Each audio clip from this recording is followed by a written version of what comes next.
At the beginning of the story, we are taken to a snowy mountain. We see an injured man resting in a cave. A man called this person a fool. He asked him if he believed that he will be able to escape the inescapable encirclement. The man asked the injured person to tell him where the ancient relic is hidden. The injured man smiled when he heard this. He called the man in front of him an idiot. He asked him if he would give up the location if he was in the same position as him. The injured man appears to have lost both of his arms. His arms were lying next to him and his sword was on the ground. The man's partner was annoyed to hear his response. He called him an arrogant bastard. He wanted to attack our protagonist. The man stopped him. He told him that they need to contact the main squad first. The man took out a magic stone and informed the squad that they have gotten the Northern Phantom. He asked them to confirm their coordinates. The main squad confirmed their coordinates. They told him that they will be there soon. The man told our boy that he is quite persistent. He never expected him to still be alive even after his arms got cut off. He asked the Northern Phantom to tell him the reason why he is after the same relic as the Emperor. His partner said that the Northern Phantom does not have any reason. He said that he is probably trying to annoy them. He told the man that they suffered for many days because of the Northern Phantom. He said that they need to have some fun with him before the main squad arrives. He wanted to pay our boy back for the hardship he made them go through. The man placed his hand on his sword. He asked the Northern Phantom to brace himself. He promised him that they won't stop until he desperately begs them for mercy. His partner said that they need to decide on who will start first. The men decided to flip a coin. The partner said that he is going first if it is heads. While they were looking at the coin, the Northern Phantom picked his arm up with his teeth. He moved it close to his elbow. His arm began to repair itself. He told himself that he will not let things end without him doing anything.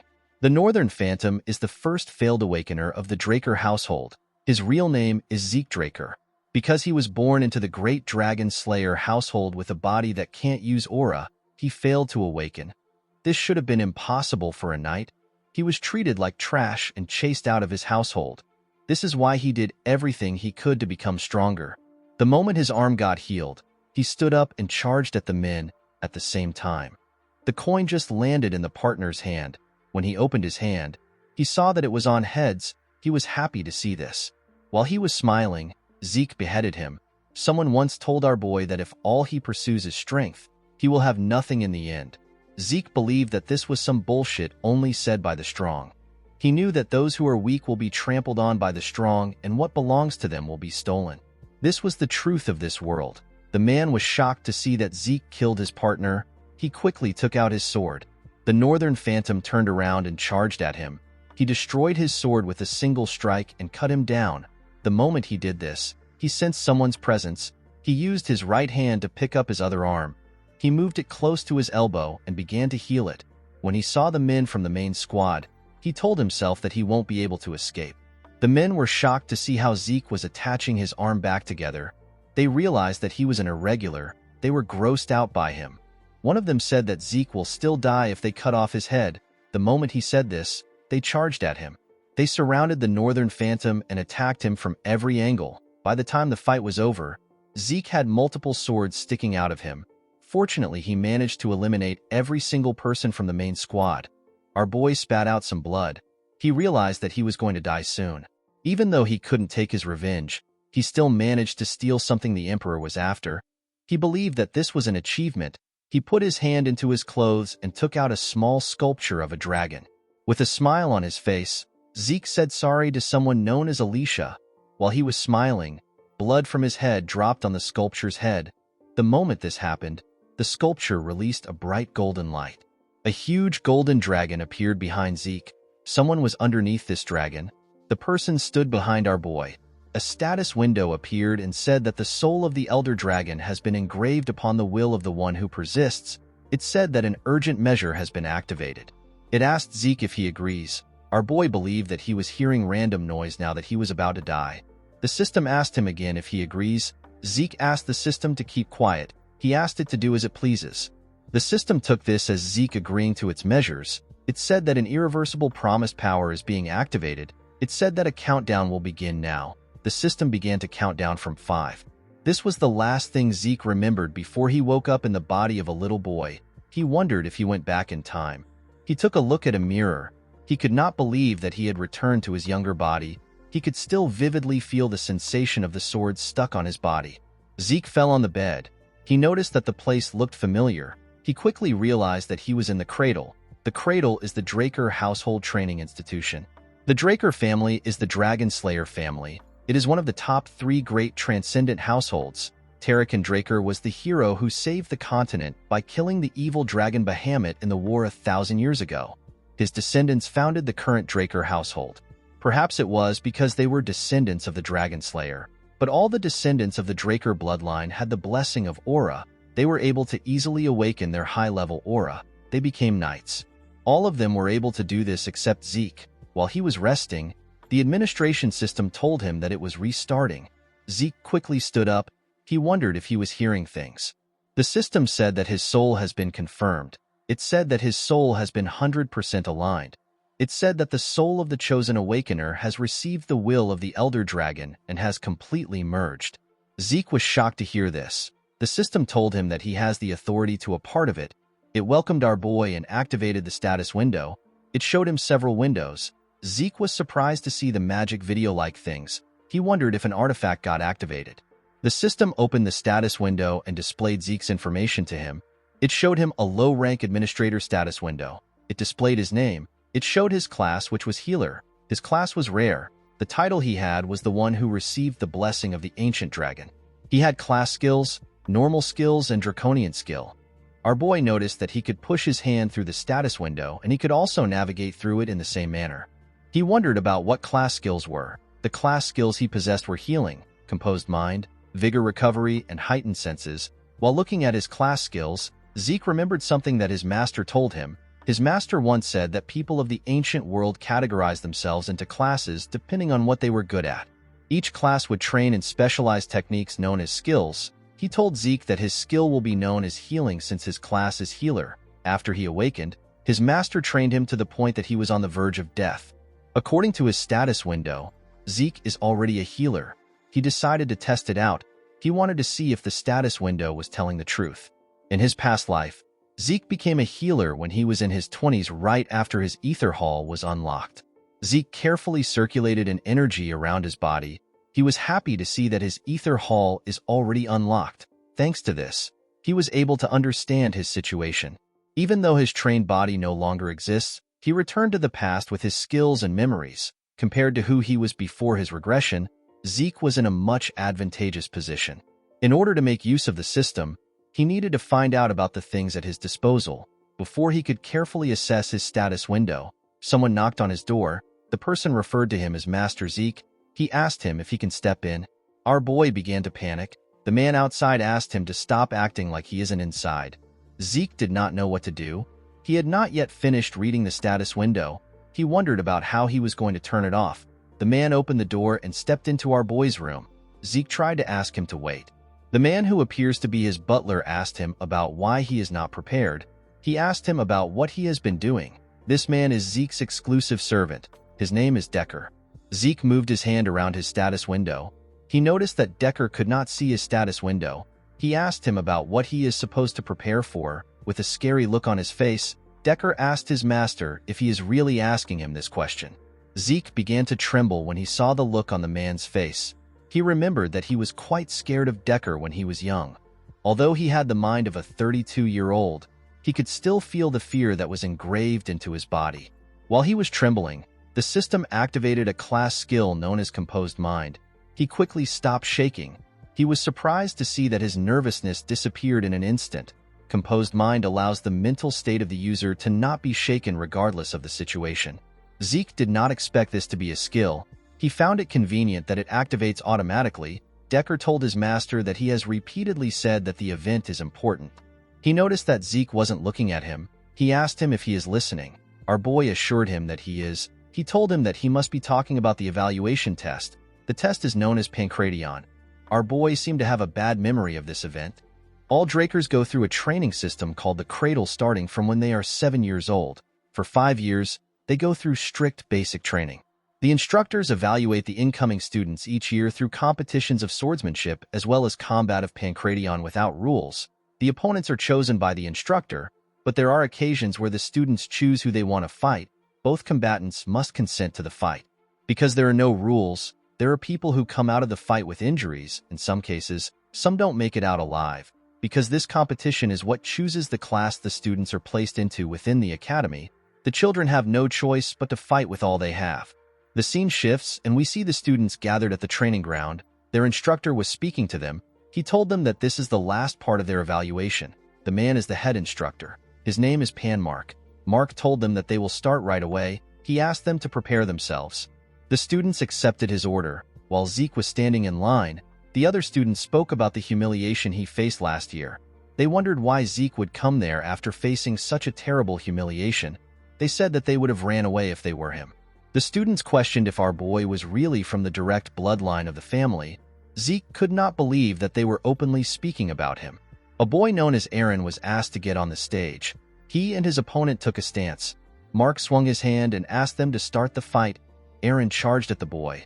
The boy saw Aaron's hand coming towards his face. He believed that he could dodge it. While he was distracted, Aaron used his leg to hit him on his chin. The boy fell to the ground. Zeke was not surprised to see how the boy lost.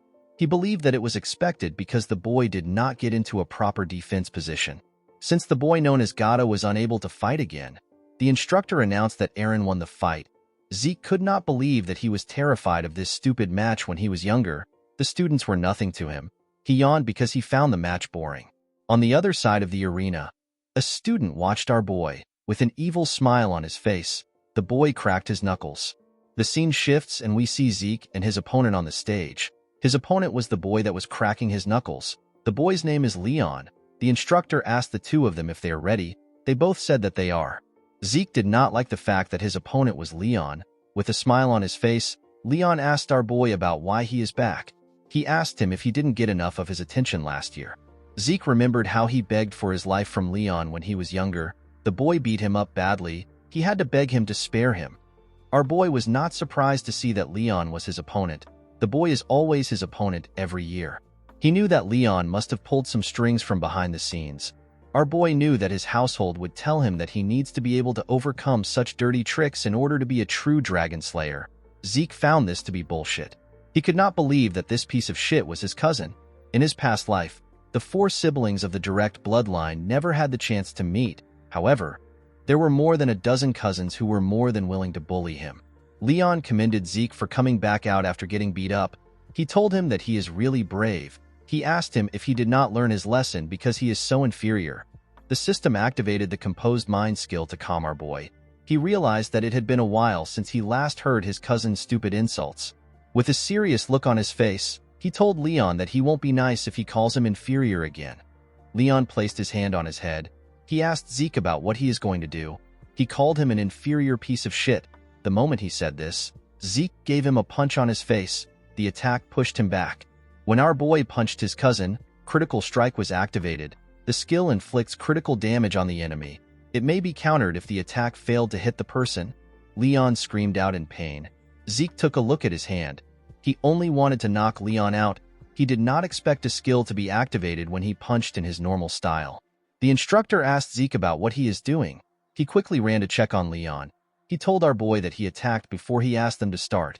Zeke told Mark that no one says ready, set, and go on the battlefield. With a smile on his face, he said that the person who hits first has the advantage. Mark became nervous. He noticed that he could sense bloodlust from Zeke. Leon told the instructor that he is fine. He pushed himself up and asked Mark to begin the fight. With a look of anger on his face, he said that he will kill the inferior piece of shit. Zeke smiled when he heard this. He told his cousin that he is too stupid to learn his lesson. The instructor swung his hand and asked them to start. Leon quickly charged at our boy. When he got close to him, Zeke attacked him with multiple punches. Leon was able to block it by putting his guard up. He noticed that Zeke's punches did not have a lot of power to them. He was scared because of the punch our boy gave him earlier. He could not believe that Zeke's fist didn't hurt at all. He was certain that our boy was not a threat to him as long as his guard was up. The only thing he was cautious of was Zeke's left hand counter. When Zeke swung his left hand at his cousin, he dodged it by going low. He could not believe that our boy would use such an obvious attack. He grabbed his leg and tried to push him down. He called him an inferior piece of shit and asked him to die. Before he could push Zeke down, he felt some pain in his head. He quickly moved back. The instructor was shocked to see what just happened. He could not believe that a 12-year-old had this level of combat sense.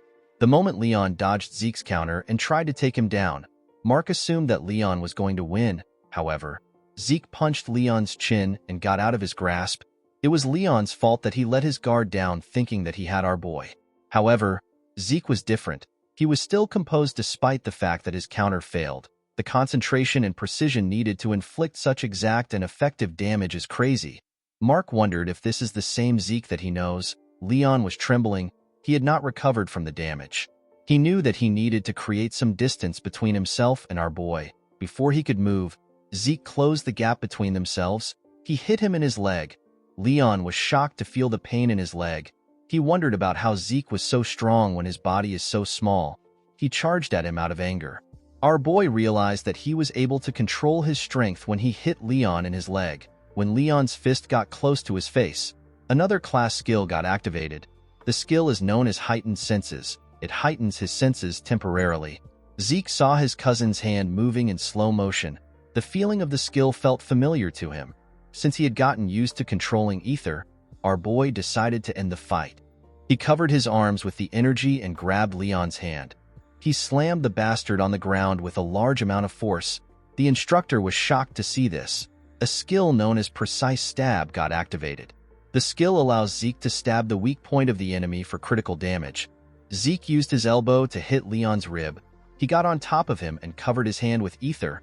He grabbed his neck and told him that even an idiot like him will be able to learn his lesson. The moment he said this, he began to punch Leon on his face. The boy begged him to stop, but Zeke did not listen. He continued beating him up. The instructor and the other students were shocked to see this. After beating him to his satisfaction, he stood up. Leon's body was covered in his own blood. Zeke told the bastard that this is what happens when he messes with him. After beating the shit out of his cousin, Zeke felt that his head was clear now that he had let out some sweat. He turned to the students and told them that he can now recognize them. He asked them to stop eyeballing him. He asked them to come to the stage if they have something to say. A boy with red hair stood up and called out to Zeke. He told him that he will choose him as his Pancration opponent. He said that he has something to say. This boy is Jakin Vardek. He is also Zeke's cousin. Our boy told him that he accepts his challenge. He told him that the fight will be too boring if it is only him. He asked someone known as Liam Stone to join Jakin. Liam is Jakin's servant. The boy was annoyed to see that Zeke asked his servant to join him. With a smile on his face, our boy told Jakin that it is now a fair fight. Jakin asked him if he just insulted him. With a bright smile on his face, Zeke called him a dumbass and told him that he did. Jakin was enraged by our boy's words. He promised to beat him to death. He and Liam went to the stage. The instructor asked Zeke to not do anything until he asked them to start. Our boy asked him not to worry about it. Zeke smiled when he saw Liam. He found it interesting to see the Mercenary King again. In his past life, Liam joined the Cradle and the Academy as Jakin's servant. But because he was a distant relative, he was left behind in education. He begged to join the higher education of the Academy known as Valhalla.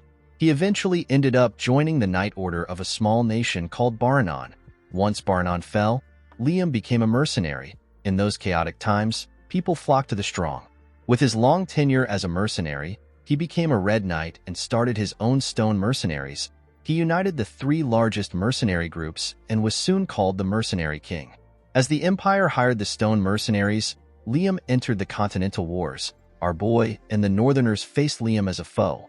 Zeke smiled when he thought of this. He realized that their relationship can be different in this life. The moment he thought of this, Mark asked them to begin. Jakin quickly charged at our boy. He attacked him when he got close to him. To the idiot's surprise, Zeke caught his fist.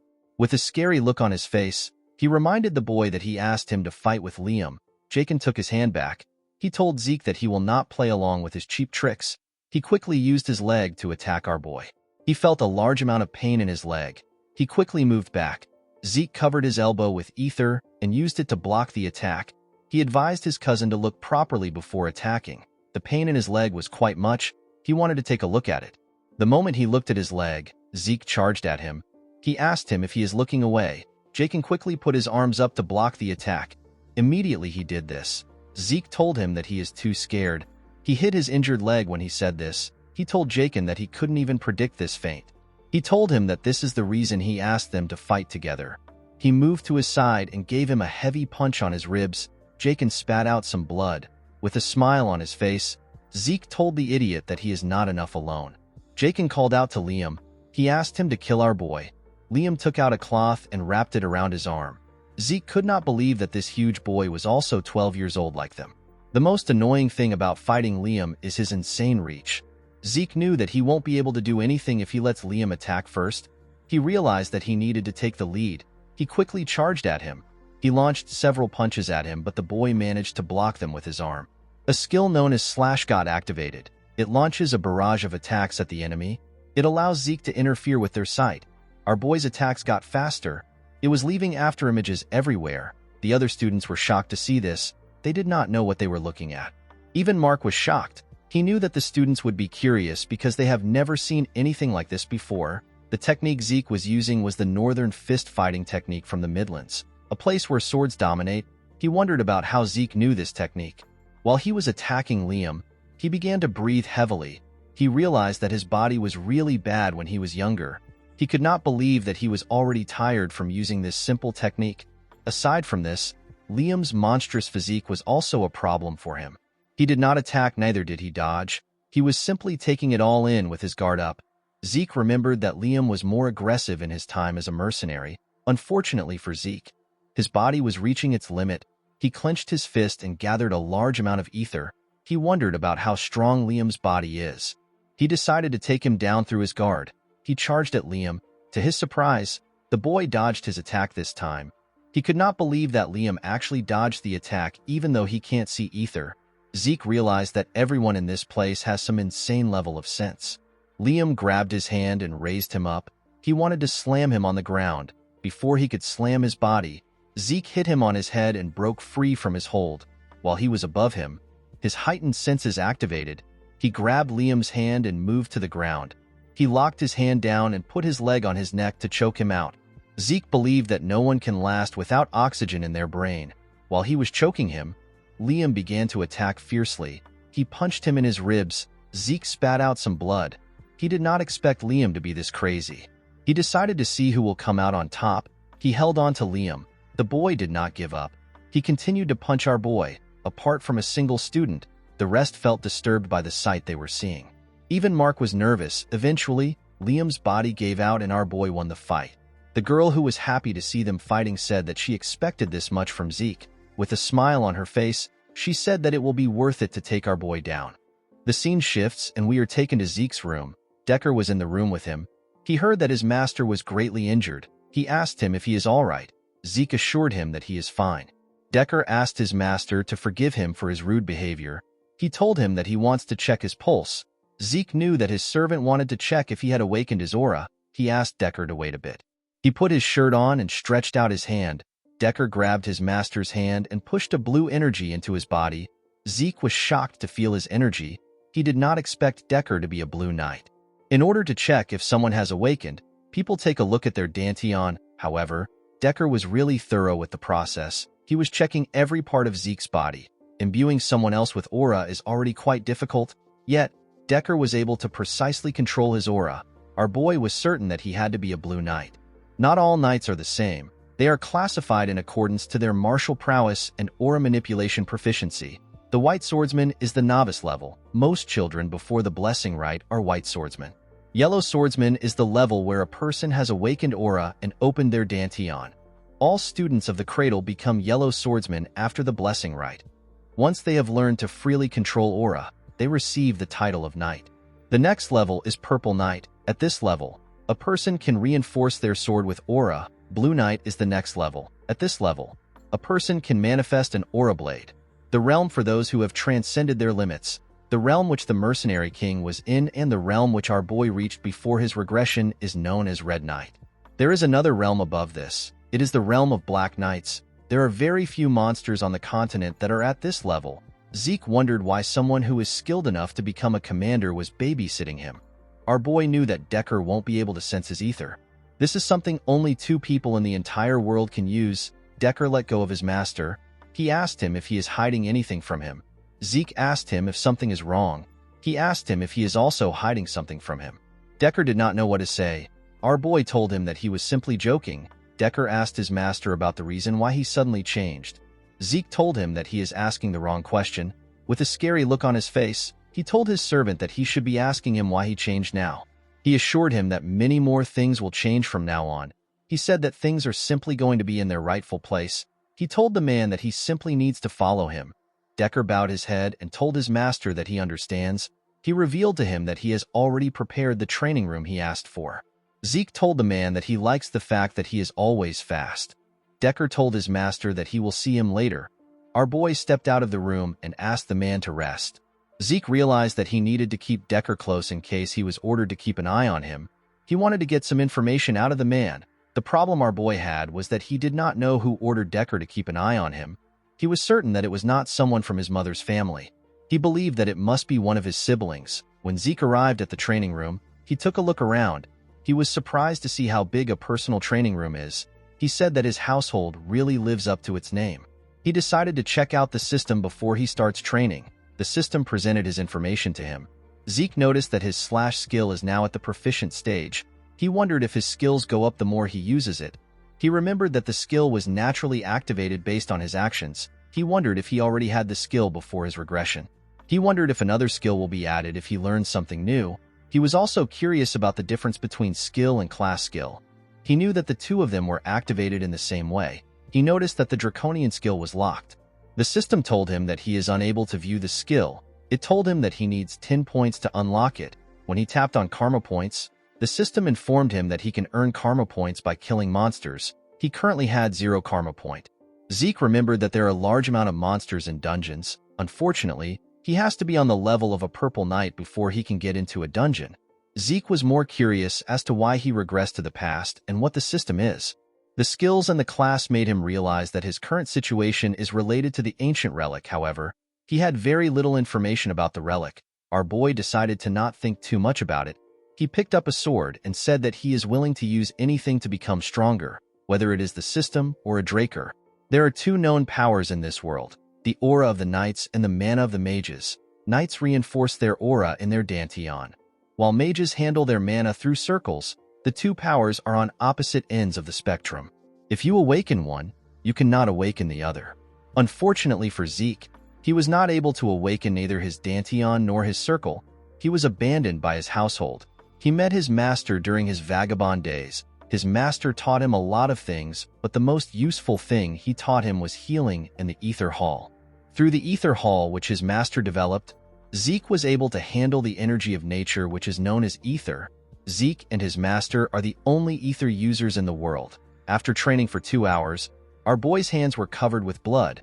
He felt like he was going to collapse. He decided to end his training for the day. The moment he thought of this, his class skills, which are known as healing and vigor recovery, activated. Zeke's body was healed. His hands stopped bleeding. Healing is a rare skill that our boy did not even know existed until he met his master. If he were to use this skill in front of people, they would treat him as an irregular. This is why he was unable to use it during his fight against Liam. He had to quickly return to his room in order to heal himself. Since he had recovered, Zeke decided to keep training. In the evening, we see our boy covered in sweat. He realized that it was already dinner time. He took a look at the training room. He had destroyed the ground with his sword slashes. He wondered about what he was going to tell Decker. A week later, we are taken to the Cradle's cafeteria. We see the students talking about how Zeke has become a completely different person. Some of them could not believe that the loser had changed. They wondered if he dabbled in black magic. One of them said that he hopes Zeke humbles the other strong students. In another part of the cafeteria, we see a large amount of food on a table. This part was quite fancy. We see the crazy girl from before eating steak. The girl is known as Raina Turin. A boy known as Owen Zimmons advised Leon to eat even if he doesn't have an appetite. He told him that he needs his energy for the swordsmanship duel. Leon asked Owen if he is trying to piss him off. Owen told him that he was just trying to be nice. He told him that his inferiority complex is really bad. Leon slammed his hand on the table. He asked him to repeat what he said. When he hit the table, he made Raina drop her steak. The girl glared at him. The boy became nervous when he saw the look on her face. Jakin asked the group about what they're going to do.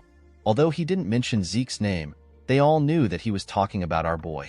Owen said that the Pancratian was impressive even though it was savage. He told them that Zeke will be terrible at swordsmanship. With a smile on his face, he asked his friends about what Zeke will do when he can barely hold up a sword. Leon agreed with Owen. He remembered that Zeke was so weak that he had to get a customized sword because the basic ones were too heavy for him. He said that it doesn't make sense that he lost to an inferior piece of shit. Jakin and his other friends were already tired of the idiot's inferiority complex. Leon told his friends that Zeke won against him in Pancration by luck. With a serious look on her face, Reyna asked him if he believed such nonsense. Leon became quiet. Reyna stood up and told the boys that they do not have the right to be knights in the Draker household if they believe in trash like that. She walked away after saying this. A sword duel is different from a Pancration. Real swords are used in the duel. It is the cause of most of the incidents within the cradle. It is also where the difference between the students' skills is most glaringly shown. A month after the final exam, the blessing rite will begin. The blessing rite is the event where the Drakers awaken their aura. The head instructor called out to Zeke and asked him to step up. Our boy went on the stage with a huge sword. The other students were shocked to see the ridiculously large sword. They wondered if Zeke believed that he would be stronger with a bigger sword. Someone called out to Zeke. When he opened his eyes, he saw Reyna walking to the stage. With a serious look on her face, Reyna told him that she chooses him as her opponent. Zeke pointed his sword at her and told her that he accepts her challenge. Reyna noticed that our boy was easily moving a claymore. Now that she was standing in front of him, the girl could tell that this is not the Zeke who couldn't hold a sword properly that she knew.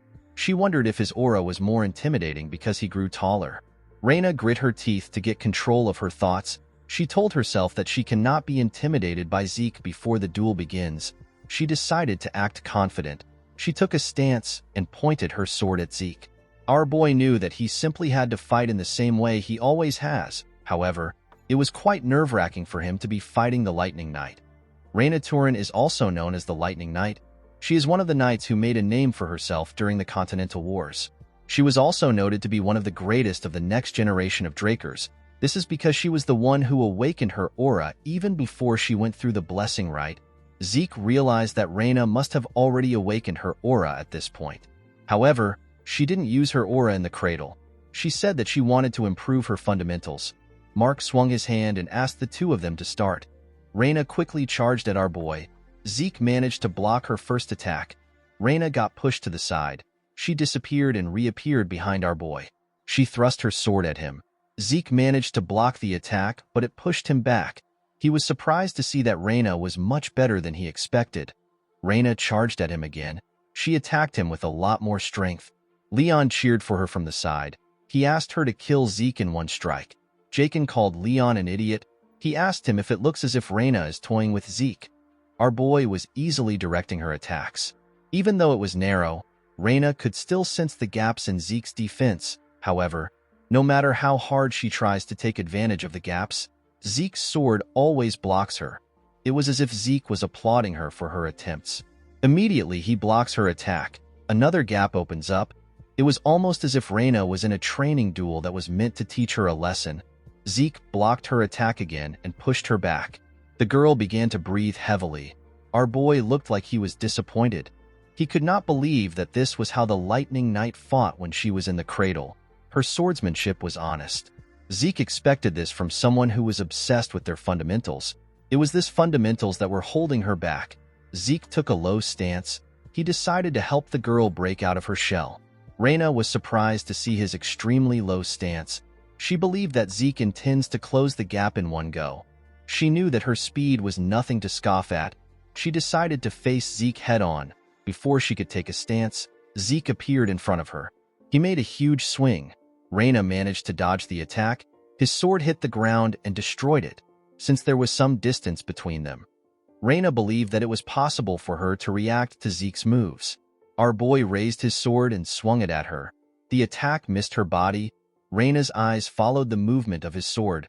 The moment she looked at the sword, some rocks got thrown into her eyes. Zeke was able to raise the rocks when he lifted his sword from the ground. Reyna quickly used her hand to clean her eyes. When she opened her eyes, she saw Zeke in front of her. Our boy swung his sword at her neck. The girl quickly realized that she was done for. Somehow, she managed to knock Zeke's sword out of his hand. The cadets were happy to see that Reyna won. They said that the girl won even though she did not use aura. The head instructor knew that the cadets were wrong.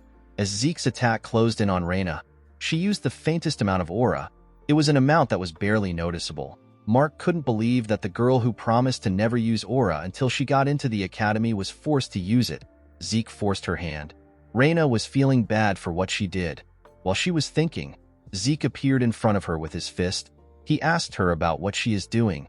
He told her that the fight isn't over. He gave Reina a heavy punch in her throat. The girl fell to her knees and spat out some blood. Leon was annoyed to see this. He said that they won't stand for such cheap tricks in a duel.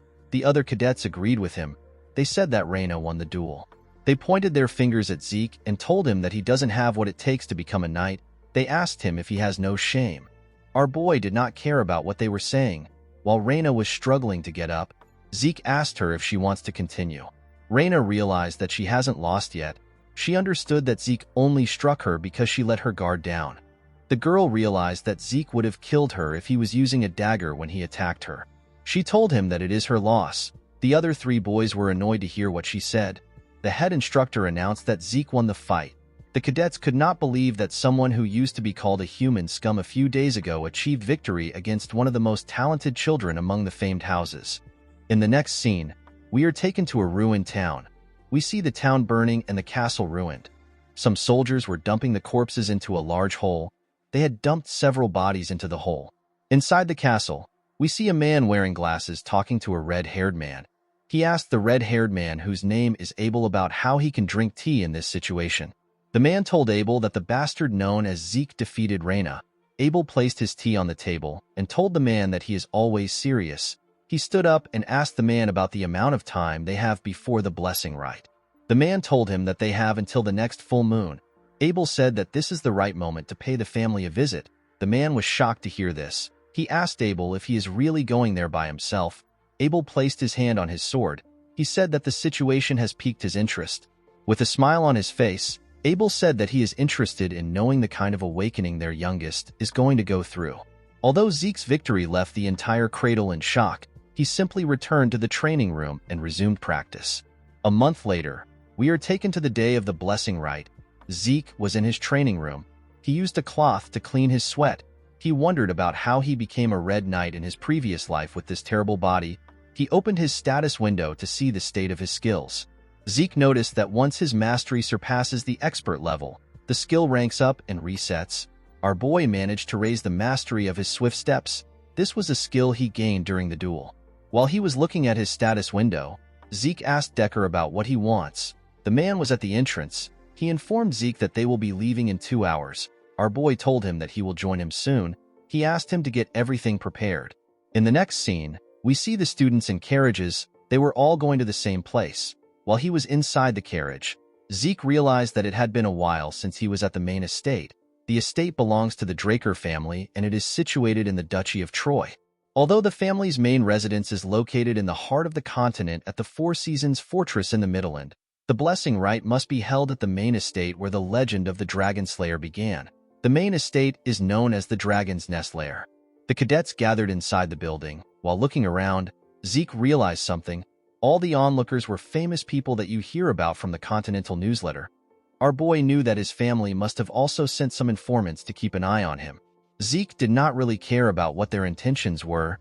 He knew that they would ignore him once they see him fail his awakening. The moment he thought of this, he saw something shocking.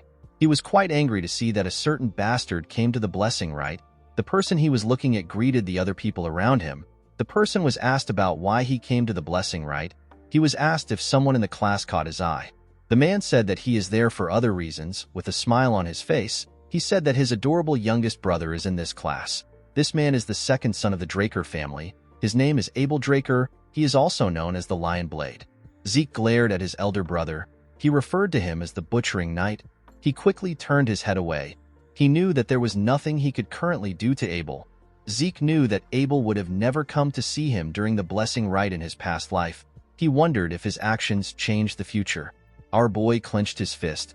He realized that this might be his chance to achieve something. The head instructor announced that they will now begin the blessing rite. He asked the cadet known as Aaron to step out. The boy moved close to a huge bowl containing some glowing water. Behind the bowl was a large knight statue. Aaron placed his hand into the water. He reached out to a pin in the water. He allowed the pin to prick him. The moment his blood got mixed with the water, the water released some energy that flowed into Aaron's hand. The energy moved into the boy's body and began to circulate inside him. Through the blessing rite, every member of the Draker bloodline awakens their sealed aura when it is time for them to graduate from the cradle at 12 years old. Compared to ordinary knights who awaken at the age of 20, this method was incredibly fast. After Aaron left, another cadet was called to awaken his aura. Among the cadets, there are a few rare cases where someone awakens something else along with their aura. They awaken a trait of the Dragon Slayer known as mana inhibition. They will become at least as strong as Yellow Knights. There are even some who rival Red and Black Knights. These cadets undergo a pure blood awakening. Everyone in the building wondered why the mana lamps went out.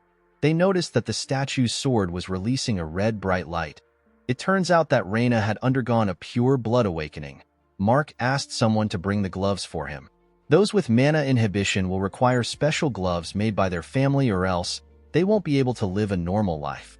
When one is able to prove that they are of pure blood descent, they are conferred the Draker name.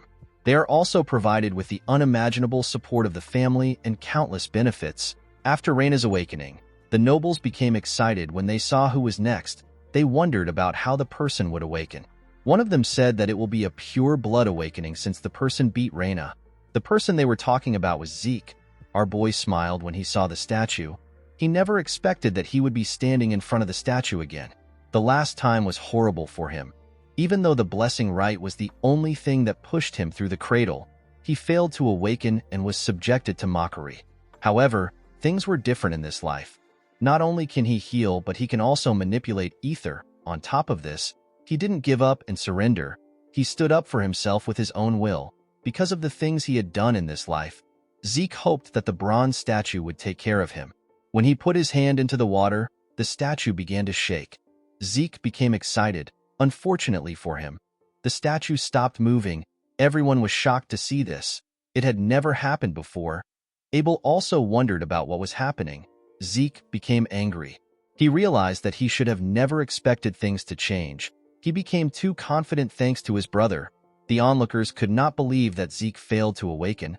They did not believe that such a thing was possible. They said that the blood of the family head was not enough to remove the cursed blood in Zeke. One of them said that our boy must have won against Reina with a trick. They called Zeke an embarrassment to the family. Zeke gave someone the cloth he used to clean his hand. He said that this people don't change. Our boy told himself that the awakening doesn't matter.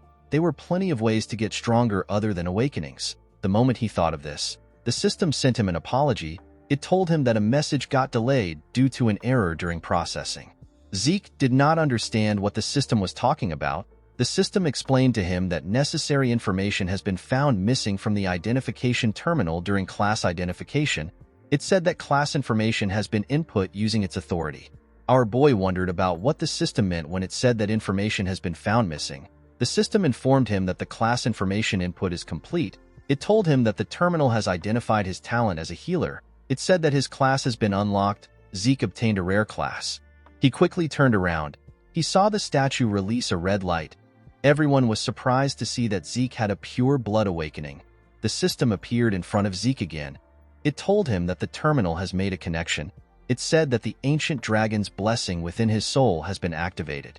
The sword of the statue released a bright golden light that shined upon Zeke. The system told our boy that the talent of kin has been activated. It said that the awakened talents are been combined. Due to the combination of rare talents, a new class was created for Zeke. Our boy was surprised to hear that a new class was created for him. It was a unique class. The class is known as Immortal. The nobles did not know what was happening. They had never seen a golden light before. They did not know if they were to call this a pure blood awakening. Zeke was not surprised to see that they had some doubts. He knew that this doubts will work against him if he says anything. One of them said that the mana lamp was fine. He asked if the statue is broken. While the nobles were talking among themselves, Abel clapped his hands. He asked them about why they are all acting so serious. He told them that they got 2 pure blood awakening in one batch. He said that this is something to celebrate. The nobles became nervous when they heard this. They all smiled and said that Abel is correct. They said that it is a blessing for them. Abel ordered someone to get some gloves for their newest member. When Zeke wore the gloves, he noticed that it was quite hefty. When he moved away from the statue, another person was asked to step out. Abel smiled as he watched his brother walk away. Although Zeke was already aware of his brother's intentions, he felt terrible receiving help from Abel. After all the cadets had awakened, Mark announced that the blessing rite has come to an end. He said that a celebration party will be held soon. He asked them to enjoy it. Zeke did not care about the party. He wondered if there was a training room somewhere in the building. On his way out, someone called out to him. Our boy was shocked to hear the person's voice. He did not expect the person to approach him. The person turned out to be Abel. The Lion Blade asked his younger brother about where he is going to when the party is about to begin. He stretched out his hand and congratulated Zeke on his pure blood awakening. Our boy did not expect him to go for a handshake. He knew that his hostility for Abel will show if he refuses. He decided to play along. When he raised his hand, he remembered something that happened in his past life. Zeke stopped moving his hand. Abel was surprised to see this. Our boy put his hand down. With an odd smile on his face, Abel told his little brother that this is awkward, even if it was for saving face. Zeke was not willing to shake his scum brother. Abel told him that it is fine. He said that he will settle for seeing his face. He tapped Zeke on his shoulder and told him that he will see him again.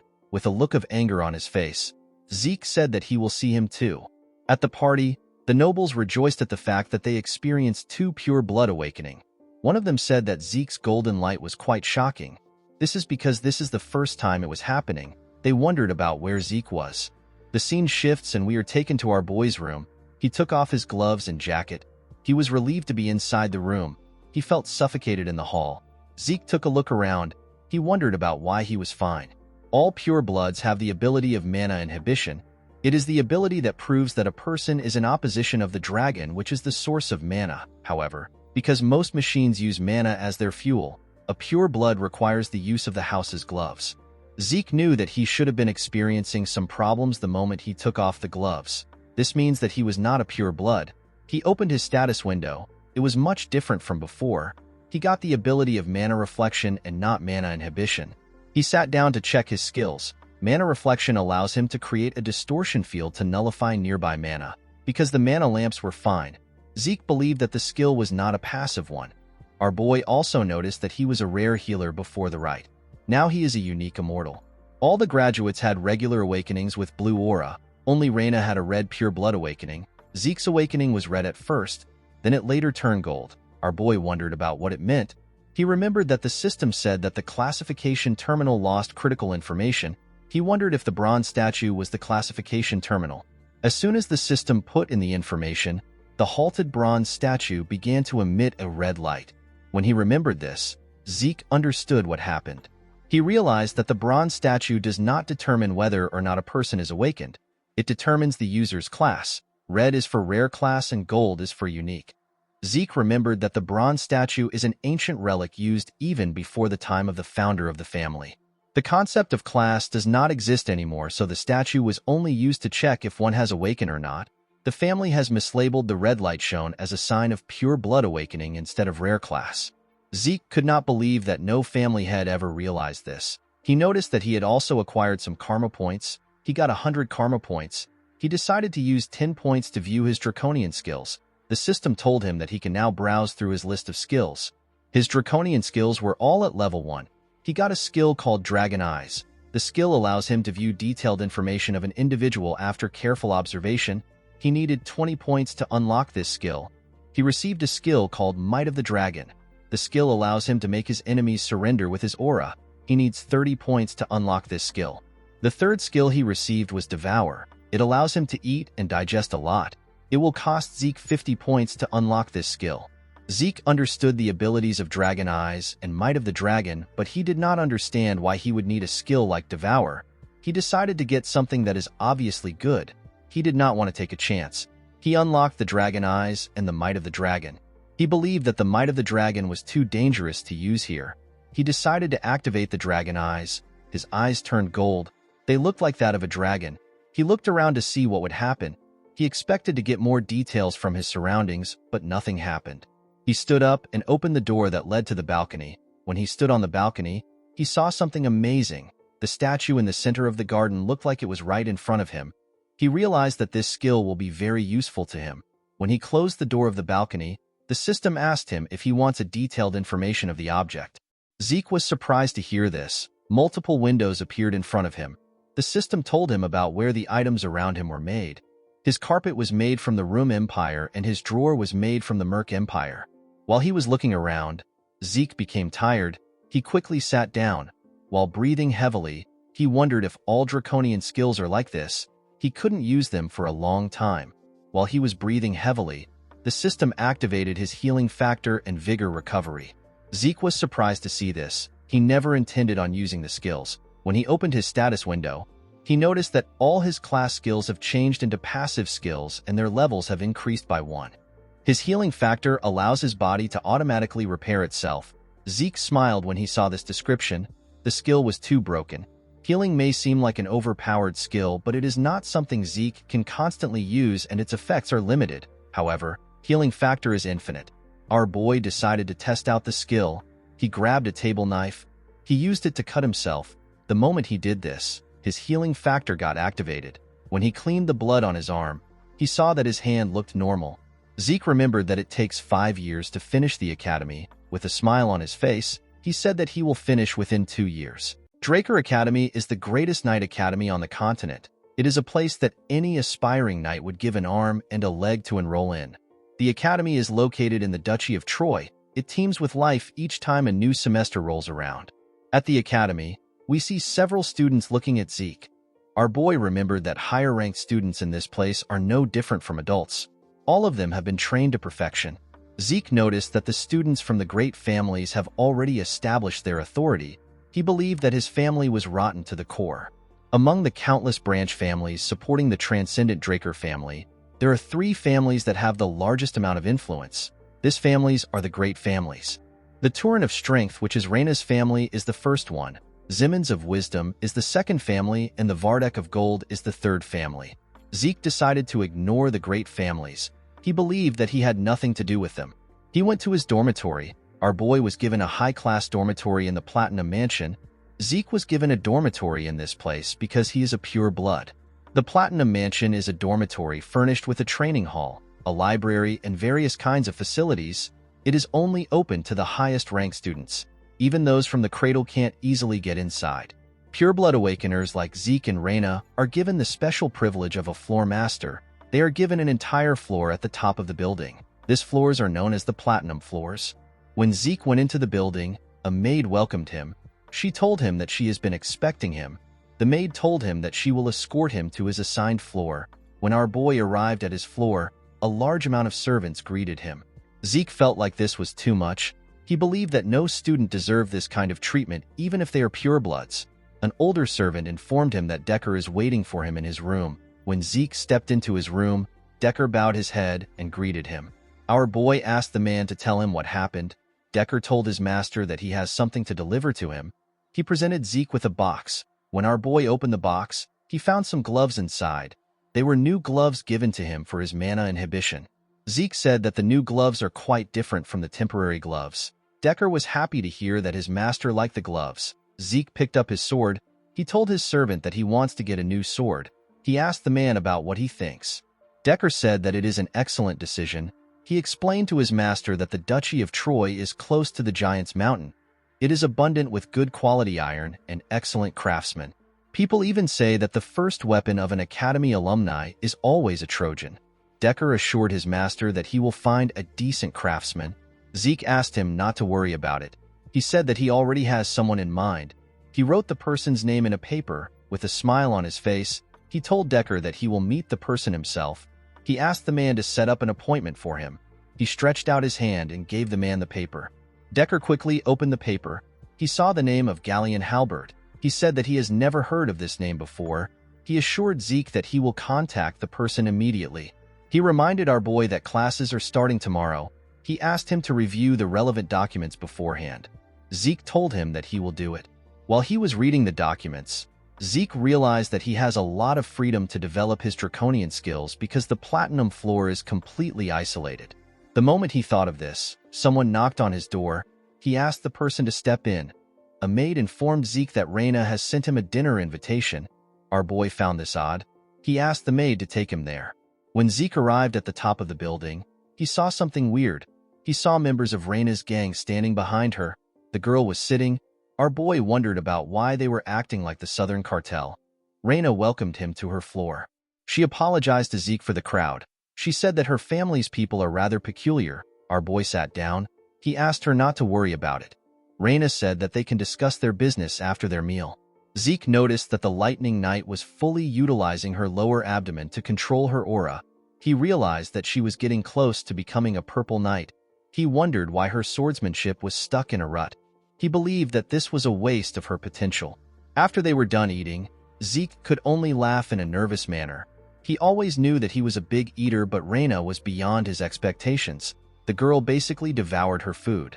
Since they were done eating, Reina suggested that they get down to business. She asked Zeke to accept the Turin family's support. Our boy reminded the girl that they are both pure-blood awakeners. Reina believed that Zeke had a misunderstanding about pure-blood awakeners. She explained to him that although they receive a lot of privileges, they don't receive any help when it comes to their growth. The centuries of academic and practical know-how accumulated in the academy and a personal instructor to effectively raise your abilities are things necessary to grow. A person who doesn't have any of this will fall behind regardless of how well off they are. This is why support families are necessary. Even Abel, who is a pure-blood awakener like them, received support from his maternal family, which is the Zimmons. Thanks to their support, Abel became the youngest person to attain the title of White Knight. He is also a Black Knight. Reina told our boy that the patriarch of her family told her that he is not receiving any support from his maternal family. She said that the patriarch did not tell her the reason for this. She decided to give Zeke another chance. She asked him to accept her family's support. Zeke quickly declined her request. Reina was shocked to hear this. She asked our boy for his reason. She told him that it will be good for him to receive her family's support. Our boy stood up. He told her that he does not need any other things than the benefits he is receiving as a pure-blood awakener. He walked towards the exit.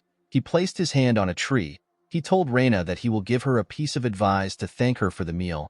He told her that her sword has too much strength behind it. Reina did not understand what Zeke was saying. He told her that she is too conscious of the men who were behind her earlier. Zeke used his hand to shake the tree. It let out a lot of leaves. He explained to Reina that her greatest strength is the fluidity that arises from having a flexible body. He advised her to not receive attacks head-on and to not crush her opponents with her strength. He told her that fluidity will allow her to cast her opponent's attack aside and land a single delicate strike. Zeke gently controlled the leaves with his movements. He told her that she will be able to grow several times stronger if she follows his advice. Reina was surprised to hear this. After saying this, Zeke walked towards the exit. He thanked her for the meal. Reina slammed her hand on the table. She was annoyed to hear the advice Zeke gave her. The Turin family is the herald of strength. Reina believed that she was simply following her family's tradition. She told herself that she was not being conscious of others. The moment she said this, she realized that Zeke was right. Because she has always been obsessed with becoming a person fitting of the Turin name, she unintentionally projected her logic into her sword. She could not believe that Zeke saw right through her. Reina picked up a leaf that landed on her table. She remembered that everyone praised her as a genius when she was younger. Nobody advised her. Reina wondered about who our boy truly was. In the next scene, we see Zeke stretching his body. He realized that all his changed class skills have insane performances. He could not believe that he was fine even after training all night. Zeke was fine because of his class skill known as infinite stamina. Any fatigue will be offset quickly by an infinite amount of stamina. The skill is a passive skill. In his past life, Zeke saw the academy as hell itself, but now that he is a pure-blood awakener, this place is like heaven to him. Although money and power wasn't everything, they were still nice to have. While our boy was walking, someone called out to him. The person turned out to be Owen. The boy asked him if he is also part of the special class. Owen Zimmons is the third son of the Zimmons family. Plans and schemes are the specialty of this family. Owen used others to bully Zeke and cunningly maintained his own image. The boy told Zeke that he invited him for dinner last night, but he didn't reply. He asked our boy if he did not receive his invitation letter. Zeke wondered why Owen was trying to act friendly. With a smile on his face, our boy told him that he must be referring to the letter he saw on his desk. Owen asked him about why he did not reply. Zeke told the boy that he is funny. With a serious look on his face, he asked Owen to tell him why he needs to reply to every single letter. A huge boy stepped out. He told Zeke that he is being rude even though his master is showing him kindness. Zeke asked the boy for his identity. The huge idiot laughed. He could not believe that Zeke didn't know him. He said that those from the cradle aren't worth much. Our boy immediately understood that he was talking to an idiot. He turned around and told the boy that he understands he is trying to look good in front of his master. He asked him to remember who he is talking to. Before Zeke could leave, the idiot attacked him. Zeke managed to block the attack with his hand. The attack pushed him back. From the attack he received, Zeke realized that the high-ranking students are capable of basic aura manipulation. The huge idiot introduced himself as Durbin Roswell. He is also known as Durbin the Mighty Tree. He told Zeke that he will be teaching him some manners in place of his master. Our boy smiled when he heard the idiot's name. He could not believe that a cadet who isn't a knight has a pseudonym. He charged at Durbin. He called him a joke. Zeke gave the idiot a heavy punch on his stomach when he got close to him. He spat out some blood. The attack sent him flying. He got slammed to the ground and lost consciousness. Zeke asked the other students if they want to go next. He asked Owen to pick someone. Owen moved close to our boy. He told him that he likes to bask in his own glory. Zeke called the boy a joke. Draker Academy is largely split into two classes. There is the normal class where people are taught that they can overcome their lack of talent with efforts. Due to this, they follow a strict regimen from early morning to late night. The other class is the special class. Students of this class can choose their subjects freely outside of basic subjects. Even within the academy, the place where the greatest elites gather is the special class. Due to this, Zeke had some expectations for the class. To his surprise, most of the people in the class are just the alumni of the Cradle. Our boy believed that this was actually the Cradle class, not the special class. The instructor in the class asked the students to keep quiet. He told them that someone special has come to encourage the freshmen of the special class. He said that the person was the commander-in-chief during the Eastern Empire War 20 years ago, and he is also the hero that stopped the Empire's invasion with his resourcefulness. The students became excited when they heard this. An old man stepped into the class. The instructor asked the students to welcome Dean Howard Draker. With a smile on his face, the man greeted the students. This man is the dean of the academy. He is also a war hero. People worship him as a war hero and a tactical genius.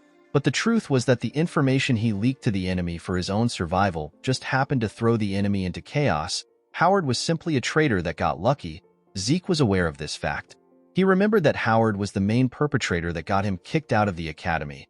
Our boy lost the only place where he could belong and ended up wandering around the Duchy of Troy. He eventually got captured by slave traders and got sold off to the Southern Cartel. Zeke promised to pay Howard back for what he did. After the dean left, the instructor asked them to take his words to their hearts. He told them that they will begin basic classes immediately. He asked them to take their swords and head to the arena. At the special class indoor arena, we see the students on a line. Zeke couldn't believe that the special class still has to learn the basics of dragon slaying. Due to the fact that he couldn't use aura in his past life, he spent 2 years learning what would have taken the average person 3 months to learn.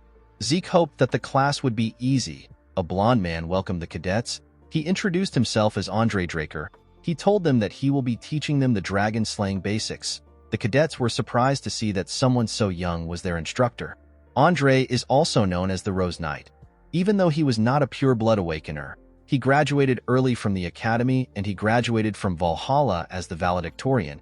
He is a once-in-a-century genius that was awarded the Draker name. Zeke was surprised to see that even the special class instructors were on a different level. He remembered that Andre was famous for his inflexible personality. With a scary look on his face, Andre asked the students to keep quiet. He told them that he will start the class now. He asked everyone to draw their swords. The cadets immediately obeyed his order. When Zeke was about to take his sword out, Andre saw him. He asked him about what his sword is. Our boy took out his huge sword and freely swung it around. He told Andre that this is the sword he is using. Andre asked our boy to come to the stage. He asked Zeke if he is not aware of the fact that he must pick a sword that suits his body. Zeke already knew that Andre would complain. He purposely made sure to stand out when drawing his sword. With a smile on his face, our boy told his instructor that he can beat him with his sword. Zeke believed that it will be faster for him to show Andre his skills. Andre was surprised to see that a cadet would challenge his authority. He glared at Zeke to instill fear in him. The class skill known as Indomitable Mental Defense got activated. It prevented Zeke from feeling any fear. Andre told our boy that he understands if he wants to learn with his body. Zeke was happy to see that he bit his bait. Andre took out his sword. He told our boy that if his blade manages to touch his body, he will be exempted from the punishment for his rudeness. He told him that he will also be exempted from the Dragon Slaying Basics class. Andre assured Zeke that he won't use aura on a cadet. Our boy was happy to hear about class exemption. He was certain that he could beat Andre since he knows his weakness. But he couldn't do anything reckless because Abel was keeping an eye on him. Zeke knew that it will be dangerous for him to garner attention the same way he did in the cradle. He decided to just graze Andre's clothes and lose. He picked up his sword and took a stance. He charged at Andre's neck at a crazy speed. The instructor easily blocked the attack. Zeke was not surprised to see this. He already knew that a blue knight will be strong. He realized that this fight wasn't going to be as easy as he wanted. He began to attack Andre more fiercely. He attacked him from different angles. The instructor still managed to block the attacks. The other cadets were surprised to see the level which an official Draker Knight was at. They could not believe that Zeke has not managed to touch him even after 30 minutes. Andre made a huge swing that pushed Zeke back. The moment he did this, his hand began to shake. He was shocked to see the ridiculous amount of stamina that Zeke had. Even though he was suppressing his aura, he did not think that it would be possible for him to be losing to a cadet. While breathing heavily, Andre said that the existence of pure blood awakeners is unfair. Zeke was not surprised to see that Andre still had the same poor stamina. He knew that the instructor was at a bigger disadvantage because he was suppressing his aura.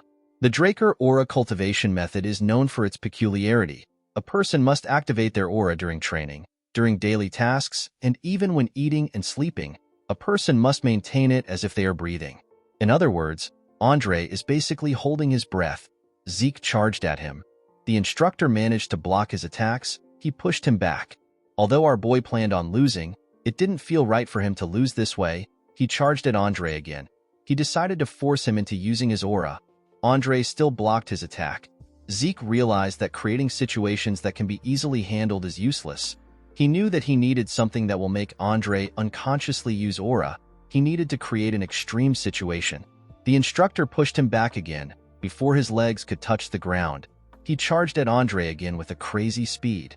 The instructor was shocked to see how fast Zeke was. He quickly realized that he was using swift steps. Our boy ran around his instructor. He wanted to confuse him. Andre couldn't believe that a cadet knew how to use swift steps. While he was trying to follow our boy's steps, he appeared behind him like a grim reaper that wanted to take his life. His critical strike got activated. The moment it got activated, Andre sensed his presence. He quickly turned around. Unfortunately for him, it was too late.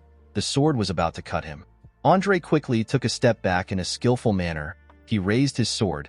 He decided to use the dragon slaying arts. He used the first verse of Chapter 1. The skill is known as Sky Slice. Zeke smiled when he saw this. He quickly raised his sword to block the attack. Andre's attack pushed him back. Aside from Reina, the other members of the three great families were happy to see what happened. Although he managed to block the attack, his sword got broken. The pain was more than he expected. Our boy still had a smile on his face. His healing factor got activated. Zeke threw away his sword. He decided to collapse now. Andre put his sword away. People from the infirmary quickly went to check on Zeke. With a look of anger on his face, Andre announced that our boy no longer needs to attend his class again. He asked the cadets if there is anyone among them who also wishes to be exempted. The cadets kept quiet.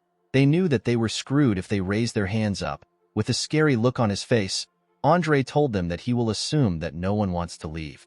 At the infirmary, we see Zeke resting on the bed. He commended himself on his performance. Although he didn't graze Andre's clothes, he got him to use aura and acknowledge his abilities. Our boy considered the situation a win-win because Andre got disciplined and he obtained free time. While resting, he remembered Andre's last attack. The technique is the most basic move of the dragon slaying arts. However, because the technique was used by a blue knight, the force was ridiculously powerful.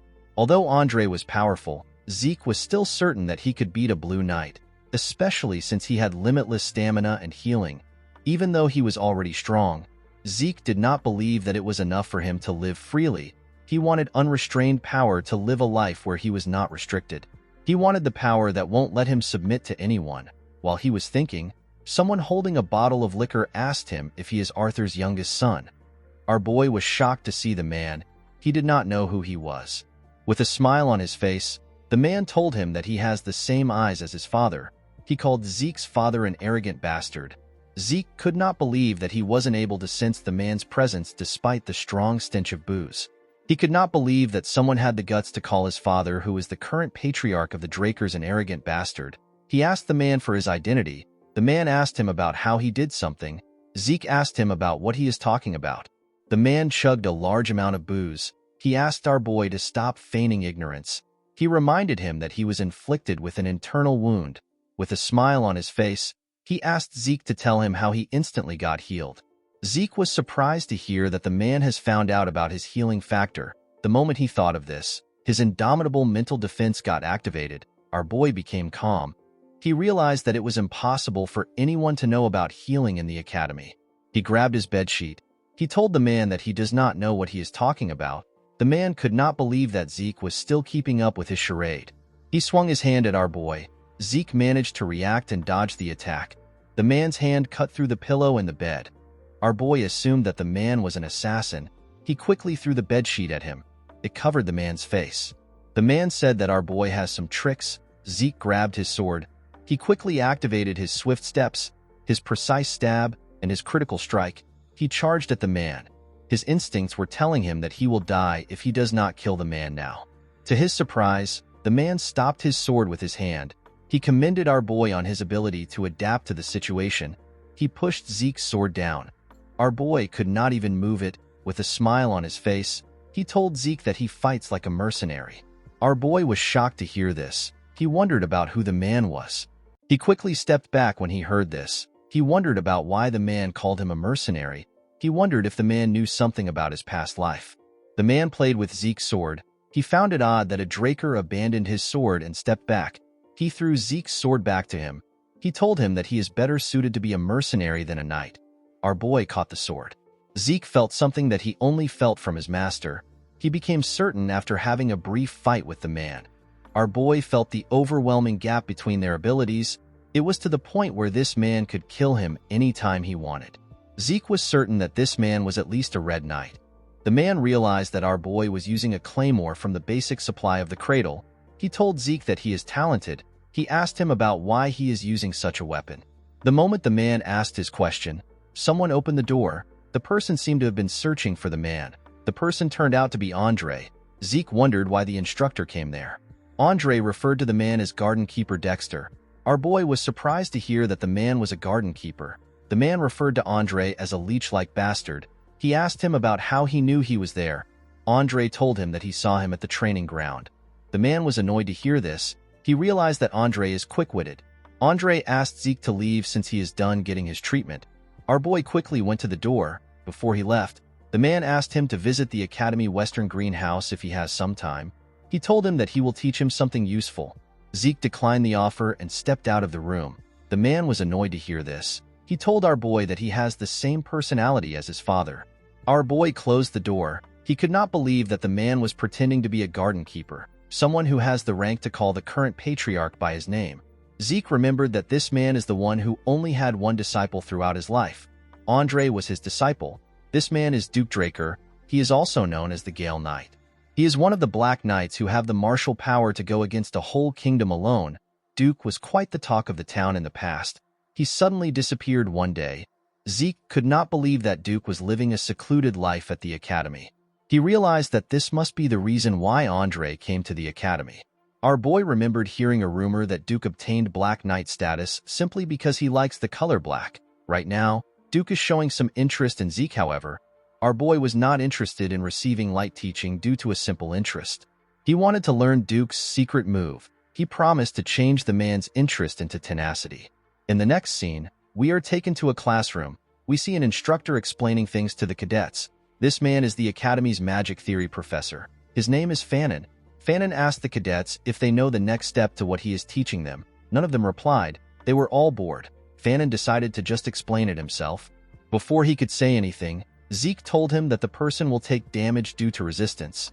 He told the man that he does not understand the mana transfer energy law he mentioned earlier. Fannin was extremely happy to see that a cadet was listening to him. Zeke wondered about why he was staring at him. He called out to his professor. Fannin apologized to him. He told him that this is the first time he is getting a question. He quickly began to explain. When the class was over, the cadets quickly stood up. They did not understand why they were learning magic theory at a night academy. Zeke noticed that the lecture was quite easy to understand. He realized that his professor was not an ordinary mage. Before he could leave the class, someone called out to him. Zeke turned around and asked Fanon if something is wrong. While breathing heavily, the man said that everything is fine. He explained to our boy that this is the first proper class he has had in a while thanks to him. He asked Zeke to come to his research lab if he is ever curious about anything. He revealed to our boy that he is a Delphoa Magic University Scholarship alumnus. He assured him that he knows a lot of things. Zeke was surprised to hear this. He knew that the man wasn't an ordinary mage, but he did not think that he will be an alumnus from Delphoa, the nation where magic originated from. He told the man that he understands. Fanon waved to our boy as they left the classroom. Zeke gently smiled at him. He believed that it would be good for him to get closer to a mage. Mages who are good at math are usually flexible thinkers. Our boy believed that this mages are better suited as colleagues than stuffy knights. He decided to test Fanon to see if he will be useful. The moment he stepped out of the building, he saw something odd. He saw Duke resting on a bench in front of the building. Our boy did not expect the man to be so impatient. It has only been a week since they saw each other. Duke asked Zeke if he is done with class. Our boy asked him about why he came. The man asked him to tell him why he did not come to the greenhouse. He believed that our boy must have understood what he meant when he told him that he will teach him some useful things. Zeke told Duke that he is not interested. Duke was shocked to hear this. He asked our boy to tell him why he is not interested. Zeke told the man that he is well aware that he is incredibly talented. He told him that he is busy with individual training. Duke told him that personal training is truly important. The moment he said this, he appeared behind our boy. He asked him if this is the answer he wanted to hear. Before Zeke could react, Duke used his hand to knock him out. In the next scene, we see Zeke wake up next to a tree. He could not believe that Duke knocked him out. He realized that 1 week was a lot of time to the man. When he looked around, he realized that he was at the western greenhouse. He saw Duke next to him. He was pouring some water on the plants in front of him. Zeke asked the man if he abducted him. Duke told him that he is correct. With a smile on his face, he told our boy that he is a bit interested in him. Zeke was surprised to see that the man was no longer hiding it. He realized that this man was very impatient. He quickly activated his swift steps and began to run. He believed that it was not yet time for him to learn anything from the man. Before he could get far, Duke appeared in front of him. Our boy was surprised to see this. He quickly changed his direction. Before he could get anywhere, Duke appeared in front of him again. Zeke had to stop moving. He understood that the man only saw him as a joke.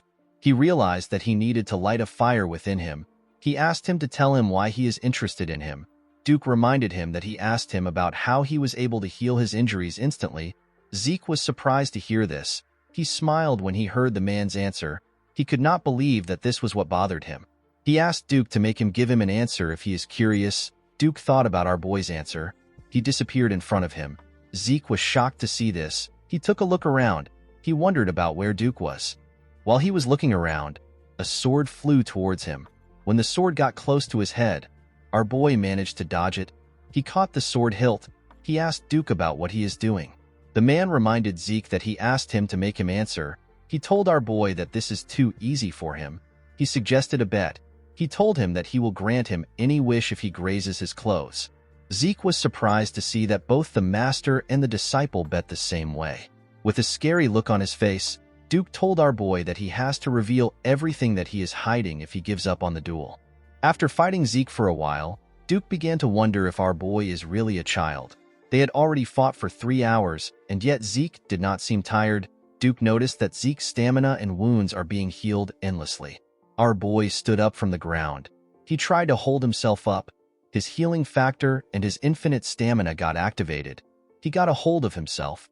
He realized that he won't be able to win the bet even if they fight all day. Our boy remembered the skill known as Might of the Dragon. He did not use the skill because it seemed dangerous. He believed that the skill would be perfect against a Black Knight. He took a stance and covered his body with ether. He was completely locked in. With a scary look on his face, he told Duke that they can continue. The Gale Knight was happy to see the look on Zeke's face. He told him that this is how things should be. Our boy gathered his ether in his legs. He activated his swift steps and charged at Duke at a ridiculous speed. He appeared in front of the Gale Knight with his sword close to his neck. Duke smiled when he saw this. He realized that our boy was repeating the same attack pattern. Duke believed that although Zeke was fast, he was not as talented as Andre and Reyna. The one thing he found unique about Zeke was his spite. Our boy's spite surpassed tenacity. He decided to use a bit of aura to make the fight interesting.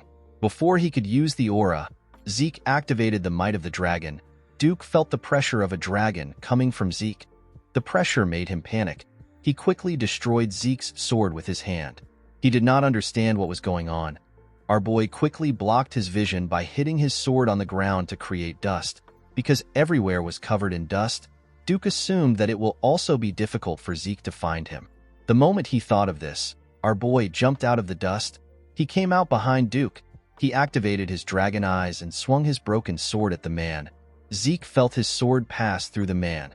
Duke disappeared in front of our boy. He created a large amount of dust from his movement. Zeke quickly realized that this was Duke's secret move. He could not believe that the man caused a gust from a simple dash. He realized that this is why the man is called the Gale Knight. Immediately he thought of this. Duke appeared behind him. Our boy quickly turned around when he sensed his presence. When he turned, Duke appeared in front of him.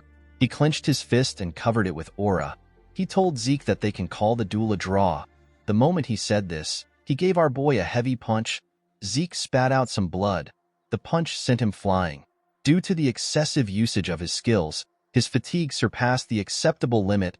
The system decided to forcefully shut down his consciousness for his own safety. Before he lost consciousness, Duke said some things to him. When our boy woke up, he found himself in his room. He wondered if Duke brought him there. He laughed when he thought about the fact that he almost won. Although he lost, he wasn't annoyed because he fought against a Black Knight. Zeke knew that he had done everything that he can do with his current abilities. He tried to get Duke to let down his guard by repeating the same attack 100 times over. At the decisive moment, he used the might of the dragon. He even used the dragon eyes, but it wasn't enough. Zeke was certain that the skill Duke used at the end was his secret move. Although he got knocked out for using the draconian skills too excessively, he was able to see Duke's secret move. He witnessed the nonsensical high-speed movement arts which Duke used with his extremely trained body. Zeke realized that this secret move must have been what allowed Andre, who has a weak stamina, to rise to the position of a Red Knight. Our boy felt bad that he lost the opportunity to learn the secret move, but he believed that the fight was worth it.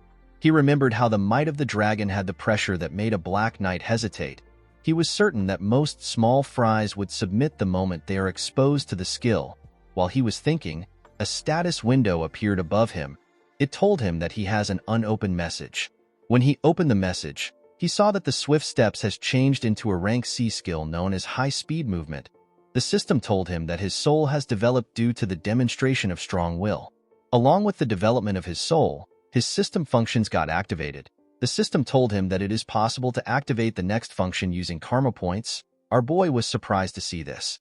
The mini-map function got opened. The geographical terrain features can be seen through the form of a map. Zeke needed 20 points to unlock this function. Another function known as inventory got activated. It allows Zeke to save as many items as it can accommodate. Our boy needed 20 points to unlock this function. The last function he activated is the Elementra level quest book. This function involves tutorials and missions for the effective development of low-ranking administrators. Our boy needed 45 points to unlock this function. He had 40 karma points left. He decided to unlock inventory. The system explained to him that any item he selects will be stored inside the inventory. When retrieving items stored inside the inventory, Zeke needs to think of the name or shape of the item. The inventory got displayed in front of him. The system explained to him that the amount of space an item takes in the inventory is dependent on its weight and size. It told him that he can use karma points to increase the size of his inventory if he wants a larger storage space. Our boy grabbed his sword. He remembered that he can activate his skills just by thinking of them. He believed that putting an item in the inventory would be the same way. He raised his sword and asked the system to save it. The moment he thought of this, the claymore disappeared from his hand. Zeke was surprised to see this. He noticed that the claymore took 2 out of the 28 boxes. He now understood what the system meant when it said that the space the item takes is dependent on the weight and size of it. He decided to retrieve it by thinking about its name. The claymore quickly reappeared in his hand. Zeke thought that this was just like a subspace storage, but it turned out to be better. He remembered that the subspace artifact was quite expensive, but it was difficult to find an item stored inside it. He remembered that he can even increase the inventory space with karma points. Zeke could not believe that this overpowered functions belonged to the low-rank administrator. He wondered about what will happen when he reaches a higher rank. Since the points were quite valuable, Zeke realized that he cannot use them recklessly. He believed that he needed to change his plans. While he was thinking, someone knocked on his door. The person asked him if he can step in. Zeke immediately knew that Decker was at the door. He asked the man to come in. Decker revealed to him that he has a message for him. He stretched out a paper to our boy. He said that it came from garden keeper Dexter. Our boy was surprised to hear this. He smiled when he read the message. Duke asked him to come again if he wants to challenge him. Zeke was happy to see that the fight wasn't a complete failure. He remembered that Duke said that the fight is a draw. Our boy was happy to see that he still had the opportunity to learn from the man. The moment he thought of this, Decker told him that he has one more thing to tell him. He revealed to his master that he found the blacksmith he was looking for. Our boy became excited when he heard this. He asked the servant about when the appointment is. Decker told his master that there is a problem. He said that the blacksmith refused the appointment. Zeke was shocked to hear this. He asked Decker for the reason. Decker revealed to his master that the blacksmith doesn't make weapons anymore. In the next scene, we see Zeke arrive at a shop called Papner's Breath. Our boy found the name to be too grand for a workshop. He stepped into the workshop and asked if anyone is inside. The Sword of Radiance, known as Graham, is the masterpiece that Galleon forged. He gave it to Zeke as payment for saving his life. He is a man who deserves to be called the blacksmith of the soul. It was said that he can read the souls of the users before making their weapons. He lived up to his name by creating a sword that possessed the ability that Zeke needed the most. The sword had the ability to replace ether with aura. Galleon was the greatest blacksmith in the continent. When Zeke stepped into the forge, he saw a man drinking a bottle of wine. He did not expect to see Galleon in this state. Galleon was surprised to see a kid in his workshop. He asked Zeke to get out. Although Galleon has always been someone who has a moody temperament, it has never been this extreme. Our boy wondered about what happened to Galleon before he met him. Zeke picked up a bucket of water and poured it on the man. He threw the bucket on the floor. With a smile on his face, Zeke asked him if he is awake now. He told him that he wants to know the reason why he rejected his commission. Galleon quickly noticed Zeke's gloves. He realized that he is a Draker. He quickly slammed his head on his table. He begged our boy to forgive him for his discourtesy. He told him that he is not taking any commission at the moment. He said that a bastard cannot create what someone wants when he can't even create what he wants for himself. Zeke never expected Galleon to have a stage in life where he also doubted himself. He remembered that Galleon was already the greatest blacksmith in the continent before he met him. Galleon never told him about the life he lived. He realized that the blacksmith never shared his embarrassing past with him. Our boy was not ready to wait 10 years for Galleon to come around. The blacksmith was already having a serious mental breakdown. Zeke called out to him. The man quickly put himself together. He apologized to him for his disgraceful behavior. Our boy asked him not to worry about it. He told him that he wants to see some of his failures. Galleon told him that it is at the back. Zeke decided to guide the man back to the right path. The scene shifts and we see them at the back of the building. Galleon apologized to Zeke for making everywhere clustered. Our boy assured him that it is fine. He told him that it actually looks charming. He moved forward and picked up one of the swords. Galleon asked him to be careful. He told him that the swords are still very sharp, even if they are failures. Zeke picked the swords and threw them aside. He could tell that none of these swords were failures. Each of them are of similar quality to the things he forged when he was named the greatest blacksmith on the continent. He activated his dragon eyes and took another look at the swords. He asked Galleon if there is a problem with his brazier. The man was shocked to hear this. He asked our boy about how he knew. Zeke reminded him that he asked him a question. He asked him if he utilizes his own style of smelting. Galleon was shocked to hear this. Our boy said that the man has mixed several metals to create a lighter and exquisite material. Unfortunately, the durability of the items is poor. The moment he said this, Zeke used one of the swords to hit another sword. The two swords broke. He told the blacksmith that things like this happened because the impurities weren't properly eliminated during the heat treatment process. Galleon could not believe what he was hearing. He did not expect Zeke to make an accurate analysis of everything. He did not think that our boy would be able to immediately recognize his smelting method. He even analyzed the major flaw and its cause. Galleon realized that the person in front of him is different. He clenched his fist and called out to our boy. He told him that he has something to show him. He took Zeke back inside. He asked him to take a look at something. The moment he said this, he spread a large blueprint of something on the table. Zeke immediately recognized what he was looking at. He knew that this was Galleon's secret blueprint that will be revealed years later.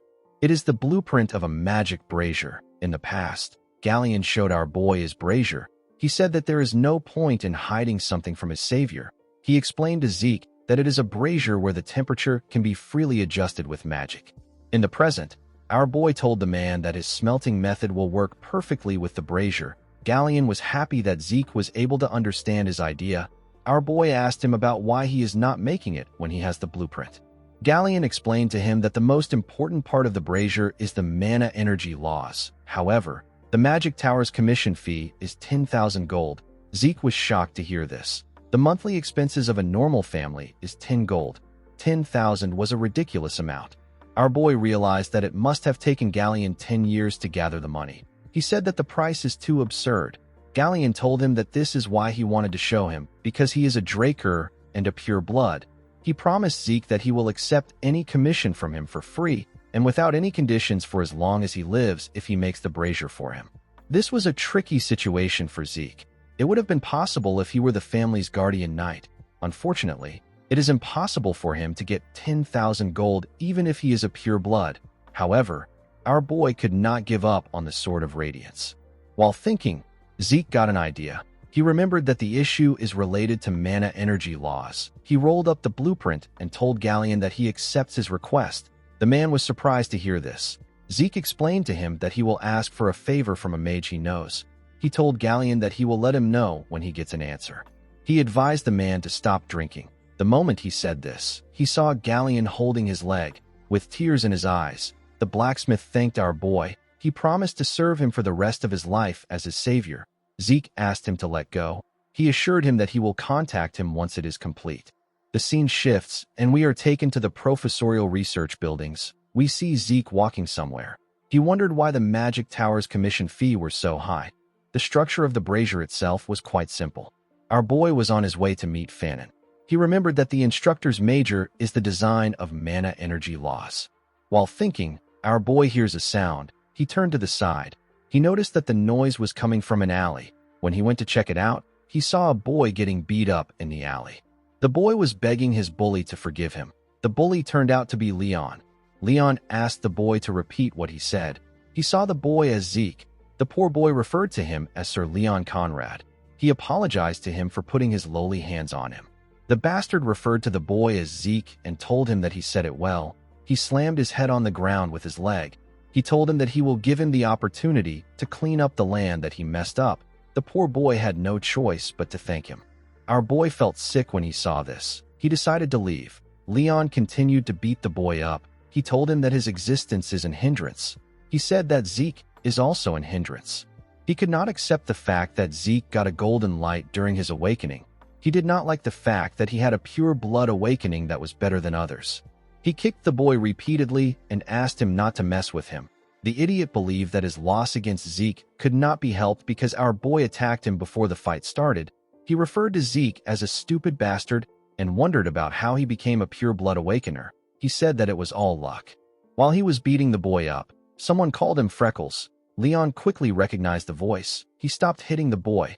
With a smile on his face, Zeke asked his cousin if he has found someone to replace him. With a horrifying look on his face, he told the boys that he will give them 3 seconds to plant their heads in the ground. Leon told our boy that his arrogance has gone through the roof ever since he went through his pure blood awakening. Zeke asked him to shut up. With a scary look on his face, he asked him to get down. The boy became nervous. He felt an unknown pressure. He remembered how Zeke used to crawl between his legs a few months ago. Now he is the one who is scared. This made Leon angry. He called our boy an inferior bastard. He could not believe that he was telling him what to do. He ordered his friends to attack Zeke. The boys were happy to hear this. They quickly charged at him. Zeke asked the boys not to blame him for what is about to happen.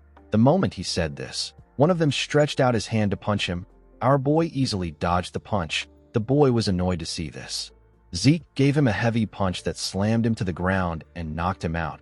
He quickly moved close to the next person and gave him a punch in his chin. One of them tried to attack him from above. Zeke grabbed the idiot and threw him on the person that was about to attack him from behind.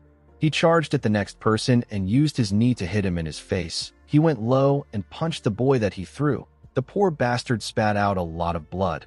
While he was down, Zeke used his leg to hit the person close to him in his chin. Leon was shocked to see what happened. He could not believe that our boy managed to beat up everyone in his group. He wondered if this was the Zeke Draker that he knew. Our boy asked him not to be scared. He told him that it will only hurt for a moment. Leon quickly took out his sword. He was shaking like a little girl. He told Zeke that he will cut him if he comes closer. Our boy told him that it was not smart for him to draw out his sword. He asked him if he knows what this means. Leon became more scared. Zeke announced that he needs to draw out his sword in order to face the murderous intent of Leon Conrad, who has unsheathed his sword outside the holy training arena. He pulled out his sword and said that he will retaliate in the name of honor. He released a terrifying energy when he said this. Zeke said that the battle will end once one of them is faced with death. Leon began to tremble when he heard this. Our boy reminded him that the opponent will take no responsibility for the outcome to follow. He asked the boy who Leon was beating up to be their witness. The boy turned out to be Liam Stone.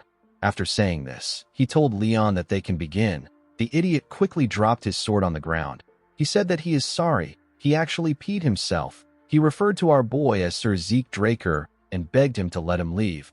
He begged him to let him go. When Zeke saw this, he remembered how he used to beg Leon to let him leave. He called Leon a foolish bastard.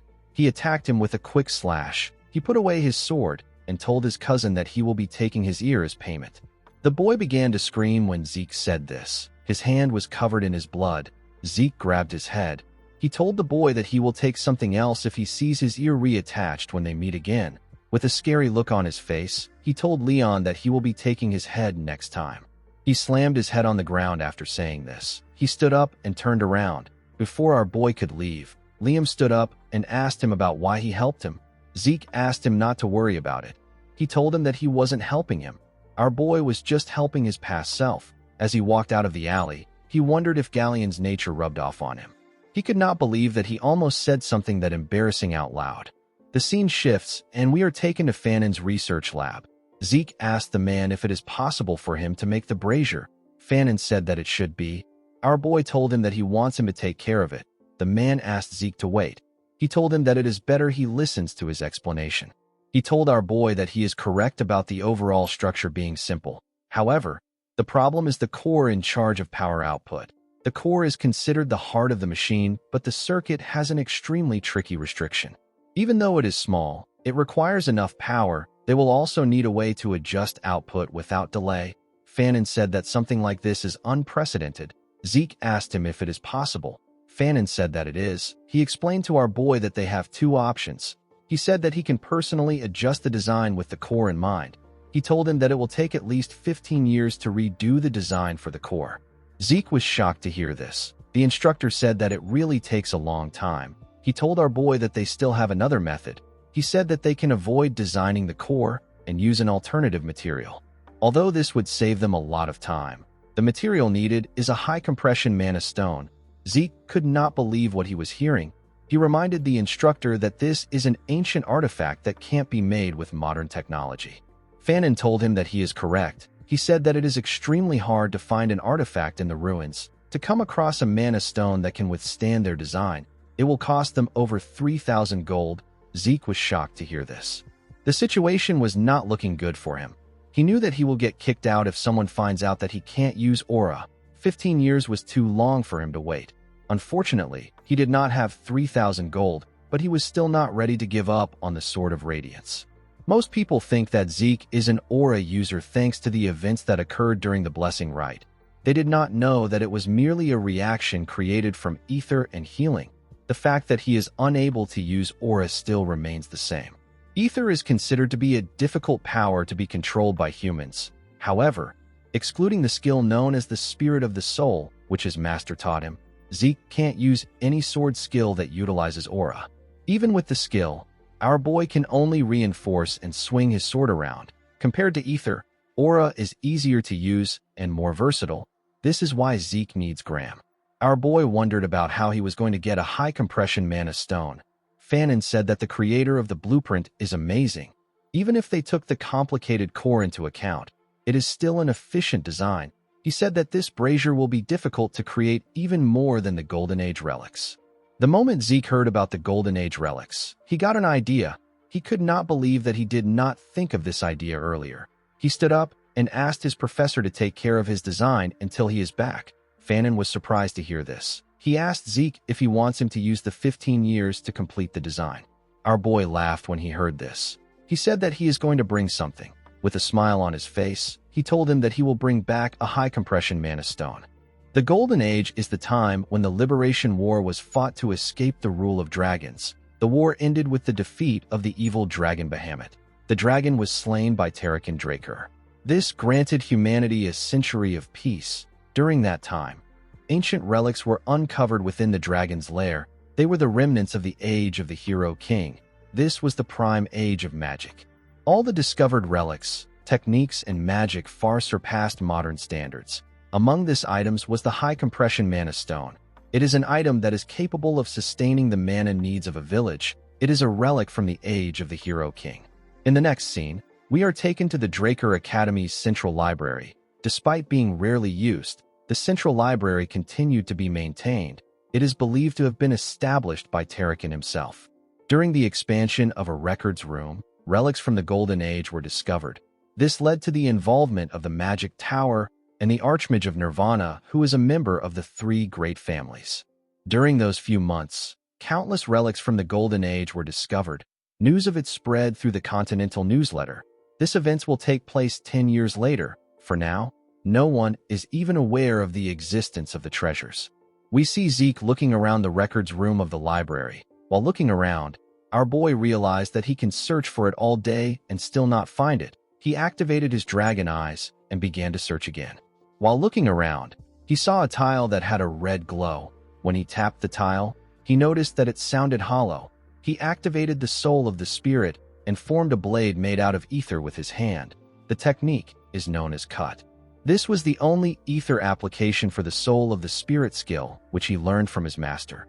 Zeke used the skill to cut the tile in a clean way. Since ether materializes a user's will, it is possible to apply certain properties like cut and use it in different scenarios. However, the skill has its drawbacks. The user must expend a large amount of ether to perform any action. Zeke immediately got a headache after using the skill. It was too much for his body. He opened the tile and jumped inside. In the next scene, we see Zeke holding a torch underground. He did not remember the newsletter saying that the place was this deep. The moment he thought of this, he sensed the presence of something. He quickly put out the torch and hid himself. He remembered that it should take at least a decade for people to discover this ruin. He wondered if someone was already there. He activated his dragon eyes to see in the dark. He found two skeletons holding a shovel and a pickaxe. He was able to tell that the monsters were not made by a lich. This means that the fight should be easy. He took out his sword from his inventory and rushed to attack them. Critical Strike got activated when he attacked the skeleton with the pickaxe. He easily destroyed the skeleton with the shovel.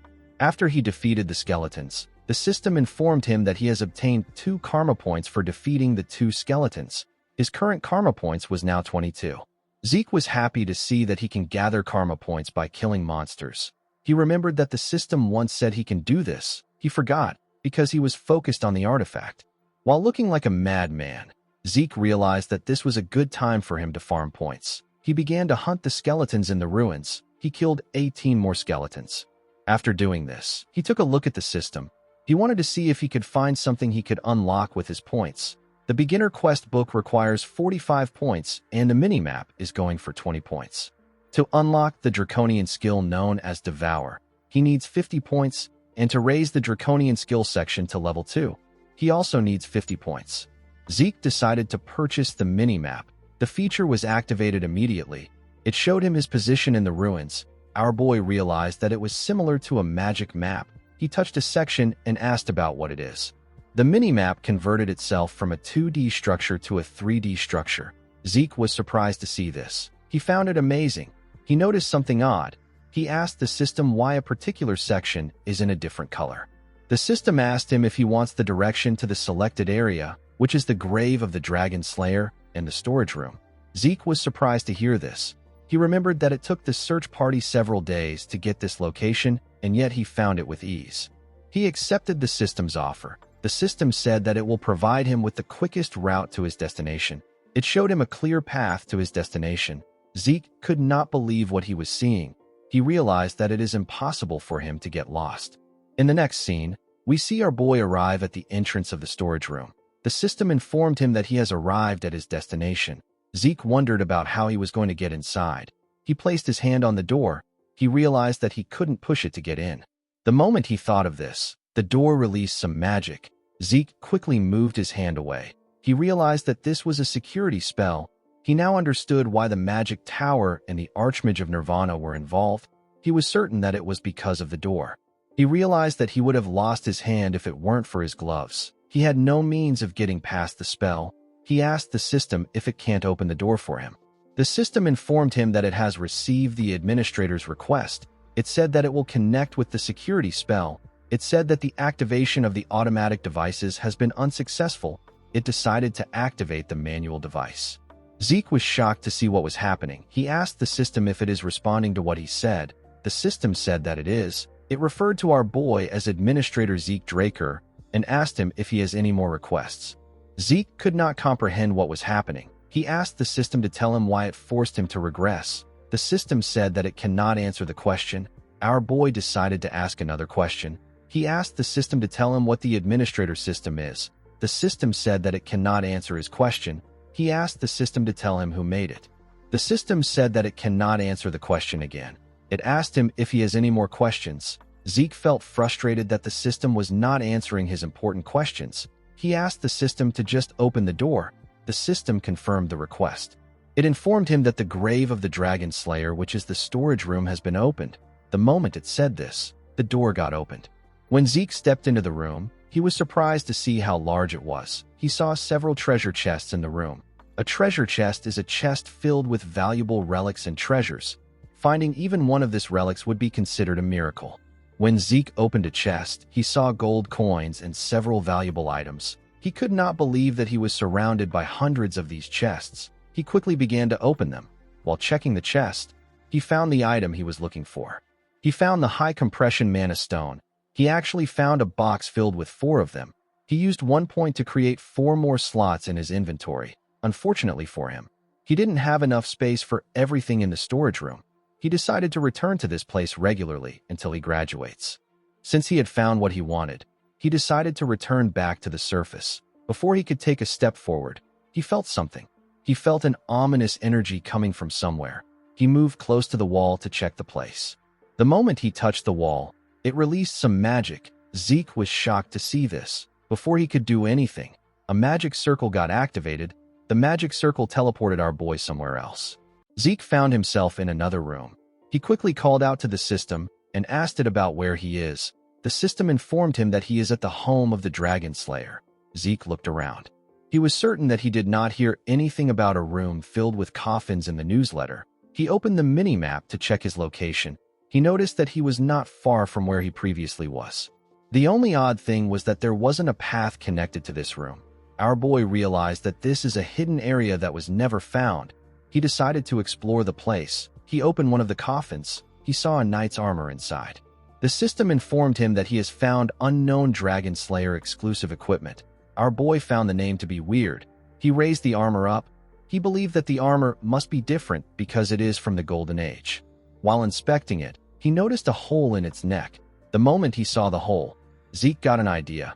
He took out one of the high compression mana stones. He wanted to make use of the opportunity when he inserted the high compression mana stone into the hole. The system informed him that he has installed a mana battery into the Dragon Slayer exclusive equipment. The moment it said this, the armor opened its eyes. Zeke became excited. Unfortunately for him, the armor began to shake. Our boy did not understand what was happening. Before he could do anything, the armor blew up. The system explained to him that an overload caused by equipment failure has caused the activation to fail. It said that an explosion will occur in a few seconds. It advised Zeke to hide. Our boy was annoyed to hear this. He told the system that the explosion already occurred. The system apologized to him. Zeke could not believe that a high compression mana stone was the energy source for this ancient armors. He He wondered about the kind of features that the armors had for them to use such a large energy source. He decided to continue looking around. After searching every room, he did not find anything. He decided to go into the last room. He found a glass cube in the room. It was the only thing in the large room. While he was looking around, the system sent a message to him. Zeke was shocked to see what the system said. He called Tarakan Draker a crazy man. The system informed him that the legacy of Tarakan Draker, which is the heart of the cursed light dragon known as Bahamut, has been found. The heart appeared in the cube. Our boy did not expect his ancestor to leave the heart of the dragon he defeated as a dying gift. He now understood the ominous feeling he got when he was in the storage room. However, what he was feeling now was different. Zeke slowly walked towards the cube. The system informed him that the heart of Bahamut is reacting to him. Our boy placed his hand on the glass. He told the heart that he can hear it. He said that he understands. He said that he will kill everyone. Our boy was slowly losing himself. Before he could completely lose himself, his indomitable mental defense got activated. He grabbed his hair. He wondered about why he wanted to kill everyone. The moment he thought of this, he felt something weird. He took a look at his hand. He saw that a dark energy had covered it. One of his eyes had turned black. The energy surrounded him. Zeke became nervous. He did not understand what was happening. He began to panic. The system informed him that he is about to take Tarakan Draker's test. He was asked to defeat the strong curse from Bahamut's heart. He was told that he will receive Tarakan's dying gift as a reward for clearing the mission. The moment the system said this, it slowly got removed. It tried to activate the indomitable mental defense, but it failed. Our boy fell to his knees. The curse asked him to kill everyone thousands of times. Zeke grabbed his head. He tried to resist the thoughts. The curse asked him to accept it. It said that he will be free when he accepts it. Fortunately, our boy is strong-willed. He hit his head on the glass cube. He asked the curse to stop mumbling. He told it that it is so annoying. As blood gushed down from his head, Zeke smiled at his cursed self. He called it a dumbass and told it that freedom is something to be won. The glass shattered after he said this. The system informed him that he has won against the light dragon's curse. It told him that he will receive ownership over Tarakan's dying wish.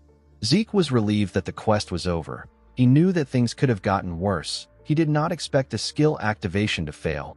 While he was thinking, his healing factor and infinite stamina got activated. The system informed him that he has started to absorb the heart of Bahamut. When our boy raised his head up, he saw the heart glowing. It fired a large amount of energy at him. The energy pushed him back. Zeke could not comprehend what was happening. A pure and dense source of mana was flowing into him.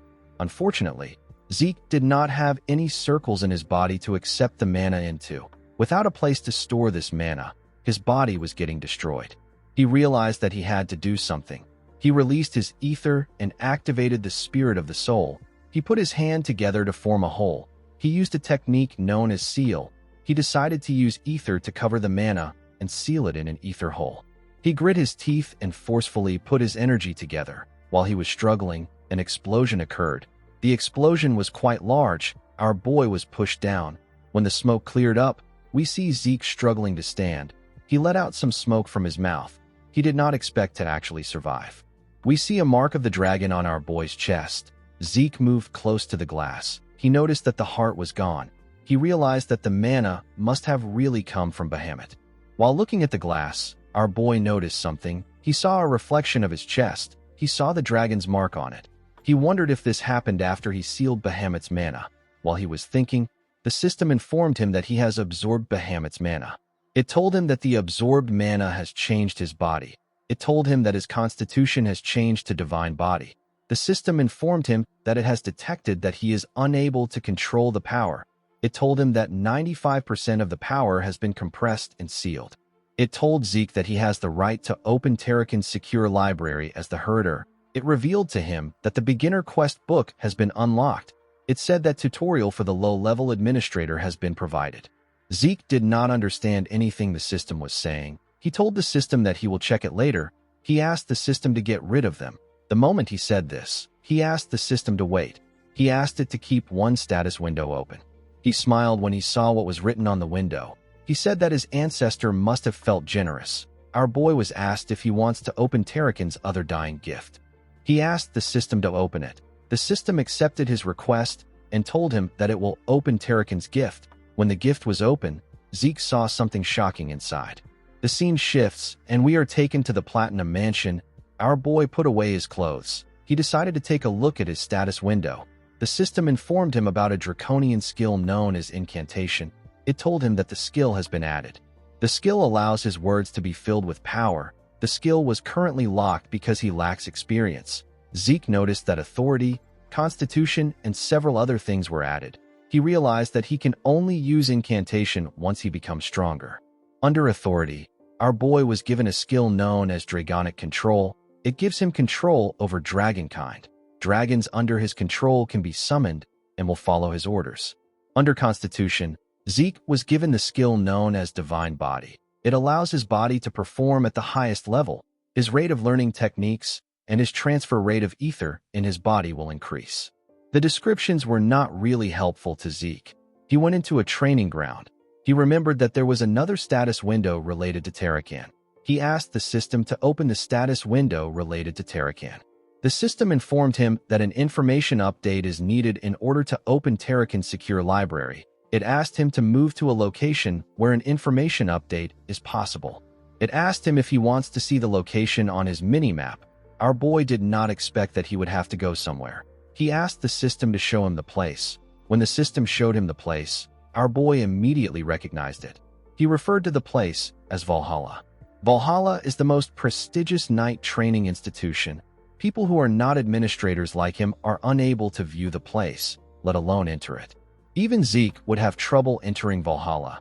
He never planned on joining the institution. Since it was something related to Tarakan's dying gift, our boy decided to adjust his plans. He realized that he has to continue being a part of his family. The system informed him that the beginner quest book has been activated. It told him that his tutorial will soon start. It told him that a quest will be given to encourage his growth once the tutorial is over. Once the quest is over, he will be given a reward. Zeke realized that this is similar to the mission from an adventurers guild. It is like a mercenary assignment. The only thing he didn't know was what a tutorial is. While he was thinking, the system informed him that the tutorial will begin now. The moment it said this, the ground began to transform. Zeke was shocked to see this. He was dragged into a different place. He wondered if he got teleported like earlier. He quickly realized that this was different. He could tell that the entire area has changed. While he was looking around, monsters appeared in front of him. These monsters were orcs. The system asked our boy to defeat the monsters within the given time frame using 2 or more different skills. He will be given points, and the system store will be unlocked as a reward. Zeke was given 60 minutes. He took out his sword. The situation felt weird to him. Monsters suddenly appeared, and an appropriate reward is given. Our boy wondered if the tutorial is trying to create situations where he can take advantage of the system. He wished that he had gotten the tutorial earlier. While he was thinking, the monsters rushed to attack him. Before they could hit him, Zeke activated swift steps and continuous slash. He tore through the monsters in one attack. He noticed that his claymore was as light as a feather. He realized that this was thanks to the divine body. With his current body, he could easily defeat a purple knight. The system informed him that he has completed the tutorial quest. It sent him back to his dimension. Our boy took away his sword. He wondered if what he experienced was an illusion. It felt incredibly real to him. The system told him that he has obtained critical bonus and time bonus. It told him that he has obtained 40 points and access to the shop category. Zeke was surprised to see that he can buy items through the system. He found it amazing. The items there were rare relics that cost a fortune to buy. Our boy wondered if he can make a fortune by reselling the items in the shop. The system informed him that he can also sell items in his inventory. It told him that the training claymore can't be sold. It asked him if he wants to sell an elven dagger for 4 points. Zeke realized that he can only sell ancient relics. The elven dagger could be sold for 100 gold at an auction. The 4 points was a bit too small. Our boy decided not to use it unless he really needs points. He closed the system and decided to leave the training ground.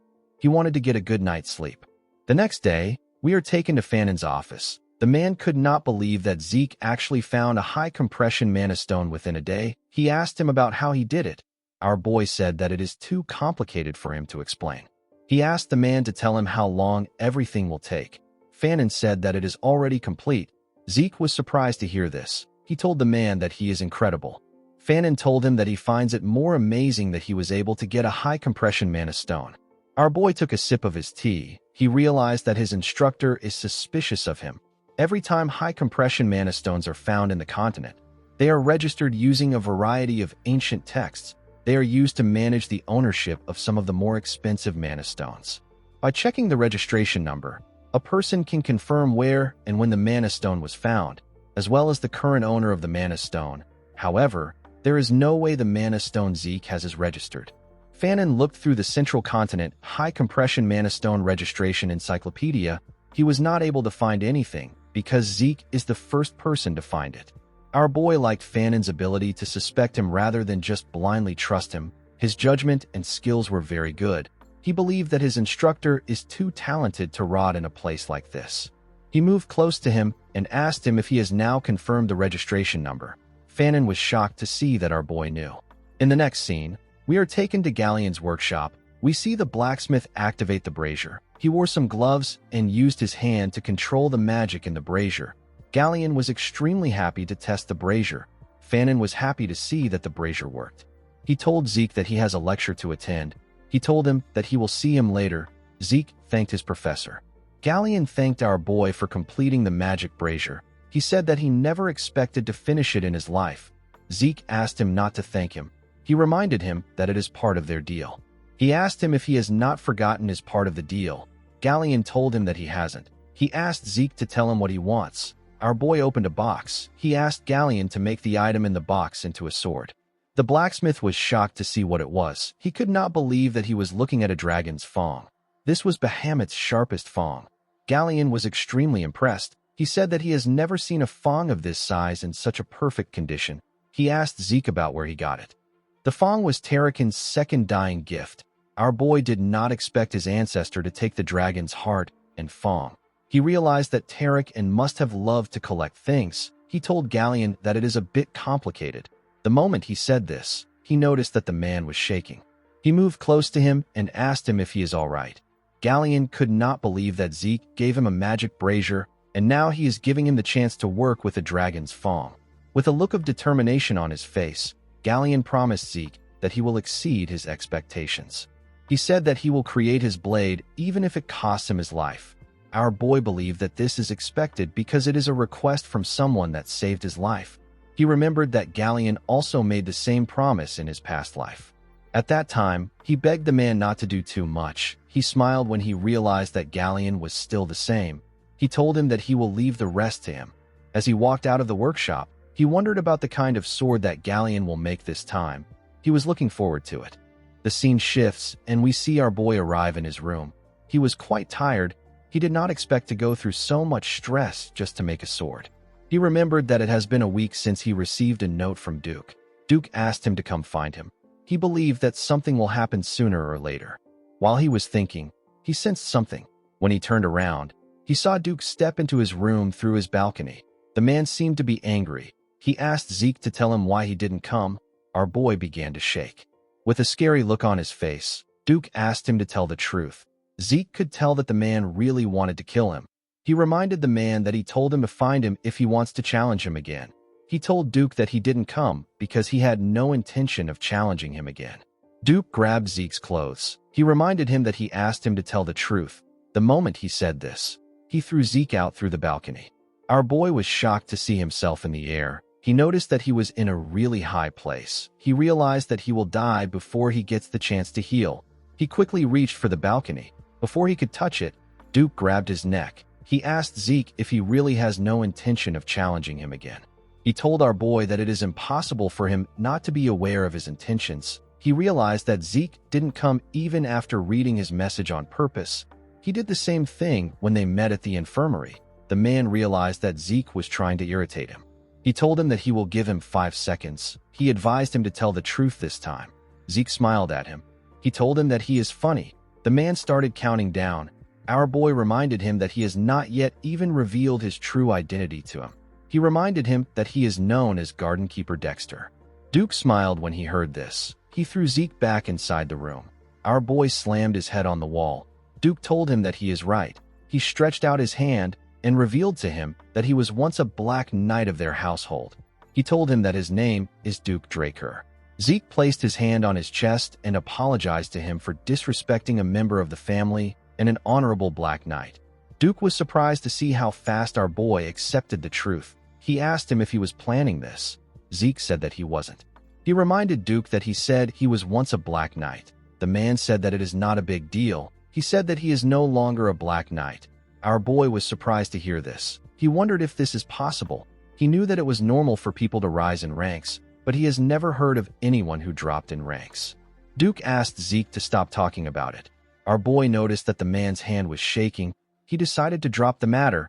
He told the man that he will tell him the truth since he also did the same. He revealed to Duke that he was already aware of his identity. The man asked him if he bothered him so that he can become his official apprentice. Zeke told him that he is correct. Duke smiled when he heard this. He told our boy that he likes his boldness. He told him that he will accept him as his apprentice. Zeke was shocked to hear this. He did not expect it to be so easy. He decided to make it official before Duke changes his mind. He went on one knee and referred to Duke as the honorable knight among knights. He declared his intention to become his apprentice. He said that he will gain wisdom and power to bring honor to his master's name under his orders.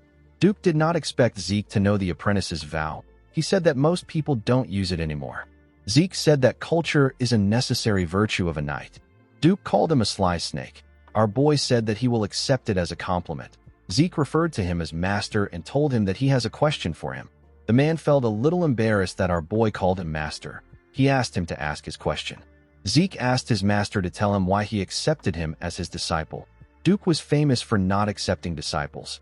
Only Andre, the man known as the genius of the century, managed to become his disciple after years of asking. Our boy did not understand why Duke would accept him so readily. He assumed that his master saw that his potential surpasses Andre's own during the duel they had. Duke asked him to guess the reason. Zeke asked his master if it is because he is a genius of the family. The man laughed when he heard this. He told our boy that his confidence is something else. He told him that he would have chosen Reina if he was looking for a genius. He revealed to Zeke that he likes his tenacity. He explained to him that talent isn't the only thing needed to reach the level of a red or black knight. Individuals who never faced any issues usually fall in the face of adversity. Zeke knew that the man was right. Most of the praised geniuses who were projected to reach the level of red knights usually fail to reach this level. They stay at the level of blue knights. Duke stood up. He asked our boy to follow him. He said that it is time for his first lesson. Zeke followed his master to the Western Greenhouse Gymnasium. He was surprised to see how large it was. He did not know that there was a gymnasium underneath the greenhouse. He wondered about what his master was planning. He has been running around the gymnasium since they arrived. Duke realized that our boy has been running for 3 hours. He asked Zeke to stop. Our boy asked him if he no longer has to run. Duke told him that he has a question for him. Our boy asked him to tell him what he wants to know. The moment he said this, Duke appeared behind him. He grabbed our boy's hand. Zeke quickly pushed his hand away. He put some distance between himself and his master. Duke took a look at his hand. He asked our boy if he has a problem with him checking his pulse. Zeke became nervous. The man said that he knew something was off from the start. He noticed it when they fought in the infirmary. He noticed it again when they dueled in the greenhouse. Even after Zeke ran 500 laps around the gym, the man could not sense a single drop of aura from him. Our boy also stopped him from checking his pulse. Duke asked him if he is unable to use aura. Zeke was shocked to hear this. He could not comprehend what was happening. Duke remembered seeing the bronze statue release a golden light. He remembered that there was an uproar about the golden light, which has never been seen. He walked up to Zeke. With a smile on his face, he asked our boy to tell him why he does not want to allow him examine his pulse. Zeke had to look away. He could not look his master in the eyes. Due to the way he spoke, our boy could tell that Duke was not suspicious. He was simply curious. Even though it is a very serious issue for a Draker to be unable to use aura, Duke was more focused on his curiosity. Our boy realized that he is lucky that he is facing Duke. He hoped to get Graham soon so that he can avoid people's suspicions about his aura.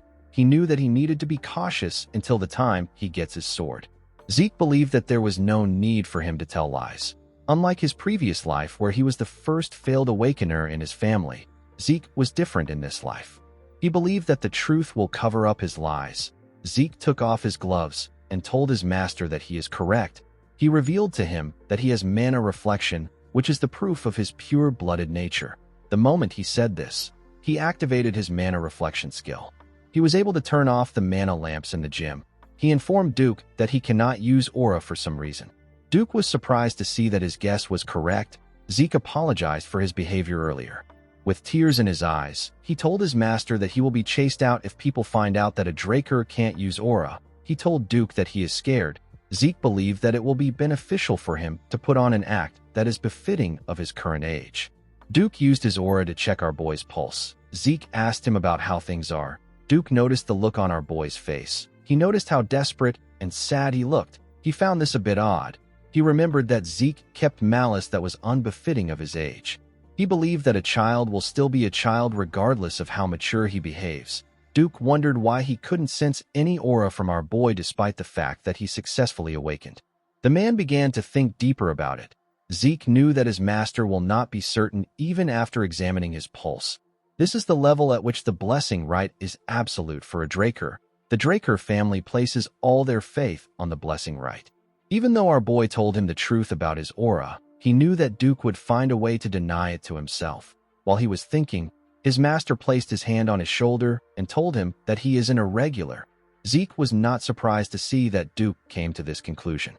He believed that it was natural for the man to think like this since he isn't aware of the concept of class. Our boy pretended as if he didn't know what an irregular is. He asked Duke to tell him what an irregular is. Duke said that it is a term used to refer to people with anomalous abilities. An example of this is the ability to use aura and mana together. Another example is an irrational ability of peering into the future. Due to their abilities, irregulars are not treated well. Duke asked our boy not to tell anyone about his ability. As Zeke ran after his master, he asked him to tell him why he thinks he is an irregular. Duke told him that he has an insane amount of stamina and incredible recovery. No matter how light the damage is, treating internal wounds take time. Yet Zeke was able to recover almost instantly. He told our boy that it must have taken a ridiculous amount of energy for him to heal instantly. The man asked Zeke to tell him what he thinks energy is. Our boy told him that it is aura. Duke explained to him that his energy is being constantly consumed in exchange for stamina and regeneration. Thanks to this, there is barely any energy left for him to sense. He told Zeke that this is just his own theory. Our boy realized that his theory actually makes sense. It was quite plausible. He asked Duke if he will never be able to use aura. He told the man that he won't be able to meet his expectations. Duke laughed when he heard this. He walked up to the stage. He asked Zeke not to worry about it. He revealed to him that his Gale art is a special art that doesn't use aura. Zeke joined him on the stage. The man explained to him that a special art is a special skill personally developed by a knight who has reached great heights. Normally, the special arts is a specialization of dragon slaying, so it would be proper to use aura. However, the Gale arts uses only a trained body. Duke told Zeke that he will show him a demonstration. He asked him to pay attention. The moment he said this, the man moved at a crazy speed. Zeke had to quickly follow him with his eyes.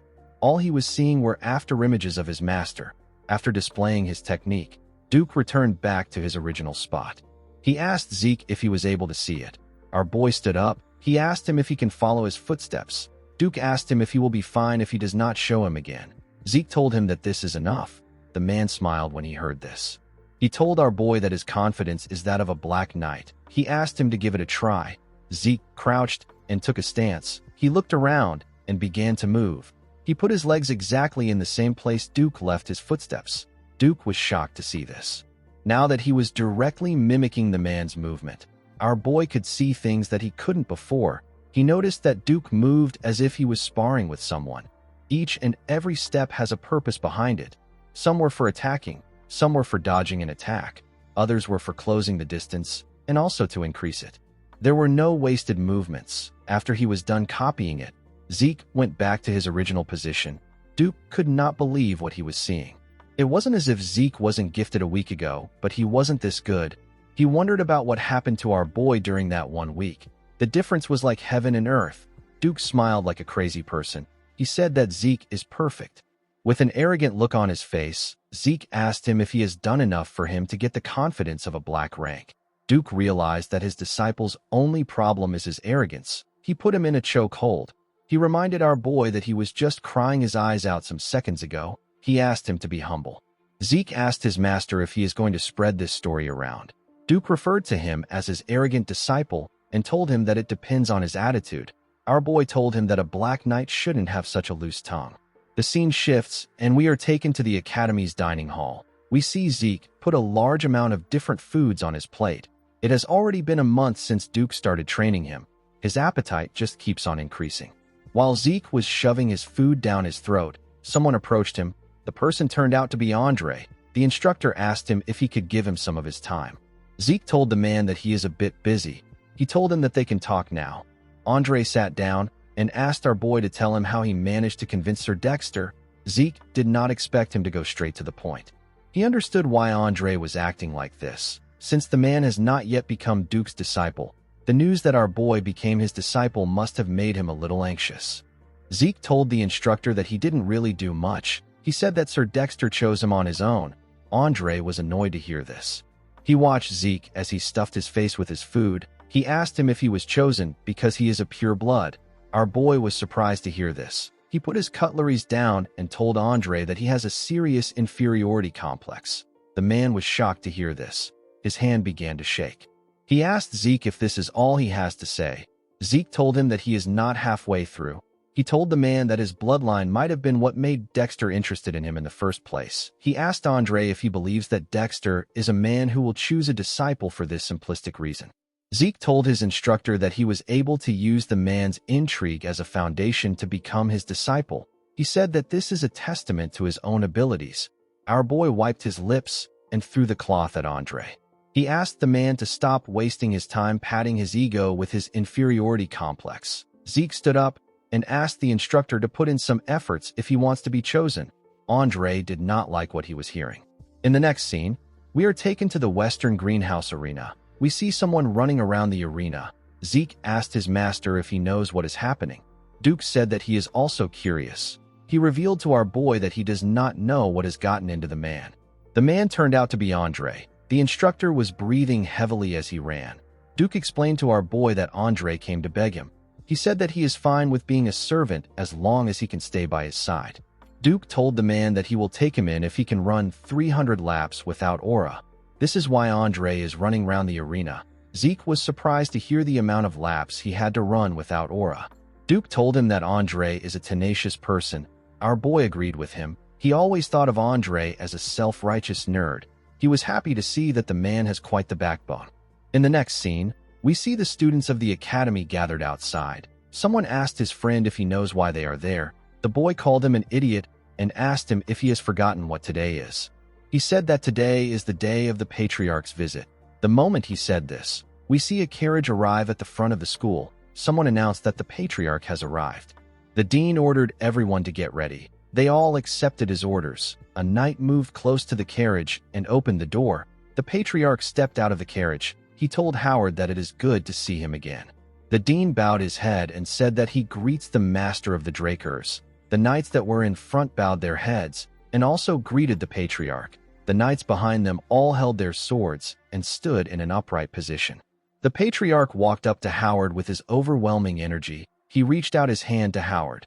He gently tapped him on his shoulder and told him that he is always hardworking. The dean said that his work is nothing compared to his. With a smile on his face, the handsome patriarch told Howard that he is the only one who understands him. The patriarch is known as Arthur Draker. He is the master of all Drakers. Howard told the patriarch that the sun is quite hot today. He told him that it will be better if they go inside. Arthur raised his hand when he heard this. Howard quickly stopped talking. The patriarch moved close to where the students were. They were all excited to see him. Arthur raised his hand and called the students young dragon slayers. He told them that they are the hope and the future of the Drakers. He advised them to train harder. He told them that their development will be the Drakers' development. The students bowed their heads and accepted the order from the master of the Drakers. After saying this, Arthur turned around and told Howard that they can go in now. The man accepted his order. The scene shifts and we see Zeke greeting his father. He referred to him as the leader of all knights and the guardian of the name of the Dragon Slayer. He told him that he greets him with respect. Arthur laughed when he heard this. He told his son that nobody greets like this anymore. He asked Zeke to take a sit. Arthur placed a tray containing tea and other snacks on the table. He told our boy that he heard that he likes tea. He said that he prepared something rare. He told him that he hopes he likes it. Zeke thanked his father for the tea. He realized that even the food he likes was being reported to him. Zeke heard people say that they may be things that the Emperor doesn't know, but there will never be anything that a Draker doesn't know. Our boy felt like this saying was true. His father informed him that he called for him because he heard that he became Duke's disciple. Zeke did not expect him to go straight to the point. He told his father that Duke did him a great favor. Arthur agreed with him. He told his son that he does not know what his goal is, but he will be able to accomplish it if he follows Duke's teachings. Zeke revealed to his father that he wants to be the strongest on the continent. Arthur glared at his son when he heard this. Zeke told him that he will become stronger than everyone so that he can live freely. With a smile on his face, our boy said that this is his goal. Arthur's expression changed when he heard this. He released his aura and asked his son if he plans to surpass even him. Zeke began to sweat. He felt like something was pushing him down. He recognized this power. It is known as Astral Sword.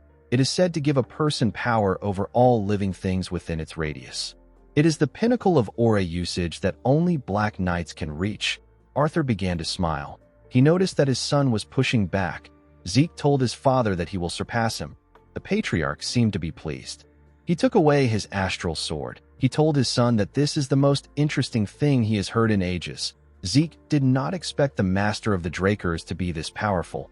The man is a real Black Knight, the pinnacle of strength. Duke was already ridiculously strong, but the patriarch was on a whole other level. Zeke was scared. Arthur informed his son that he came to support him in the academy. He said that his support is no longer enough. He put his hand into his clothes and brought out something. He placed it on the table. He told his son that this is a gift for becoming Duke's disciple.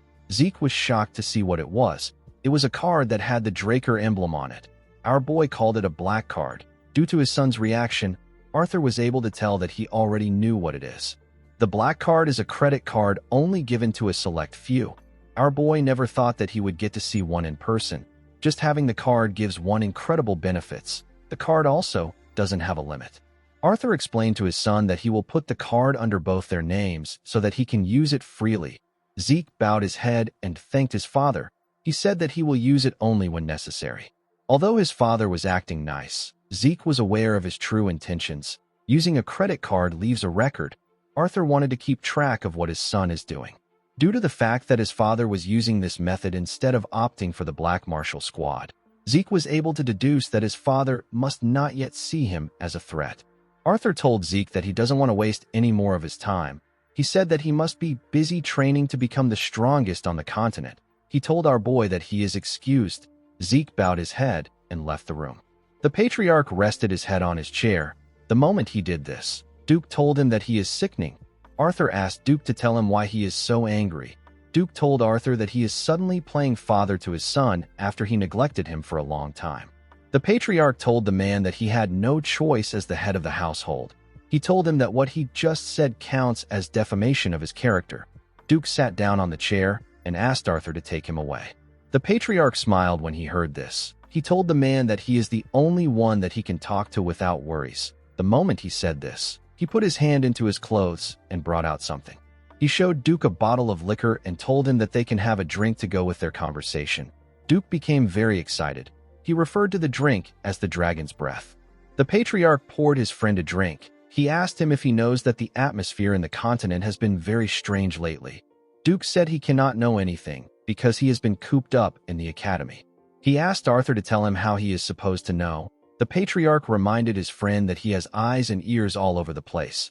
Duke called the patriarch a snake. He told him that he asked a question when he already knows his answer.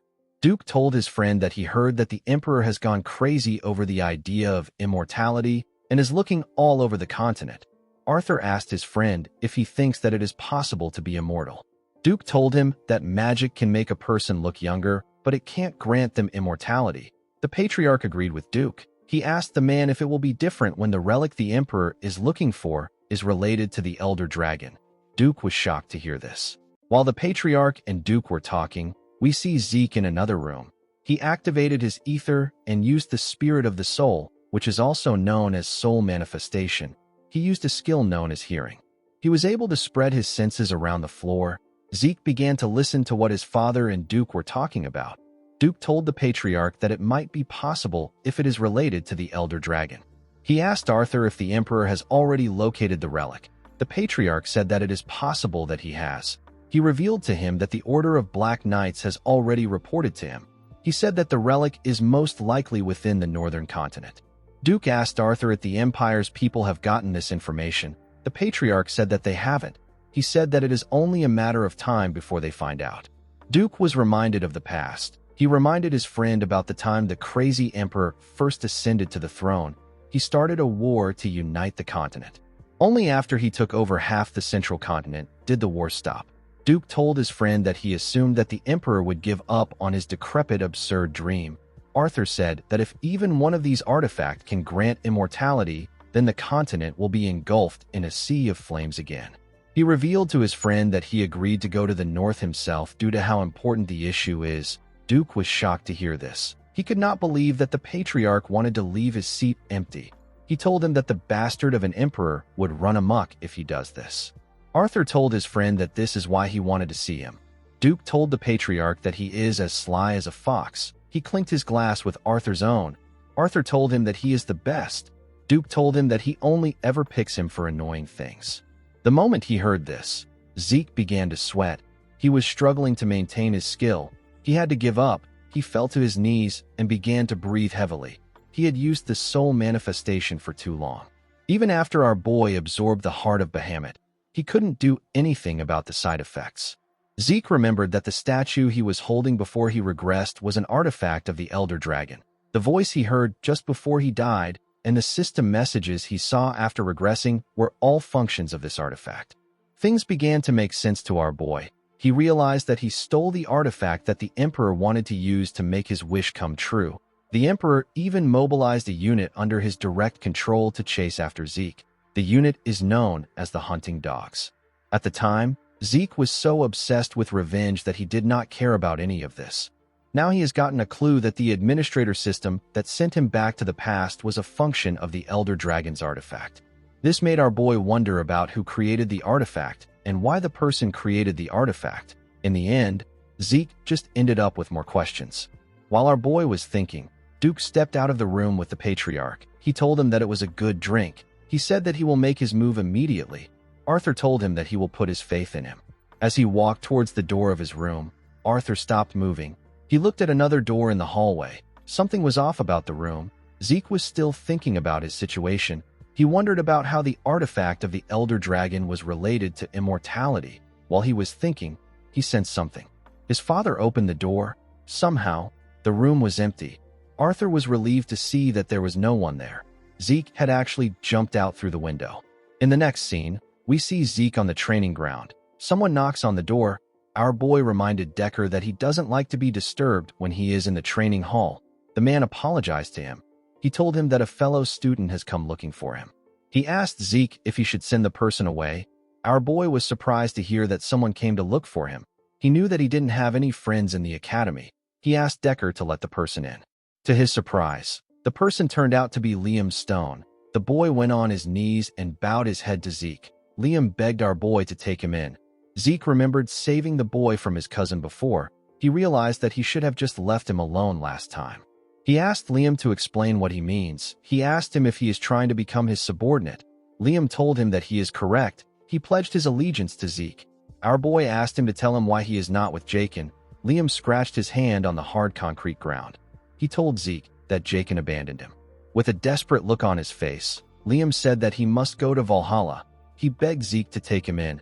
Our boy remembered that Liam was like this too in his past life. He wondered why the boy was so obsessed with Valhalla.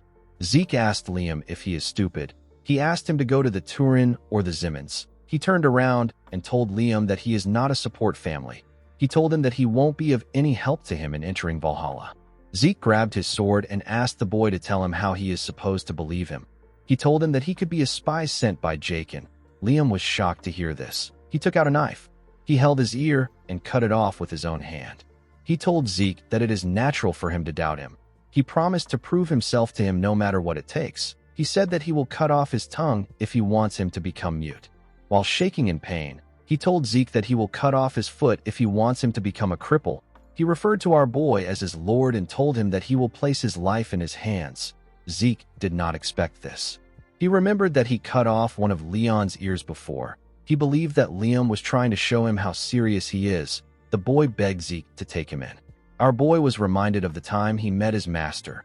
He told him that he wants to become stronger than anyone else. He begged his master to teach him. Liam continued begging Zeke.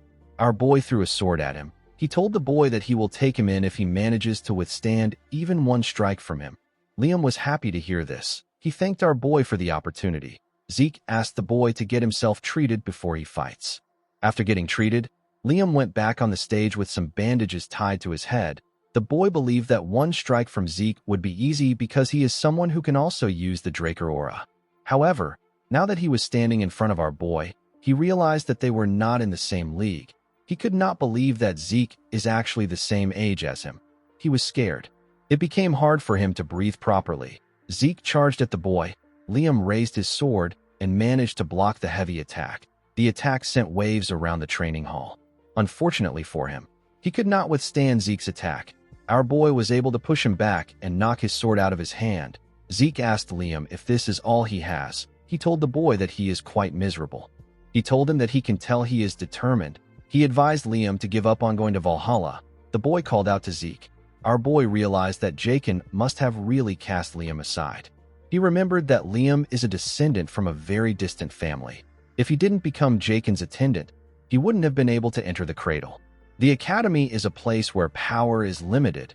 Even a direct descendant like Zeke was expelled in the past. It won't be odd if Liam is also expelled now. Zeke believed that the boy had to accept his fate. The moment he thought of this, he felt something. When he turned around, he saw Liam holding his leg. Zeke wondered why the boy was clinging on to him so desperately. In his past life, Liam was expelled from the academy and the order. His life fell to ruins. However, he managed to make his way up to the level of Red Knight and became known as the Mercenary King. With tears in his eyes, Liam begged Zeke to give him one more chance. Our boy realized that Liam doesn't intend to give up. He told the boy that he will give him another chance. Liam was shocked to hear this. Zeke told him that he has a condition. He reminded Liam that he said that he will cut his tongue if he wanted him to be mute, and he will cut his leg if he wants him to be a cripple. Our boy placed his hand on Liam's shoulder. He asked him to cut off his right arm right now. Liam became terrified when he heard this. Zeke asked him if something is wrong. He asked him if he values his right arm so much. Zeke knew that there was no way that Liam would do this if he is in his right mind. He was basically telling the boy to give up on being a swordsman. He stood up and told Liam that he has a lot of training to do. He asked him to get out if he cannot do it. Liam stood up and turned around. Zeke did not know why the boy was desperate, but he hoped that he wasn't too devastated. He knew that Liam would still become a Red Knight, even if he doesn't make it into Valhalla. To Zeke's surprise, Liam picked up his sword and stretched out his right arm. Zeke was shocked to see this. He did not expect him to be this crazy. He quickly charged at Liam. Before the boy could cut off his right arm, Zeke managed to hit the sword. He broke his blade. Liam was surprised to see that his arm was still there. Zeke grabbed the boy's clothes and asked him if he has lost his mind. He asked him to tell him what he will do if he went back on his word. With a sad look on his face, Liam told our boy that he is scared that he might lose something more important to him than his arm. Zeke did not understand what he was saying. He let go of him. He told him that he will throw him out if he does something this stupid again. He asked him to remember this. With a smile on his face, Liam asked Zeke if he will accept him. Our boy asked him to follow him. He told him that people won't think well of him if someone he calls his subordinate is missing an ear. In the next scene, we see the boys in the dining room of the Platinum Mansion. Liam was touching his ear. He asked Zeke if it is really all right for him to use such a valuable potion. Our boy told him that he is investing in him. He asked him not to worry about it. Zeke placed his tea on the table and asked Liam to tell him something. He asked the boy to tell him what is more valuable than his life. Liam became sad when he heard this. He told Zeke that it is his mother. He revealed to our boy that he heard that his mother collapsed from a high fever a few days after he was abandoned by Jaken. Fortunately, the fever left, but her entire body was covered in rose-like red spots. She was growing weaker by the day. The village healers don't know what the disease is called. Zeke asked him to tell him why he is so adamant about going to Valhalla. Liam said that Valhalla students and their families are offered the greatest medical treatments available on the continent. Zeke took out a pen and added some ink to it. He started writing on a paper. Periodic high fevers and rose-like red spots are symptoms of a certain disease. 5 years from now, the entire central continent will be plagued by the rose disease. It is a highly contagious disease with a high fatality rate. Countless people will lose their lives to this disease. Fortunately, a radical treatment will be invented, and it will put an end to the spread of the disease. When he was done writing, Zeke gave Liam the paper. He told him that it contains the method for producing the medicine that can heal his mother's illness.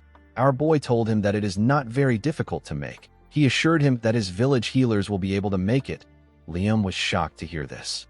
He accepted the paper and thanked Zeke. He asked him about how he knows a cure when the healers didn't even know the name of the disease.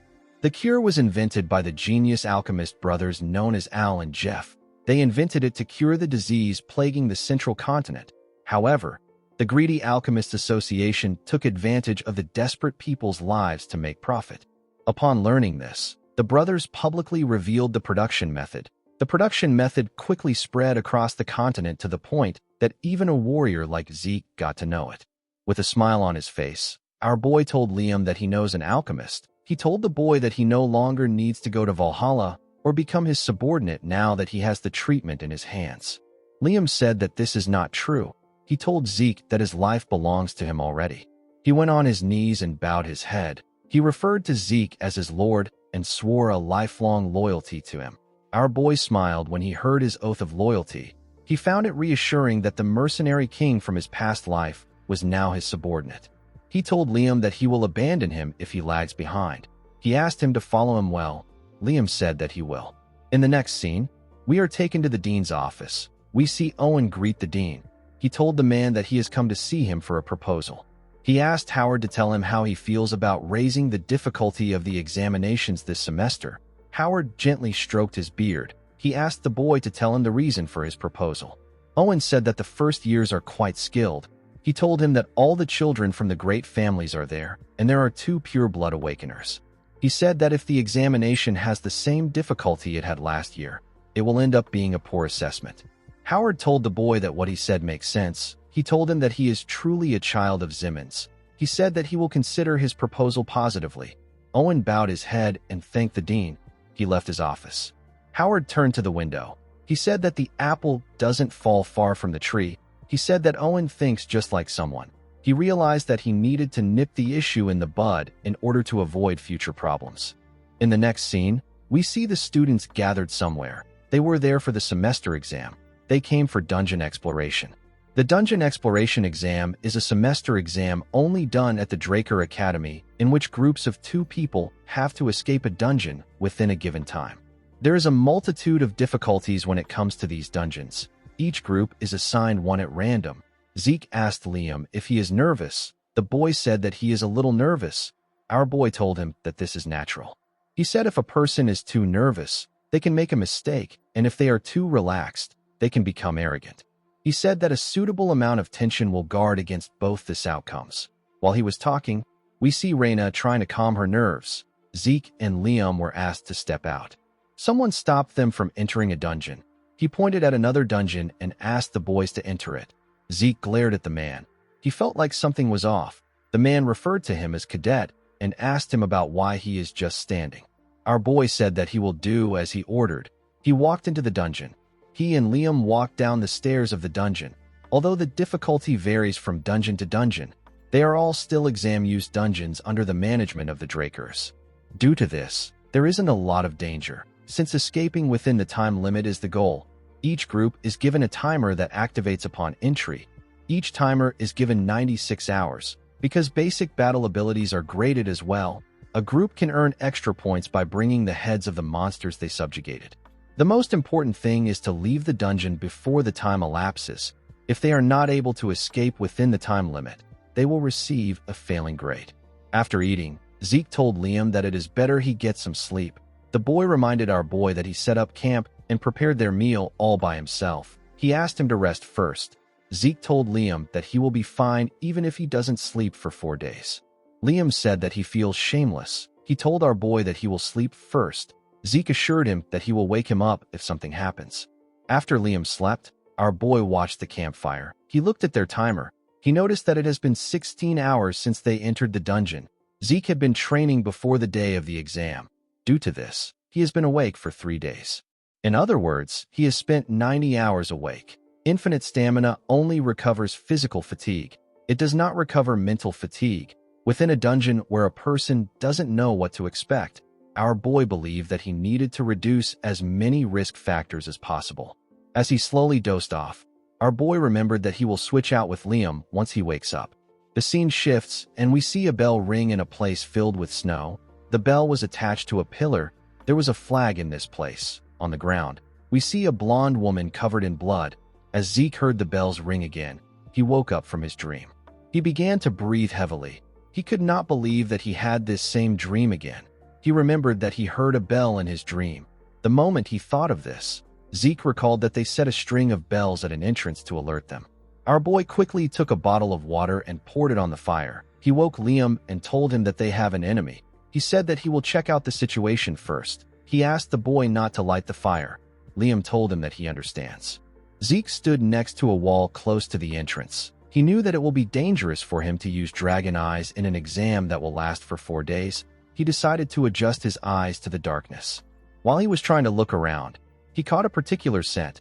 Our boy immediately knew that this was the scent of sulfur. He knew that there is one monster that gives off the scent of sulfur and often hunts in packs. A monster with a danger level of rank 3. This monster is the dog from hell. It is known as a hellhound. Our boy remembered that Reyna hunted an orc in his past life, but he never expected hellhounds to be in the dungeon. He quickly took out his sword. While listening to the monster's sound, Zeke noticed something odd.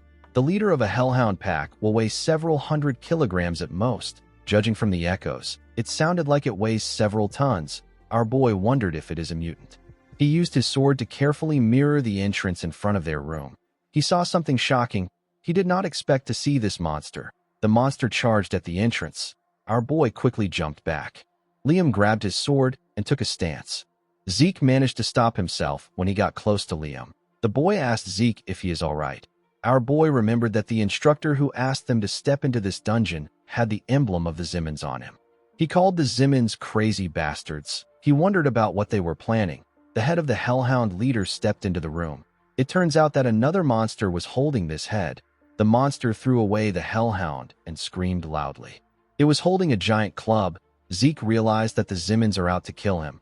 Liam was surprised to see a troll. Trolls are rank 1 monsters. They are dangerous to the point where they can casually eat orcs and hellhounds. Liam moved in front of Zeke. He told him that he will act as a decoy. He asked him to use the opportunity to flee. Our boy smiled when he heard this. He asked Liam to not say something so depressing. He stood up and told him that he is not a lord who abandons his subordinate.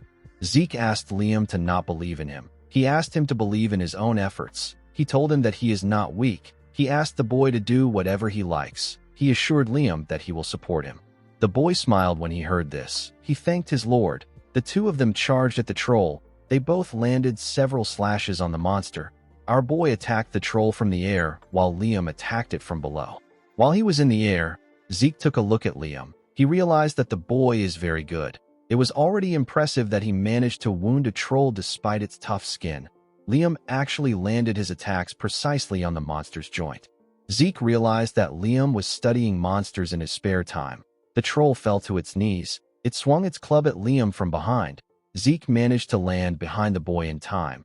He used his sword to parry the attack. He was able to cut the giant stick. Liam apologized to our boy. Zeke told him that it is fine. He told him that he is doing well for his first real battle.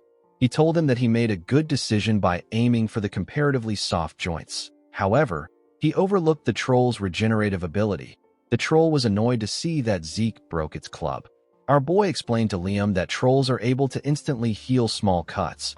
A person cannot keep up with their regeneration with proper attacks. While Zeke was explaining to the boy, the troll raised its hand.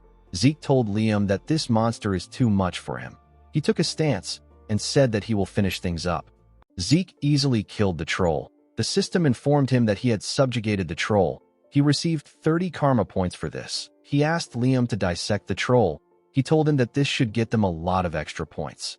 While Liam was cutting the troll, Zeke received another message. He was given a quest known as 2 birds, 1 stone. He was asked to hunt 100 monsters of 10 different species in the dungeon. The time limit for the quest is 72 hours. The karma points gotten during the mission will be doubled as a reward for completing the quest. Zeke was happy to see the reward. He took a look at his watch. He realized that he had 79 hours left before the exam comes to an end. Hunting 100 monsters wasn't a problem for our boy. However, hunting 10 species was quite troubling to him. No matter how large this dungeon may be, it is still an exam-use dungeon. This means that there should be about 4 species inside. Due to the fact that this was a trap set by the Zimmons, Zeke believed that it is possible to find 10 species if he looks around thoroughly. He realized that he has a lot of work to do. While he was thinking, Liam informed him that he is done. The students were given a head collection bag and a timer. The bag is far inferior when compared to a subspace pocket, but it is good enough to carry the drops. Zeke told the boy that they are moving forward. He asked him not to fall behind. When the timer was at 60 hours, we see the boys fighting hellhounds. At 47 hours, we see them taking the drops of goblins. At 39 hours, we see them defeat a huge bat. As time went on, the boys decided to rest. Since they have hunted many monsters, Zeke asked Liam if he has gotten used to real combat. The boy said that he is not sure. Zeke told him that this is normal. He told him that it normally takes a while to get used to it. Our boy took a look at his system. He saw that he had 50 minutes left. He had hunted 9 species already. Zeke took a look at the dungeon's layout. He noticed that he had already looked everywhere. He said that the Zimmons are really useless. He believed that they should have prepared 1 more monster for him. While thinking, our boy sensed something. The cave they were in began to shake. The ground began to crack. Zeke drew out his sword and ran towards Liam. He ordered Liam to leave the bag. The boy was surprised to hear this. Zeke managed to get close to Liam in time. He quickly cut the rope that the boy tied to his clothes. The moment he did this, something came out of the ground and ate the bag. Blood splashed all over the place. Liam was shocked to see this. He noticed that Zeke's arm was covered in blood. He asked Zeke if he is all right. Our boy asked him not to worry about it. He told him that it is the blood of the monsters. He asked Liam not to interfere in the fight. He told him that he won't be able to pay attention to him. The monster that came out of the ground was a giant worm. Zeke did not expect to see a dungeon worm. A group of 8 purple knights who are well-trained are needed to subjugate a monster like this. The monster moved in front of Zeke and screamed at him. Our boy did not expect the Zimmons to be this prepared. The monster charged at Zeke. Liam quickly called out to his lord. He grit his teeth out of anger. He knew that he will be a burden to Zeke if he interferes now. He turned to his bag and went to check something inside. Our boy was able to protect himself from the worm's teeth with his sword. He was able to jump out of the monster's path. The dungeon worm passed by his side and went underground. Zeke became nervous. Even a blue knight wouldn't want to encounter this monster in a place like this. This is because it consumes the earth when it is moving. Zeke knew that he will be buried alive if he takes too long to subjugate this monster. The moment he thought of this, the worm attacked him from behind. Zeke was able to sense its presence and dodge its attack by bending his head. He took a stance and stabbed the monster from the side. He dragged his sword on its body and made the cut longer. He wanted to cut the worm in half. Before he could reach the tail, the worm raised it and turned around to face our boy. Zeke did not expect it to do this. The monster tied the rest of its tail around our boy. It squeezed him tightly. Our boy spat out some blood. While the worm was trying to choke Zeke, Liam stabbed it from behind. The worm screamed out in pain. As he healed his body with his skill, Zeke noticed that the pressure was a bit weaker. He was able to jump out of the monster's grip.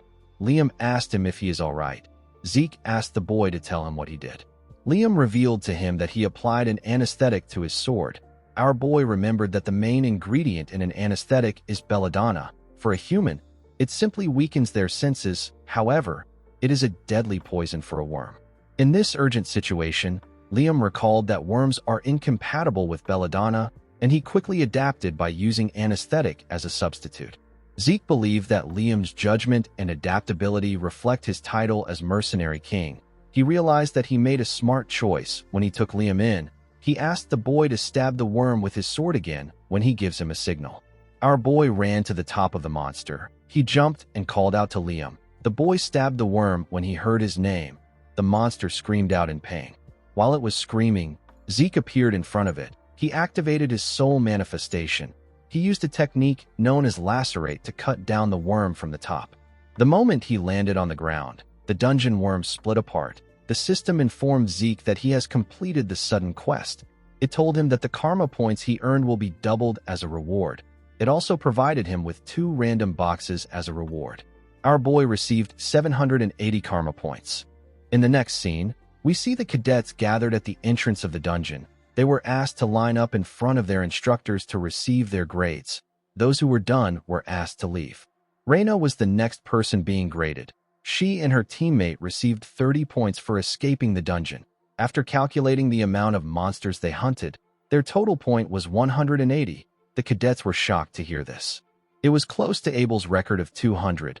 They said that purebloods are on a different level. The instructor commended Reina for surpassing the passing grade of 130 points. The girl thanked him for his praise.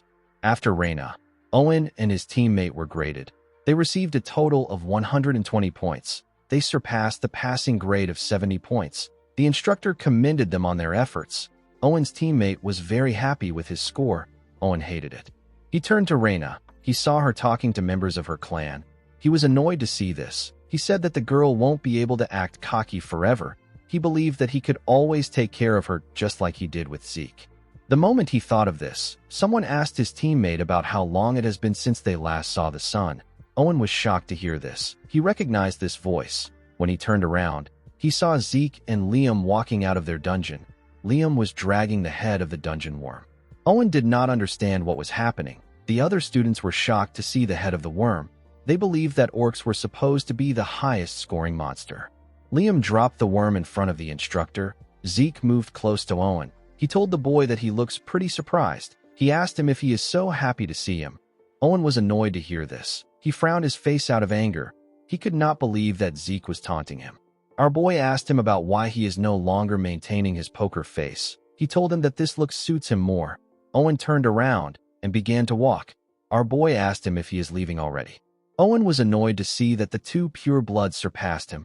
He promised to make them pay for looking down on him. Zeke watched Owen as his squad members ran to him. He said that the boy is merciless. While he was looking at him, an instructor asked him if he is done fighting. Our boy quickly recognized the instructor. He told Andre that it has been a while since they met. Andre said that he will begin the grading. Zeke told the man that this is the only monster he has. He asked him if there is a need for him to be graded. Andre put on some gloves. He explained to our boy that he cannot carelessly gloss over things as an instructor. He asked him if the monster ate the bag containing the heads of the monster they killed. Zeke told him that it did. Andre put his hand into the monster's mouth. The cadets were shocked to see this. Our boy realized that he got lucky. They lost all the heads they gathered in the last 4 days because of the dungeon worm. Since they couldn't afford to receive a failing grade, they had to take the head of the dungeon worm with them. Zeke knew that no other instructor would inspect the flesh and skin stuck between the teeth except Andre. After he was done inspecting, Andre confirmed that they hunted gremlins, goblins, hellhound, hobgoblins, orcs, and a troll. The other cadets were shocked to hear this. They could not believe that Zeke and Liam fought a troll. Andre was able to tell that there were dozens of heads. He said that he can't count the dozens of heads because it would be unfair. He said that he will count each monster species as 1 head. Although the troll and dungeon worm are not included in the examination criteria, records state that a troll is as strong as 3 orcs and a dungeon worm is as strong as 6 orcs. Andre decided to give the boys 90 points for the troll and 180 points for the dungeon worm. After calculating everything, their total point was 368. The boys were told that they pass. An instructor moved close to another instructor. He asked him about the amount of points they got when they were cadets. The man told him that hellhounds were not even included in the exam criteria at that time. The other students could not believe what they were hearing. One student belonging to the Zimmons family said that this isn't fair. He told the instructor that Zeke's only proof is the head of the dungeon worm. The instructor reminded him that the dungeon worm alone is worth 180 points. The boy asked him about what this means. The instructor asked the other cadets to think about things carefully. He asked them if they would have been able to fight against a dungeon worm or a troll. The cadets wondered if Zeke was always this strong. Our boy did not like the fact that they were making a lot of noise. It was different from how he used to be mocked in the past. Zeke didn't feel bad, but he did not like the fact that he had done something to stand out again. He could not believe that the Zimmons went as far as to manipulate the exam use dungeon just to eliminate him. He wondered if this was Owen's decision alone. He quickly realized that the boy was not powerful enough to mess with the Academy's examination. He understood that it was the Zimmons as a whole that made this decision. Our boy realized that he was being observed more than he thought. He decided to try to adapt and keep an eye on the situation. While he was thinking, someone called out to him. The person turned out to be Reina. The girl walked past him and told him that he wins this time. Zeke watched her as she walked forward. He did not understand what she was talking about. He did not know what he won. The scene shifts and we see Zeke on the training ground. He decided to check his system. He took a look at a draconian skill known as gluttony, which allows him to eat a lot and digest a lot. Zeke had been ignoring this skill because it looked useless. However, now he has 780 points. He could easily invest 50 points. The system asked him if he will activate the skill. Our boy told it that he will. He noticed something shocking. The skill description had changed. The system explained to him that when he is in a state of gluttony, he will be able to eat and digest anything and convert it into energy. If he consumes a monster with bloodline abilities, he will be able to absorb that monster's ability. Zeke smiled when he saw that he could absorb the ability of a monster. He realized that he should have activated this skill before he went for the exam. He decided to test the skill. He wanted to see what energy conversion is like. He brought out a piece of meat from his inventory. The moment he did this, the skill got activated. Something pulled the meat from his hand. Our boy was surprised to see this. When Zeke turned around, he saw a dark, shadowy entity arise from his shadow. The shadow was swallowing the meat. Our boy did not know what he was looking at. It was as if the jerky was being swallowed by a bog. While he was looking at the shadow, the system informed him that he has recovered energy from the energy he absorbed. A small golden light shined around him. Zeke noticed that his migraine was gone. It was as if he took a nap. Although it was small, he could feel that his mental fatigue has been reduced as well. He also felt like his whole body has been rejuvenated. His mental fatigue, physical fatigue, and even his ether has recovered a little. Zeke reactivated the skill. He began to pour more meat into the shadow. He realized that it was worth the 50 points. With this one skill, he will be able to reduce the risk of all his other skills. He can recover his mental fatigue with gluttony, and thanks to his infinite stamina, he can't feel physical fatigue. Our boy realized that he can train for 24 hours without the need for food or sleep. He decided to start right away. Before he could do anything, someone knocked on the door. He told Decker that they already spoke about this last time. He reminded him that he asked him not to disturb him when he is in the training hall. The man informed him that he has brought some important news. He revealed to Zeke that his sword has been completed. Our boy became excited. In the next scene, we are taken to Galleon's shop. Zeke told the man that he heard his sword is complete. Galleon asked him to give him a moment. In his past life, Galleon gave our boy something made of mithril and pure iron. This was the Sword of Radiance. It is a famous sword that anybody would recognize its excellence with just a glance. Even though he gave him a dragon's fang as material for the sword, he still thought that Galleon would give him something that has a similar appearance to Graham. Unfortunately for him, the blacksmith gave him something else. This new sword was dark, and it did not look anything like Graham. It had a unique energy around it. Zeke picked it up to check it out. Only judging by its appearance, it was not a very pretty sword. He asked Galleon if he did not sharpen it on purpose. The blacksmith told him that it is supposed to be like this. Zeke placed the sword down. He asked the blacksmith if this is the sword that he believes suits him best. Galleon told him that he is correct. He found Zeke to be weird. Most people would have been bewildered at his words, but our boy easily understood what he was getting at. Galleon realized that Zeke was the only one fitting to do something. He revealed to our boy that the sword doesn't have a name yet. He said that he has tried to name it, but no matter how hard he tries, he can't think of a good name. He asked Zeke if he can name the sword. Our boy was surprised to hear this. He did not expect Galleon to ask him to do this. In his past life, Galleon came up with Graham the Sword of Radiance by himself. Our boy found it odd that Galleon can't think of a name. He believed that this sword was Graham in a different form because he provided Galleon with a dragon's fang. Our boy realized that he has to think of this sword as something entirely different from Graham. He put his hand into his pocket and took out something from his inventory. Galleon was shocked to see what Zeke took out. He was shocked to see our boy holding a dagger. Our boy used the dagger to cut his hand. Galleon asked him about what he is doing. The moment he cut his hand, his healing factor activated. His healing factor is a skill that is active at all times. Regardless of this, it is still Zeke's skill. Our boy believed that he should be able to control it. The system confirmed his request. It told him that the passive activation of his class skill has temporarily been delayed. Zeke's arm stopped healing. He placed it above the sword and let his blood drip on it. Galleon quickly realized that this is the sword naming ritual. The sword naming ritual is a traditional dwarven rite in which one grants a weapon a name. The owner will infuse his blood with his energy and aura or mana and have it drip onto their sword to initiate the ritual. Once the ritual has begun, the initiator will enter into the depths of their unconscious mind and spend time there endlessly until they pick a name. Galleon took a look at the sword. He could not believe that Zeke knew about this ancient dwarven ritual that has long been forgotten because of how dangerous it is. He did not know how this was possible. Zeke fell into his mind. Hundreds of characters appeared in front of him, of the countless names whirling around him. He must pick one name that will stay with him. For the sake of his new sword, he must pick a new name. As Zeke fell deeper into his mind, he saw more names. When he reached a point in his consciousness, our boy found the perfect name. He named the sword the Stygian Blade Bahamut. When he opened his eyes, the system informed him that it has registered Bahamut as an item. Bahamut and thousands of other blades appeared before him in his consciousness. Zeke could not believe that he chose the name of an evil dragon. He wondered if his mind is okay. In the next scene, we see Galleon help Zeke wrap his hand with bandages. He told our boy that he is amazing. He told him that he knows about a ritual that even dwarves barely know about. Zeke told him that he came across it while studying dwarven history. Galleon asked our boy if he can rest there for a moment. He told him that he has something he wants to give him.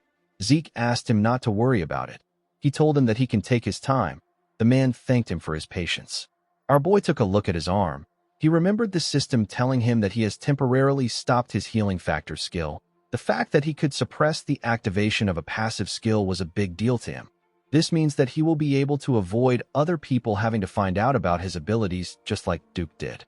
Our boy believed that there was no need for him to show all his cards, although he felt bad for Galleon. Zeke was still going to take off the bandages when he returns to the academy. While thinking, our boy realized that he needed to check out the sword. According to the system, Stygian Blade Bahamut is a blade forged in the mana of the blue flame by an outstanding craftsman with soul vision using the strongest fang of the cursed light dragon. The properties of the sword are indestructible and aura conversion. It also had some special notes which will be released depending on Zeke's growth. Zeke was surprised to see this. He had never heard of a weapon like this before. Although it was made with a dragon's fang, our boy did not expect it to be indestructible. This was just unbelievable. Our boy picked up the sword and smiled when he looked at it. He was happy to see that the sword possessed the most important thing he needed. The sword had aura conversion. The reason Zeke overexerted himself to create magic circuits for Galleon when commissioning this sword was partly because of his incredible abilities and also because of Graham's core ability, which is aura conversion. Mana, ether, or any other kind of energy will be converted to aura thanks to this property. Our boy closed his eyes and activated his ether. He pushed the energy into the sword. The sword immediately converted it into aura. As someone born without the ability to use aura, this is what allowed him to reach the level of Red Knight. While Zeke was circulating his energy, Galleon stepped into the room with something. He apologized for spending some time to find it. The man was surprised to see our boy's aura. Zeke welcomed him back. Galleon noticed that the sword is wrapped around a clear aura. He could not believe that our boy has already overcome what purple knights struggle with. Zeke told the blacksmith that he has made a truly absurd sword. He commended him on his work. The man said that it is nothing when compared to the furnace. He presented Zeke with a sheath and asked him to take a look at it. Zeke found it odd that Galleon was asking him to look at a sheath. Galleon revealed to him that the sheath was personally crafted by his master. Our boy realized that he has never heard anything about Galleon's master even in his past life. He took a look at the name written at the back of the sheath. The sheath was made by someone known as Golan Jobert. Zeke was shocked to see this name. It is the name of a person who is at the pinnacle of blacksmithing. Golan Jobert is currently the greatest blacksmith on the continent. He is unrivaled even among dwarves. Golan's creations were all created near perfectly and bear special abilities. Collectors will pay hundreds of gold to get their hand on these creations. Zeke told Galleon that he did not know that he was Golan's disciple. The man was surprised to hear this. He realized that our boy read the name on the back. He asked our boy if he can also read Dwarven language as well. Zeke told Galleon that this must not be a simple sheath if it was made by Golan. With a smile on his face, the man told him that he is correct. He explained to him that he can transform the sheath into a shield by using the dial located by the opening of the sheath. The moment he said this, he moved the dial and turned the sheath into a shield. Galleon revealed to Zeke that it is made with mithril and wyvern bones, so it can take a good amount of damage. He told our boy that the shield will turn back to a sheath if he turns the dial on the shield's handle. Zeke was very impressed. Galleon told him that this is nothing compared to the grace he has shown him. He asked Zeke to take the sheath. He told him that it is a gift. Our boy told Galleon that he could have just sold the sheath to make his furnace. The man said that he cannot sell his master's work to just anyone. Zeke revealed to him that he could have sold it for several hundred gold coins. Galleon was shocked to hear this. He asked our boy to just accept it. Zeke noticed that the sheath was smaller than the sword. He believed that Golan must have some special ability that will make the sword fit in. The moment he put the tip of the sword into the sheath turned to fragments and created a shape that perfectly fit the sword. This far exceeded Zeke's expectations. He thanked Galleon for giving him such a valuable gift. The man told him that he is happy he likes it. In the next scene, we are taken to the training hall. We see our boy wearing a gauntlet. He noticed that the gauntlet was made from a light and durable material called meteoric iron. It doesn't have any properties. Zeke was told that the properties will activate when he wears a full set of meteoric iron. Our boy received 2 random boxes when he completed the sudden quest. He thought that it would be similar to a treasure chest, but there was something more valuable inside. Zeke decided to check the second box. When he opened the box, he found something odd inside. Zeke found a map in the box. While he was looking at the map, the system informed him that he has discovered a map containing traces of Grand Master Kaiser. Zeke was shocked to see this. He realized that the system was referring to the hero King Kaiser. Hero King Kaiser and the Knights of the Clock Tower are people that our boy was familiar with. The biography of Kaiser and his knights creating the brilliant Kingdom of Kronos is the most popular book on the continent. However, because the story is so absurd and it does not have any historical records that can prove it happened, it is considered nothing more than a work of fiction. Zeke could not believe that Hero King Kaiser actually existed. While our boy was looking at it, the system began restoration and analysis of the damaged parts of the item. After it was done analyzing, it informed Zeke that a final position has been marked on the mini-map. The system opened another status window and presented Zeke with some coordinates. Our boy recognized the location. He referred to it as the Giant Mountains. This place is the territory of the barbarians. Our boy realized that he will be able to resolve this issue quickly. While he was looking at the map, another status window popped up. The system informed him that the tutorial will be concluded due to his skill. It told Zeke that he has discovered a potential quest item. The quest is known as the Hero King Kaiser's secret technique. The system asked Zeke to acquire Kaiser's secret technique at the ruins containing traces of him. There was no time limit for this quest. Zeke's system administration authority will be elevated as a reward for completing the quest. He will be taken from elementary administrator to intermediate administrator. Our boy realized that a tutorial is a system designed to raise him up to a certain level of skill. From now on, he is no longer allowed to take baby steps. The real game was about to begin. Our boy noticed that the reward for this quest was on another level compared to the tutorial. He stood up from the floor. He promised to claim every reward that comes his way. He decided to use up the points that he has been saving. He used 50 points to unlock level 2 Draconian skills. One of the level 2 Draconian skills was Dragon Scale Armor. Dragon Scale will grow and harden on the user. It provides incredibly effective magic resistance. Our boy needs 80 points to unlock this skill. The other skill is Dragon Claw. It summons a powerful Dragon Claw to strike down the user's enemies in a single attack. Zeke also needs 80 points to unlock this skill. Our boy still had a lot of points left. However, He didn't know if he would get the opportunity to amass this amount of points again. He decided to buy the level 2 Draconian skills and invest his points into a few things. He wanted to save 400 points. He decided to test the 2 skills. He activated the Dragon Claw. An energy that was in the shape of a dragon's claw covered his hand. Our boy took a stance and swung his hand. He destroyed the hard concrete ground with his skill. Our boy was surprised to see what he did. The skill was much better than he expected. He decided to test the other skill. He raised his sword and activated the dragon scale armor. An energy that had the shape of scales covered his hand. When Zeke hit his sword on his hand, it bounced away. Our boy was surprised to see this. He didn't use aura, but he had the intent to cut through his hand. He realized that this was no different from wearing a full plate armor even when he is entirely unarmed. The dragon claw was for attacking and the dragon scale armor was for defense. Our boy decided to continue training since he has tested the skills. In the next scene, we are taken to the central training hall of the academy. We see the cadets gathered at the hall. An instructor informed them that a practical aura exam will take place before the semester exam. He decided to explain things to the cadets. He told them that the things behind him are basic training use dummies. The dummies were specifically made so that it will be difficult to even scratch it with plain physical force. However, if the cadets use aura, they will be able to destroy it. The instructor informed them that they will fail if they are not able to dent it. He said that all following exams will be considered null, and they will be forced to start over from the basics. The cadets were shocked to hear that they won't be able to advance if they fail. The instructor ordered them to keep quiet. He called out to a boy known as Aaron and asked him to come up. The boy ran to the stage. Owen believed that it was natural for the people called first to be flustered. However, it is different for him. This practical is similar to the aura training he familiarized himself with at home. The Academy's aura education is something that the Zimmons have already established. Owen believed that even the purebloods won't be able to match him in aura control. While he was thinking, he was called to the stage. He was asked to start.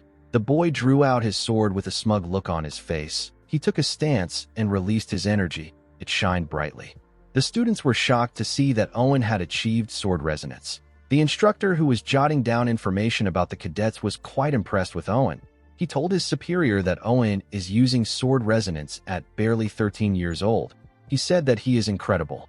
The man said that this is expected from one of the great families. Owen charged at the dummies. He charged at them at a decent speed. He left his mark on each one of the dummies around him. The cadets were shocked to see this. The instructor who was jotting told Owen that he is incredible. He said that this is expected from a Zimmons. He tapped the boy on his shoulder and told him that he will soon surpass Abel. The boy was annoyed to hear this. He pushed the instructor's hand away. The man asked his senior if he did something wrong. The senior said that ill-mannered. The boy frowned his face as he walked down the stage. After Owen, other students took their turns, but they barely scratched the dummies. The junior instructor asked his senior about why everyone was having such a hard time. The man said that they were intimidated by Owen's performance. Even though he said this, there wasn't a single student who failed. Seeing how every single student has been able to pour aura into their swords without fail, the instructor became convinced that the special class was truly different. However, even in a place filled with geniuses, there were still those who were superior to their peers. Reina told the senior instructor that she has a request. The man asked her to tell him. The girl said that she wishes to be graded according to the dragon-slaying arts. The instructor informed her that this grading criteria is for higher-ranked cadets. The girl assured him that she is aware of this. Owen told himself that Reina's conceit knows no bound now that she is a pure-blood awakener. Pouring aura into your sword and being able to use the dragon-slaying arts are two entirely different things. Merely maintaining aura in the sword requires an incredible amount of concentration. However, in the case of dragon-slaying arts, a person needs to be able to make fine adjustments to the amount of aura required for each and every movement. Owen believed that Reina was going to make 1 or 2 swings before her aura dissipates. He believed that the girl would screw herself because of her competitiveness towards him. The instructor informed Reina that the condition for failure is harsher. He asked her if she is fine with this. The girl said that she is. The instructor decided to grant her request. The girl bowed her head and thanked him. She took a stance and raised her sword. All the cadets focused their attention on her. Reina put her aura into her sword and swung it at a dummy. She easily cut through the dummy. The girl began to tear all the dummies apart at a crazy speed. She sliced through them as if she was cutting paper. When she was done, she put her sword away. There was no dummy left on the stage. The students were shocked to see this. They believed that Owen was going to be the best when it came to aura control, but he couldn't even compare. The students knew that none of them could rival the girl. Owen grit his teeth out of anger. He could not stand this. While breathing heavily, Reina took out her sword and pointed it at someone among the cadets. Owen assumed that she was pointing at him. He believed that she wanted to mock him. The boy quickly realized that he was wrong. He turned around in fear. He realized that Reina never had any interest in him from the beginning. She was only focused on Zeke. Our boy did not expect her to point at him. He couldn't ignore her since she was glaring intensely at him. He decided to meet up with her expectations a bit. He told the instructor that he will also like to be graded according to the dragon-slaying arts criteria. The junior instructor was annoyed to hear this. He asked Zeke if he is taking the dragon-slaying arts lightly, because Reina did it so easily. He informed our boy that Reina is a pure blood. The senior instructor cut him off and told Zeke that he will be given the same conditions as Reina. He asked our boy if he is fine with this. With a smile on his face, Zeke told him that it is good with him. The junior instructor asked his senior to tell him why he accepted Zeke's request. He said that all attendance has been processed, and he has never seen Zeke attend the class even once. The senior revealed to him that our boy won a bet against instructor Andre. He told him that he doesn't know about it because he was just assigned there recently. He revealed to his junior that Zeke is the Golden Light Pure Blood Awakener. He is also the unprecedented recruit who broke Abel's record in the dungeon escape exam. The senior told the man that he is looking at Zeke Draker. Our boy closed his eyes and circulated his ether. The system informed him that Bahamut has detected ether. It told him that the sword's aura conversion ability has been activated. Zeke covered his sword with aura. It was a bit difficult for him to control his strength. He was able to put in the right amount of aura. When our boy raised his sword, Reina was startled. She recognized the technique he was about to use. Zeke took a stance and raised his sword up. He decided to use the first verse of Chapter 1 of the Dragon-Slaying Arts. The technique is known as Sky Slice Stance. Reina realized that our boy technique was comparable to hers. She quickly realized that she was wrong. It was actually on the same level as Andre's technique. Zeke easily tore through the dummies at a crazy speed. He moved very fast with his huge sword. Our boy practiced the dragon-slaying arts so thoroughly during the 2 years before he regressed that he can do this in his sleep. His sword and movements, his positioning and footwork, even the flow of his aura was trained to perfection. These things are ingrained into his body to the point that it doesn't even require conscious thought. Zeke was extremely bored with the dragon-slaying arts, but starting over from the basics made it more interesting to him. After he was done tearing through the dummies, he put his sword away. He believed that this would be enough to stir up Reina. The cadets could not believe that Zeke wrapped his sword in aura. They did not expect Zeke to be on the level of a purple knight. Our boy quickly realized that he messed up. He turned around to look at the dummies. He wondered if he got too absorbed in the test. His aura ended up leaking out unconsciously.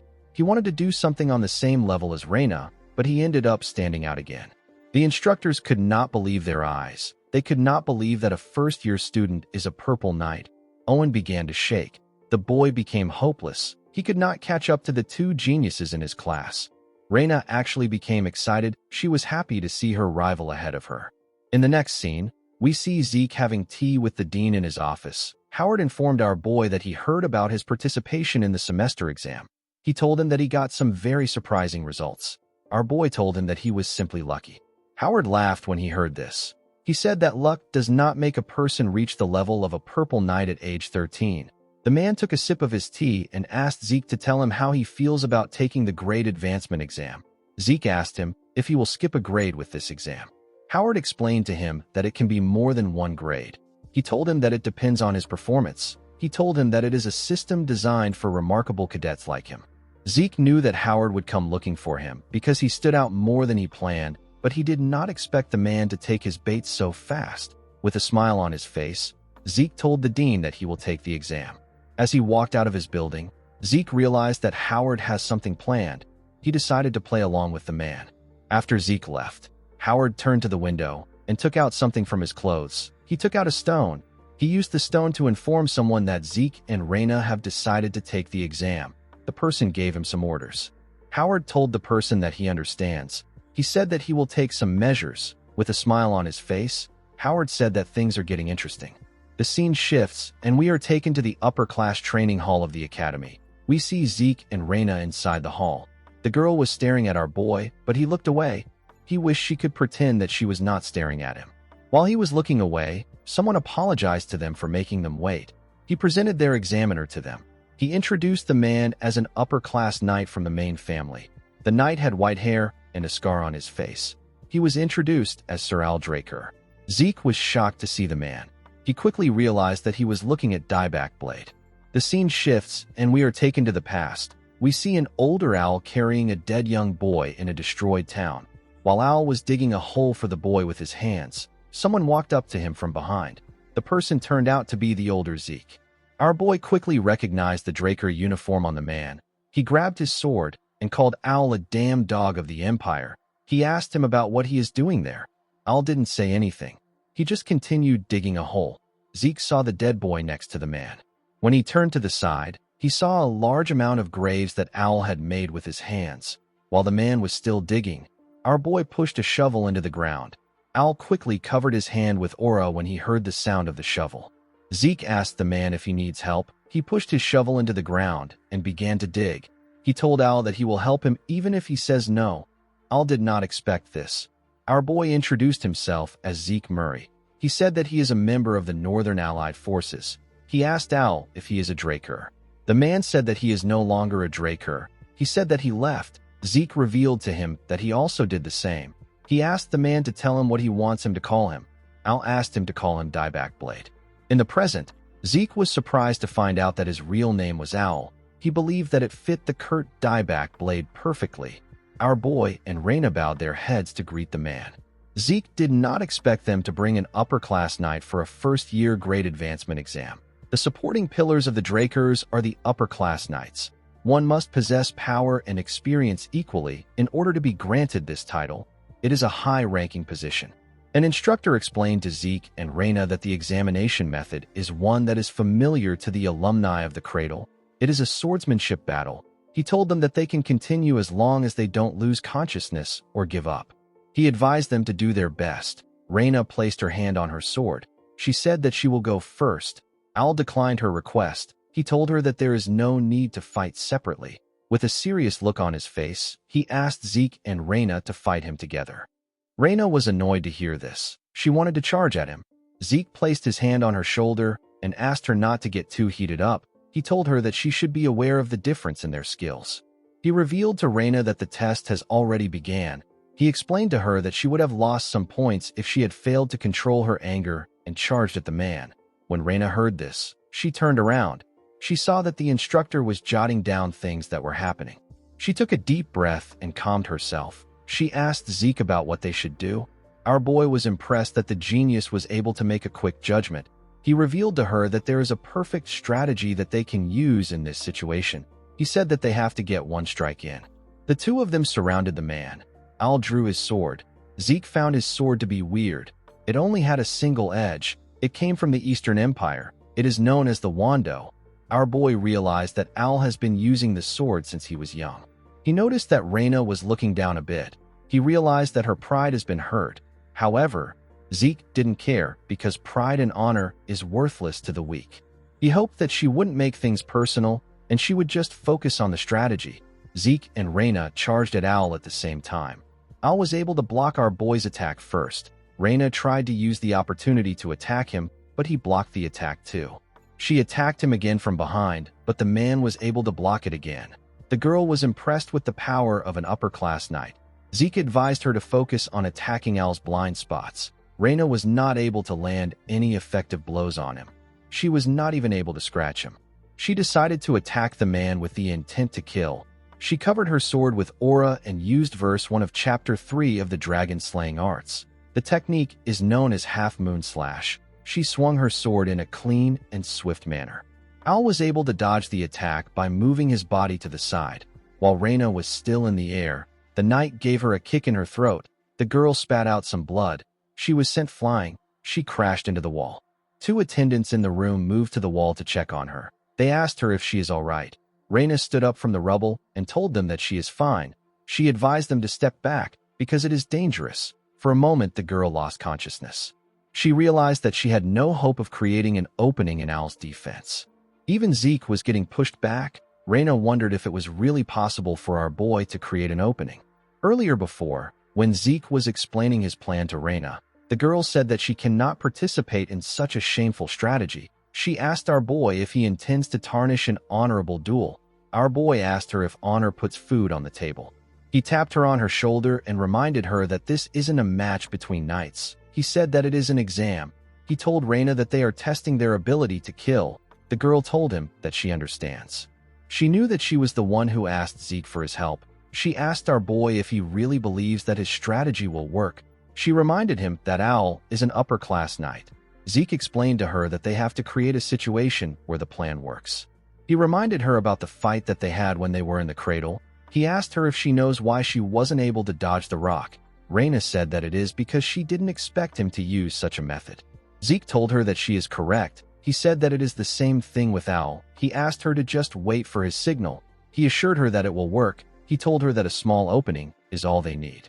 Our boy charged at the man again. He used the Gale Art's shadowless step to charge at Al. He created several afterimages of himself. Al looked around. He quickly realized that this was Duke's technique. He was actually able to sense Zeke and block his attack from the side. With a smile on his face, our boy told Al that he has to get serious from now on. The moment he said this, the lights in the building went out. Al did not expect this. He immediately realized that they were taking advantage of a pure blood's trade of mana interference. He knew that Reina was the one responsible for this. He pushed Zeke back. Our boy charged at him again in the darkness, but the man was still able to block his attacks. He believed that this was a childish ploy.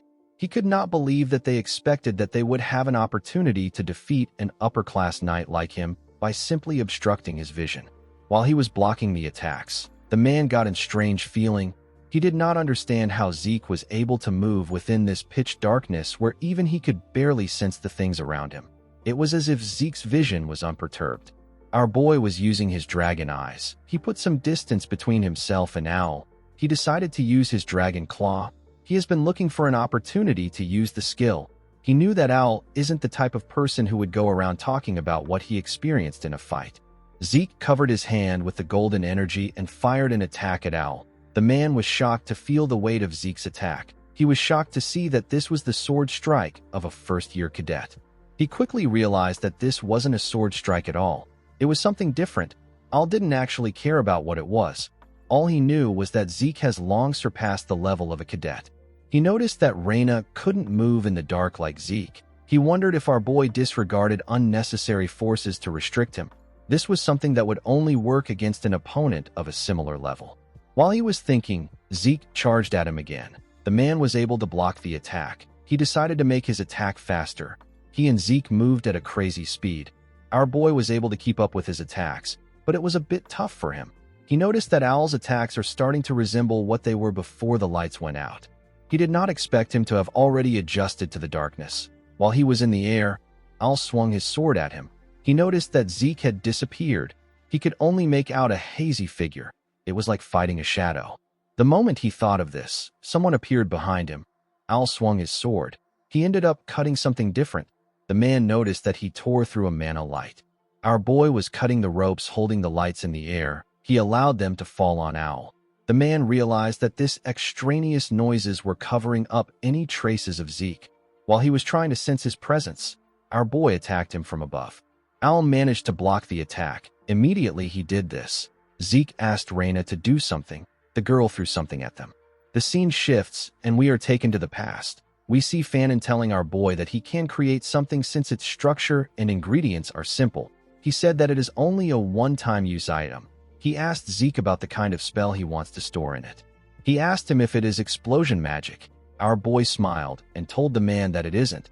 He said that a flash and the sound of an explosion is enough. The scene shifts, and we are taken back to the present. We see our boy's magically engineered flashbang get released in the air. Zeke was able to hide behind his sword and cover his ears. The bright light blocked Al's vision, and the sound affected his hearing. The man knew that they got him. He realized that he made a mistake by disregarding Reina as unnecessary. The girl and Zeke charged at him at the same time. Our boy was happy to see the man cornered. Al decided to use verse 1 of chapter 4 of the dragon slaying arts. The technique is known as the full moon slash. The attack covered the area around him. It caught Zeke and Reyna off guard. It sent them flying. They both crashed into the ground. Al was able to do this without his senses.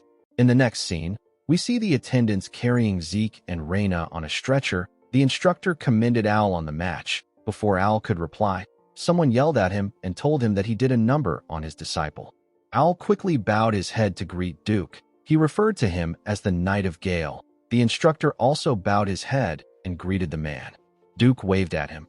He told Al that he is as stiff as ever. He placed his hand on his shoulder and asked him about how his disciple was. The moment he heard this question, Al remembered that Zeke intentionally abandoned his sword and raised his guard. He knew that our boy could have launched a counterattack if he wanted. He did not understand why he did not do it. He wondered if Zeke did not do it because his goal was to advance and not to gain victory. The man realized that Zeke might have revealed his abilities to the extent that he deemed necessary. While looking at his hand, Al told Duke that Zeke is far beyond his capacity to evaluate. The scene shifts, and we see the dean having a meeting with the instructors. This was the Academy Grade Advancement meeting. Howard asked the instructors if they are all in agreement regarding their decision. Al nodded his head. Andre said that he has no objections. Other instructors also agreed with the decision. It was announced that Reyna and Zeke have advanced to the 3rd and 5th grades. After this, our boy lived as quietly as possible. After he was done learning all the Gale arts from Duke, he passed his place to Andre. Our boy continued to maintain a good relationship with Professor Fannin. However, the man was chosen by a royal magic laboratory in Delphoa. Due to this, Zeke ended up parting ways with him when he left the academy. Our boy no longer got involved with the heirs of the 3 great families. The only odd thing was that Al would meet him every quarter to request for a duel. After this, Al handed in a leave of absence and isolated himself inside a closed training hall. It was as if he gained a sudden realization. 2 years passed by like this, and Zeke graduated from the academy. Inside the Platinum Mansion, we see Decker congratulating our boy, who was now 15 years old. He told him that he is the youngest person ever to gain an admission to Valhalla. He told him that the Patriarch would be proud of him. He said that he never expected the dean to personally write him a letter of recommendation. Zeke said that he is grateful for it. Our boy did not actually like the situation. The title of youngest to be admitted rendered his 2 years of quiet living null and void. He told Decker that he has 3 months before the entrance ceremony takes place. He asked the man to head to Atlas first. Decker was surprised to hear this. Before he could say anything, Zeke told him that he intends to rest quietly by himself. He said that he doesn't want to be bothered by anyone. He asked the man if he understands. Decker assured him that he understands. Zeke planned on going to the giant mountains where Kaiser's remains lay. Our boy plans to use his vacation as an excuse to go there. He wanted to explore through the Adventurers Guild belonging to the Argos Kingdom. He didn't want to reveal his destination to any suspicious individuals. While he was looking through some documents, someone knocked on his door. Zeke asked the person to come in. The person turned out to be Liam. The boy kneeled in front of Zeke. He referred to him as his liege. Our boy reminded him that he asked him to ease up a bit. He told Liam that it is fine to greet him informally. Decker said that he will be leaving. Zeke asked him not to forget to use the black card to take care of the matter with Valhalla. Liam asked Zeke to tell him why he called him to the Platinum Mansion. Our boy told him that he heard about him getting transferred to the special class. He said that he couldn't just stand by and do nothing as his liege. He grabbed a book and stretched his hand out to Liam. He revealed to him that he organized everything that he will need during his time in the academy. It contained expected exam questions, training manuals, and information on some essential items. Zeke asked the boy to go to the Papner's Breath and show the blacksmith the book. He told him that he will be given the required items. Liam was shocked to hear this. Our boy reminded him that he will need a personal sword in the 4th year. He asked him to commission Papner's Breath for this too. He asked him not to worry about the cost. He told him that he has already paid for everything. With a smile on his face, Zeke told Liam that he believes that he will follow after him. Liam was very touched by his master's gesture. He wanted to cry. He went on his knees and promised Zeke that he will live up to his expectations. Our boy reminded him that it has not been a minute since he asked him to ease up a bit. Liam said that he will try to rectify his behavior.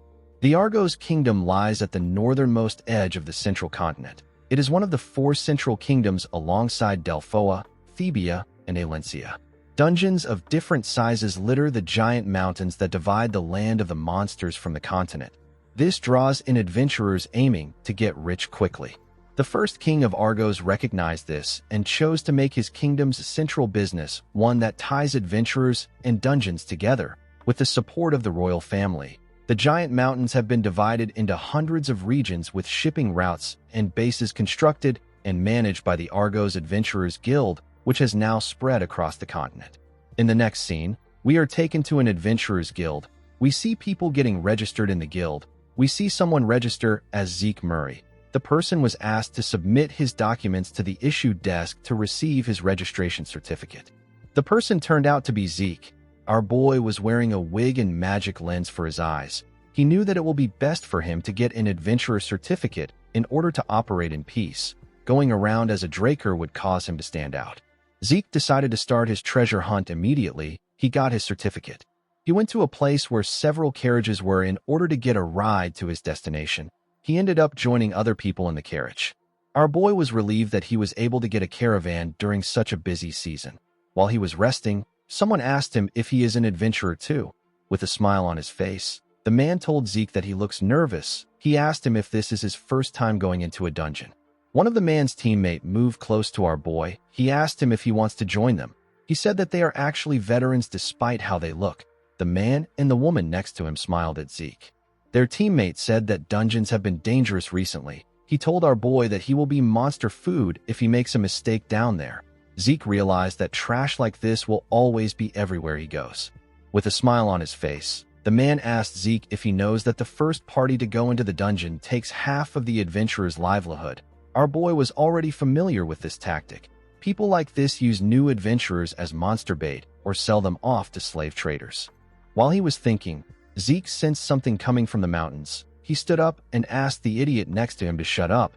The idiot was surprised to hear this. He asked our boy if he offended him in some way. Zeke moved close to the driver. He informed him that there are monsters 500 meters behind them to their left. He said that it is a group of orcs. He asked the driver if the place is infested with monsters. The man was surprised to hear this. He said that the route is safe. The idiot laughed at Zeke. He called him a little rookie and asked him not to be nervous. He explained to him that the routes of the main branch Adventurers Guild are managed directly by the kingdom. He said that even wild animals cannot get inside this safe zone. Our boy asked the idiot to explain what is behind him. The moment he said this, an orc appeared and screamed at them. A small amount of orcs destroyed the trees around them and attacked the carriage. They easily destroyed it. They killed the people inside the carriage with their giant clubs. Unfortunately for the poor idiot, the carriage fell on his legs. While he was struggling, an orc walked up to him. The man called for help, but no one answered. The orc squashed his head.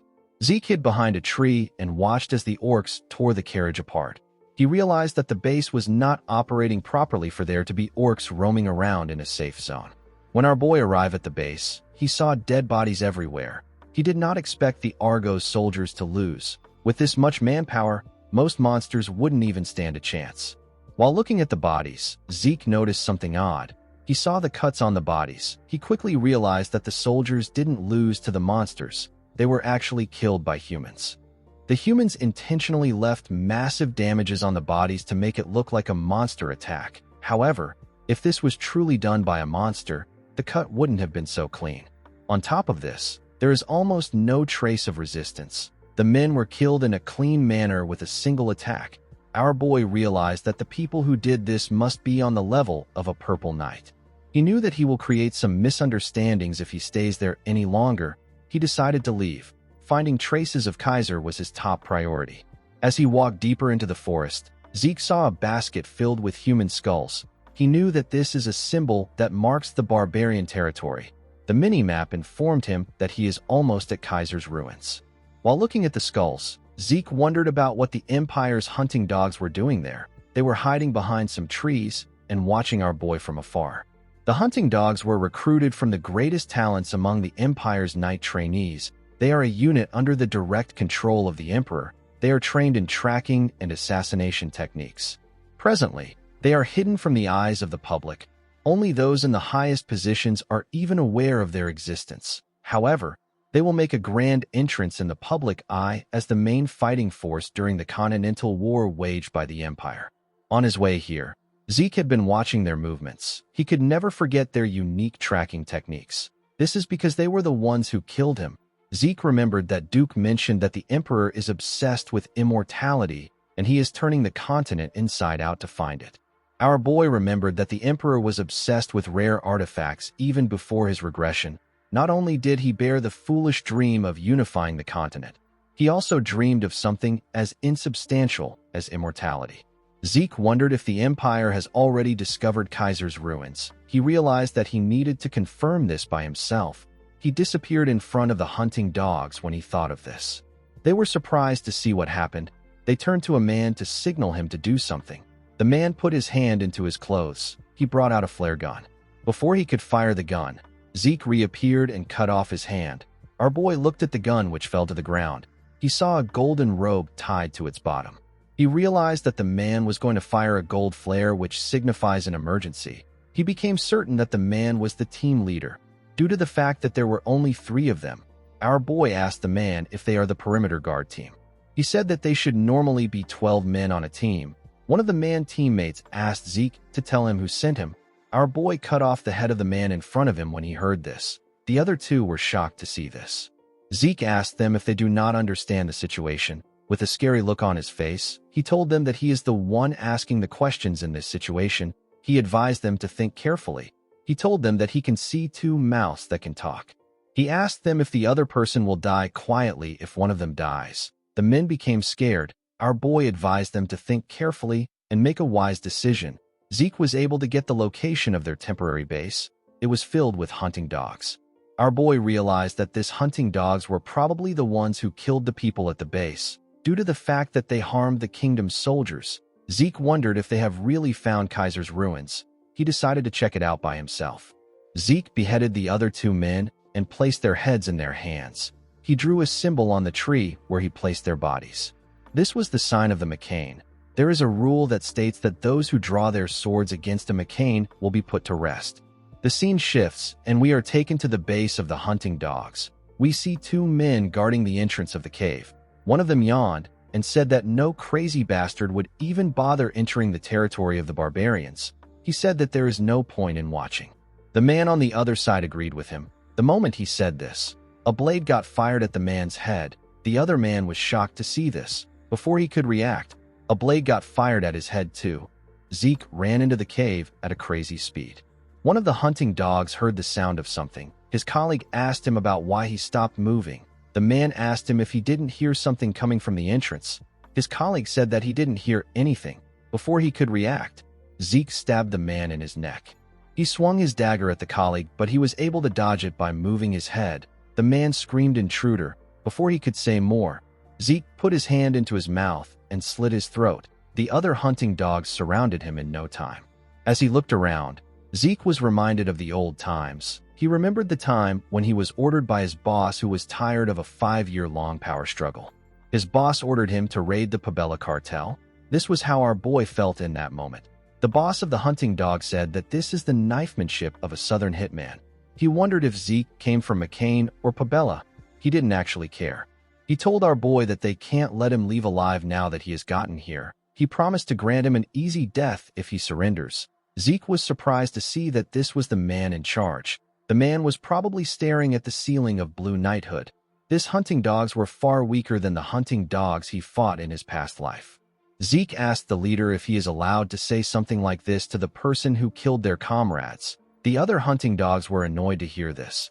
Our boy asked the men if they care so little for their comrades that they wouldn't tear him apart and slaughter 3 generations of his kin. The leader told Zeke that they will grant his wish. He told him that he will tear him apart while he is still breathing. The moment he said this, one of the hunting dogs charged at Zeke. Our boy was able to block his attack. The others also charged at him. Our boy was easily blocking their attacks. Something felt odd to him. He wondered if the hunting dogs were always at this level. He wondered if they were too weak or if he had gotten too strong. It didn't really matter right now. He activated his mana reflection skill. The moment he did this, the mana lights went out. the leader was shocked to see this. He could not believe that there was a power outage at a time like this. It was too convenient. He wondered if this was a dragon slayer's mana interference. The hunting dogs were struggling to adjust to the darkness. The leader remembered that Zeke was empty-handed from the start, and he didn't use aura either. He was also using a dagger. The leader was certain that our boy is a hitman. He decided to conclude that the power outage was a simple malfunction. He called out to his men and asked them not to panic. He said that the power will soon be restored. The moment he said this, Zeke killed one of his men. By the time the lights came back on, all the hunting dogs were already dead. The man was shocked to see this. Our boy appeared behind the man. He told him that the Emperor is quite bold. He said that he did not expect him to go after the ruins of the hero King Kaiser. While his hands were shaking, the man grabbed his sword and swung it at Zeke. He said that he doesn't know what he is talking about. Our boy disappeared and asked the man not to worry about it. He told him that he will find out on his own if he doesn't want to tell him. Before the man could take a step, he saw a hand over his eyes. With a shaky tone in his voice, he told Zeke that they really don't know anything. Our boy slit his throat. As he walked out of the cave, he threw the dagger on the ground. He did this so that all the events that occurred there will be attributed to the McCain. The McCain cartel is a group that Zeke poured his blood, sweat, and tears into in his past life. It is a criminal organization based in the South that would do anything for money. After the Cusco Kingdom in the South fell due to a civil war, the McCain cartel divided the resulting lawless land in two. Zeke was certain that he could cover his tracks using his draconian skills, but he intentionally used the southern knifemanship and left the McCains unique warning. Our boy knew that the Empire will definitely think of this as the Southern cartel's doing. Even if the Empire makes its move due to the events that transpired, it would only serve to eliminate the McCain, so Zeke stands to benefit either way. Thanks to the letter our boy found inside, he was able to know that the Emperor has gone much further than he expected. The only command the Emperor gave the hunting dogs was to find ancient ruins. What shocked Zeke was the enclosure operation map. Our boy believed that it was natural for the Emperor to have covered the central continent, but he did not expect him to reach the eastern regions and unexplored dark seas. He mobilized hunting dogs everywhere that he suspected an ancient ruin existed. Zeke realized that the hunting dogs were already on the scale they were at before he regressed, but they still haven't found Kaiser's ruins. Zeke knew that he had to start searching immediately. The moment he thought of this, a flare was shot in the sky. It was a red flare. Zeke was surprised to see it. He knew that this was a signal for disaster. In the next scene, we see Zeke running in the forest. Our boy was running from the hunting dogs. When he turned around, he saw that the hunting dogs have already caught up to him. The 5-part red flare that was fired earlier refers to an absolute snare. It informed the members of the hunting dogs that they are to kill the hazard no matter what. With the flare as the center, they will search and secure their target and then ensnare them. Until the target is found, all the hunting dogs in the relevant area will continue their search. This is the archetypal assassination method of the hunting dogs. It is synonymous with a death sentence. Even Zeke died to the absolute snare when he stole the artifact that the Emperor wanted. The only thing different is that our boy now has the system. While he was running, one of the hunting dogs appeared out of nowhere and swung his blade at him. Zeke was able to dodge the attack. The other hunting dogs caught up to our boy. The red-head man with a scar and his teammates rushed to attack our boy. Zeke took out his daggers. He was certain that he could take care of the men.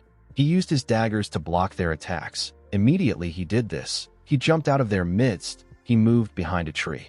The hunting dogs were not fazed.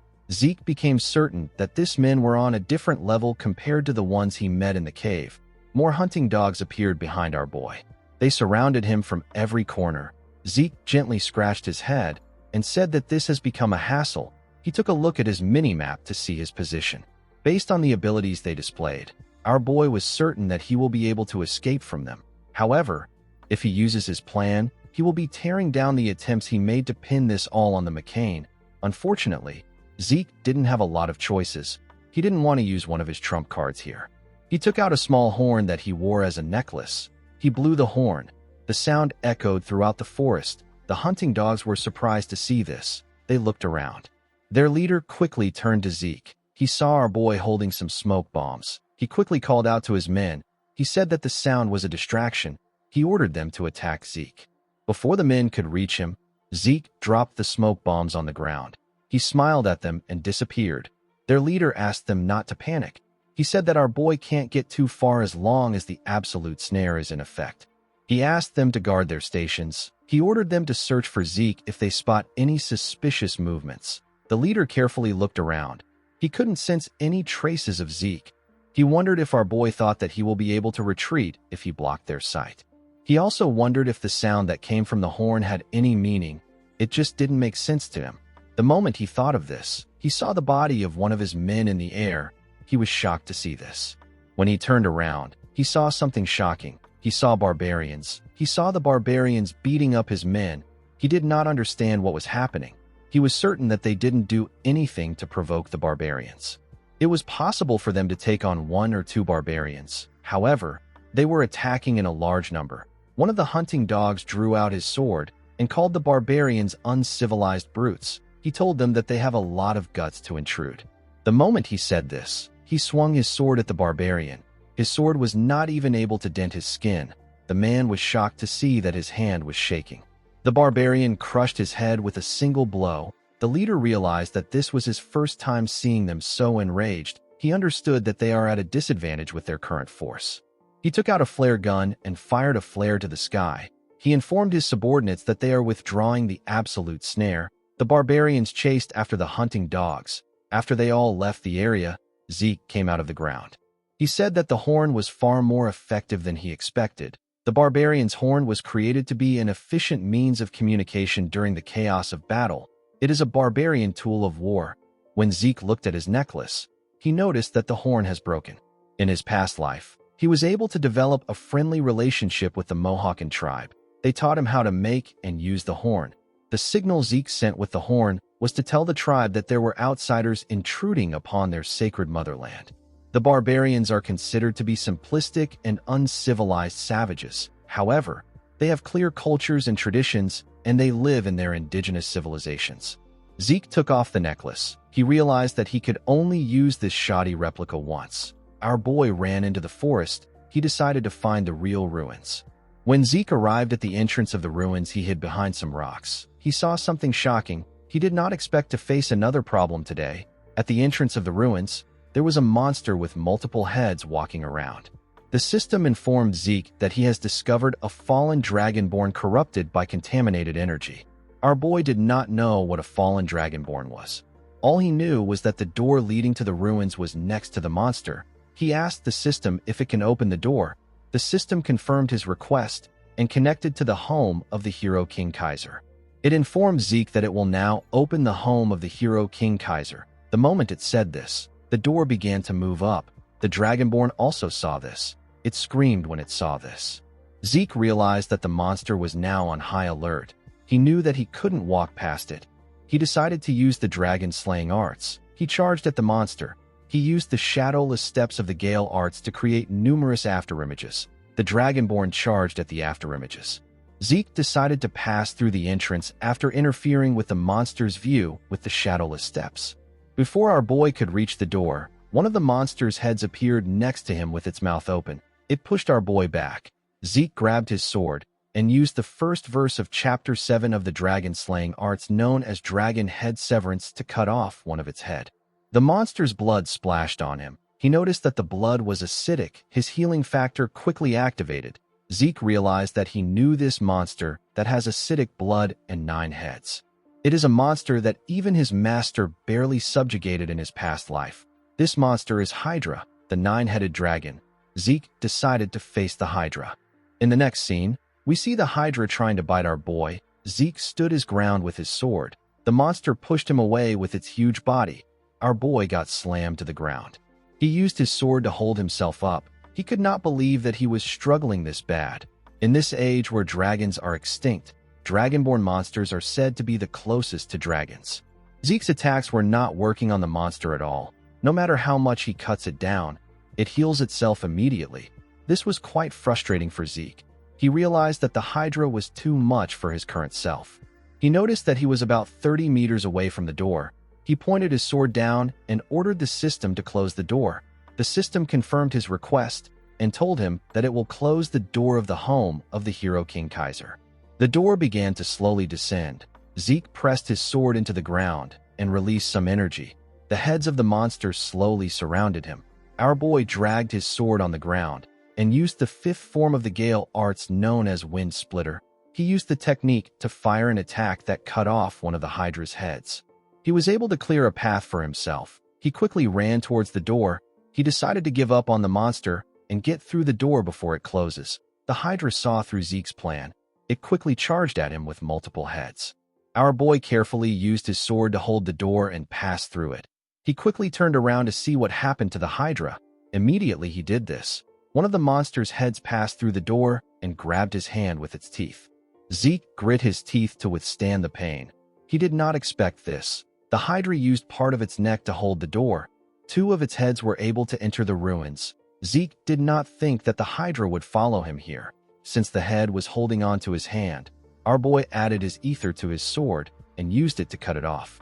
While he was in the air, his arm began to regenerate. One of the heads fired a poisonous gas at him. The system informed him that he has been poisoned by the Hydra. Zeke added ether to his sword and activated his soul manifestation. He used Lacerate to cut off the head that poisoned him. He easily cut through it. Unfortunately for him, there was still one head left. Our boy was breathing heavily. He was quite exhausted. The head charged at him while he was breathing heavily. Since he was tired, Zeke decided to use one of his draconian skills. He activated the dragon's dignity. He used it to create a terrifying image of a dragon. With a horrifying look on his face, Zeke asked the monster to screw off if it doesn't want to get crushed. The Hydra could feel Zeke's terrifying power. It became scared. It quickly moved back and left the room on its own. Our boy did not think that dragon's dignity would walk on the Dragonborn. He realized that he should have tested it earlier. Zeke wondered why he was so tired. He knew that his infinite stamina is active. He wondered if this was because of the poison. A status window appeared in front of him while he was thinking. It informed him that he has struck fear into the fallen Dragonborn. It asked him if he will activate Dragonic control to subjugate the target. Zeke was surprised to hear that he struck fear in it. He wondered if he struck fear in it with the dragon's dignity. He couldn't believe that he had a chance to subjugate this powerful monster. He decided to give it a try. Zeke was quickly disappointed. The system informed him that he lacks the required administrator authority to be able to subjugate the Dragonborn. It told him that he has failed to subjugate the target. Zeke stood up. He said that he was looking forward to it. He realized that it would have been weird if such a cheat skill doesn't have any restrictions. The moment he thought of this, he felt a large amount of pain. The system informed him that the Hydra's poison has surpassed dangerous levels. Zeke fell to the ground. He could not believe that his healing factor was not working on the poison. He believed that there has to be a way to overcome this. He recalled that gluttony can consume bloodline abilities. Since it is such a potent poison, our boy was certain that the monster must have a bloodline ability that involves resistance against poison. He quickly activated gluttony. The shadow came out of his body and ate the head of the Hydra that he cut off. After the shadow was done consuming the head of the Hydra, the system informed our boy that the rank of gluttony has increased after absorbing the life of an elimination target life form. Gluttony increased from beginner to expert level. Zeke recovered the energy that he lacked. The system informed Zeke that he has absorbed the bloodline ability of the Hydra. It told him that he only consumed a portion, so he acquired an incomplete constitution. He now had poison resistance. Due to the effect of the poison resistance constitution, the Hydra poison was neutralized. Zeke smiled and raised his head up. According to the system, poison resistance constitution grants him immunity to most poison, and it will neutralize most poison. Our boy realized that he doesn't have to worry about poison anymore. On top of this, gluttony, which hasn't risen for a while, has finally gone up. He wondered if this is because he absorbed an elimination target life form. According to the system, an elimination target life form is a monster that is designated by the system to be subdued.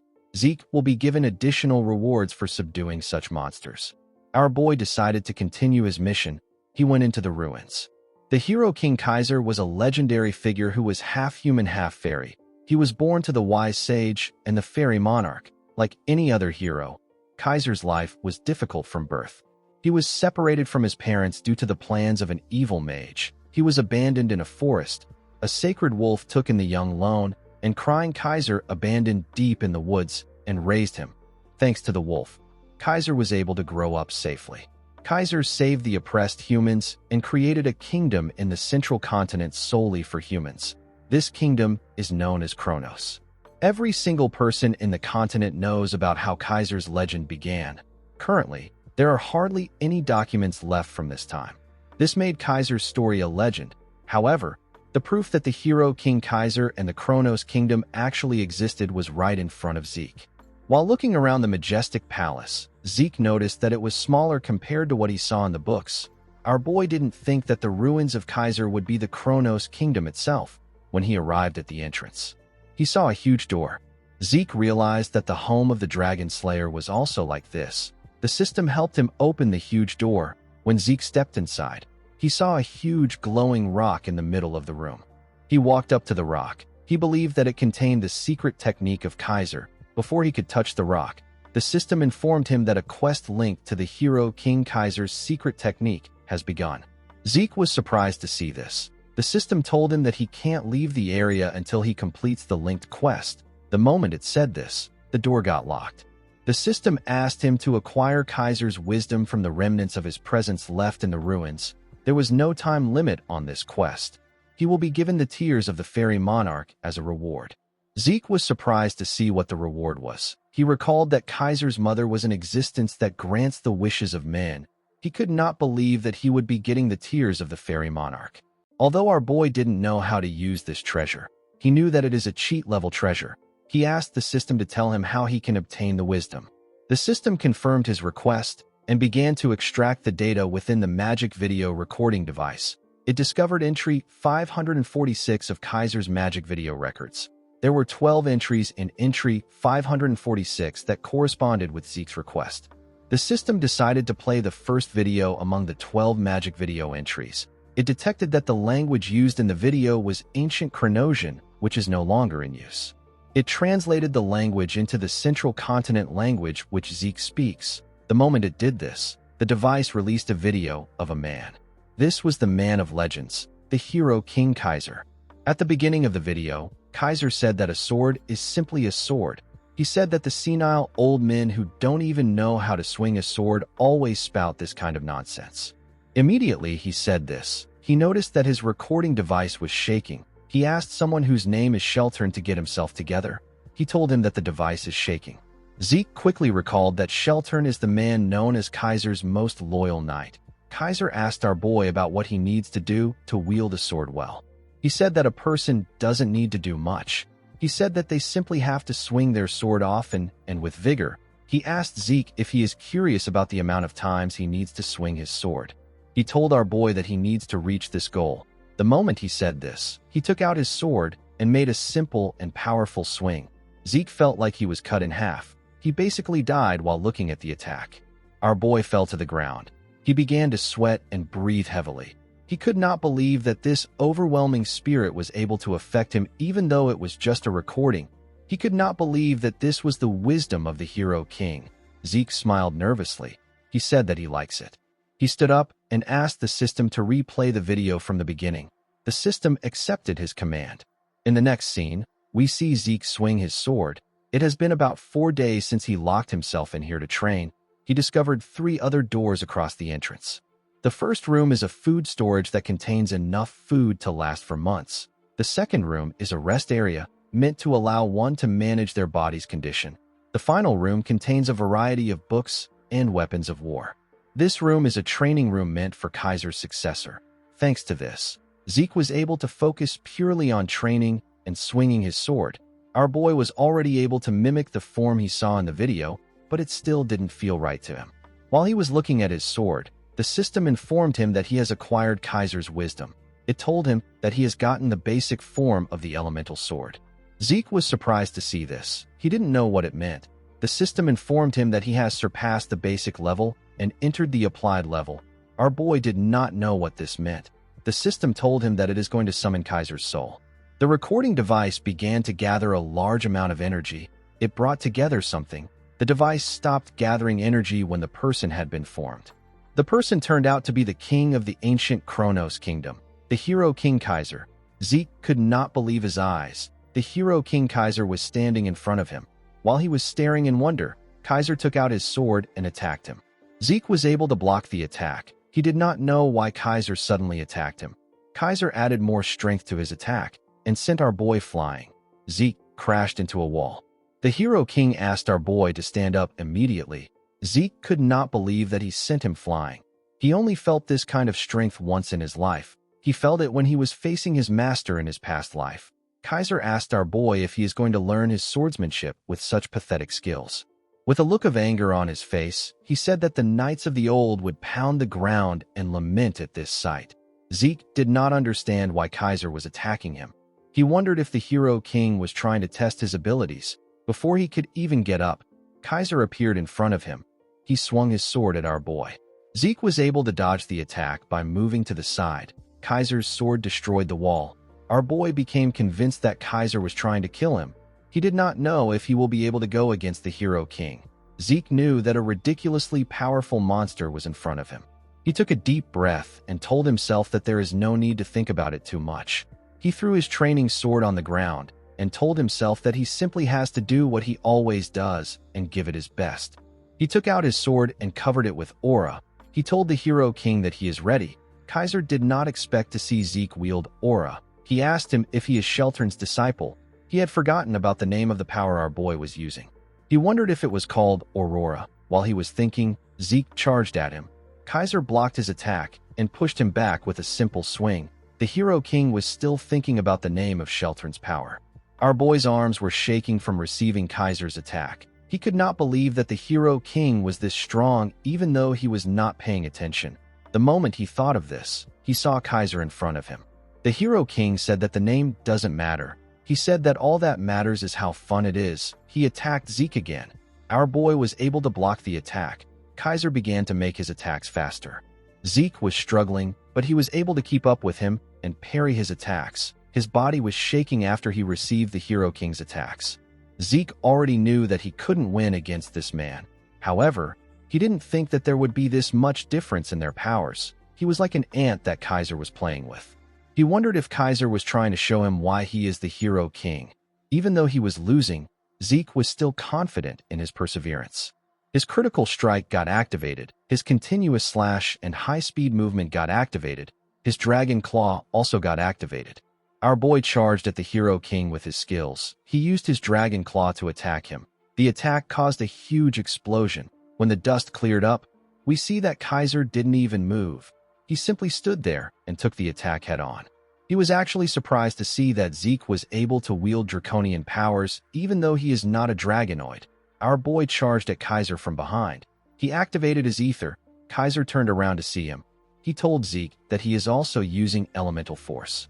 Zeke activated his soul manifestation and used Lacerate to attack the Hero King. Kaiser covered his sword with an unknown energy and used it to stop Zeke's attack. Our boy grit his teeth and continued pushing. The Hero King simply smiled at him. In the next scene, we see Zeke wake up on the ground. Our boy was surprised to see himself on the ground. Kaiser referred to him as weakling and asked him if he is finally awoken. When Zeke raised his head up, he saw Kaiser floating in the air. The Hero King told him that he has quite the talent. He said that our boy has Sheltern's talent, draconian powers, and even elemental force. Immediately he said this, Kaiser noticed something odd. He moved close to Zeke. He told him that a part of his soul is stuck in the spirit realm. Our boy was surprised to hear this. He didn't know what the spirit realm is. Kaiser explained to him that he managed to overcome the wall of death even though he has a human body. He said that his ability to utilize elemental force now makes sense. Zeke stood up and told Kaiser that he has been talking about nonsensical things like the spirit realm and Sheltern's talent. He asked the Hero King to explain things in a way that he understands. Kaiser smiled when he heard this. He asked Zeke to forget about this trivial issues. He reminded him that he has a more important goal. Zeke asked him about what he means. Kaiser asked him to stop pretending.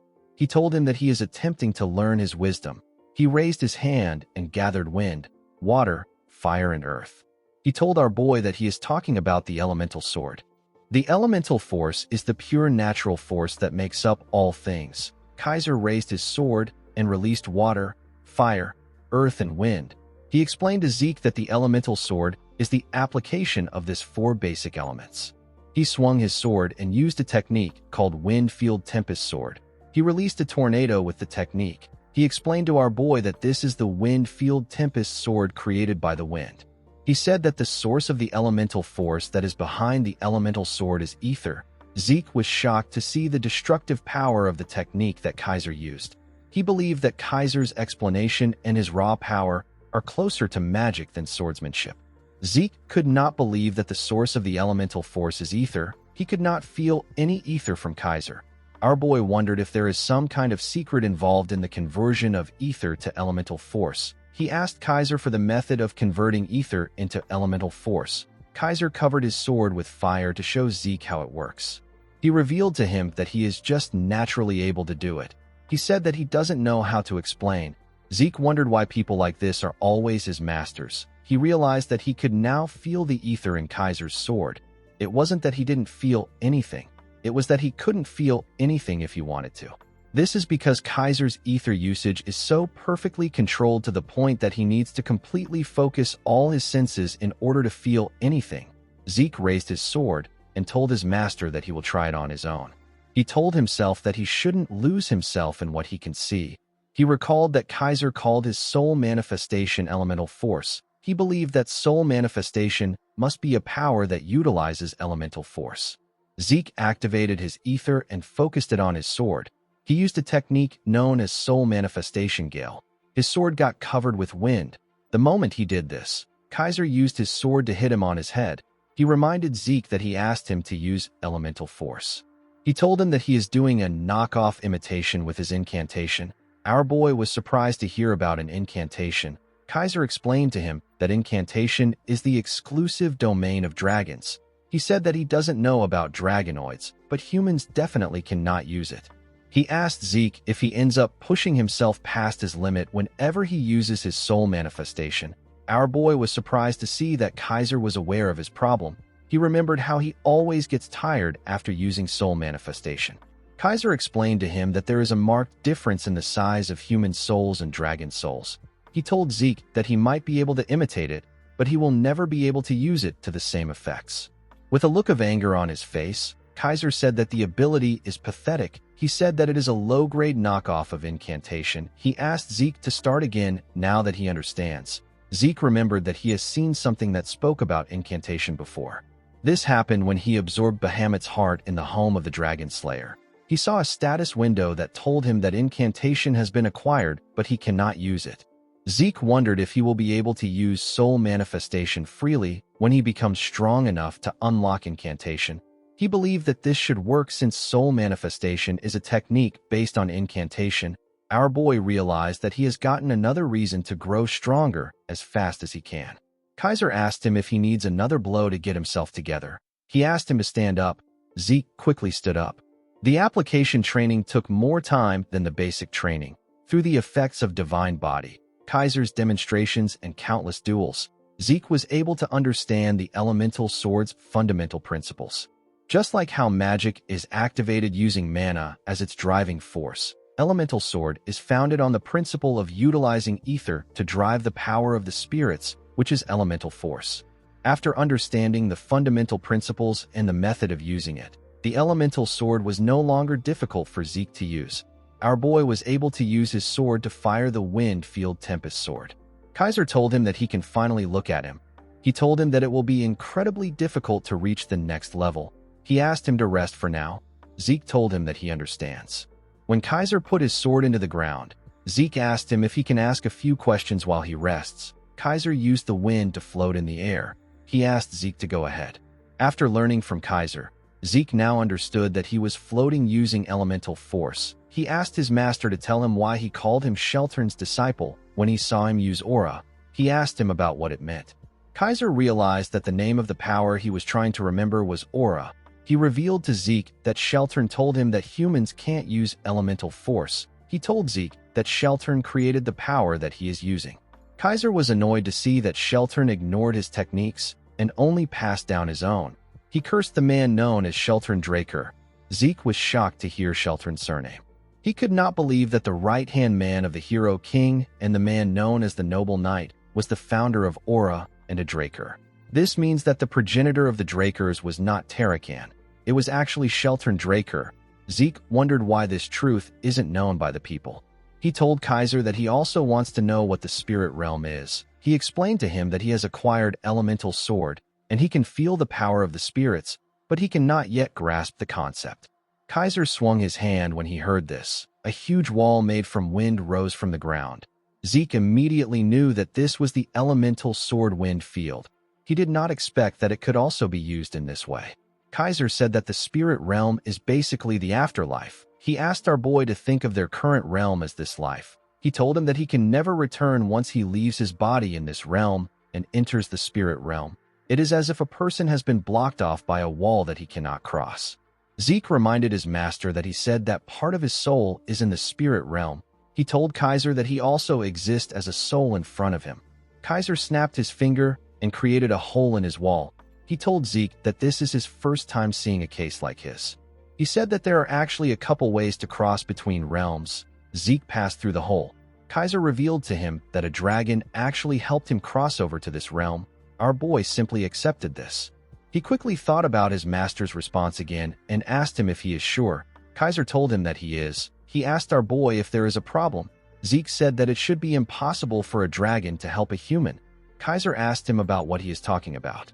He said that dragons are beings that cherish humans. Zeke was shocked to hear this. He did not understand what his master was talking about. He did not know what to say. He wondered about the monsters that were led by the evil dragon Bahamut to destroy the world. Zeke was having a mental breakdown. He realized that the relationship between dragons and the ancient humans must have been different. Our boy didn't know what was true anymore. Kaiser stopped floating. He told Zeke that he is a living testament of dragon's love. He appeared in front of him and touched his chest. The moment he did this, the symbol of Bahamut came out of his chest. There were some signs next to it. Zeke was shocked to see this. Kaiser asked him if his heart and the fang he used to create his sword are not things that Bahamut gave him. He said that Bahamut's character may be questionable, but he has a cute side to him that cannot refuse a sincere request. Zeke realized that Kaiser and Bahamut were on friendly terms. He believed that it was best that he hides the fact that Bahamut was subjugated. With a pretentious smile on his face, Zeke told his master that he is right. He said that Bahamut gave these things to his clan which worships him because they were admirable. He said that he simply made a mistake. Kaiser laughed when he heard this. He said that Bahamut always takes great care of those under his wings. He tapped Zeke on his shoulder and asked him if he had a hard time dealing with Bahamut because of his temper. He said that Bahamut fought many times with Kronos because of his fiery temper.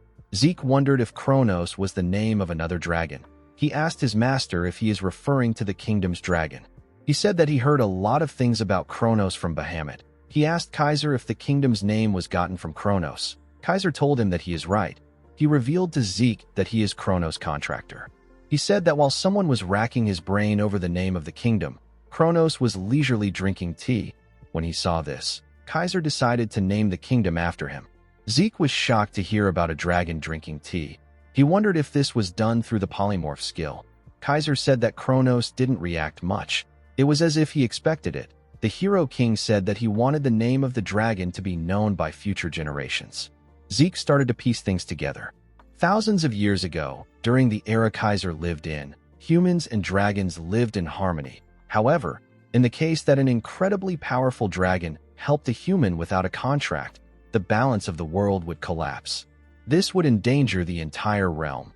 In order to prevent this, the dragons suppressed their own strength and polymorphed into human form to help humanity through their contracts. The dragons called their contracted humans contractors. Zeke deduced that the reason the ancient figures were so powerful was because they were receiving help from dragons. Our boy wondered about what caused the rift between the humans and the dragons. Kaiser told Zeke that he can no longer wait for him. Our boy decided to hear his master's entire chronicle when he gets the chance. He told Kaiser that he waited over 2,000 years for a successor. He told him that he can afford to wait a little longer. Kaiser said that he picked up an arrogant disciple. He told Zeke that he wants to see if he will be able to keep up this attitude. He picked up his sword and took a stance. He revealed to Zeke that his final lesson is a duel against him. Our boy noticed that the atmosphere around his master has changed. Kaiser said that an ordinary duel will not be different from what they have been doing. He said that he is going to add a rule. He raised his hand and created walls that blocked the 3 doors in the room. He told Zeke that eating and sleeping will be forbidden from now on, and the duel will continue until he says that they can stop. He also told Zeke that he can only use an elemental sword of the same element as him. Zeke asked his master about what will happen if the rules are broken. Kaiser activated a technique known as Flame Field Dance of Flames. This technique covered his sword with fire. He charged at our boy. Zeke managed to block his attack. With a serious look on his face, Kaiser told Zeke that he is free to break the rules if he has more than 1 life. The elemental sword is split into 4 fields that each corresponds to an element. The first field was founded on the element of fire. This field is known as the flame field. It spreads a great amount of heat and flames and boasts an overwhelming destructive power. Kaiser used the flame field to set our boy on fire. Zeke was able to push the fire away and heal his body. The next field that Kaiser used is founded on the element of earth. It is the steel field. Kaiser pressed Zeke down with the steel field. He charged at him with his sword. Our boy was able to block the attack, but his master pushed him deeper into the ground.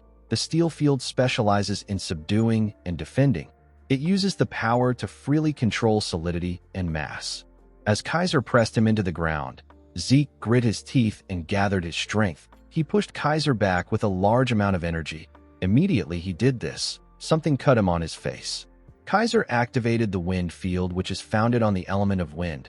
He used the wind field to fire multiple attacks at Zeke. While he was in the air, our boy was able to block the attacks. Compared to the flame field, the wind field lacks power. However, it is useful for its attack speed, high-speed movements, and sword aura.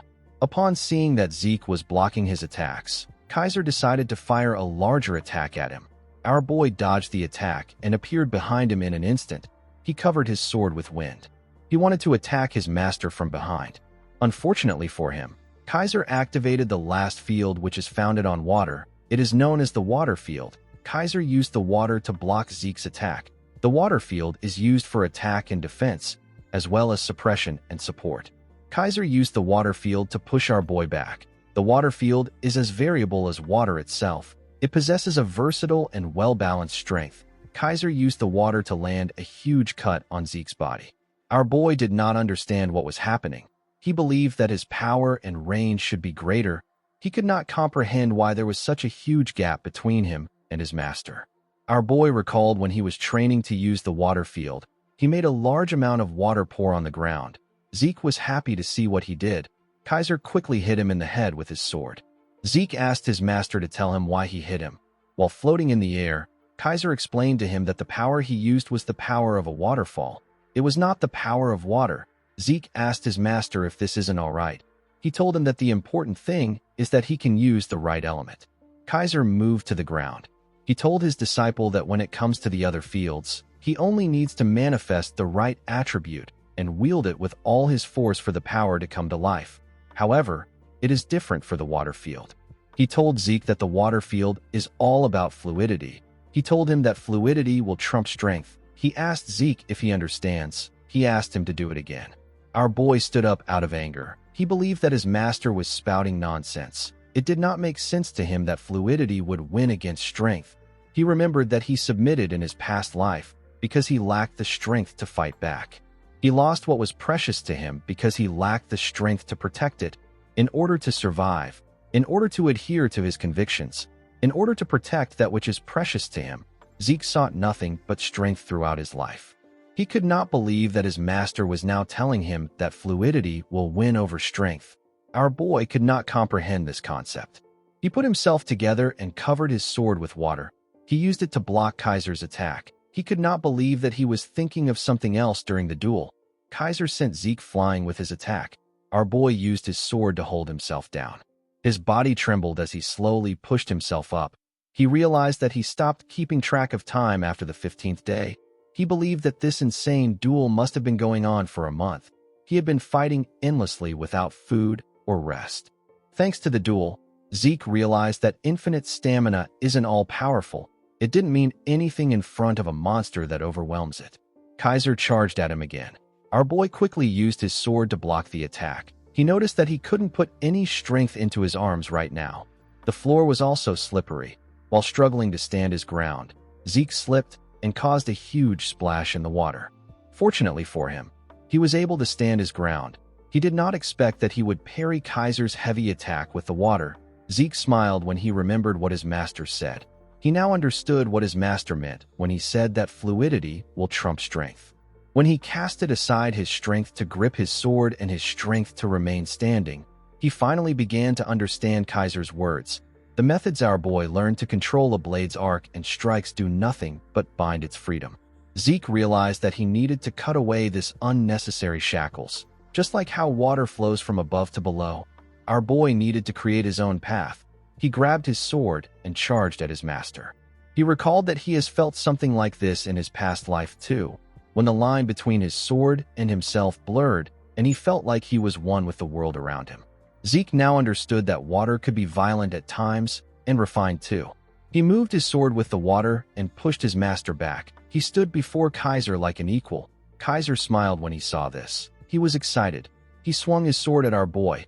Zeke quickly moved back to dodge the attack. He went down and gathered a large amount of water around his sword. Kaiser also did the same. With a smile on their faces, the two of them used a technique of the water field known as Water's Edge. Their attacks shook the entire Kronos kingdom. It even left a large hole in the roof of the palace. Zeke fell to his knees. He lost consciousness. Kaiser told him that he is magnificent.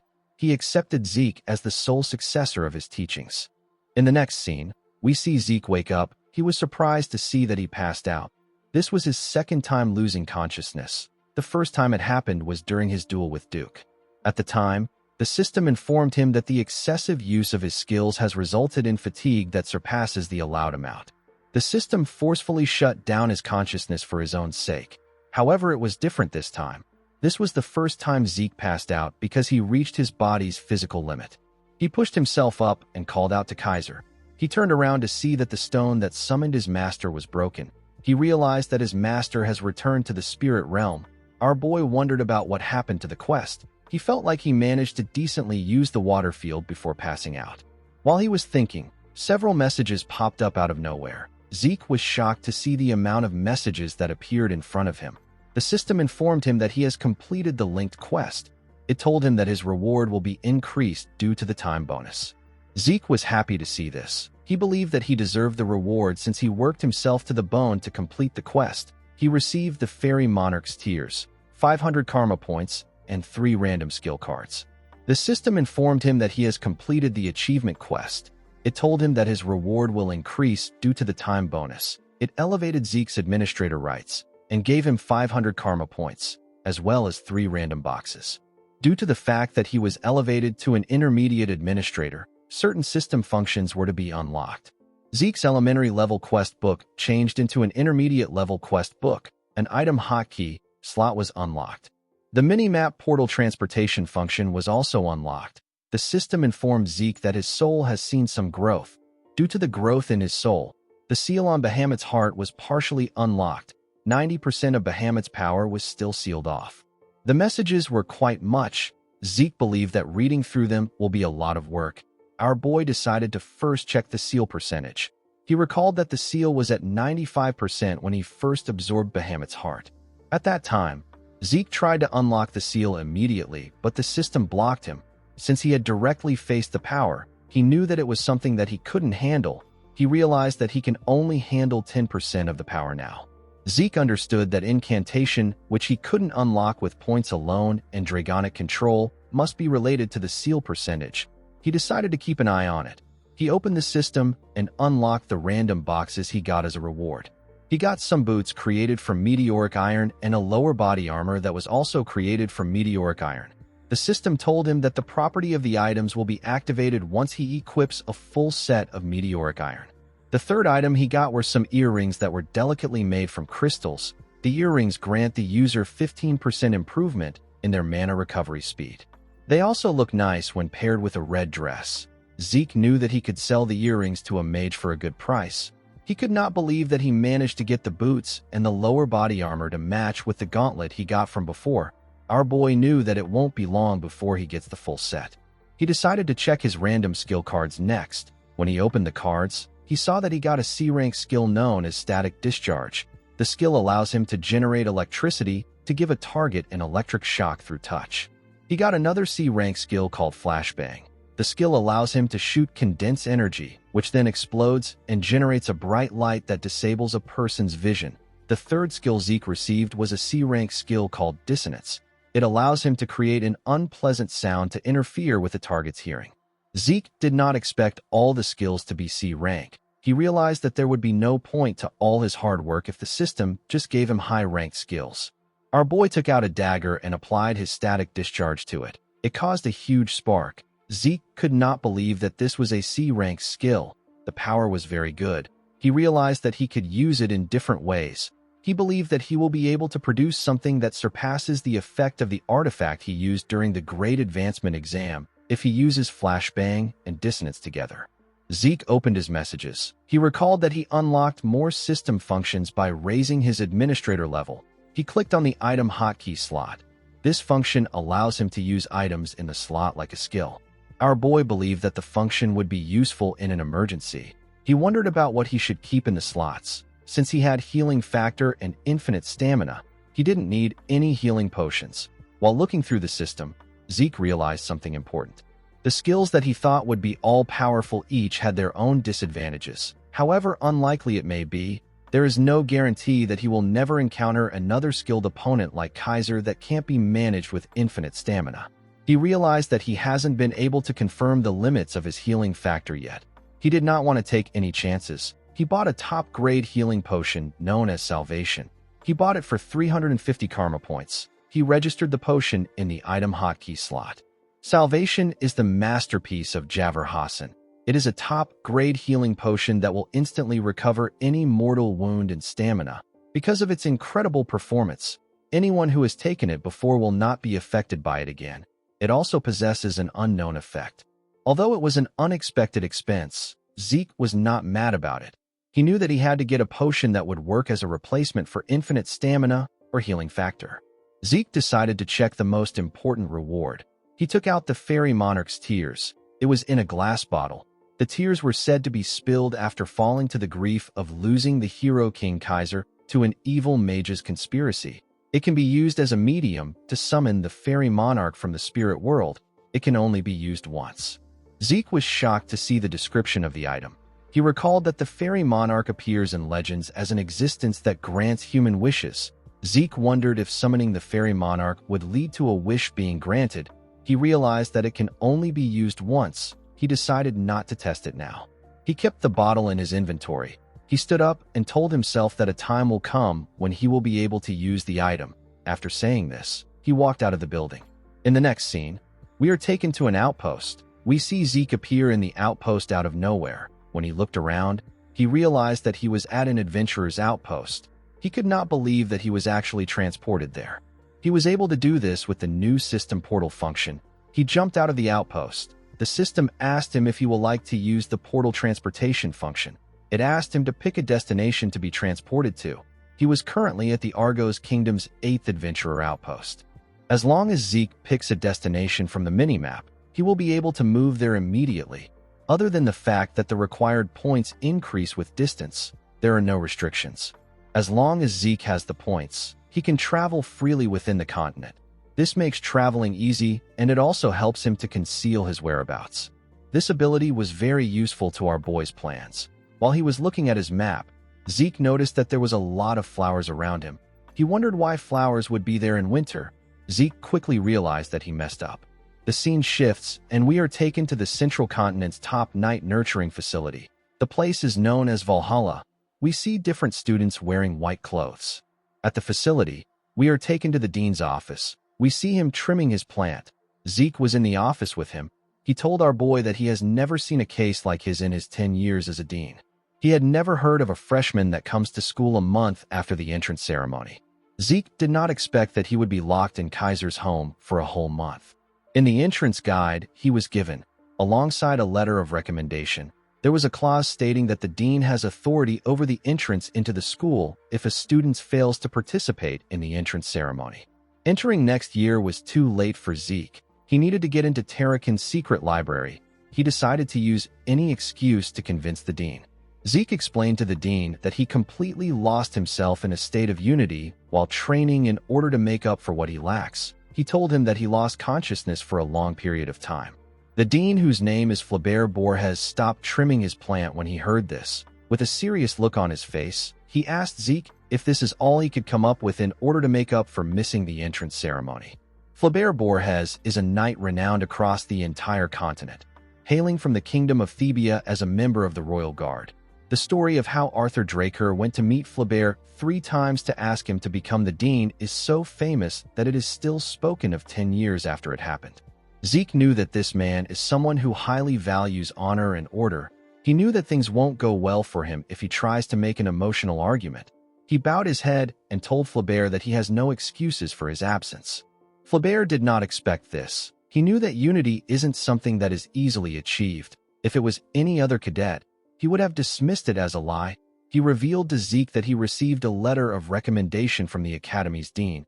He told our boy that he will arrange a place for him. Zeke was shocked to hear this. Flaubert explained to him that he will permit his enrollment if his month-long training is determined to have been worth more than a month in Valhalla. Zeke did not like the fact that Howard helped him in this situation, but he didn't have a lot of choices. He thanked Flaubert for giving him a chance. Flaubert pressed a bell. An assistant quickly entered his office. The dean asked the man to reserve an empty training room immediately. He asked him to tell the professors of each department that there will be an extra entrance exam, so they need to gather there. The scene shifts, and we are taken to the cadet individual training room. We see Zeke standing on the stage. Our boy looked around the room.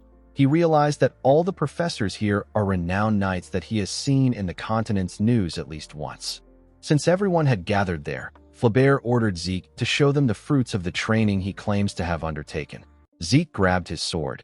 He wondered about what he should show this instructors. He knew that he couldn't show them his elemental sword. He took out his sword and took a stance. He could feel the intense pressure of the instructors who were staring at him. Our boy was aware that this were the people training the greatest knights on the continent. He knew that they wouldn't even blink if he showed them some old technique. Zeke decided to show them a little bit of what he is capable of. He released a large amount of energy in the hall. He focused his energy on his sword. The instructors were shocked to see Zeke's aura shining brightly. They could not believe that they were looking at an aura blade.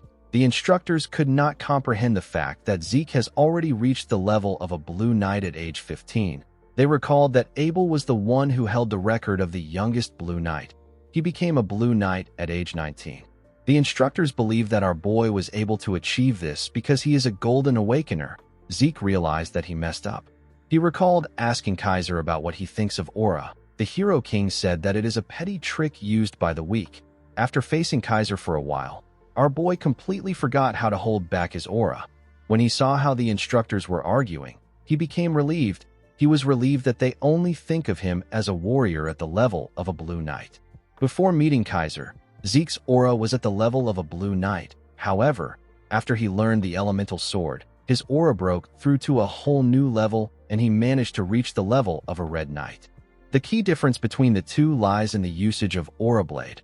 Aura Blade is a technique that allows one to wrap their sword in a thin and sharp layer of aura to optimize deadliness. A Blue Knight is only capable of manifesting and maintaining it. A Red Knight, however, would be capable of changing its form freely while maintaining its deadliness. Zeke was relieved that he stopped after merely using the Aura Blade. He knew that things would have gotten stressful if he continued. While he was looking at the instructors, someone screamed that he was incredible. Zeke was startled when he heard the person scream. The person turned out to be Flaubert. With a smile on his face, the dean told Zeke that he has shown results that are incomparable to spending 1 month in Valhalla. He told our boy that he could have taken several years off if it was for his awakening. Zeke put away his sword. He was surprised to see Flaubert acting like a completely different person. Zeke bowed his head and told the dean that he apologizes for missing the entrance ceremony. He said that it was due to his own incompetence. Flaubert laughed and asked him not to worry about it.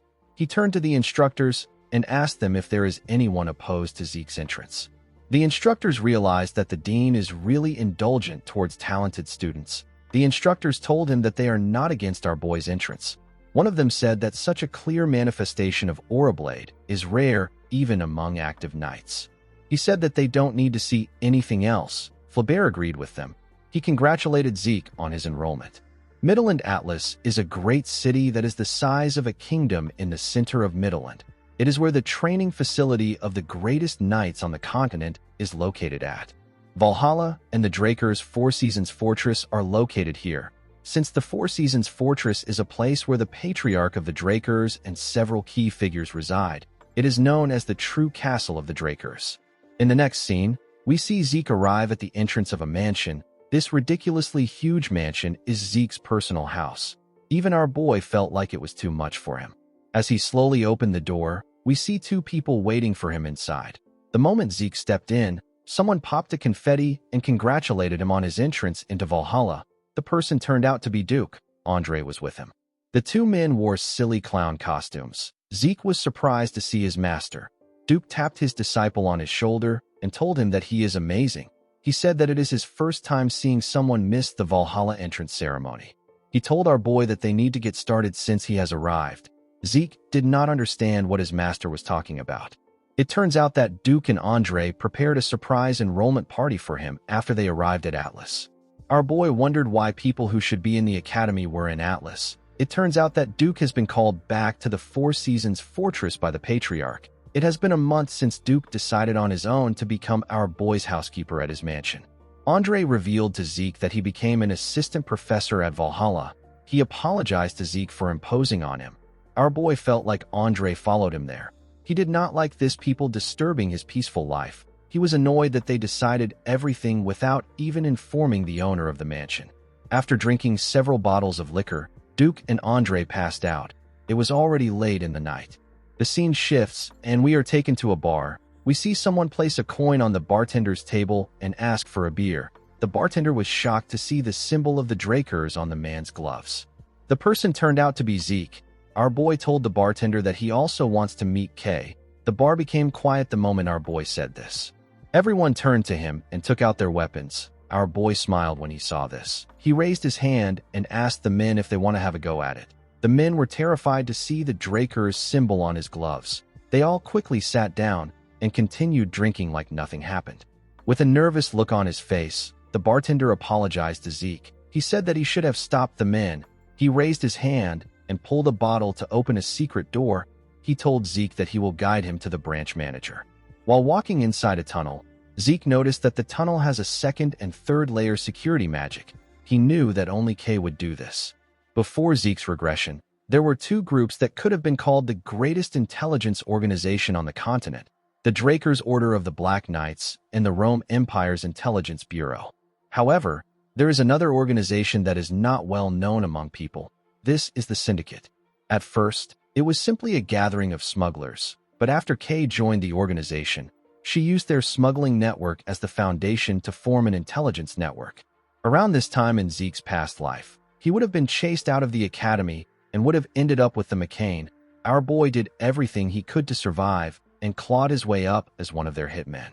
Kay, who was the branch leader at that time, went to look for our boy with a commission to clean up an important transportation route. At the time, she wanted to expand the transportation routes they had already secured in order to grow the Syndicate into an intelligence organization that won't fall behind the Black Order or the Information Bureau. Through her talent and tenacity, she managed to turn the Syndicate into her own. After Zeke lost everything to the Empire, Kay went to visit him and presented him with information on the artifact that the Emperor is after. She told Zeke that it won't be easy. She advised him to be careful. Kay actively cooperated with Zeke for his revenge. She said that it was simply her way of paying him back for helping her grow the Syndicate into what it was. Zeke knew that he would have never gotten the artifact if it wasn't for her. He would have never gotten the chance to be there. Our boy knew that information is a weapon. Since he didn't know how the future could change, he believed that it would be better that he stays informed. The bartender knocked a door and opened it for our boy. Zeke believed that it will be beneficial for him to maintain a relationship with Kay through this deal. The moment our boy stepped inside, he saw someone sitting in the dark room. The person lit a matchstick and used it to add fire to their cigarette. Zeke realized that Kay was still the same. A mana lamp got turned on in the room. Kay asked our boy to tell her why he wants to meet with her. Kay turned out to be a beautiful red-hair woman with big boobs. She asked Zeke not to beat around the bush. She asked him to give her only the key points. Our boy revealed to her that he wants to open up a trade with the syndicate. Kay asked Zeke to tell her the reason why a prodigy who has reached the level of Blue Knight at age 15 and is a noble, pure-blooded awakened of the Draker family wants to make a deal with a criminal organization. Zeke was impressed that she was already aware of what happened at Valhalla. He put his hand into his coat. He realized that she was playing games with him because she is not open to the idea. He took out something from the coat and placed it on the table. He asked Kay to make a decision after seeing what he has. Kay saw some earrings on the table. Zeke revealed to her that it is actually an artifact. He asked her to try it on. He told her that she will be surprised. Kay asked him if the earrings enhance mana recovery. She decided to try them on. She told our boy that mana recovery artifacts are common. The moment she said this, her cigarette fell out of her mouth. She was shocked to feel the power of the artifact. She realized that her mana recovery rate improved by 15%. Kay was shocked because most artifacts have a mana recovery improvement of 1%. Even the impressive ones are only at 3%. Kay couldn't believe that our boy gave her something 5 times better. She knew that there would be no way she wouldn't know about the artifact if it was on the market. She realized that Zeke must have either gotten it from a route she doesn't know about, or he managed to get it on his own. Kay became suspicious. With a smile on his face, Zeke asked her if she is ready to talk. Kay wondered about who Zeke truly was. In the next scene, we see Zeke explaining things to Kay. He told her that she can open up a new account with the sealed personal statement she got. He told her that he has already requested for a representative. He told Kay that the only thing she needs to do is go to the Atlas Northern Bank and take care of the item. Kay knew that Zeke wanted to sell the earrings, but she did not expect him to want to work with her to sell unknown artifacts on his behalf. Zeke wrote that she can take 10% for each item sold, and an additional bonus for every 10,000 that they sell. Everything Zeke wrote was what Kay had in mind. It was the upper limit of the deal that she wanted to make. Kay realized that Zeke has access to information. This is because he was already aware that she is a magician. Kay stood up and picked up the contract. She told Zeke that she accepts his terms. She told him that she hopes they both get good luck. Before she could leave, our boy stopped her and told her that he has one question that he wants to ask. With a smile on his face, Zeke asked Kay if her ghost ship is okay. The woman glared at him. Several men appeared behind our boy. They were all holding daggers. With a scary tone in her voice, Kay asked Zeke to tell her where he heard about this from. Zeke laughed and said that he was just asking a question. He asked her to tell him why she is so on the edge. He told Kay that she can actually threaten him. He released his dragon fear and asked her if she can handle the aftermath of her actions. Zeke's energy covered Kay. The woman felt like she was looking a monster in the eye. She began to tremble. The men in the room were also shaking. Kay realized that she doesn't have enough information. She wondered if the entire syndicate will stand a chance if they attack Zeke all at once. She wasn't sure about what to do. Our boy called out to his new partner and told her that they should change locations. The scene shifts, and we are taken to the office of the branch manager of the Atlas branch of the syndicate. We see Kay sitting on her chair. Our boy was standing in front of her. He looked at something called a contract of oath. He recalled that it was a common item for a magician to use. A contract of oath is a way of sealing deals that is commonly used by magicians to ensure the integrity of the deal. To sign the contract, a person uses their own blood as ink. Although it is a simple method, its effects are undeniable. Once the contract is signed, each side of the contract will have a seal appear on their arms. If someone were to harm the other party, they would lose their life.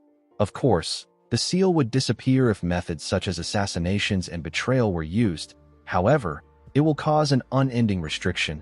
This will make things difficult. Kay asked our boy to sign it since he knows about it. She told him that it is natural for her to want some insurance in case something happens. She told Zeke that there is no way of knowing when he will change his mind and simply kill her. Our boy smiled and told her that she is right. He used the pen to cut himself and used his blood to sign. The moment he did this, a magic circle appeared above him. He told Kay that he is willing to sign as many contracts as she wants if he can earn her trust. Immediately he said this, their signatures got engraved on their arms. Zeke sat down on the chair and told her that they can continue their conversation now that they are partners. He asked her if the person using her ghost ship is using it to distribute Soma to the market. Kay let out a sigh. She did not know how Zeke got this information. She told him that he is right. She said that she is using it to distribute Soma to the market. Soma is a drug of sorts that is currently banned. With the fall of the kingdom after the Civil War, the southern part of the continent was turned into a breeding ground for Soma. Zeke realized that it must be because of the message from the Transcendent household. Kay told him that he is right. She told him that her customers would like to avoid conflict with the Transcendent household. The only land route that connects the central and the southern regions of the continent is the desert. The desert region is controlled by the Transcendent household known as Ishtar. However, just a few years ago, Ishtar denied all outsiders from entering. Thanks to this, trade with the south has been completely restricted. Since the land routes were closed and most of the sea routes were under the control of the Pabella, our boy was able to deduce that Kay decided to take advantage of the syndicate sea routes. The woman said that she is fortunate that they have a client that is willing to pay. Markin and Pabella are two criminal organizations that control the lawless southern regions. They use the central forest as a delineation. The northern part is controlled by Markin while the southern part is controlled by Pabella. Markin took advantage of the land routes to distribute Soma. Since they had no access to land routes, the Pabella had no choice but to develop sea routes. However, with Ishtar closing their doors, Markin had no choice but to look for new sea routes. Unfortunately for them, the Pabella already had full control of the seas. Kay told Zeke that the story is not important.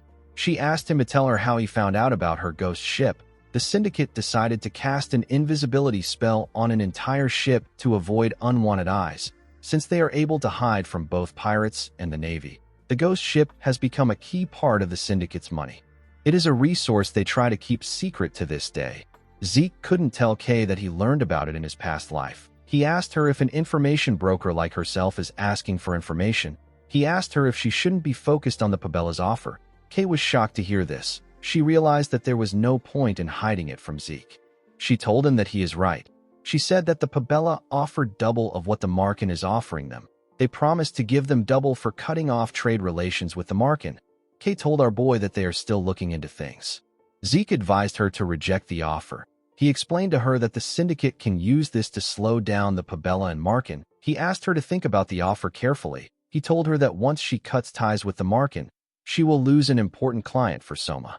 Zeke revealed to Kay that the Pabella are pirates defeated by the Knight of White Silver. The woman was shocked to hear this. She stood up and told our boy that this is impossible. She said that the Pabella is known for keeping true to their principles. She told Zeke that they are different from the stupid pirates. Zeke told her that it is all for show. With a serious look on his face, he revealed to Kay that the Pabella is trying to find her hidden treasure, which is the syndicate's hidden sea route. Unlike the Markin who want to keep the goose that lays golden eggs alive, the Pabella will attack the syndicate once they learn about their ghost ship. Kay told Zeke that he is wrong. She said that the Southern Pirates and the Pabella are two different entities. Zeke hit the table and told Kay that she needs to pay for the information she got.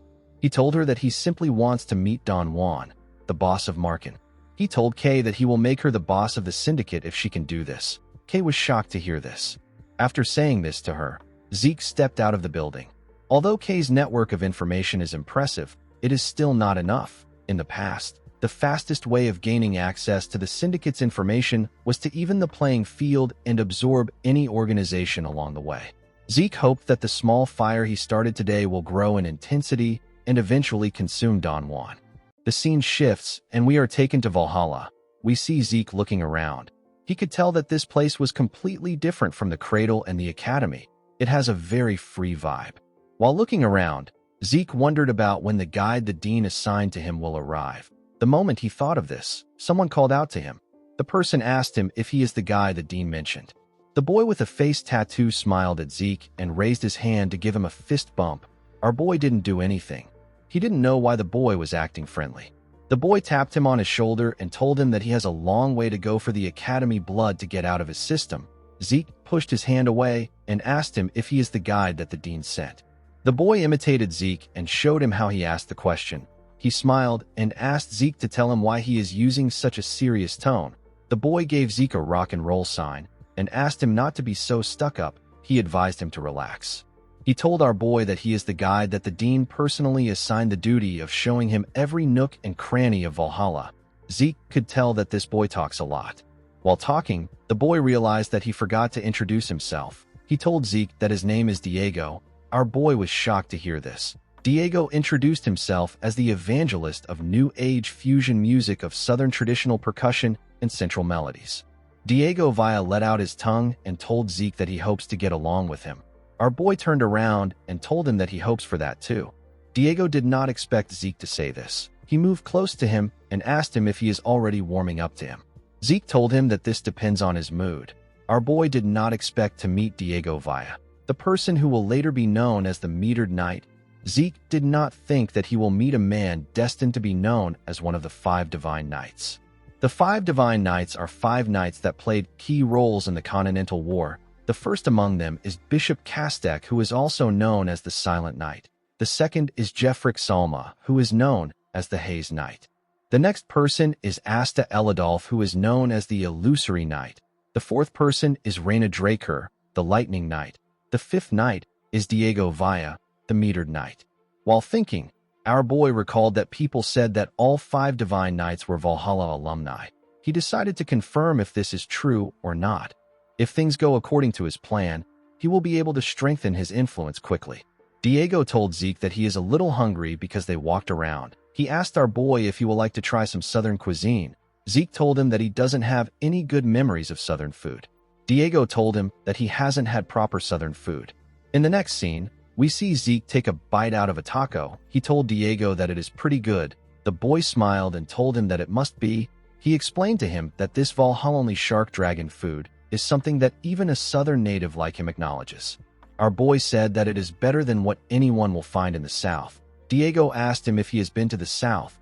Zeke told him that he has heard about it. After finishing their food, the boys got some tea. Zeke asked Diego about how a Southern native like him ended up coming to Valhalla. Diego told him that it is a really long story. He revealed to Zeke that his father and mother are rulers of a small kingdom in the South. Our boy did not expect him to be royalty.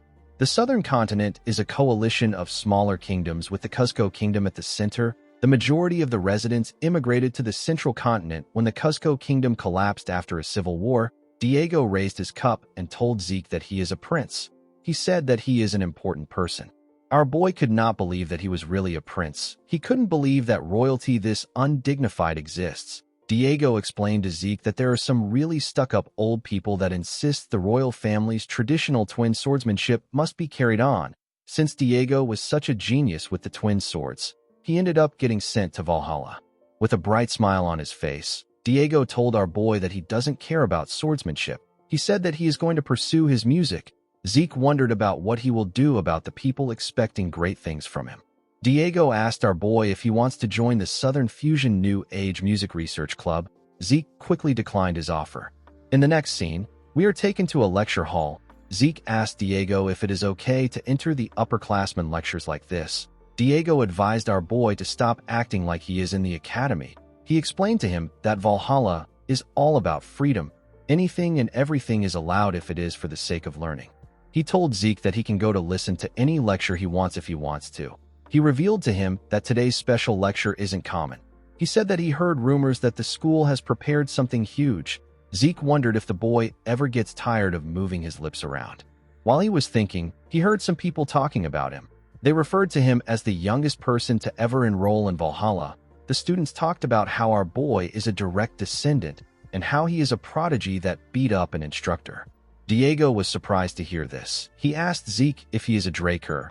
Our boy could not believe what he was hearing. He raised his glove to show the boy and asked him about what he thought the gloves are. Diego asked our boy to tell him what the glove is. Zeke called him an idiot and revealed to him that he is wearing pure-blood gloves. He told him that they are a mark of a pure-blood Draker Awakener. Diego was shocked to hear this. He recalled that Zeke didn't take off the gloves while they were eating. He told our boy that he simply thought that he was a real badass for sticking to his guns. He told him that he had no clue that he was wearing pure-blood gloves. Zeke found it funny that the boy came all the way to Valhalla without knowing about the pure-blood gloves. He noticed that Diego was panicking. He felt like this was the normal reaction a person would have when encountering a pure-blood awakener. Zeke was quite relieved to see that Diego stopped talking. The moment he thought of this, Diego told him that he now understands why he is so stuck up. Zeke was annoyed to hear his voice. He did not know what to even say to him. Diego put his arm around his neck and told him that he should have paid for the meal since he is a Draker. He laughed and told him that he is just kidding. Everyone turned to them when they heard Diego's voice. Zeke could not believe that the boy was becoming rowdier. While he was talking, the dean clapped his hands and asked everyone to pay attention. The students immediately became quiet. Zeke wondered why there were so many people in a lecture hall. He believed that they came because of the special lecture being held by the dean. Upon seeing the amount of student there, Flaubert said that he can tell that they are looking forward to the lecture. Diego took out a book and showed it to Zeke. He asked him about what he thinks about the lyrics. He asked him if the rhyme scheme is crazy. Zeke reminded him that he said that they should listen to the lecture. He asked Diego to pretend to listen. The dean decided to skip the formalities and go straight to the main event. He told the students that he had a really hard time getting this person. He introduced the person as a Black Knight of the Drakers who is returning from the field. Zeke smiled when he saw the person. He recalled that the person returned to the Four Seasons Fortress. He wondered if the man will begin international activities now.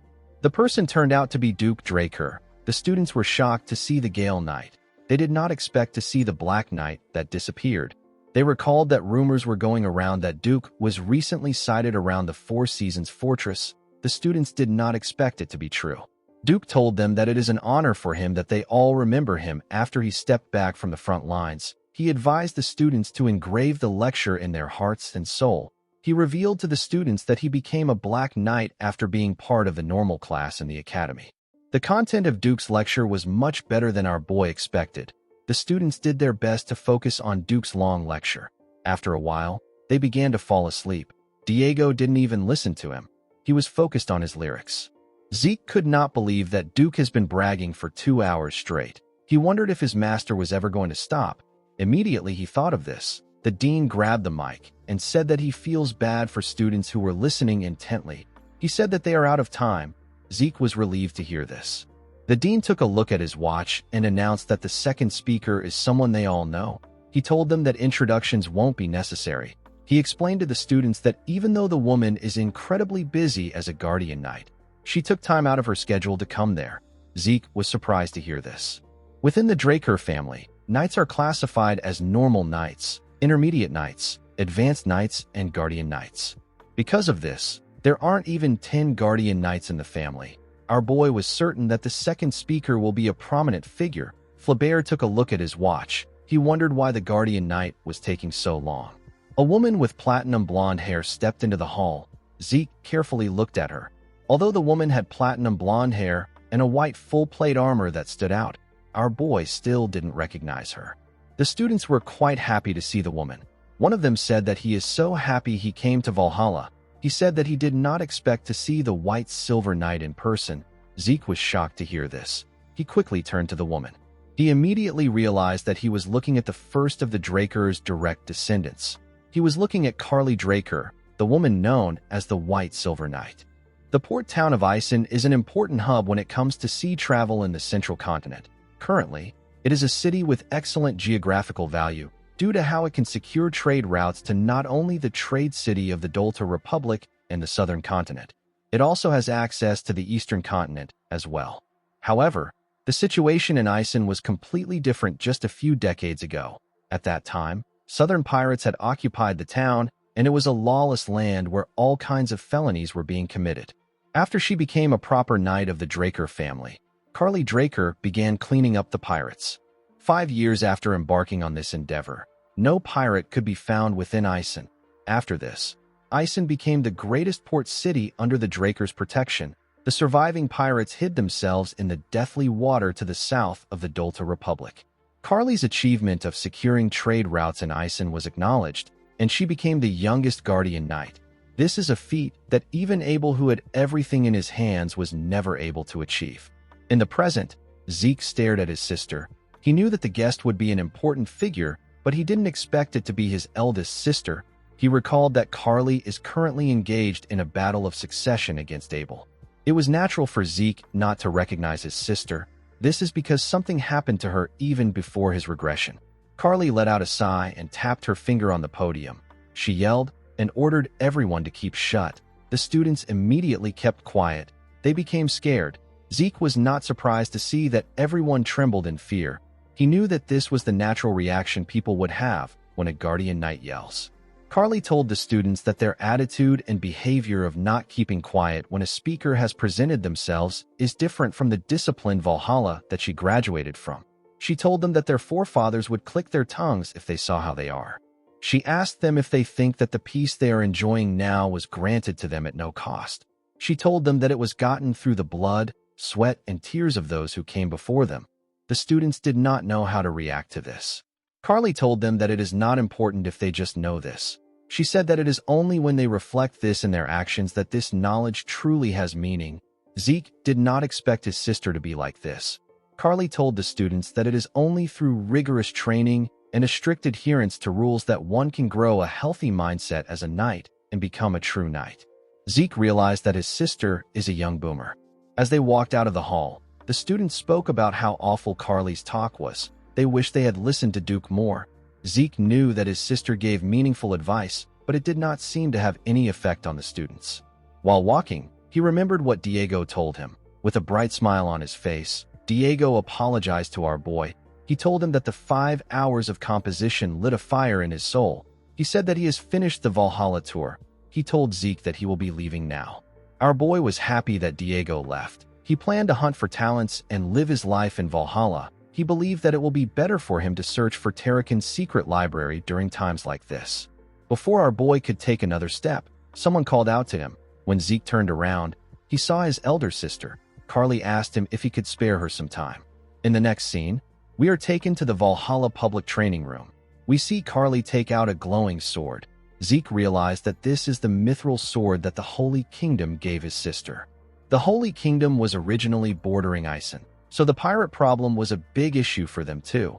As a show of goodwill to the benefits they gained from the pirates being cleared out, the Holy Kingdom gifted Carly a 100% purity mithril sword and armor. She got the title of White Silver Knight because of her appearance when she wore this gear. Carly told her brother that she wants him to show her his abilities without hiding anything. Zeke locked his fingers together and carefully stretched his arms. He wondered why his sister came to meet him. He did not think that she would challenge him to a duel. He realized that Carly must have heard the rumor of him reaching the level of Blue Knight. Our boy placed his sword sheath on the ground and drew his sword. He recalled that she said that she wanted to see his abilities without hiding anything. He told Carly that he will do as she wishes. Of course, Zeke knew that he couldn't show the full extent of his abilities. He was well aware that his sister wasn't the only one curious about the extent of his abilities. He could not see a reason why he would put himself at a disadvantage like that. The founding principle of the Draker family is the law of the jungle. Reaching the level of a Blue Knight is already an unprecedented display of growth. If word gets out that Zeke is at the level of a Red Knight, the Zimmons family, who is in the middle of the battle for succession, will end up using any method they can to kill Zeke. The Patriarch will do whatever he can to place Zeke under his control. Our boy believed that showing all his cards is something he should do after he surpasses his father. He knew that what he needed now was the background of being from a transcendent family. Zeke does not plan on following his family's will. Immediately he thought of this. He and his sister charged at each other. When their swords clashed, some sparks flew between them. Carly used her sword to push our boy's sword down. She quickly swung her sword at his head. Zeke was able to dodge the attack, but Carly landed a cut on his face. He quickly ordered his system to temporarily pause his healing factor. Since his opponent is a Guardian Knight, our boy knew that she might notice his healing factor. He didn't want to make the same mistake he made with Duke. Carly made her attacks faster and used her sword to push her brother back. She moved close to Zeke and gave him an attack that sent him flying. She landed a cut on his shoulder with her attack. Zeke wondered if he had to go to the red level. Limiting himself to the blue level doesn't let him put up a fight. Carly jumped and charged at Zeke from above. She raised her sword and swung it at him. When she got close to him, Zeke was able to block the attack with his sword. The impact of the attack caused a huge explosion. When the dust cleared up, we see Carly pressing her brother down with her sword. She told Zeke that most swords would have split into two by now. She told him that he is using an excellent sword. While struggling to hold on, our boy smiled. He pushed Carly back and put some distance between himself and her. He carefully cleaned his face. He realized that a full-on battle against a red-level knight, while limiting himself to the level of Blue Knight, is suicidal. Carly asked her brother if he is letting his guard down just because he created this much distance between them. Zeke did not know why his sister said this. He quickly turned to the side. He realized that he messed up. Before acquiring the title of White Silver Knight, Carly Draker had another famous title. Because the aura blade she swung around resembled that of a giant's sword, Carly was called the Giant's Blade. When Zeke turned to the side, he saw his sister's aura blade about to tear him apart. He grit his teeth to withstand the attack, but he was still sent flying. Our boy crashed into a wall. His sword was stuck to the ground. Carly's attack destroyed everything it touched. The woman became worried. She wondered if she did not hold back enough. The moment she thought of this, she noticed something. She saw her brother walking out of the rubble. Zeke placed his hand on a wall and smiled. He was certain that he managed to put on a convincing act. He hoped that his sister liked it. Carly put her sword away and told her brother that he's amazing. She could not believe that he blocked her strike. She told him that he exceeded her expectations. She let out a sigh and told Zeke that she has something to discuss with him. The moment she said this, Zeke fell to the ground. Carly was surprised to see this. She quickly ran to her brother. When she picked him up, she noticed that his internal injuries were quite serious. She wondered if Zeke used his aura excessively. She took out something from her pocket and poured it into Zeke's mouth. She told him that this is their family's highest-tier recovery potion. She asked him to drink it slowly. Immediately, our boy swallowed the potion. His body began to glow. Zeke asked his system to temporarily activate his healing factor. Our boy believed that it won't be suspicious if he uses something like this now. Everything Zeke is doing is an act. He was attempting to hide his strength by disguising himself as someone who has reached the level of Blue Knight. When the Giant's Blade got close to him, he received it with a bare minimum defense to allow himself get hit by it. Right before the attack touched Zeke, he noticed that the smallest of openings appeared. He did not know why this happened. Our boy received Carly's aura with his body. Because his constitution does not allow the use of aura, Zeke naturally ended up resisting it.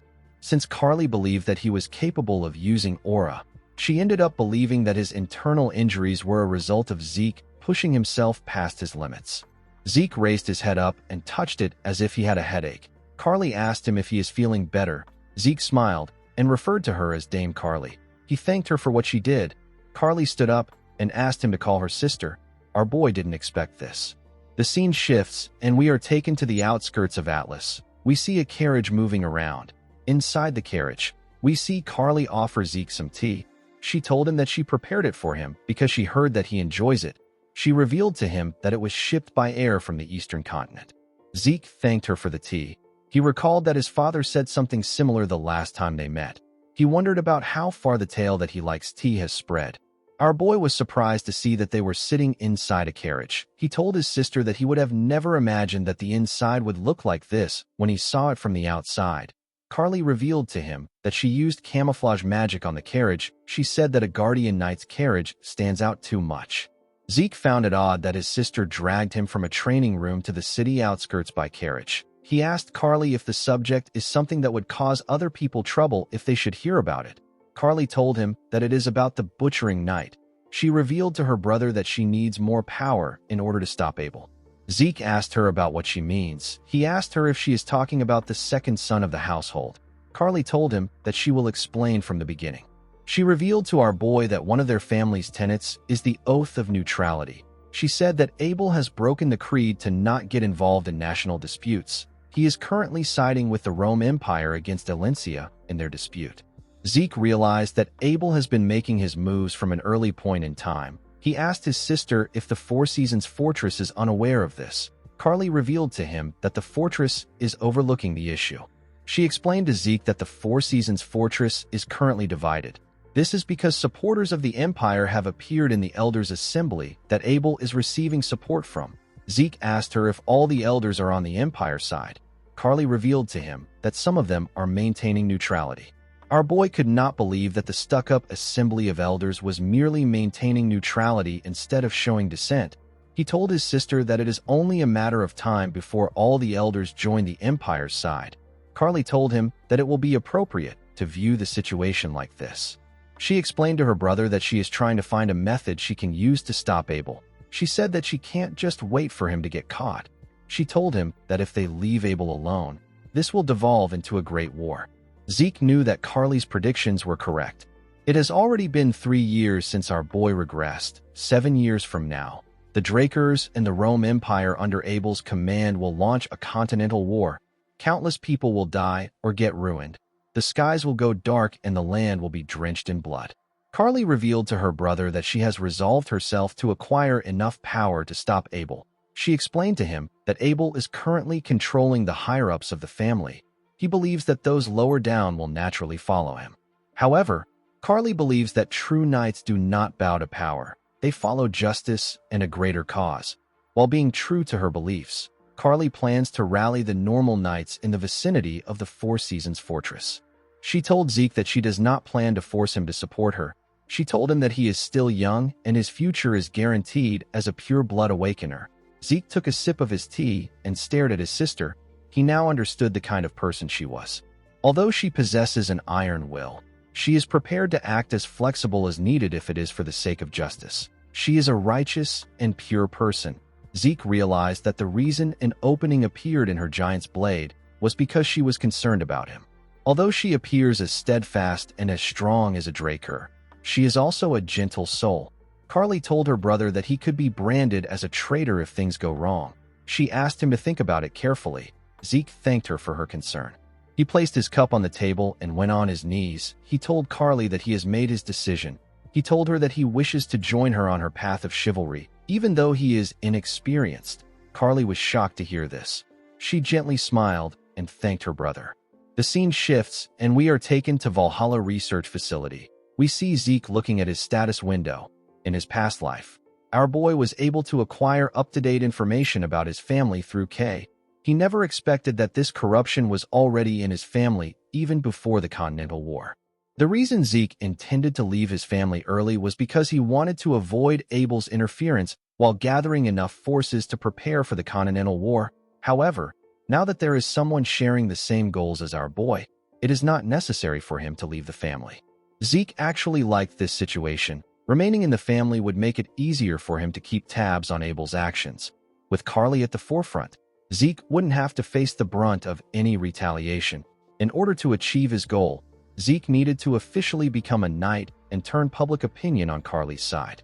Even if Carly is firstborn and a guardian knight, she is neither a pure-blood awakener nor is she from one of the great families. In our boy's past life, Carly was pushed back by Abel's forces and failed to take the family for herself. However, if a pure-blood awakener like Zeke becomes an official knight and gives Carly his support, the scale would be balanced. Zeke could not believe that he had to act like a knight, even though it didn't suit him in any way. While thinking, our boy looked at the map. He saw that he was almost at his destination. He entered the Great Central Library in Valhalla. He went inside to check for the main reason he came to Valhalla. He went to check for Tarakan's secret library. Inside the humongous library, our boy walked into a closed section. The system informed him that he has arrived at his destination. Zeke could not believe that this was the secret library. He felt kind of disappointed when he looked around. He didn't see anything special or meaningful there. Since it was a place the system guided him to, Zeke expected to find something like Bahamut's heart or fangs. He wondered if he ended up coming there in vain. Immediately he thought of this. He took another step. The system informed him that it has detected a data storage point. Immediately it said this. A huge shelf appeared in front of our boy. Zeke was shocked to see the shelf. He was more shocked by what he saw on the system. The system informed our boy that the secret library of the administrator known as Tarakan Draker has been found. Zeke could not believe that Tarakan was a user of the same system. Since this was a bookshelf that only appears in reaction to the system, our boy understood why no one has ever discovered it. The system informed him that the information within Administrator Tarakan's library has been linked and updated in his own system. It explained to Zeke that he will now always have access to Tarakan's secret library. The system provided categories in order to allow Zeke access the information easily. It created 4 categories. The first was the Organization Management Manual. The second was the Dragon Slaying Manual version 5.21. The third was the Reference Materials, and the last was the collections of proverbs to improve growth. Zeke decided to check the categories later. He asked the system to find him something that will help his growth the most right now. The system confirmed his request and informed him that a book matching his request has been found. Zeke noticed that the book was glowing on the shelf. The book appeared in his hand. Its title is The Secret Technique of the True Dragon's Swordplay. Zeke was certain that he had never heard about this technique. He checked the back to see who the author is. He was shocked to see the name of the author. It was the close advisor to the hero King Kaiser, the man known as Shelton Draker. In the next scene, we see Shelton Draker writing in his study. Shelton wrote that he wants to elaborate on why he felt the need to create the true dragon's swordplay. According to him, the relationship between dragons and humans began with the great hero king. It is because of him that even mere humans are able to form contracts with supreme beings like dragons. However, dragons cannot help humans without any special reasons to do so. They simply took pity on the weak humans because they lack the special traits that other races possess. Thanks to Kaiser, the number of contractors greatly increased. They spread across the continent to create civilizations. However, it is because of this incredible rate of development that Shelton is worried. Shelton fears the dragons. If such transcendent beings help humans because they were driven by feelings as shallow as pity, then they could also easily turn against humans. Shelton believed that if his concern ever comes true, humanity will not be able to resist in the slightest. They will find themselves completely annihilated over the course of a day. Due to his fears, Shelton decided to find a way to fight dragons. The first thing that came to his mind was magic. However, magic was the very first gift that dragons granted humans. It is because dragons inscribed circles into the hearts of humans that they are able to cast spells. Their own hearts were incapable of generating mana on its own. Attempting to combat dragons with magic would be a fool's errand. Shelton's next thought was the elemental sword wielded by the hero king. This was a power that even the dragons feared. Unfortunately, this is a power granted only to Kaiser, who has inherited the blood of the fairy monarch. Since he didn't have a lot of options left, Shelton immersed himself in research in order to discover a new power which only humans could wield. He tested the primitive swordsmanship of the North and the mysterious powers of the East. There was nothing that Shelton did not try in order to transcend the limits of his own humanity. When he was at a dead end in his research, Shelton received help from someone he never thought would help him. It was the contracted dragon of Kaiser. The dragon's name is Kronos. Kronos claimed to help Shelton because he found his research intriguing. However, the man could feel a strange determination from the dragon. His determination was too strong for Shelton to simply accept his given answer as the truth. Shelton could not refuse the dragon's help. He continued his research. He and Kronos happened to stumble upon aura. It was neither elemental force nor mana. It was a power that only humans were able to wield. Having finally discovered a clue after Kaiser left for the spirit realm, Shelton continued his research on aura. Not long after this time, Shelton's research bore fruit. The man walked out the theory and application of aura, as well as a style of swordsmanship for utilizing it. Shelton wrote and distributed the True Dragon's swordplay. However, things did not go as he wanted. In a world where people could quickly and easily grow powerful through the use of dragon-made artifacts, the True Dragon's swordplay, which required one to put in efforts in order to grow stronger, was cast aside and neglected. As he wrote his book, Shelton said that he is relieved to see that his concerns have been unfounded and dragons have not betrayed humanity. Shelton wrote that he still believes that a day will come when this swordsmanship will be necessary. He hoped that the person who finds the book understands his will and works hard to learn the techniques. While Zeke was looking at the book, he received a message. The quest is titled Successor of Shelton. Zeke was asked to learn the secret techniques of Shelton Draker. He was given 3 months to learn the technique. The quest reward would be the coordinates to the Kronos Kingdom's treasury. Our boy put the book back in the shelf. He was happy to see the reward. He was certain that the treasury would be filled to the brim with incomparably powerful artifacts. The problem Zeke had was that the time limit was 3 months. He wondered if this technique was much harder to learn than the elemental sword. He decided to focus on learning the True Dragon's swordplay for now. Zeke found it funny that Shelton was right in the end. Just as he predicted, the dragons later betrayed mankind, and the Liberation War took place because of this. Zeke asked his system if there is no more useful information in the secret library. He asked it if it has something like Tarakan's journal. The system confirmed his request and found one record matching his request. It informed him that a magic video record will be played. The library slowly began to fade away. Our boy was surprised to see this. He recalled that this was the same thing that happened when the tutorial began.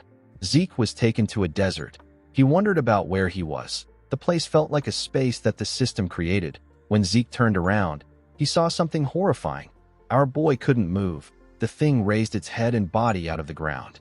Zeke's indomitable mental defense skill quickly got activated. Even though the skill was activated, our boy was still shaking. The monster in front of him felt too real. Zeke could not believe that he was looking at the being once known as the king of all creations. He was standing in front of a dragon. While he was shaking in fear, someone called out to the dragon known as Bahamut. Our boy could not believe that he was looking at the evil dragon. He quickly turned to the person behind him. Zeke could not believe that he wasn't able to sense the presence of the man behind him until he opened his mouth. He could tell that this man was ridiculously powerful. He was basically a monster. The man with the blurry image passed through Zeke. Our boy was surprised to see this. He quickly understood that he was literally inside the recording.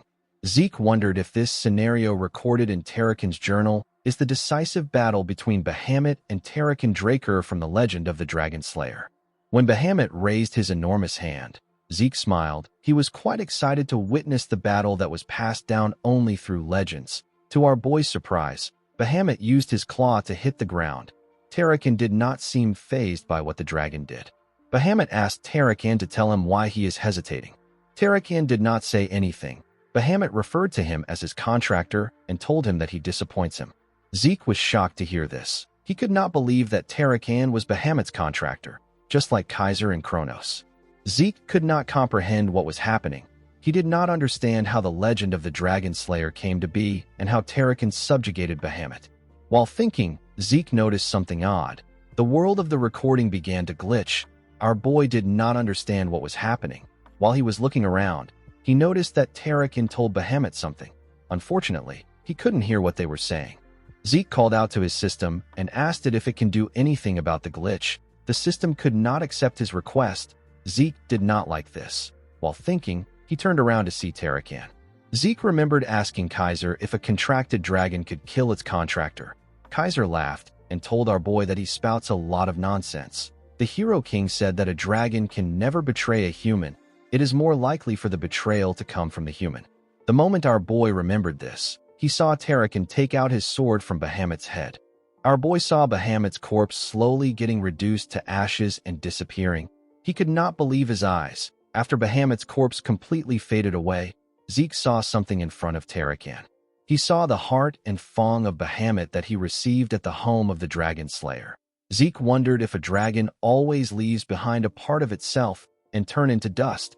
He recalled that the pure-blood gloves in his hands are made from dragon leather. He believed that Bahamut might be a special case.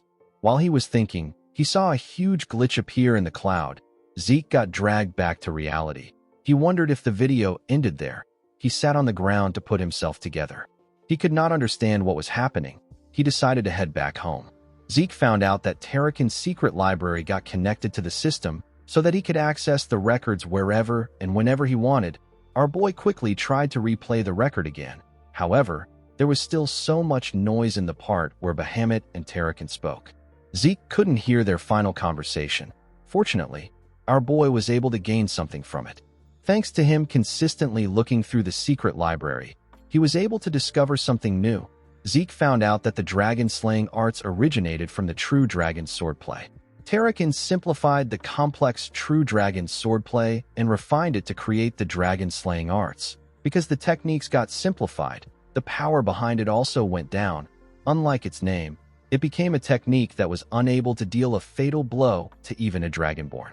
However, by applying one's innate traits to the technique, it will be possible to land an effective blow. While the technique dropped in raw power, Tarakan succeeded in improving its practicality.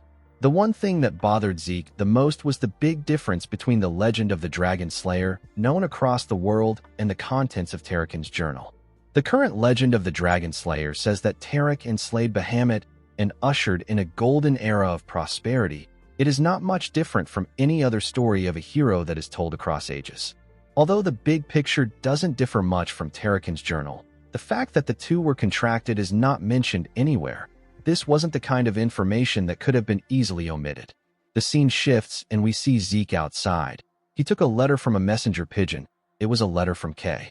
The magician told Zeke that she investigated every variation of the legend of the Dragon Slayer across the continent, just like he asked. She did not understand why Zeke suddenly gained interest in folktales.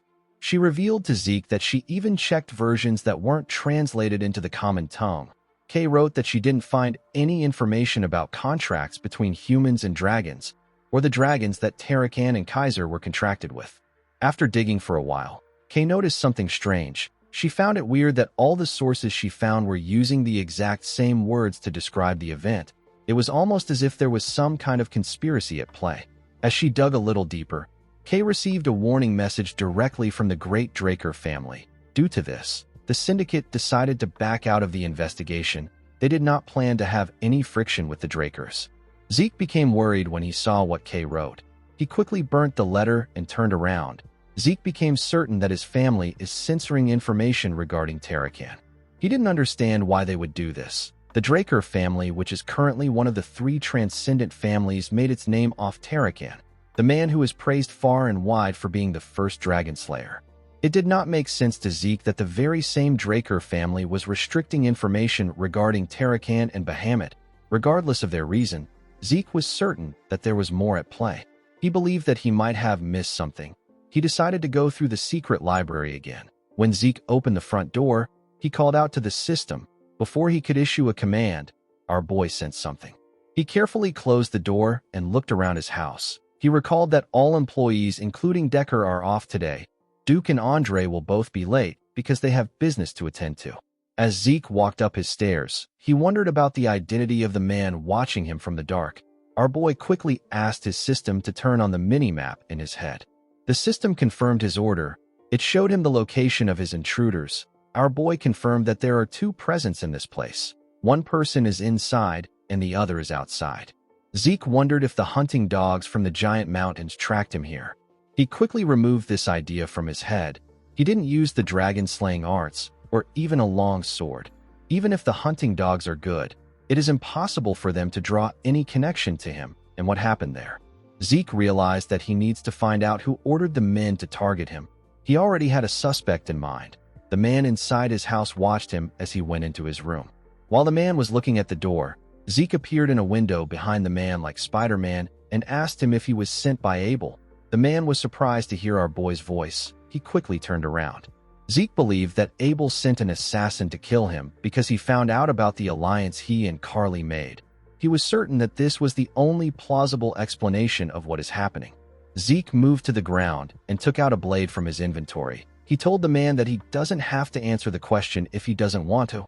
Immediately he said this, he appeared in front of the man and swung his dagger at him. The man was able to quickly block the attack before the dagger reached his neck. Zeke told the man that he has a lot of ways to get the truth out of him. As Zeke and the man clashed, their swords released sparks. Zeke did not have any trouble pushing the man back. He swung his dagger at the man multiple times, but the man was able to block it with his dagger. Our boy tried to push the man down by swinging his dagger with a lot of pressure. The man was able to block the attack. He quickly pushed Zeke back. Our boy used his leg to hit the ceiling and push himself back. He was able to safely land on the ground. After crossing blades with him, Zeke was able to gain a rough idea of his identity. Even if a person masks their appearance, it is still difficult to hide their swordsmanship style in battle. This style of swordsmanship is from the Gorka Kingdom, which is in the northern regions of the continent. The Gorka Kingdom's rangers are known to be the strongest of rangers. They are known as the Northern Continent's guardians. They wield a kukri. This is a dagger which bears a distinct shape. Thanks to their outstanding skill, they are highly valued in the central continent and are used as special forces who are assigned important missions. Since it was a Gorka ranger, Zeke realized that this wasn't Abel's doing. He swung his sword and wondered why the ranger was doing this. The Gorka rangers don't take on requests like assassination because it creates grudges. Zeke pointed his sword at the ranger. He quickly raised his sword and took a stance. Our boy noticed that the man was far too defensive for a ranger. Despite the fact that he purposely showed some openings in their fight, the ranger didn't show any intentions of exploiting them. Even though the man is definitely skilled enough to be able to react to the openings, he didn't intend on pressuring Zeke at all. Our boy was able to deduce that the goal of the rangers was to secure him and not to eliminate him. Immediately he thought of this. Zeke turned to the side. He saw a ball enter the hallway through his window. Our boy realized that the other person outside has begun to move. He knew that the ball contained a sedative meant to subdue him. When Zeke struck the ball with his sword, it released a large amount of gas in the air. Our boy immediately recognized the scent of the sedative. It had the characteristic earthy scent of mandragora rootlets. This was a common ingredient used in sedatives. Zeke let go of his dagger. He decided to play along. When the system detected compounds from mandragora's rootlets, it activated our boy's poison resistance skill. Zeke fell to the ground and acted as if he lost consciousness. The ranger walked up to him and picked him up. His partner came into the building through the window. As the man slowly carried him away, our boy wondered about who kidnapped him. He did not know why someone would do this. He wanted to see how the situation would play out. The scene shifts, and we are taken to the outskirts of Atlas. We see Zeke tied up in iron chains in one of the houses. He was surrounded by rangers. Our boy smiled when he saw the person sitting in front of him. He said that he never expected his kidnapper to be an outsider. He referred to the man as Cliff Lionheart. This man is the Reinhardt merchant group leader. Since Zeke knew who he was, Cliff believed that their conversation would go smoothly. Our boy was also acquainted with this man in his past life. The Reinhardt merchant group is one of the 10 great merchant groups. It acts with the Alencia kingdom at its center. Of course, if things follow the expected trajectory, the continental war that Abel and the Empire will start will end up raising the merchant group and the Alencia kingdom to the ground. At the time of the war, both Zeke and Cliff belonged to the side that fiercely opposed the Empire. However, for one reason or another, after passing secret information that could be fatal to the Empire to Zeke, Cliff returned to the Alencia kingdom during its collapse. Our boy never saw the man again. Even after going through so much to escape the kingdom, the man still returned there. Zeke did not know if Cliff was trying to be patriotic. He found the man's decision to be foolish. Cliff apologized to Zeke for using an inevitably rough method to get him there. He used his hand to signal someone. The ranger that kidnapped our boy moved close to him and removed his chains. Cliff assured Zeke that he will receive an apology from his merchant group for this discourtesy. He told him that he wants to take his time to have a discussion with him. Zeke carefully moved his wrist. He asked the man to go straight to the point. With a serious look on his face, our boy asked Cliff to tell him what he wants. The man did not expect a young boy to have this kind of response. He realized that a Draker is still a Draker regardless of how young he is. He knew that even the most experienced knights wouldn't be able to help being guarded and anxious in a situation like this, but Zeke didn't falter at all. Although Cliff set the stage in order to take the initiative in their conversation, our boy managed to take back control. Cliff asked Zeke to take a look at the documents in front of him before they start talking. Our boy took out the documents. Cliff explained to him that it is a record of those infected by the new pandemic that recently spread across the southern regions of the central continent. Zeke asked the man about why he wants him to see this. The moment our boy asked this question, he saw a document that caught his eye. Cliff noticed that Zeke found something. It was a document about a woman called Elena Stone. This is the mother of Liam Stone. She was suffering from the rose disease. However, because our boy gave Liam instructions on how to create the cure, Elena is now doing better. Zeke threw the document on the table and asked Cliff to tell him what this is about. The man said that the new disease is known as the rose disease. He said that it is a torturous disease with a fatality rate of 100%. Cliff told our boy that Elena Stone did not die from the disease. She even recovered. He said that he questioned the physician in charge of the woman. They refused to talk about the case. With a serious look on his face, Cliff asked Zeke if he knows anything about this. Zeke smiled when he heard this. He knew that the man already caught a whiff of the circumstances from the very beginning, and yet he still insisted on picking at him like this. Our boy wondered if the man did this because he is a merchant. He assumed that Cliff's goal is to gain a monopoly over the cure of the rose disease.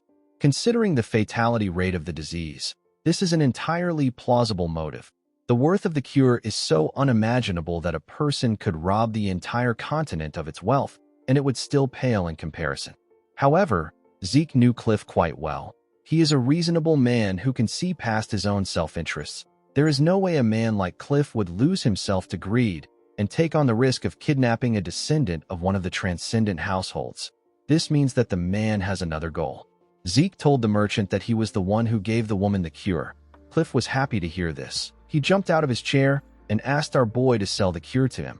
He told him that he will pay him any amount he wants. Zeke raised his hand and smiled when he heard this. He asked the man to tell him why he is excited.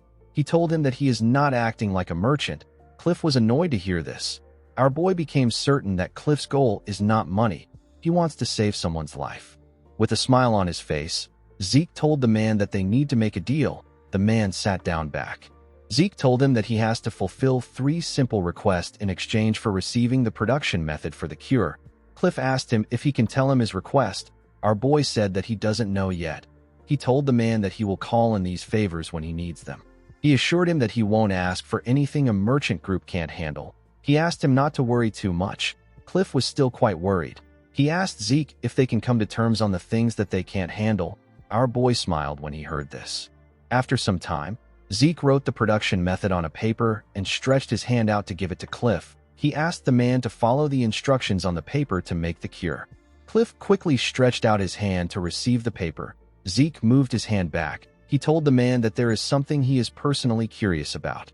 He asked Cliff to tell him the person in need of the medicine. The man froze in fear. With a nervous look on his face, he told Zeke that he simply intends to procure a product with immense worth as a merchant.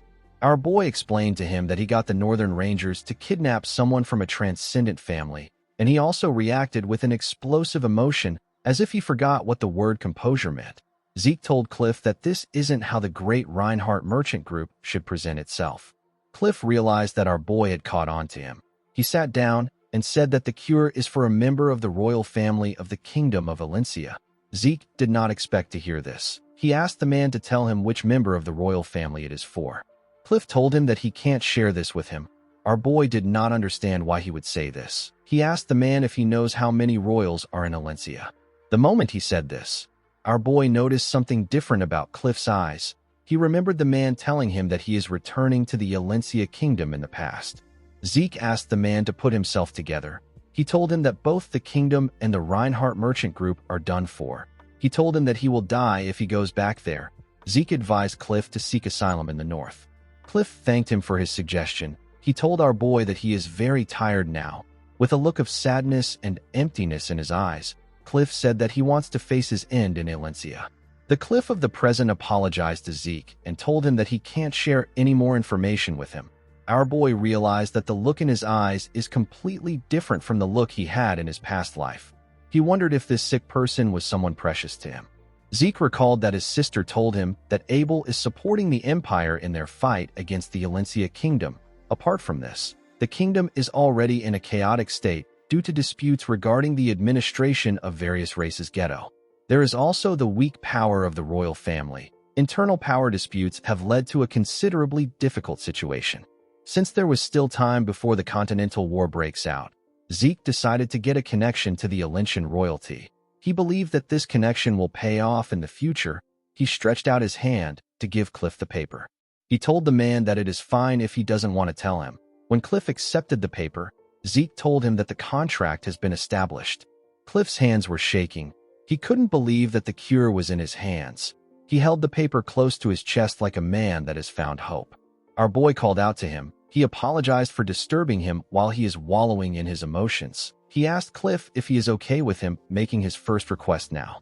Cliff put away the paper and told Zeke that he can ask for whatever he wants as long as it is something that his merchant group can handle. With a smile on his face, Zeke told the man that he wants his merchant group to hire him. Cliff did not expect to hear a request like this. He asked Zeke if he is planning to start a business.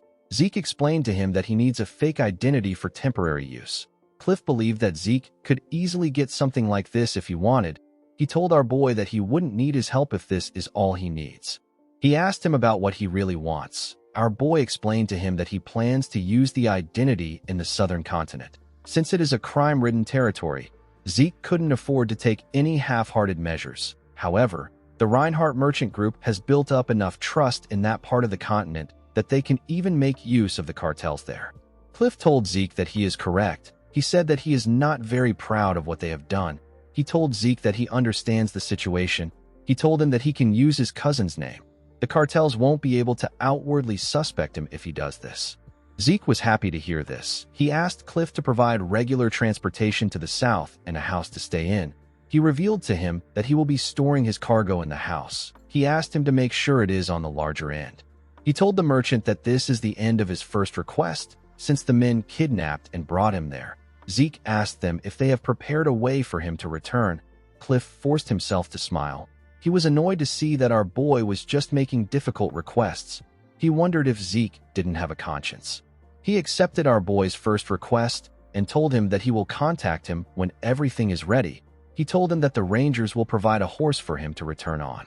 Zeke was surprised to see that Cliff accepted the deal calmly. He realized that this person must be extremely important to the man. Cliff got up and left with his guards.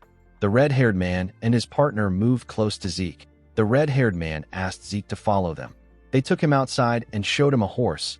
Our boy told them that it is a pretty good horse. He walked past them and took something off them at a crazy speed. He stored the thing in his inventory. When Zeke got on the horse, the ranger told him that their business is over. He said that they will be leaving. Zeke asked the man if this also means that their contract with Cliff is over. The Rangers were surprised to hear this. The red-haired ranger turned around and told our boy that he didn't know that he knows how to speak Gorkalai. He asked him if the Drakers even learned things like this. Zeke smiled and told the man that it is his own hobby. He revealed to him that he wants to hire them for something. Zeke informed him that he wants to rescue someone imprisoned by McCain. The man turned to his partner. His partner shook his head. Zeke asked them if the reward is too small. The man said that the money is not the problem. He knew that they would gain a good profit since it is the same condition as the one they were given by the Reinhardt Merchant Group.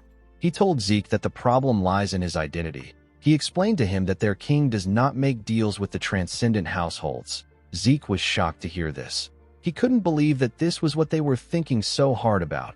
He reminded him that Cliff is going to prepare a fake identity for him. The commission request they will be sending to Gorka will be written under this name. The man told him that it is fine as long as he doesn't get caught. Zeke told him that they need to settle something before they move on. The man didn't know what he was talking about. Our boy threw 2 kukris to the ground. The 2 rangers were shocked to see the kukris. The kukri is no simple weapon for the rangers of the Gorka Kingdom. It is a weapon granted to them when they are recognized as full-fledged warriors. It bears equal weight to the ranger's life itself. It is their soulmate. The fact that something bearing equal weight to their lives was stolen from them, while they were completely unaware, means that their lives were easily taken from them by someone of overwhelmingly greater skills. Zeke told the men that this is his way of saying thank you for kidnapping him. The men didn't know what to say. The red-haired ranger called our boy a monster. With a smile on his face, Zeke told the man that he is quite good at speaking in the common language. He told him that he hopes they meet again. After meeting with Cliff, Zeke began to properly search for comrades. His targets were the heroes that distinguished themselves during the Continental War and gained the title of 5 Divine Knights. Our boy wanted to get closer to them now and win them over to his side later. He was certain that this people will become great assets. Fortunately for him, he received the Dean's incredible support. He was able to find out that all 5 heroes are graduates of Valhalla. The problem he had was the timing. The Silent Knights, whose name is Bishop Kastek, has already graduated and joined the Knight Order of the Thebia Kingdom. The Haze Knight, whose name is Jeffrick Salma, is in the graduating class, and he is currently participating in an on-site training. Asta Eladolf is currently on leave and is refusing to return to Valhalla due to his severe insomnia. Zeke knew that Reyna will be enrolling next year. Since she is a blood relative, he has many opportunities to see her. In the end, the only person our boy has access to now is Diego. In the next scene, we see Zeke playing the drum for Diego and his band. Zeke didn't know how he got there. He remembered going to Diego's club in order to win him over. Diego put his hand around his neck and told him that he came at the perfect time. He told him that they are in need of a drummer. Zeke didn't understand what he was talking about. Diego told him that he understands that he wants to jam. He made him sit on the drummer's chair and congratulated him for joining the Southern Fusion New Age Music Research Club. Our boy didn't know what to say. He began to hit the drum and follow the band's rhythm. He decided to just have fun with them. In the next scene, we see Zeke looking drained and tired. He had a difficult time catching up to Diego's pace. When he stepped into his mansion, his butler bowed his head and welcomed him. Zeke informed the man that he is going to train. He asked him to tell the servants not to disturb him. Inside his training room, Zeke pushed his sword into the ground and sat down to read the true dragon's swordplay. He saw that he was supposed to concentrate the flow of aura to pierce through his blood vessels. This will take him from the microcosmic orbit to the macrocosmic orbit. Zeke did not know what this meant. He had never heard of this terminologies before. After seeing the book for himself, our boy understood why Tarakan reformed it into the dragon-slaying arts. This is because all the techniques in the true dragon's swordplay require an incredible amount of compression and decompression of aura. This swordsmanship is not meant to be used against men. It was created to solely fight against dragons. Because of this, its lethality can be compared to that of an elemental sword. Zeke stood up and took out his sword. He took a stance and released some energy. He tried to focus on creating a sword art that was much more powerful than the dragon-slaying arts that he is familiar with. He needed to compress his aura until it is so dense that it cannot possibly be compressed further. This was done so that he could slice through a great dragon with a single slash. Zeke followed the instructions and swung his sword. Decker stepped into the training ground. He watched his master swing his sword at a crazy speed from above. Zeke smiled as he swung his sword. He found his divine body to be amazing. His divine body allows him to naturally perform at the highest level, and the rate at which he learns combat and transfer ether within his body is incredibly fast. The divine body showed Zeke images of the steps he should take. It was as if a map was being spread out in front of him, and it was showing him the optimal and completed form of the technique in order for him to know where to go. Zeke followed the path placed in front of him. The more he repeated the movements, the faster he was able to learn them. Our boy raised his sword and made a clean and swift strike. It was basically a perfect strike. The moment he did this, he felt something. Zeke just recently surpassed his former wall and became a red knight. However, he was already reaching the next wall. He was getting closer to becoming a black knight. Normally, our boy wouldn't pursue a hasty growth because he believes that it will hinder him later. However, the heart of Bahamut residing in his ether hall is resonating with the true dragon's swordplay and crying out. This made Zeke continue swinging his sword. He wanted to hold on to this sensation. He wanted to get a hold of what he was feeling. While he was swinging his sword, a symbol and some letters appeared in front of his chest. Zeke was surprised to see this. Before he could do anything, a mysterious energy took over his body. His eyes became black. Zeke could not comprehend what was happening. The system informed him that Bahamut's heart has reacted to Sheltern Draker's true dragon swordplay. It told him that it will now show him the memories engraved within Bahamut's heart. Zeke was surprised to hear that he will be seeing Bahamut's memories. His consciousness got transported somewhere. The place was quite dark. Our boy couldn't see anything. Suddenly, he heard someone coming. When he looked down, he saw a dragon. He saw someone call out to the dragon known as the Lord of Dusk. This dragon is Bahamut. The man told Bahamut that he has a request to make. Bahamut opened his eyes when he heard this. The mysterious man took out a book and told Bahamut that he would like him to hold on to the true dragon's swordplay that he created. This man is Sheltern Draker. Bahamut stood up and told Sheltern that he always knew that he was detestable, but he didn't know that he was mad. Our boy realized that the man in front of him was Sheltern. Bahamut asked the man if he truly plans to entrust a dragon-killing technique to a dragon. Sheltern revealed to him that Kronos has already agreed to it. Bahamut slammed his hand on the ground when he heard this. He gathered his energy inside the cave and created some huge weapons in the air with his energy. He said that Kronos has been led astray by humans and he has lost his sense as a mediator. Upon seeing that Bahamut wasn't ready to listen to him, Sheltern placed his hand on his sword. Bahamut created more spears in the air. While screaming at the top of his voice, he told the man that he doesn't believe in Kronos' rambling prophecies. The moment he said this, he fired his spears at Sheltern. Sheltern quickly drew his sword. He used it to block the huge spear that came close to him. He easily pushed it away. Unfortunately for him, there were still many more spears. Sheltern wasn't fazed by them. He stood his ground and blocked the ones that came close to him. Each one of the spears had enough power to destroy the cave. Bahamut continued attacking the man with his spears. Sheltern used his sword to skillfully brush them aside. Zeke watched in awe. This was his first time seeing the pinnacle of all creation. It was his first time witnessing dragonic magic. The sheer force of the spears was ridiculous. Our boy knew that he was only capable of knocking down one or two spears. He couldn't believe that Sheltern took all the attacks head-on. Zeke realized that his ancestor is a different kind of monster. Bahamut asked Sheltern to get out of his lair. He told him that his next attack will be directed at the Kronos Kingdom if he doesn't leave.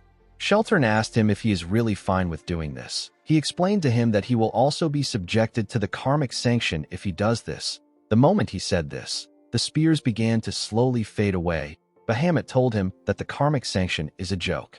He gathered the energy he used in creating the spears. He raised his hand and sucked the energy in the cave. He asked Sheltern to tell him what a human like him knows to talk about karmic sanction. He said that such sanctions will never apply to him no matter how many maggots he crushes under his feet.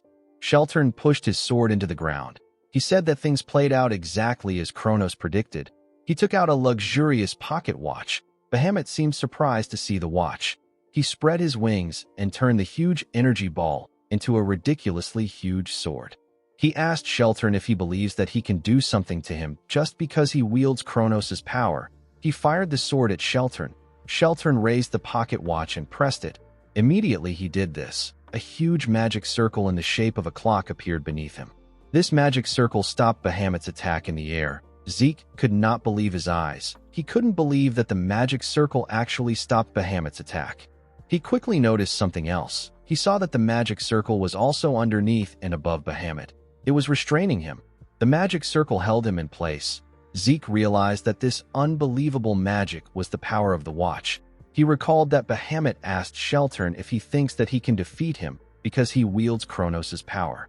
He realized that the watch is an artifact containing Kronos' power. While our boy was staring at the watch, Bahamut raised his head and screamed. Zeke had to cover his ears to block out the thunderous voice. He wondered if the dragon broke the spell. Bahamut slammed his hand on the ground and used his head to destroy the magic circle beneath him. While drooling, he asked Sheltern about the vision he just showed him. Sheltern informed him that it is Kronos' prophecy. He asked him if he now understands why he is entrusting the true dragon's swordplay to him. Bahamut said that the very concept of dragons forming contracts with humans was wrong to begin with. Sheltern agreed with him. He said that humans should rise up with their own power. Bahamut opened his scary mouth and revealed his fangs to let out a sigh. He asked Sheltern to hand the book over to him. He asked him to give him the technique to kill dragons. Bahamut used his magic to scroll through the pages at a crazy speed. When he was done, he closed the book. He commended Sheltern on what he wrote. The man said that he did it in order to protect the world. Bahamut found this funny. He glared at Sheltern and told him that his desire is to protect mankind, not the world. Sheltern couldn't argue with the dragon. Bahamut touched the book with his claw and made it disappear. He told the man that he will be taking care of the book. He explained to him that the book will never see the light of day if the prophecy doesn't come true. Sheltern turned around when he heard this. He said that it doesn't matter because humans will eventually learn how to use aura. Bahamut told him that he will personally exterminate all humans if this happens. He believed that insignificant beings like humans cannot control this power.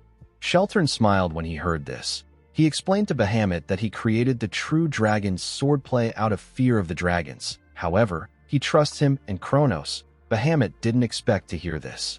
Before leaving, Sheltern revealed to him that Kronos always said that he will eventually find someone that he can open his heart to. He will find a contractor. After saying this, Sheltern left. Bahamut laid back down.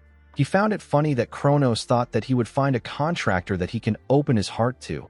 He said that such a thing will never come to pass. He closed his eyes after saying this. Zeke got sent back to reality. He sat on the ground and looked at his ceiling. Even though he couldn't understand a single thing that they spoke about, the one thing he was sure of is that Bahamut is incredibly distrustful of human beings. Due to the fact that Bahamut's heart was in his body, Zeke could empathize with him. Despite his hatred, Bahamut still ended up making a contract with Tarakan. Zeke wondered about what made the dragon change his mind. After seeing Bahamut's memories, our boy continued to carry out research on the war that took place. He wanted to satisfy his curiosity. All history related to Tarakan was being manipulated by the Drakers. In this current era, Tarakan's contracted dragon is an evil dragon. It was impossible to find any useful document. While searching for clues and training in the True Dragon swordplay, Zeke received a message from Cliff which informed him that the preparations for the first request is complete. Our boy requested for an identity that would allow him to completely avoid suspicion.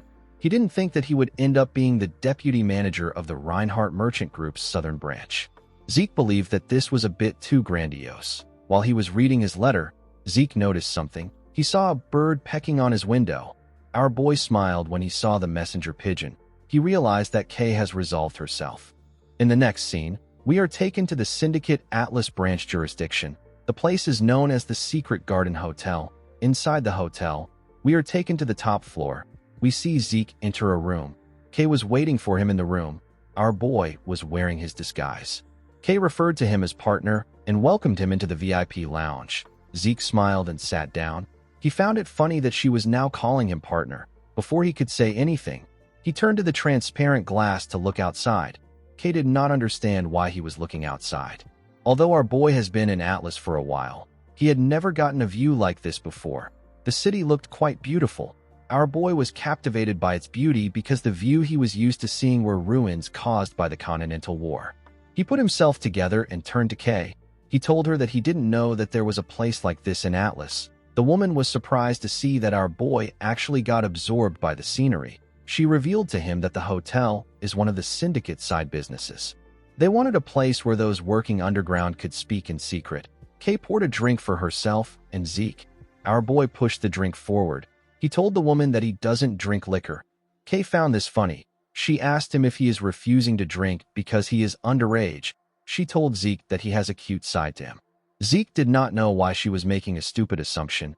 He explained to her that he doesn't drink because he can't feel anything from it. Zeke took a drink when he got caught up in the atmosphere of his entrance celebration party. He learned that his poison resistance skill considers alcohol a poison and detoxifies it on its own. Before his regression, Zeke would occasionally drink because he wanted to get drunk, but now he can't do that anymore. Due to this, Zeke prefers to drink tea, which is something he actually enjoys. Kay told our boy that she understands that he doesn't like alcohol. She said that they can leave the small talk aside. She told him that she has something to show him. Our boy realized that Kay doesn't really care if he drinks or not. The magician took out a report and some pictures. She told Zeke that the Pabella are truly involved in piracy. Immediately, she started looking into it. The evidence kept coming out. She found it shocking that her organization hadn't noticed anything until now. The decisive evidence was the fact that there was a period of intense growth for Pabella after they disappeared as a result of being cleaned up by the White Silver Knight. On top of this, there were undocumented profits made by the Pabella. Kay pointed at a man in a picture. The man's name is Joaquin Fernandez. He is also known as El Mencho. Despite being the second in command for McCain, he still has dealings with Pabella. Kay explained to Zeke that she hasn't reported anything to her superiors because the information is quite shocking. She knew that it would cause chaos within the syndicate. She said that ignorance can be bliss. The woman wanted to mention something about the artifact that Zeke asked her to find a buyer for. However, something shocking caught her attention. Zeke thanked Kay for doing him a big favor. With a horrifying smile on his face, Zeke told the magician that he will now tell her how he plans to make her the boss of the organization. Kay was terrified by our boy's smile. In the next scene, we see rain falling in a town. We see trains moving in that town. Zeke appeared in an alley with an umbrella in his hand. He opened his system to check something. The system informed him that he opened a portal at a specified location. Zeke teleported here with the mini-maps portal function. Using this function consumes a significant amount of karma points. However, the function helps make sure that no one suspects our boy. Even in the Nirvana, which is one of the 3 transcendent families that is skilled in magic, there are a very limited number of individuals that can use teleportation magic. In fact, moving between cities would require a Magic Tower's large-scale portal to begin with. Thanks to his portal function, Zeke can mask this plan as a simple accident. He smiled when he thought about how some old geezers would react to what he is about to do. He couldn't wait for night to fall. Later in the night, we see a building on fire. The people were shocked to see the building burning. Someone said that they need to call the firefighting mages. Another person asked if someone has contacted the owner of the building. While everyone was panicking, Zeke mixed with the crowd and carefully walked away from the scene. In the next scene, we see Kay smoking on her balcony. While smoking, she thought about Zeke. She always believed that our boy was bold because he is a Draker. She now understood that he was more than that. she realized that Zeke is completely insane. She recalled the conversation that she had with him earlier. Zeke informed her that he was going to set fire to all the Soma warehouses belonging to the McCain within the central continent. Kay quickly stood up when she heard this.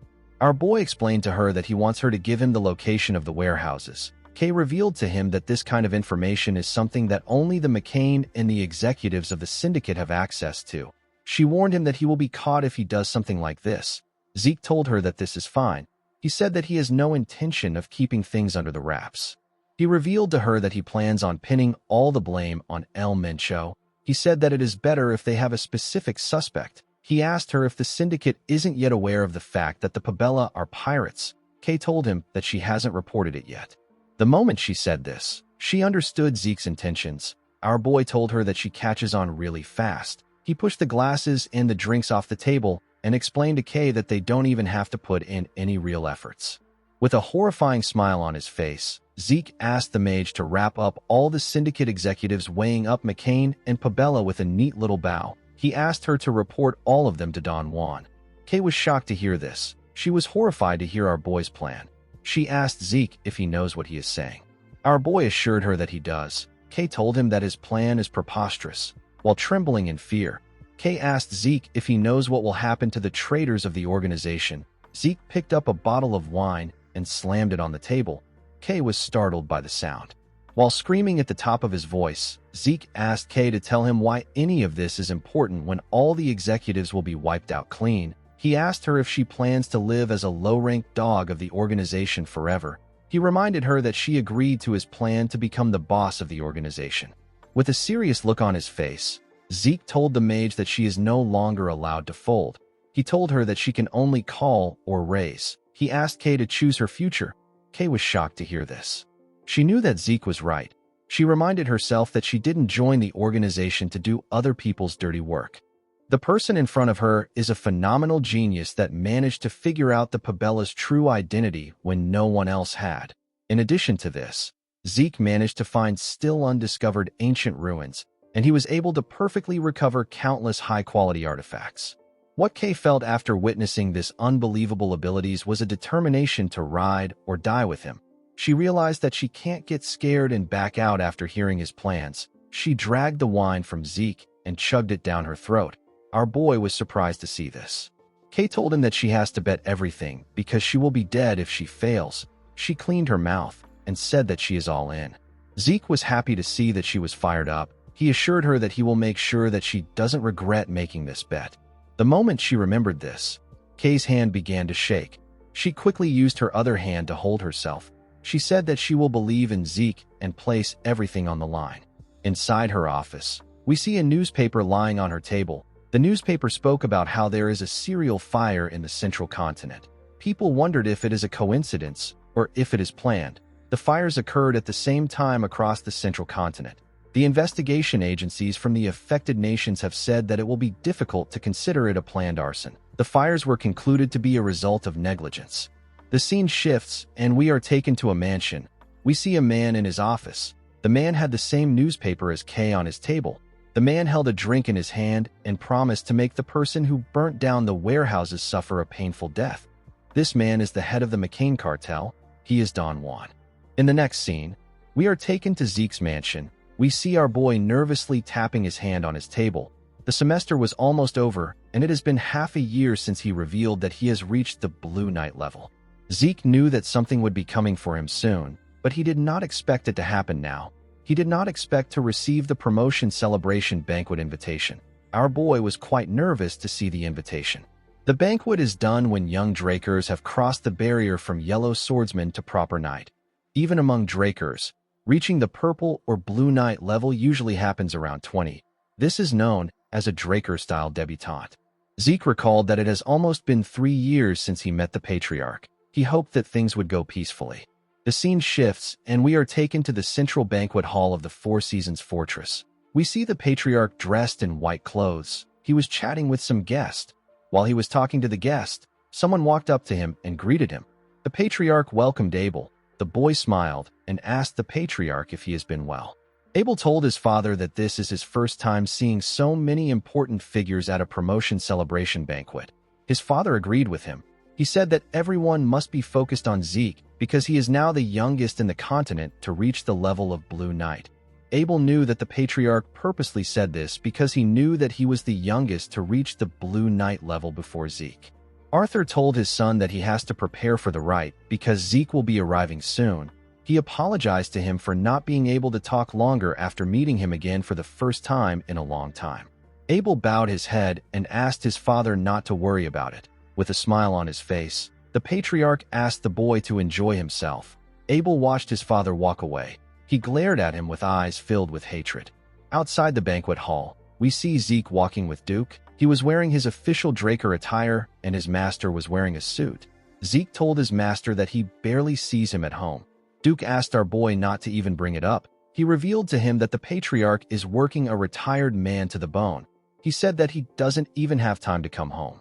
Duke was annoyed to see that the patriarch made him play the role of Zeke's escort, even though he is already quite busy thanks to him. He told our boy that his father said some shit about how it is important for a master to escort his disciple. Zeke had been wondering why his master looked grumpy. He realized that it was because he was working overtime. He asked Duke if he is headed to the spring garden. The man said that he is. He reminded Zeke that it is the only place where outsiders are allowed in the Four Seasons Fortress. Our boy recalled that the Four Seasons Fortress is split into 4 main facilities. The only place where outsiders are allowed, and the place where most ceremonies take place, is the Spring Garden. The Summer Lock is the office where most businesses involving the Drakers are handled. The Autumn Fell is the hall in which internal ceremonies and rites take place. Ceremonies like the knighting ceremony for those affiliated with the household takes place there. The last facility is the Winter Keep, where all sorts of rare artifacts spanning over 1,000 years are stored. Zeke had only ever heard of these facilities. This was his first time coming to the Four Seasons Fortress. In his past life, he had already been chased out of the academy at this point. When they arrived at the entrance of the hall, Duke told his disciple that he will have to go on by himself. He said that only the main character is allowed to go through this door. He placed his hand on Zeke's shoulder and explained to him that he won't be able to attend the event because he has some business to take care of. He advised his disciple to stand strong and do his best. Zeke smiled when he heard this. He felt happy to see that someone was worried about him like this. He laughed and told his master that he worries too much. Duke also laughed and told his disciple that he will be happy if he doesn't cause a scene. Before our boy stepped into the hall, a group began to play trumpets for him. Someone announced that the star of the banquet is entering. Everyone turned their eyes to the entrance. The group put away their trumpets and lined up next to the entrance to welcome Zeke. Our boy stepped into the hall and walked down the stairs. The guests could not believe their eyes. They could not believe that someone reached the level of a Blue Knight at age 15. They all believed that this was the ability of the Golden Light Pure Blood Awakener. Someone said that they never expected him to actually break Abel's record of being the youngest Blue Knight. A man next to the person informed him that Zeke has also surpassed all of Abel's academy achievements. Zeke knelt in front of his father. Arthur announced that our boy has taken his first step as a knight. He tapped his sword on his son's shoulders. He asked his son to go forth as an honorable knight and bring glory to their name. He said that there is more. Zeke was surprised to hear this. Arthur announced that Zeke is now a formal knight of the Drakers. Our boy was shocked to hear this. Arthur said that our boy will be given the rank of knight. Everyone in the hall couldn't believe what they were hearing. They had never heard of someone becoming a formal knight at age 15. They felt like this was too much for Zeke. The only way to attain the formal rank of knight is through real achievements. The Drakers are blessed by aura, so they awaken quickly. Due to this, it is almost expected that they reach the level of purple or blue knight. Instead of focusing on a person's level of proficiency in aura, they focus on real achievements. Even Abel, who was the youngest Blue Knight before Zeke, had to gather achievements for 3 months before he gained the rank of formal knight. This shows how important real achievements are in the Draker household. Arthur's declaration at this moment is a clear violation of the way things have been done until now. However, no one can protest against it because only the patriarch has the authority to confer ranks. Zeke couldn't comprehend his father's actions. He didn't know why he would do something like this. Arthur said that he is very happy that he has been given the opportunity to introduce his son to everyone.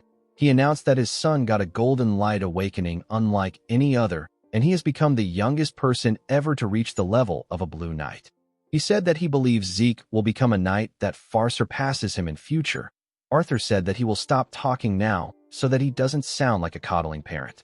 Everyone laughed when they heard this. Arthur picked up a glass of wine. He raised the glass up and prayed that his son's future will be blessed. He also prayed for the continent's peace and welfare. He ended his prayer by saying that it is all for the Drakers.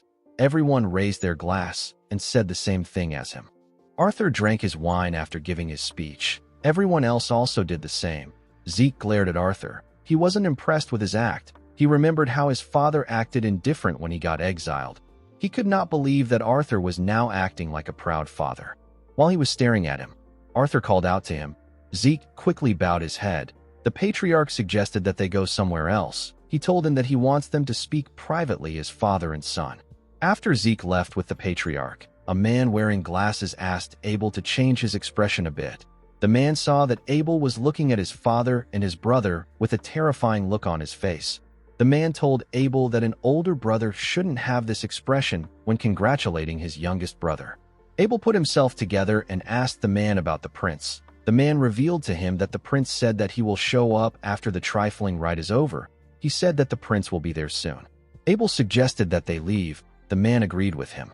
In the next scene, we see Zeke step out of his father's office. He stepped out with a token in his hand. The token can be exchanged for one of the family's treasures. Zeke wondered why the patriarch gave him something like this.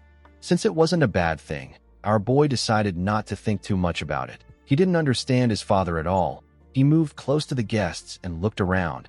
He recalled that this banquet will last for several days. He wondered how he was going to get through it. He did not know how he was going to last several days in this place while keeping his expression under control. He told himself that being a noble isn't for everyone. While he was thinking, someone called out to him. When our boy turned around, he saw a beautiful girl with blue hair. The girl introduced herself as the first princess of the Alencia kingdom. Her name is Melissa Alencia. Zeke recalled that Princess Melissa is the one who will rise to power as the next monarch of the Alencia kingdom. In contrast to the current and ineffective king, Melissa will set groundbreaking policies that would prioritize the people. This will allow her to gain the overwhelming support of the people of her kingdom. Due to this, she would often clash with the Alencia aristocrats. However, if she was to ascend to the throne officially, it would only be a matter of time before they began to try to curry favors from her.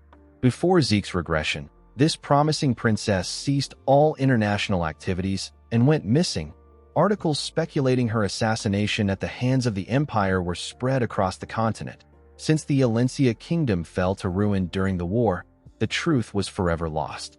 Even in this life, there wasn't a lot of news about Melissa's activities. Since she was able to attend the banquet, Zeke believed that nothing much has happened. The moment he thought of this, our boy remembered something. He remembered that Cliff said that the person taking the cure belongs to the Alencia royal family. Our boy believed that it was impossible for the person to be Melissa. He bowed his head and greeted the princess. He told her that he has heard a lot about her. He told her that it is a great honor to have her at his promotion celebration banquet. The princess was surprised to see that Zeke knew her. She asked him if he really knows her. Zeke assured her that he does. He told her that he has been very interested in the policies she makes for commoners. Melissa did not expect to hear this. Zeke told her that some say that her policies are just for show and they don't have any real meaning. With a smile on his face, he told her that he is aware that she is thinking about the finances and budgeting needed to carry out the policies. Melissa was surprised to hear this. She gently smiled. She realized that Zeke was really different from the other knights. Zeke did not know why she smiled. He asked her if he offended her in some way. Melissa explained to him that she didn't expect anyone to sympathize with her grievances. She said that she was a little delighted. She turned to the side and told Zeke that she has to excuse herself. She told him that it was a pleasure to meet him. Our boy asked her about why she is leaving already. Melissa explained to him that she would like to talk longer with him, but she cannot monopolize the guest of honor. Zeke turned to the side when he heard this. He knew that she was right. He knew that it was natural for Melissa to feel burdened by the obvious glares of the people around them. The princess asked him not to be disappointed. She smiled and told him that a better opportunity would present itself. After the princess left, other nobles greeted Zeke too. Our boy spoke and exchanged pleasantries with this nobles. A while later, we see two nobles leaving after Zeke spoke to them. He forcefully smiled as he watched them walk towards the door. He was relieved to see that he was almost done with the greetings. He could finally breathe now. Our boy didn't like events like this. He preferred training with Kaiser than mingling with this nobles. While he was thinking, Zeke heard something odd. He quickly turned to the side. He heard the dull clanking of an armor. He wondered about why someone would wear an armor to a banquet like this. A man with golden hair and a golden armor walked into the hall with his guards. The man said that he has finally found our boy. He referred to him as the guest of honor of the banquet and the youngest Blue Knight in history.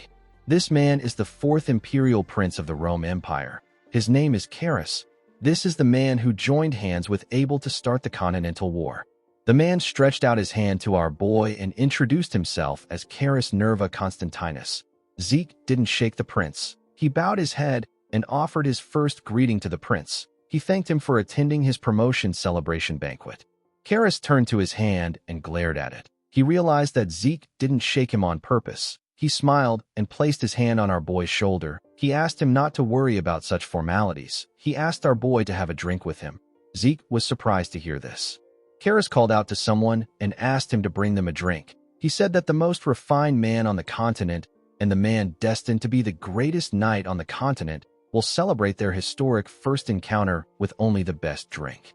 Carus got a glass and poured Zeke a drink. He told him that this is a drink poured by an imperial prince. He asked him to drink it without leaving anything behind. Zeke forced himself to laugh at the prince's joke. He drank the wine in one go. The nobles at the banquet were surprised to see that Zeke was taking Carus's words seriously. They believed that Zeke was still a child, even though he is a Blue Knight. Some of them said that the prince is behaving poorly. They expected him to refrain from acting like this, since he was well aware of how influential the Drakers are. Carus told Zeke that he did well. He told him that he likes him. He asked him to drink with him until they empty the bottle. Before he could do anything, Abel walked up to him and bowed his head. He referred to him as the new rising sun of the empire. Carus asked Abel if he will be joining them. Abel thanked him for his offer and told him that he has something important to discuss with him. Carus placed his hand on his shoulder and asked him to tell him what it is. Abel told him that there are too many listening ears around them. He suggested that they move somewhere else for their conversation. Carus told him that he understands. He apologized to Zeke and told him that he has to take his leave.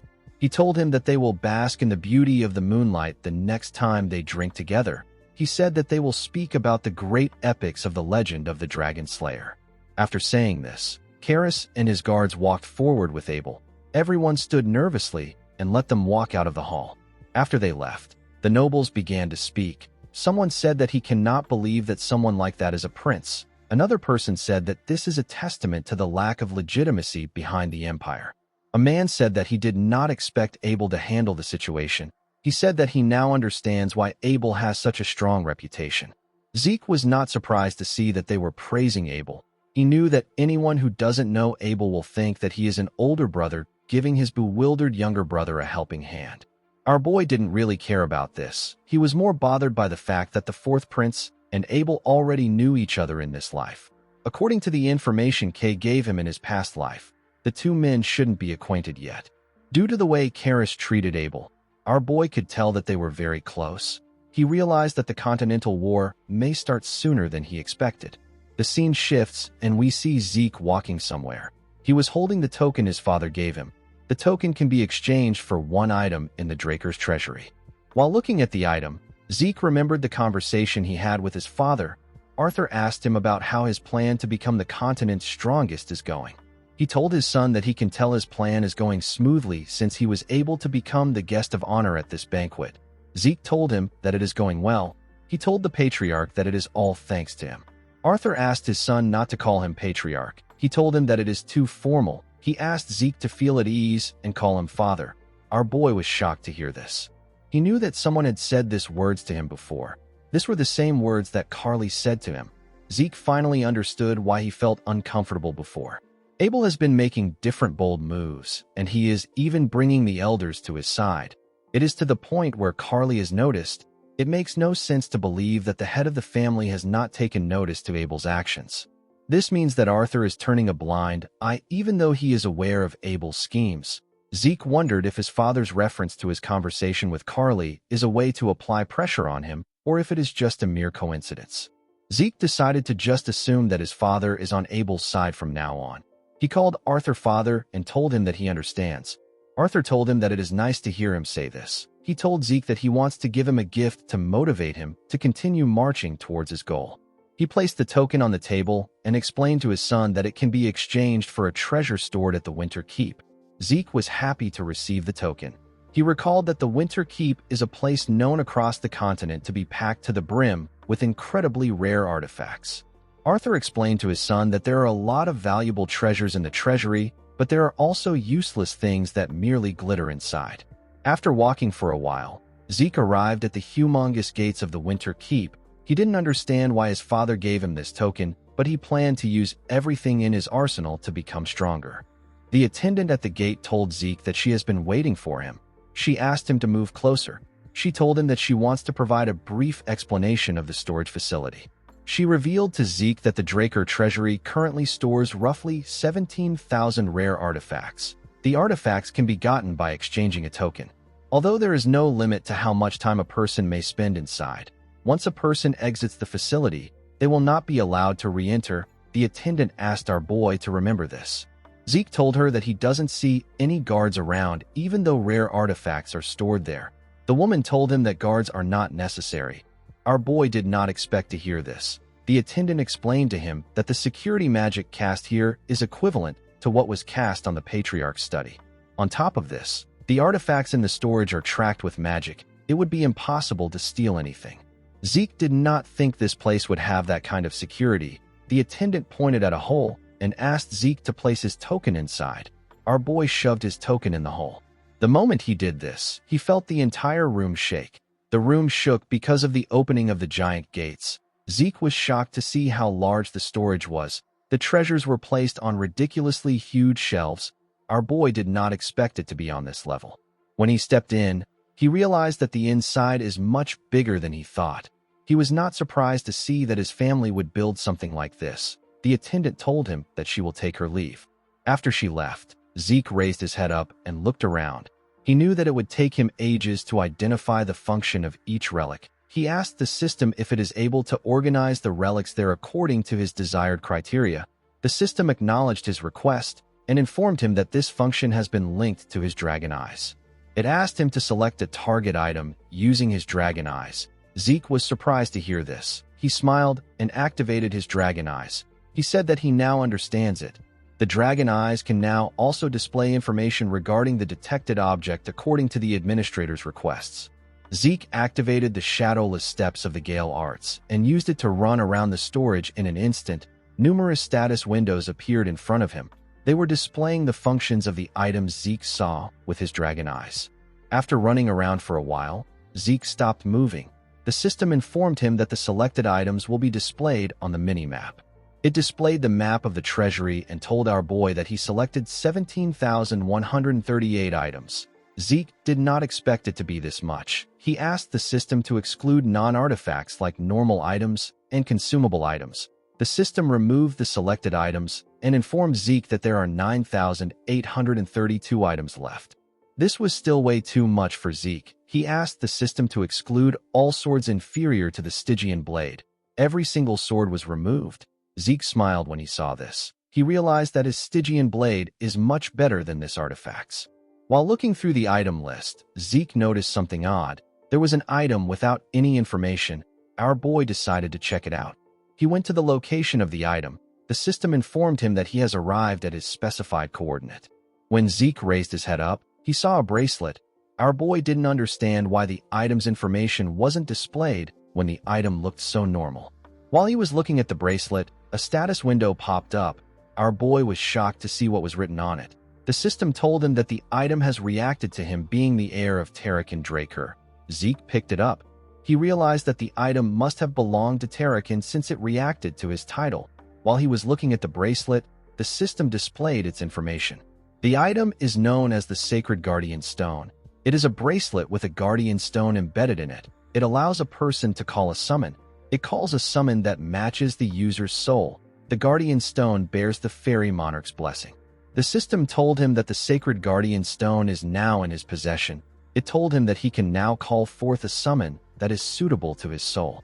The moment it said this, The guardian stone disappeared from Zeke's hand and moved to his wrist. Our boy was shocked to see this. He asked the system if he can't remove the item from his possession.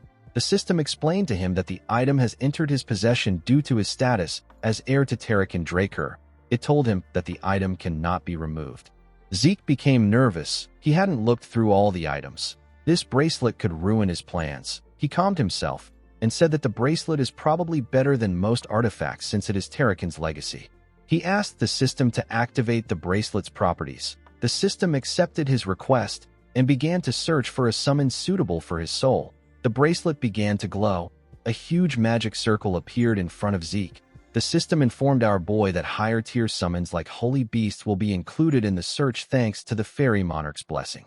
Our boy was surprised to hear this. Immediately, the system said this. It informed him that it has found a suitable Holy Beast. It said that it will summon the Holy Beast. The magic circle released a bright blue light. The light reached the top of the storage. It could be seen from any part of the room. Something majestic stepped out of the light. It was a huge blue horse with beautiful blue hair. This horse had horns. The Holy Beast is known as the Dragonic Steed. Zeke stepped back a bit. He had never seen a Holy Beast before. Its presence was overwhelming. He took a look at his hand. He couldn't believe that he got Bahamut's heart and Fong. And now he got an item that can summon a Holy Beast. He wondered about how many things Tarakan possessed. The Dragonic Steed moved close to him and touched his head with its mouth. Zeke now understood what it meant for the beast to be suitable to his soul. He placed his hand on the Dragonic Steed and moved his head closer to it. The Holy Beast also did the same. Although this was their first time meeting, Zeke felt like he was reuniting with an old friend. He could feel a sense of familiarity from the Dragonic Steed. While he was hugging the Holy Beast, a status window popped up in front of him. The system informed him that he will be able to summon the Holy Beast at any time if he gives it a name. Our boy decided to name the Holy Beast Bucephalus. The Holy Beast proudly raised its head up when it heard its name. Zeke was happy to see that it liked the name. The system informed him that Bucephalus is a Dragonic Steed with holy presence. Its two horns can call forth the power of thunder. Bucephalus is also the king of the Dragonic Steeds. Even though the monster was the king of the Dragonic Steeds, Zeke didn't know what it meant. It was his first time seeing a Dragonic Steed. Bucephalus moved close to him and grabbed him with his mouth. Our boy was shocked to see this. He asked his steed to tell him what is wrong. Bucephalus placed our boy on his back. Zeke asked him if he wants to give him a ride. The beast nodded his head. Zeke gently touched the beast's mane. He could not believe that Bucephalus understood his desire to confirm his abilities and placed him on his back. He asked his steed to run like the wind. Bucephalus raised his head and gathered some energy when it heard this command. It ran forward in an instant. Only a blue light was seen in the storage. Zeke held on tightly to the beast. He realized that he couldn't hear its hooves hitting the ground even though it was running this fast. He wondered if he has gotten his hands on something crazy. When he looked down, he saw something shocking. There were magic circles beneath the beast's hooves. Magic circles appeared in the places the beast placed his hooves. Zeke was amazed. He told Bucephalus that it is the best. The scene shifts, and we see our boy in a carriage. Before he left the Winter Keep, the attendant asked him if he will really choose the bracelet. Our boy was not surprised to see her reaction. He believed that it was natural.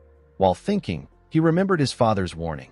He realized that this item would be one of the useless items his father was referring to. He understood why anyone would think it was trash. The item responded to his title. Even the system was unable to show any information on it. It makes sense that no one has ever discovered the true value of the bracelet. Zeke always believed that he would only be able to discover Tarakan's legacy through dungeons that the system led him to. He didn't think that he would stumble into it like this. He was happy to see that he managed to get his hands on something incredible today. He decided to head back home to relax. When Zeke arrived at his mansion, he let out a sigh because he saw someone he didn't expect to see. The person referred to him as Sir Zeke and congratulated him on becoming a proper knight. Our boy asked the man about why he is being so formal. He told him that he is creeping him out. The man turned out to be Cliff. He told Zeke that he needs to speak in a reserved way in the presence of a formal knight of the Draker. Our boy sat down and told him that he will appreciate it if he doesn't come looking for him out of nowhere. He explained to him that his future plans could be jeopardized if his relationship with him is discovered. Cliff apologized to Zeke. He He pointed at someone on the chair and said that the person demanded to meet him. He said that his hands were forced. The person took off her hood and told Zeke that she will like to extend her greetings again. She introduced herself as the owner of the Reinhardt Merchant Group. The person turned out to be Princess Melissa. Zeke was not surprised by her shocking reveal. He told her that he did not expect her to be the true owner of the Reinhardt Merchant Group. Melissa smiled when she heard this. She could tell that Zeke already knew. Princess Melissa recently decreased her public appearances, and yet she appeared at Zeke's promotion celebration banquet. At this point in time, the Rose disease patient who Cliff got the cure for would have been completely cured. Only an idiot wouldn't have figured out that Melissa is the patient. The princess raised her hand to signal Cliff and said that she will go straight to the point. Cliff placed some documents and thumbtacks on the table. He also placed a map on the table. Melissa told our boy that she wanted to see him to get his assistance. Zeke asked her about the type of assistance she is referring to. Melissa asked him to take a look at the documents before they start discussing. Our boy picked up the documents. The princess revealed to him that the Rose disease has recently been spotted in the borders of her kingdom. She said that the documents contained the results of the Rose disease analysis done by the Nirvana Transcendent family. Zeke carefully looked through the documents. He was shocked to see what was inside. He asked Melissa if what is written there is true. He asked her if the Rose disease is really a pathogen created with magic. Melissa explained to him that the analysis was done by the Nirvana family. It is the Transcendent family that is most proficient in magic. The princess assured him that the analysis is true. Zeke could not believe that the Rose disease was man-made. He realized that the disease is spreading faster than it did before in his past life. He wondered if his regression changed something. Melissa told Zeke that this is not all. She took out some thumbtacks and placed them at different points in the map. She explained to Zeke that the disease was first spotted in a village on the border of the Rome Empire and the Alencia Kingdom. However, the disease isn't spreading towards the Rome Empire. It is actually only heading for the Alencia Kingdom. Zeke was shocked to see this. He understood what the princess was saying. Melissa told him that the Rome Empire created the disease, and they are spreading it to Alencia on purpose. This made perfect sense to Zeke. In his past life, the reason why the Alencia Kingdom was so easily defeated by the Rome Empire was because of this disease. Our boy now understood why the princess needs his help. He asked her if she wants the rights to mass produce and distribute the treatment for the Rose disease. Melissa told him that he is correct. She explained to him that Cliff only acquired the right to produce it in the previous contract. She said that an additional contract needs to be created for the kingdom to distribute it. She told Zeke that he wrote an interesting condition in the contract. Our boy told her that he doesn't plan to annul the contract even if she says this. Melissa told him that she would also not annul it if she was in his position. As a businesswoman, the princess was aware that those who reveal their motives are the ones with the shortest straw. She told Zeke that she revealed her motives in order to strike a deal with him. She said that she doesn't want to leave without getting something. Zeke smiled when he heard this. He was impressed that the princess understood the situation. He became certain that the Reinhardt Merchant Group did not join the top 10 merchant groups category out of luck. Melissa placed a document on the table. She explained to Zeke that she is planning to distribute the cure as relief supplies to the citizens. She asked him not to worry about the production and distribution of the cure. She revealed to him that she will compensate him by giving him 20% of their merchant group's shares. Zeke was shocked to hear this. The Reinhardt Group is currently part of the top 10 merchant groups. The merchant group will still continue to grow if they don't fall along with Alencia in the Continental War. Right now, the value of 20% of their shares amounts to millions of gold. If Zeke is able to stop the war and allow the merchant group to grow even more, this shares would be worth billions. Although her offer was tempting, Zeke still wanted to confirm some things. He told Melissa that he needs to ask her some questions before he can decide. He asked her about why she is openly sharing this information and why she is offering him 20% of her merchant group shares when she doesn't know if he is with the Empire. He told her that he cannot comprehend her actions. Melissa smiled when she heard this. She told Zeke that she is certain that he is not with the Empire. She explained to him that she has honed her perception by growing her merchant group. She revealed to him that she actually observed him from afar after their conversation ended. She noticed that his actions towards those who were affiliated with the Empire were quite cold. Aside from this, she saw when Zeke declined a handshake from the fourth prince. Although it seemed like Zeke was showing him respect by bowing his head instead of shaking his hand, Melissa could tell that this was an instinctive rejection of disgust. She told Zeke that he looked like he wanted to avoid the prince. She said that this is how she knows he is not on the Empire's side.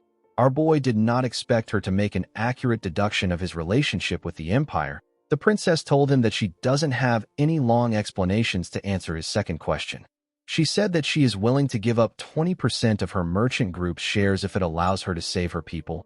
Zeke did not expect to hear this. He remembered calling out to someone known as Alicia. He asked her to retreat. He reminded the woman that she is the queen. He told her that it will be meaningless if they stop the Empire, and their queen is dead. Alicia told Zeke that he is correct. She said that it will be smart for them to retreat if they want to plan for what's to come. Our boy asked her about why she doesn't just come with them if she is aware of this.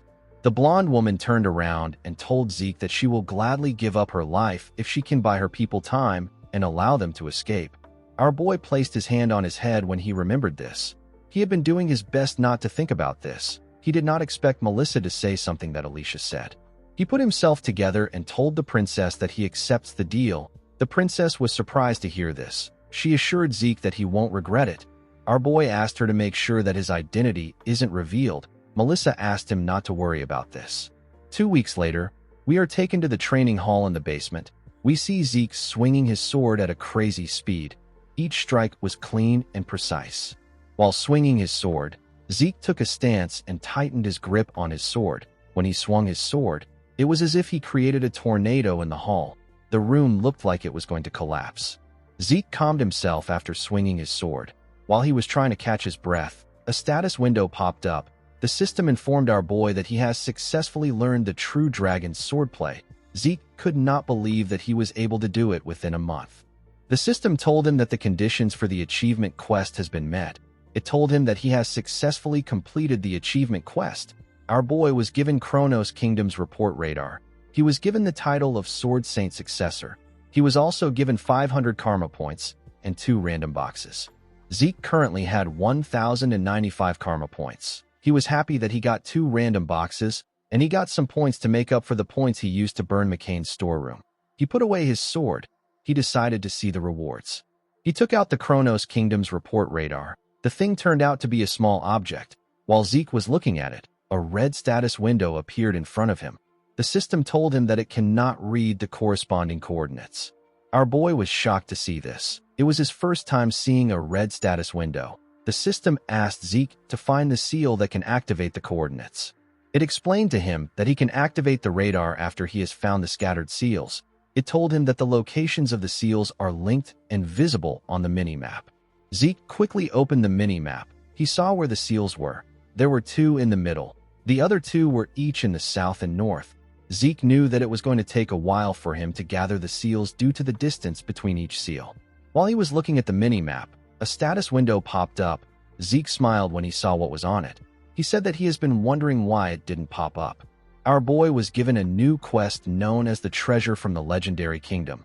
He was asked to find the scattered seals of the Kronos Kingdom and restore them to their original state. His reward for completing this quest is a title known as Kronos Kingdom's Successor. Zeke carefully looked at his status window. He couldn't believe that his reward was only a title. He wondered if the system is counting the treasures he finds in the treasury after restoring the seals as a reward. Our boy instantly remembered the bracelet he found in his family treasury. He knew that artifacts can respond to titles. He wondered if this title had some kind of special function. He carefully looked at the object in his hand. Since nothing happened, Zeke decided to put it in his inventory. Since there was no time limit for the mission, our boy decided to take care of his pressing issues. He planned to slowly take care of the mission. Our boy recalled that he just got some information from Kay. He smiled when he realized that it has been a while since he saw the junkies of the South. The scene shifts, and we are taken to the port town of the southern continent. This town is known as Port Golfa. Zeke wore his disguise to the town. Immediately, he arrived in Port Golfa. He smelled the sharp scent of blood that was mixed with the smell of the sea. Our boy was not surprised by this. He was already used to the air of the South. When he came down from the ship, some men bowed their heads to him and welcomed him to the southern branch of the Reinhardt Group. They referred to him as Vice Branch Manager. Zeke smiled and said that they will work hard together. As he walked forward, The members screamed that they will wait for the day that they can be graced with his presence again. Zeke did not like the fact that they were screaming. Everyone was looking at him. Our boy walked forward. He noticed that the town was still the same way it looked in his past life. He understood that it wasn't just the smell of the air that stayed constant. He knew that he had to keep his mind sharp. The moment he thought of this, someone waved and called out to him. Zeke was relieved to see that the person and his partner arrived right on time. The people turned out to be the Northern Rangers. The men were wearing average clothes. Zeke told the men that merchant clothes suit them well. The red-haired man thanked him for the compliment. Our boy asked him if they have committed the plan contained in the request to their memories. The man told him that they have. He said that they will take advantage of the chaos that will occur on the day of the operation. He said that they will rescue the girl imprisoned by McCain on that day.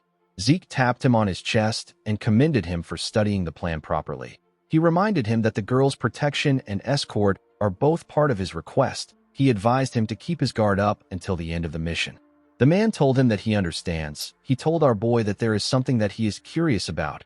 Our boy asked him to tell him. The ranger explained to Zeke that they are not aware of the kind of incident that will cause the chaos which will unfold on the day of the mission. He asked our boy if some kind of festivity will soon take place in the South. Zeke smiled when he heard this. He told the man that he wouldn't call it a festivity because it will be far more chaotic than that. He said that it will be a day to remember because McCain will disappear. The ranger was shocked to hear this. Before he could say anything, someone called out to our boy. When Zeke turned to the side, he saw a man walk up to him. The man asked him if he is still talking. He told him that he will come back when he is done. Zeke realized that this man was the guide that the merchant group provided. He told him that he is already done talking. He asked the man to show him the way. The guide said that he understands. He asked our boy to follow him to the carriage that he prepared. Before Zeke could leave, the ranger asked him if he is planning on going to war with McCain. Zeke waved to him and said that he was just joking. He asked him not to think too hard about it. The man told his comrade that he cannot take Zeke's words as a joke. His comrade told him that he understands. In the next scene, we see a carriage going somewhere. Zeke and Kay were inside the carriage. Our boy asked Kay if she has checked the safe house provided by the merchant group. Kay said that she has. She revealed to him that the place has a lot of storage space, even though it looks worn out on the outside. She told our boy that her organization has maintained the interior on the same level as their hotels. She said that they need to confirm their plan with a briefing because today is Don Juan's birthday. Zeke said that this is also a day where all the executives will gather to discuss business. Due to this, Kay and our boy will attend the meeting. Zeke will be there as a supporter for the woman. Our boy asked the woman if he is correct. Kay told him that he is. He asked her about how many times they will have a briefing. He said that this is already the 5th one.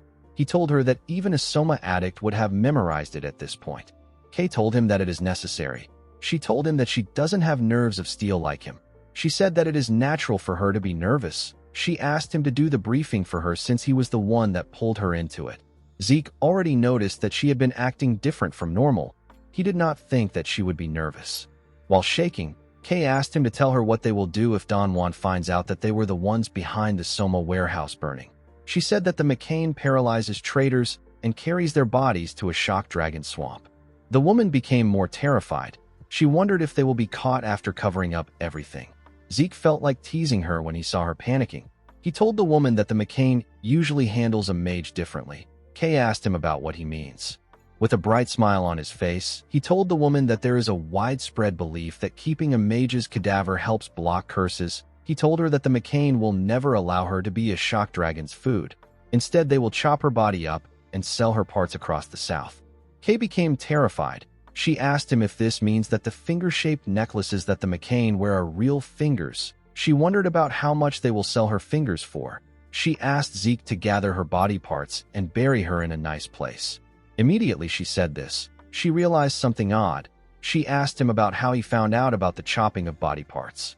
Zeke believed that it was natural for him to know this. He believed that no one could know the South more than him. In his past life, he raised the McCain into prosperity and dragged it down as a hitman. Our boy had a toxic relationship with the McCain before his regression. This relationship began when he was chased out of the academy and captured by a slave trader. He got sold to a Soma plantation owned by the McCain. The plantation was a place where all Zeke had to do was to follow orders and harvest Soma. He was eventually dispatched to the battlefield as a human shield. However, he managed to be the sole survivor each time. Zeke didn't question anything at that time. He was simply relieved by the fact that he survived. He now realized that he might have activated his healing ability at this time. The ability must have activated due to his survival instinct. After returning alive 6 times as a human shield, Don Juan decided to turn Zeke into a hitman. The Don might have had an eye for people because our boy was perfectly suited to be a hitman. He could easily take down a purple knight by making them drop their guard. He then used poison on them. However, it was a completely different story with blue knights. Despite sneaking up on them with his presence hidden, the blue knights would still always spot him. Even if they were to be stabbed with a poison-laden blade, the warriors would manipulate their internal aura and use it to burn or expel the poison. Although they were skilled, a blue knight is still a human. Zeke mastered the art of taking advantage of the smallest openings that humans inevitably show. Thanks to this, he was able to kill a blue knight. After our boy killed over a dozen blue knights, he was able to solidify his position as a hitman in the McCain cartel. After this, Zeke managed to achieve great things against the Pabella cartel and even brought it to its ruin. His position increased in the cartel. He eventually became Don Juan's foster son and even secured a position as the Don's rightful heir.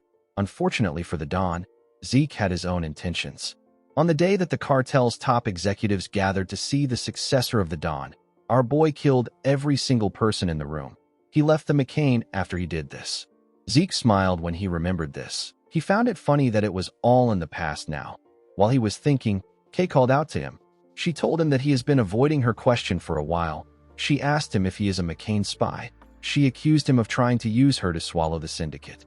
Zeke didn't say anything. He simply turned to the window. This just made Kay more anxious. She asked him to answer her question. Zeke found it funny that the current Kay was a bit dumb, unlike her previous self. The scene shifts, and we are taken to Don Juan's mansion. Inside the mansion, there was a party taking place. Different people were being served by women with animal ears and tails. In a different room, we see Kay introduce herself to Don Juan as an official of the syndicate. Zeke was by her side. Our boy carefully looked around. He said that money is amazing. He noticed that the guards were not just McCain hitmen. There were also some infamous outlaws and rangers among them. It was a diverse roster. The Don and the executives sat together on a huge table. This meeting was taking place in a secret meeting room that was behind the mansion's banquet hall. Don Juan smoked his cigar and greeted Kay. He told her that he heard she was a mage. He did not expect her to be a woman. He said that a beautiful mage is rarer than a jewel. With a smile on his face, the man told Kay that he has been anticipating the wise words that she wants to share with him. He asked her to begin. Kay took a deep breath and asked the man if he remembers the Somo warehouse fires that took place several months ago. The executives were shocked to see that Kay brought up the topic. Don Juan put his cigar in an ashtray and told the woman that he cannot forget what happened. With a cold gaze in his eyes, the man asked Kay to tell him why she brought up the topic. The mage became nervous when she saw the look in his eyes. She put herself together and informed the Don that there is a traitor among his executives who conspired with the Pabella cartel in order to set the warehouses on fire. The executives stood up and called the woman crazy. One of them said that someone needs to drag her out.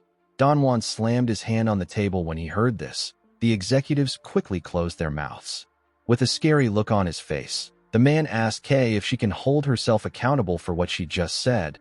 The woman nervously nodded her head. He asked her to tell him who dares to betray the McCain. The executives nervously turned to the mage. They didn't know who she would pick out. Before Kay could say anything, Zeke grabbed one of the executives and put his dagger next to his throat. He greeted Don Juan and introduced himself as Zeke Murray. He told the Don that he will clarify the issue that he just spoke about. Don Juan greeted Zeke. He picked up a cigar and told our boy that he brought a blade to his party instead of a gift.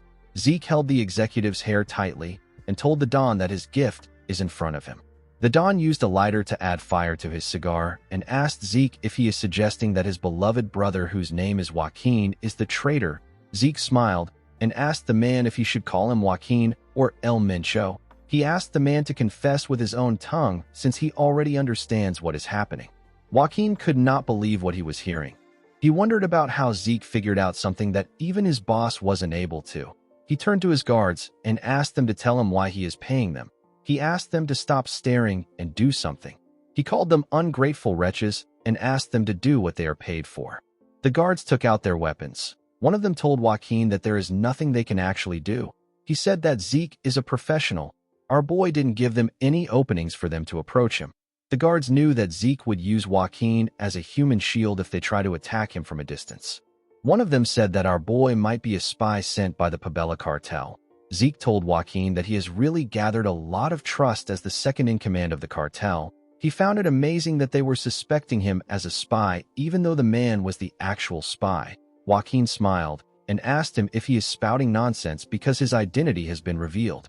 Zeke told him that he is bold. He asked the man if he believes that he would do something like this without any proof. Joaquin was shocked to hear this. Our boy called out to Kay. Immediately he did this. The mage activated her magic. She made a document materialize in front of Don Juan. The Don put his cigar down and picked up the document. He opened the pages and read through it. He told Zeke that he has brought something interesting. He announced that Joaquin joined forces with the syndicate to betray them and the Pabella cartel are actually pirates. Immediately he said this. Everyone's expression became grim. They all seemed quite angry. Zeke smiled when he saw their reactions. He already knew that the mood in the air would change once the pirate story came up. Although no one likes pirates, the Southerners hate them more than others. They hold a grudge against them. This is because Southerners are situated very close to pirate outposts, so they end up suffering the most losses compared to other regions of the continent. Apart from this, Don Juan lost his family to pirates. He bears a deep resentment towards them. No matter who it is, Don Juan cannot overlook an incident involving pirates. When the Don saw a picture of Joaquin shaking hands with a pirate, Zeke wondered about what he will do. Joaquin was shocked to see the picture. He wondered about how Zeke was able to get it. He saw that the report stated that the deal he made with the Pabella cartel and the burning of the Soma warehouse are related. The man knew that everyone would be suspicious of him in this situation.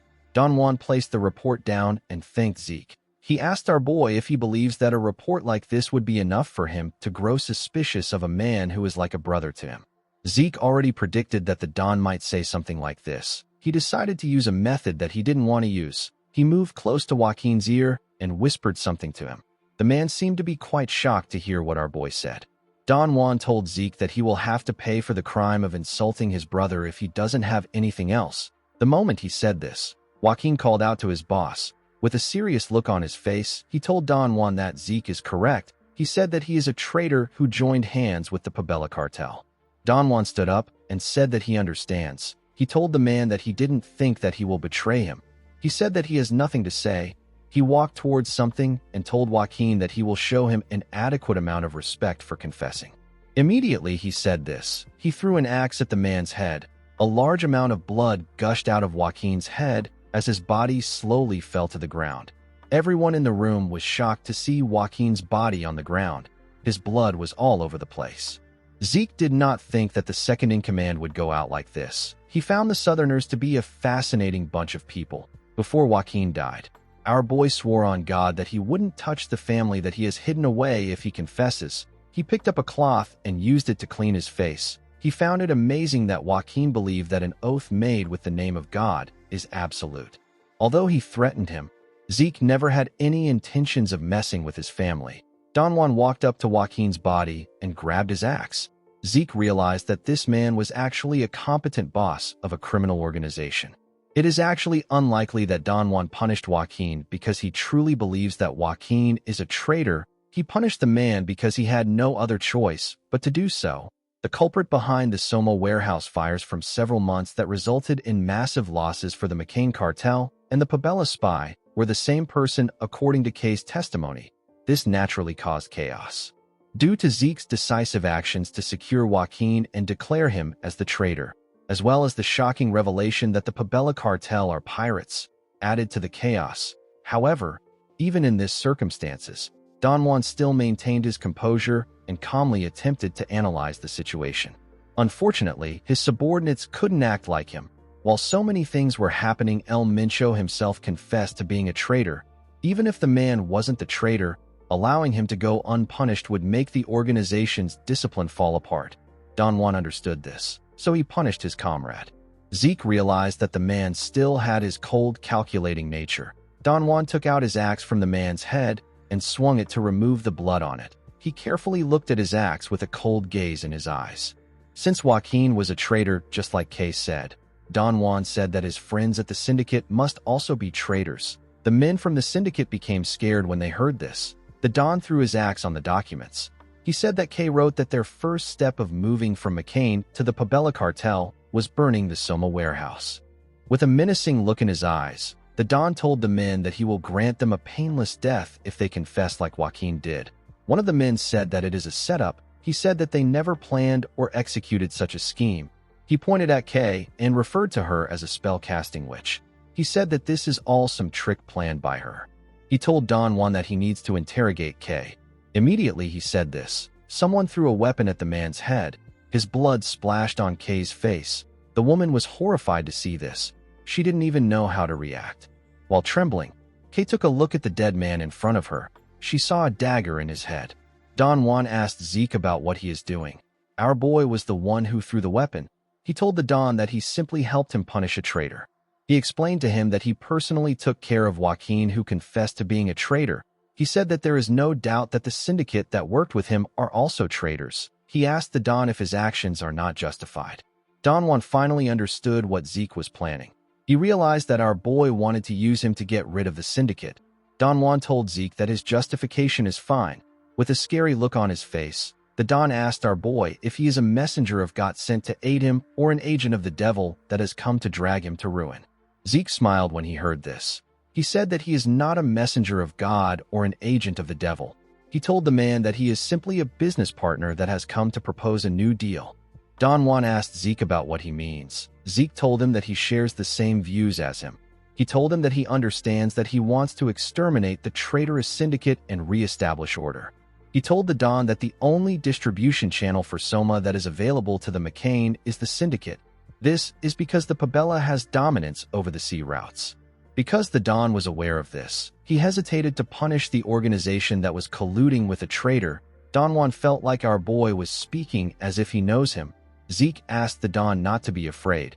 He revealed to him that all the distribution of Soma in the syndicate has been handled by Kay. The trembling mage forcefully smiled at Don Juan. Zeke placed his hand on his chest and told the Don that he and Kay will be in charge of taking care of the McCain Soma from now on. The Don sat down and told our boy that his offer is quite tempting. He said that it will be very alluring if it is true. He told him that deals must be built on a foundation of trust. He said that he has very little trust. He told Zeke that it is impossible for him to trust him since this is their first meeting. Our boy said that this is fair. He picked up the Don's axe and threw it away. He pushed away some papers from the document. He grabbed his dagger and pushed it into a paper. He asked the Don to tell him what he thinks about Paulo Santos. He said that he will remove the lands under the man's authority. Paulo Santos is also known as Cowardly Paulo. He is called cowardly because he always takes actions to reduce risk as much as possible. Due to this, he isn't very well recognized in the organization despite being an executive. Don Juan couldn't believe that Zeke was already aware of his existence and his nickname. He decided not to think too much about it. As long as Zeke was useful to him, the Don did not care about how he got the information. He stood up and told our boy that he will be able to win his trust if he can accomplish something like that. He told him that he respects his gallant courage, but it is far too dangerous for him to attack a place like that alone. He told him that he will assign his cartel's elite assassination troops to assist him. Our boy knew that the man wanted his men to observe him. With a smile on his face, Don Juan said that the McCain will guard Kay while he is busy proving his bravery. Kay was horrified to hear this. She didn't want to be left with this man. Zeke already understood that Don Juan was trying to take the mage as a hostage. He told the Don that he understands. He said that he will leave Kay in his care. The scene shifts and we are shown a factory. This factory is Paulo Santos's assigned territory. It is a Soma production factory. It is under the Pabella cartel's control. There was a forest facing the factory. Inside the forest, we see Zeke raise his hand and ask the assassins to stop. He and the assassins wore black clothes in order to blend in with the darkness. The commander of the squad wondered about how he also started following Zeke's orders and waiting for his commands. This man is Commander Manuel of the assassination squad. Manuel realized that only a complete fool wouldn't follow Zeke's orders after seeing his skills. His stamina was far beyond what they were capable of, and his movements were quick and precise. It was as if our boy had completely memorized the layout of the vast southern lands. Aside from this, Zeke was more skilled in combat than beastmen. He was at the level where he could easily take down werewolves who were one of the toughest opponents to go against. Manuel had never seen such a powerful monster. Zeke asked the assassins to wait in the forest. The commander was surprised to hear this. He wanted to stand up to Zeke. Our boy reminded the man that he had no intentions of helping because he came there to just observe him. He turned to him and told him that this is the only place where he can see the entire factory at once. He advised him not to say anything he doesn't mean and just focus on observing him properly. Immediately he said this, Zeke jumped down. The commander wanted to stop him, but our boy didn't give him the chance. One of his subordinates asked him about what they should do. The man said that they should just observe Zeke like he said. He reminded him that they originally came there to observe our boy. He said that there is no need for them to put themselves in harm's way. He ordered his subordinates to set up an outpost. He asked them to focus on camouflaging it so that they don't get caught by their enemies. Immediately he said this, an explosion took place in the factory. Manuel was shocked to see this. He couldn't believe that Zeke was already leaping into action. The factory was already on fire. There were several bodies on the ground. In the middle of the factory, there was a tornado of fire burning everything. One of the warriors said that there is a mage among the intruders. Someone said that the fire is too much for them. They said that they need to call the magic weapons squad for reinforcement. Zeke wasn't surprised to see that they thought he was a mage. He believed that it was natural for them to react like this after seeing the elemental sword for the first time. Someone announced that he has found the intruder. Our boy realized that this is the organization that caused a rift between the McCain and the Southerners. He was impressed by their quick response to the situation. The warriors of the cartel charged at him at the same time. Zeke raised his dagger and covered it with fire. He activated the flame field of the elemental sword and used a technique known as hellfire to cut through the men. Each person he touched with his blade got lit on fire. The flames burnt their heads and different parts of their bodies. Zeke took a look at the burning bodies on the ground. He felt like this attack was not good enough for a warm-up. The moment he thought of this, he sensed something. He quickly raised his head. He called cowardly Paolo a crazy man. Our boy saw tanks coming towards him. He couldn't believe that the man even has magic tanks. Zeke believed that the man was wasting his money. He knew that it would have been much cheaper for the man to hire a mage to fight for him. The magic tank fired a huge bullet at Zeke with a large amount of explosive force. Our boy easily cut through the bullet with his dagger. It fell to the ground and caused a small explosion. Zeke realized that the cartel wouldn't have bothered to hire mages because they were only looking for criminals.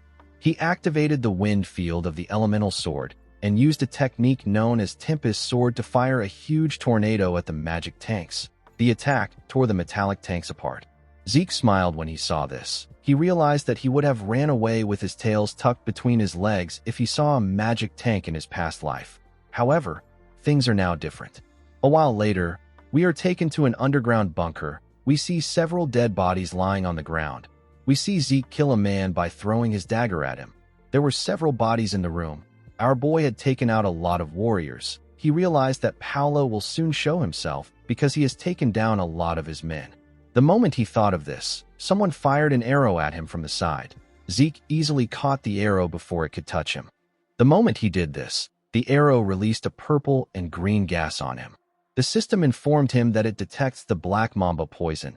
It told him that his poison resistance has neutralized most of the poison. Zeke threw the arrow to the ground. The system confirmed his request. It said that it will temporarily pause the activation of his healing factor. Our boy turned to the side to see his target. He saw Paulo Santos standing in the shadows. The man wondered about what his men were doing above ground for an intruder to get this far inside. Paulo stepped out of the shadows and explained to Zeke that he was just exposed to a poison gas. It is an extremely potent poison that can take down aura users. The man showed Zeke a vial containing some liquid and told him that he will give him the antidote if he can provide information on his companions. He told our boy that his comrades must have already been captured due to how quiet things are on the surface. He advised him to take the deal before it is too late. Zeke couldn't believe that Paolo was trying to strike a deal with something that doesn't exist. He realized that the man saw him as a fool. It is common knowledge among Southerners that the black mamba poison doesn't have an antidote. Any normal person exposed to it will be dead in a matter of minutes. Even a blue knight will have trouble expelling the poison out of their body. There will still be some lingering after effects once the poison is out of their system. Fortunately, the poison didn't work on Zeke because of his poison resistance trait. The trait nullified the effects of the poison. Our boy threw a dagger at the vial and destroyed it. Paolo was shocked to see this. He asked him if he is insane. He asked him if he is ready to die.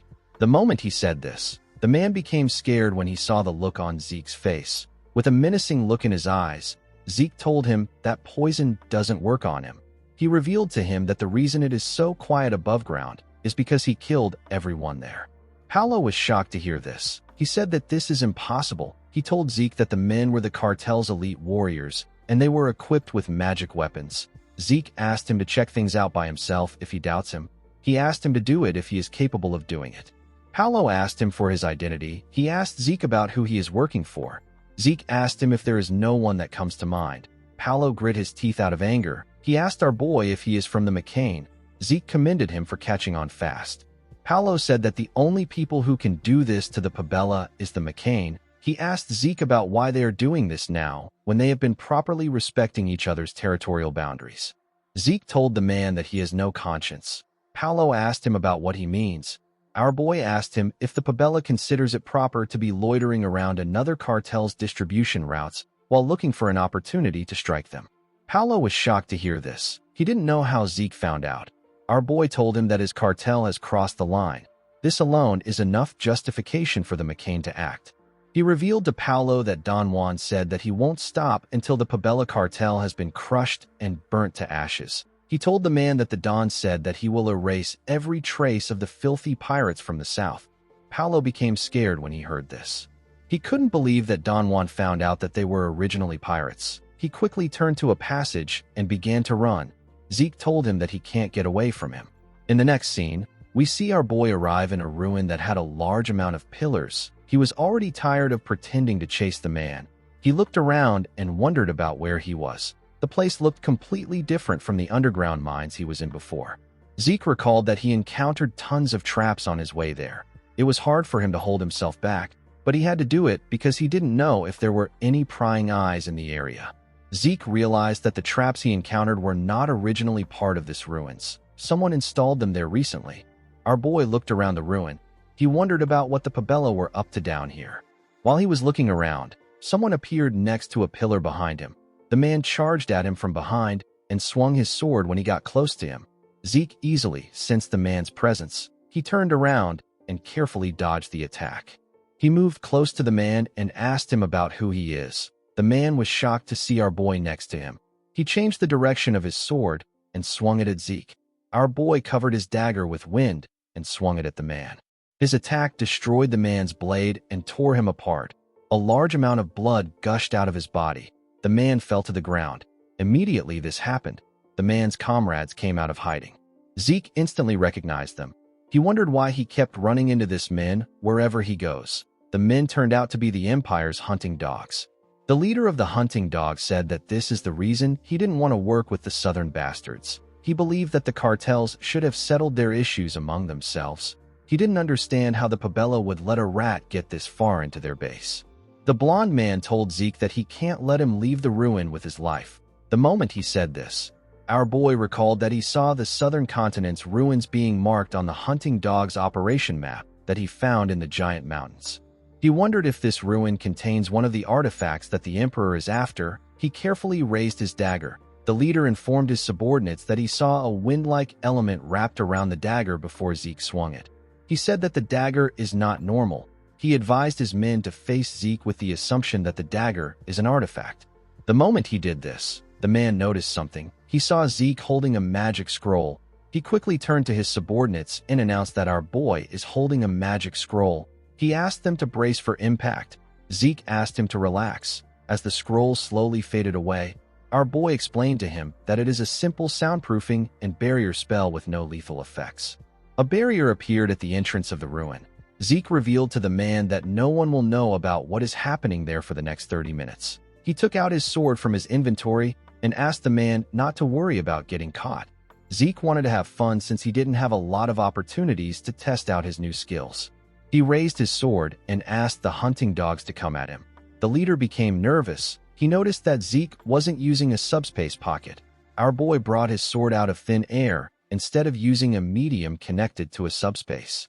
Due to the strange weapon Zeke used earlier, the man thought he was a mage, but now that our boy was using a sword, the man didn't know what to think.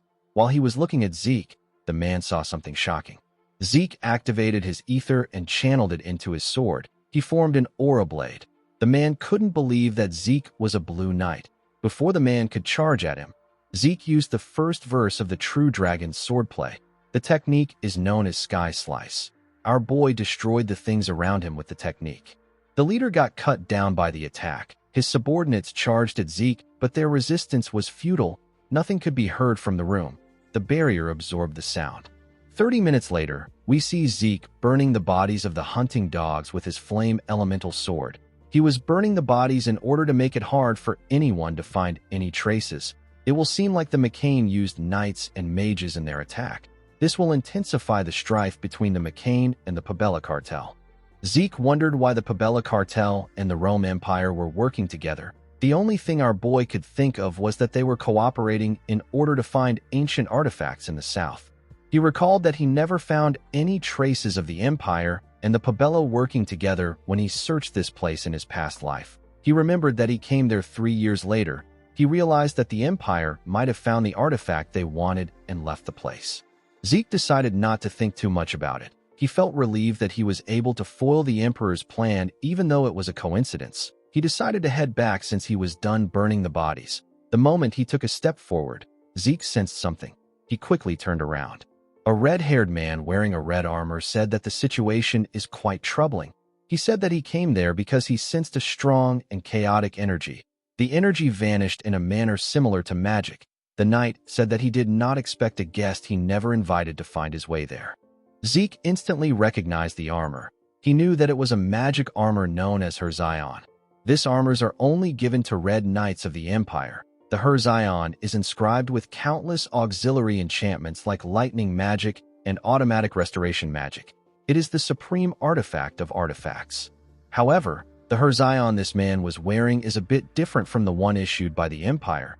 Zeke asked the man for his identity. He asked him if he is a red knight of the Empire. The moment he said this, our boy saw a blade in front of him. He quickly took out his sword and covered it with his aura.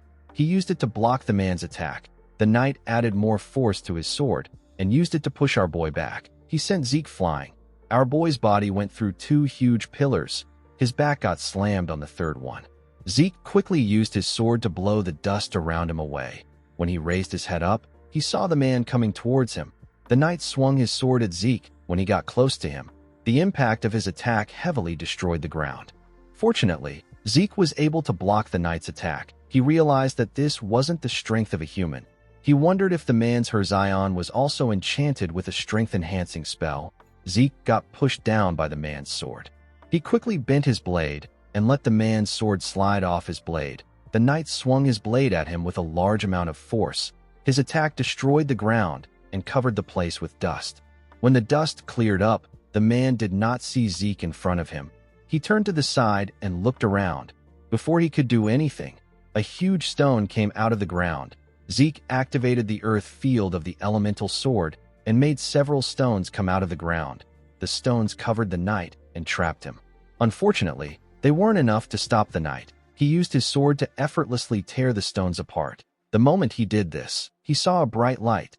Zeke activated his flashbang skill and released a bright, blinding light on the knight. The man had to use his hand to cover his eyes. Our boy used this opportunity to get behind him. He was certain that he had outsmarted the man. He swung his sword at his neck. Unfortunately for him, the man blocked his attack. Zeke was shocked to see this. He couldn't believe that he deflected his aura blade. He quickly moved back. The man's armor immediately fixed the place that Zeke attacked. The man instantly fired a slash at our boy. Zeke quickly activated his dragon scale armor. He put his hands together and used the armor to block the attack. Even though he blocked the attack, he still got pushed back. The knight told Zeke that he possesses a lot of strange abilities. He reminded him that he asked him about who he is earlier. He told him that he will tell him his name because he is skilled enough to fight him. He revealed to Zeke that his name is Cain Zimmons Constantinus. Our boy couldn't believe that the man bears the Zimmons and the Constantinus name. Constantinus is a surname that is inherited only by the imperial bloodline of the Rome Empire. The middle names of the imperial blood are reserved solely for the Elector Prince families. These are noble houses with the right to elect the emperor. Zeke realized that the Zimmons house, which is a powerful family under the Drakers, is one of the Elector Prince families of the Rome Empire. The moment he thought of this, our boy sensed something dangerous. The system informed him that it detects miasma. It told him that he will get bonus points if he slays a target bearing miasma. Zeke didn't know what miasma was. All he knew was that it was dangerous. Immediately he thought of this. Cain released a large amount of energy. He added his miasma to his aura blade. He said that he never expected to meet someone who can rival him in this remote place. He told Zeke that he will show him proper respect by fighting him with all his might and granting him an honorable death. The moment he said this, his aura blade changed into a huge blue sword. Zeke knew that ordinary techniques won't stand a chance against this attack. Even his elemental sword skill is not good enough to counter it. He pushed his leg forward and changed his stance. He gathered his energy and activated the second verse of the 8th chapter of the True Dragon Swordplay. The technique is known as Dragon Scale Thrust. Zeke realized that this attack won't be enough to stop Cain's attack. Cain's physical enhancement, his ability to deflect aura blades, his remarkable defense and regeneration were things that our boy had to consider. As long as the knight has his Herzai on, there is no way Zeke will be able to land a fatal blow. Our boy knew that he needed to drag Cain down to the same level as him. He activated his mana reflection skill. Immediately he did this, Cain noticed something odd. He noticed that his Herzai's functions have suddenly stopped. He asked Zeke to tell him what he did. Our boy told him that he doesn't know what he is talking about. Cain laughed and said that this is amusing. He changed his stance and pointed his sword at Zeke. His huge blade also got pointed at him.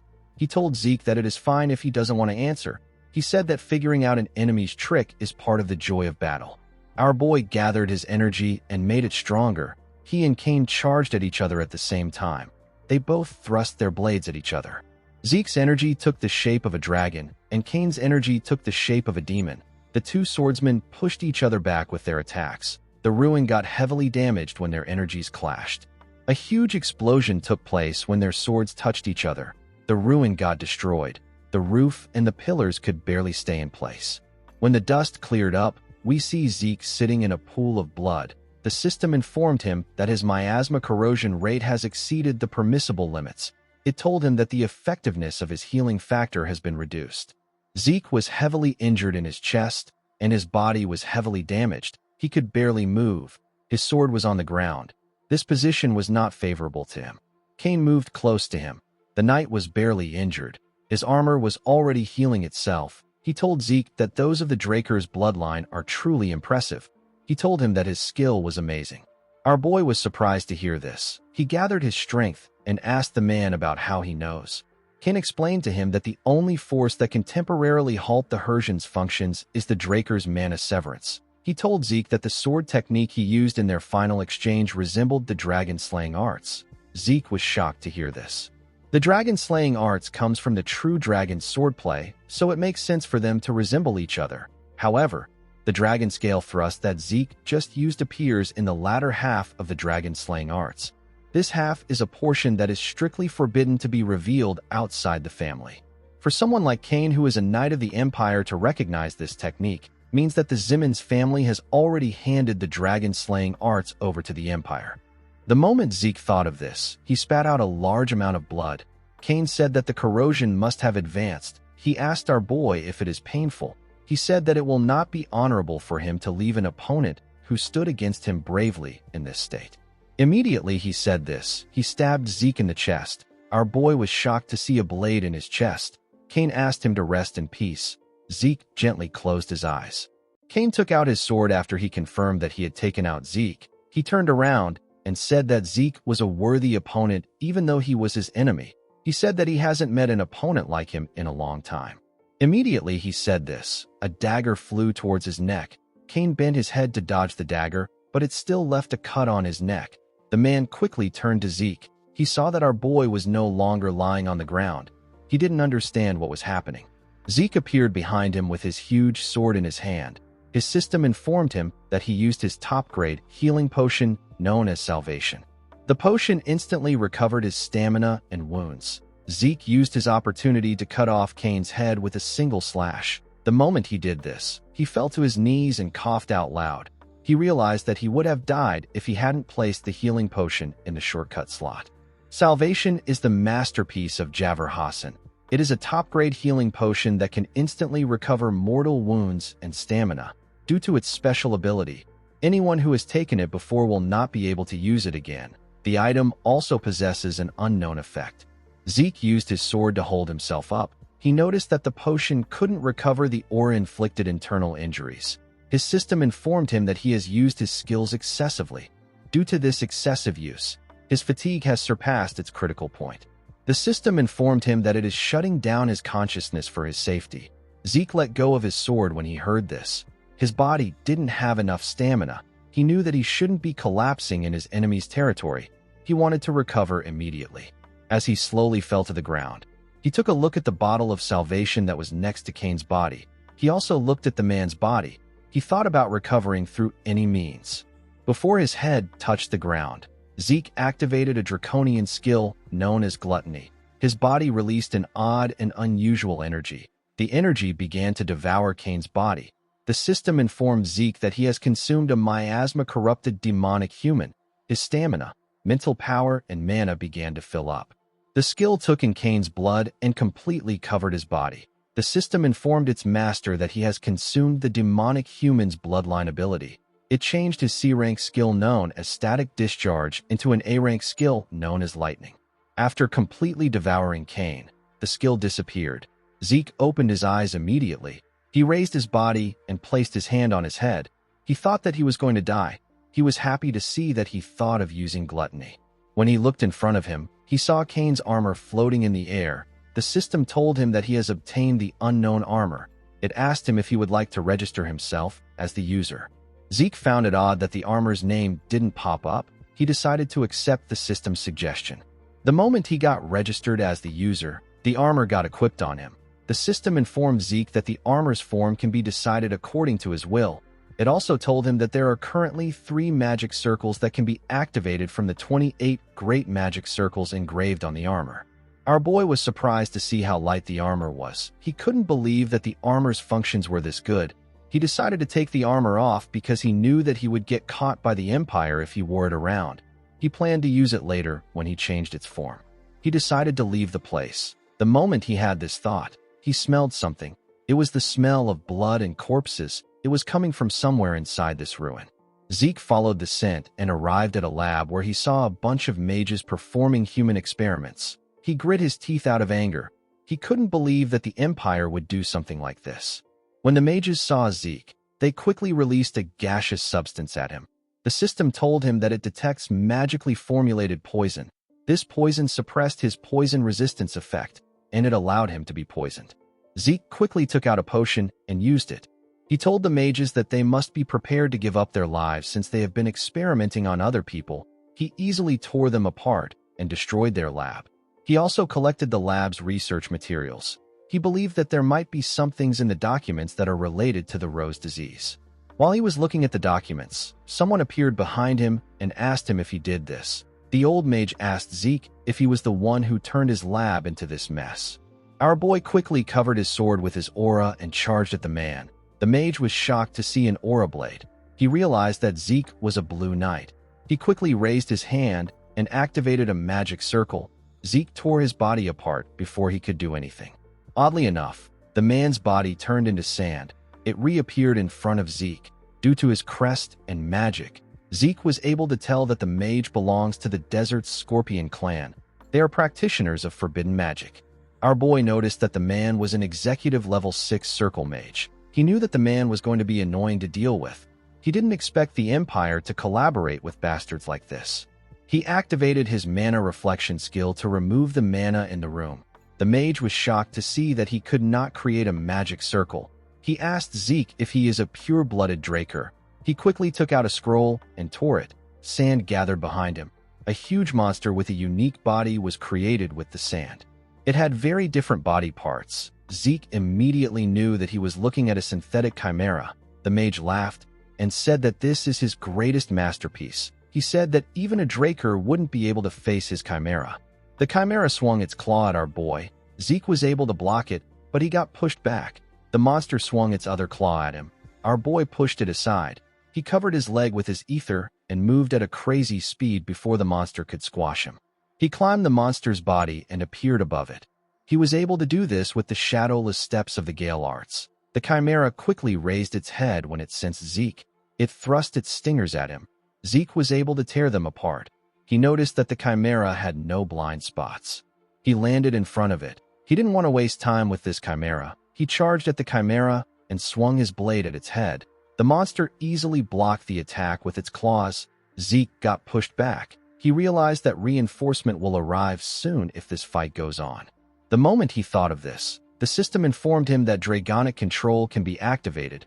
It asked him if he would like to subjugate the Dragonic target. Zeke didn't think that Dragonic control would work on this monster. He activated his dragon's dignity and ordered the chimera to submit to him.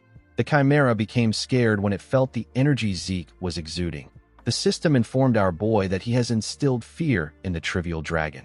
The effect of his Dragonic control increased. Due to the fact that Dragon's dignity and Dragonic control worked on the chimera, Zeke deduced that the mage must have partially included some dragon traits when making the chimera.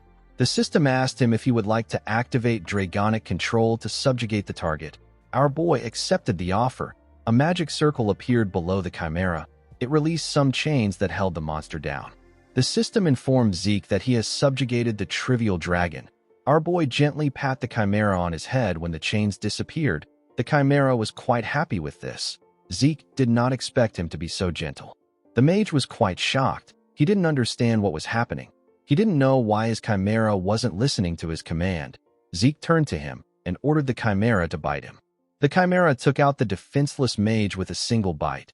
Zeke pat his head and looked through the man's belongings. He saw that this man was Gurav al-Rahmani. He recalled that this was the name of the second-in-command of the Scorpion clan. While he was looking at the man's file, the chimera gently hit his head. Zeke turned to it. He asked the chimera about why it keeps interrupting him. Immediately he asked this question. His system popped up and asked him if he would like to name the subjugated dragon. It explained to him that named dragons can be summoned by their master whenever they call. Zeke realized that the chimera wanted to be named. He decided to name the chimera Gurav. The monster was surprised to hear his new name. The system registered him as Gurav. Zeke asked him if he doesn't like his name. He told him that it is too late. In the next scene, we see someone clapping his hands. The person clapped for Zeke. Our boy was wearing some new clothes and his body had fully healed.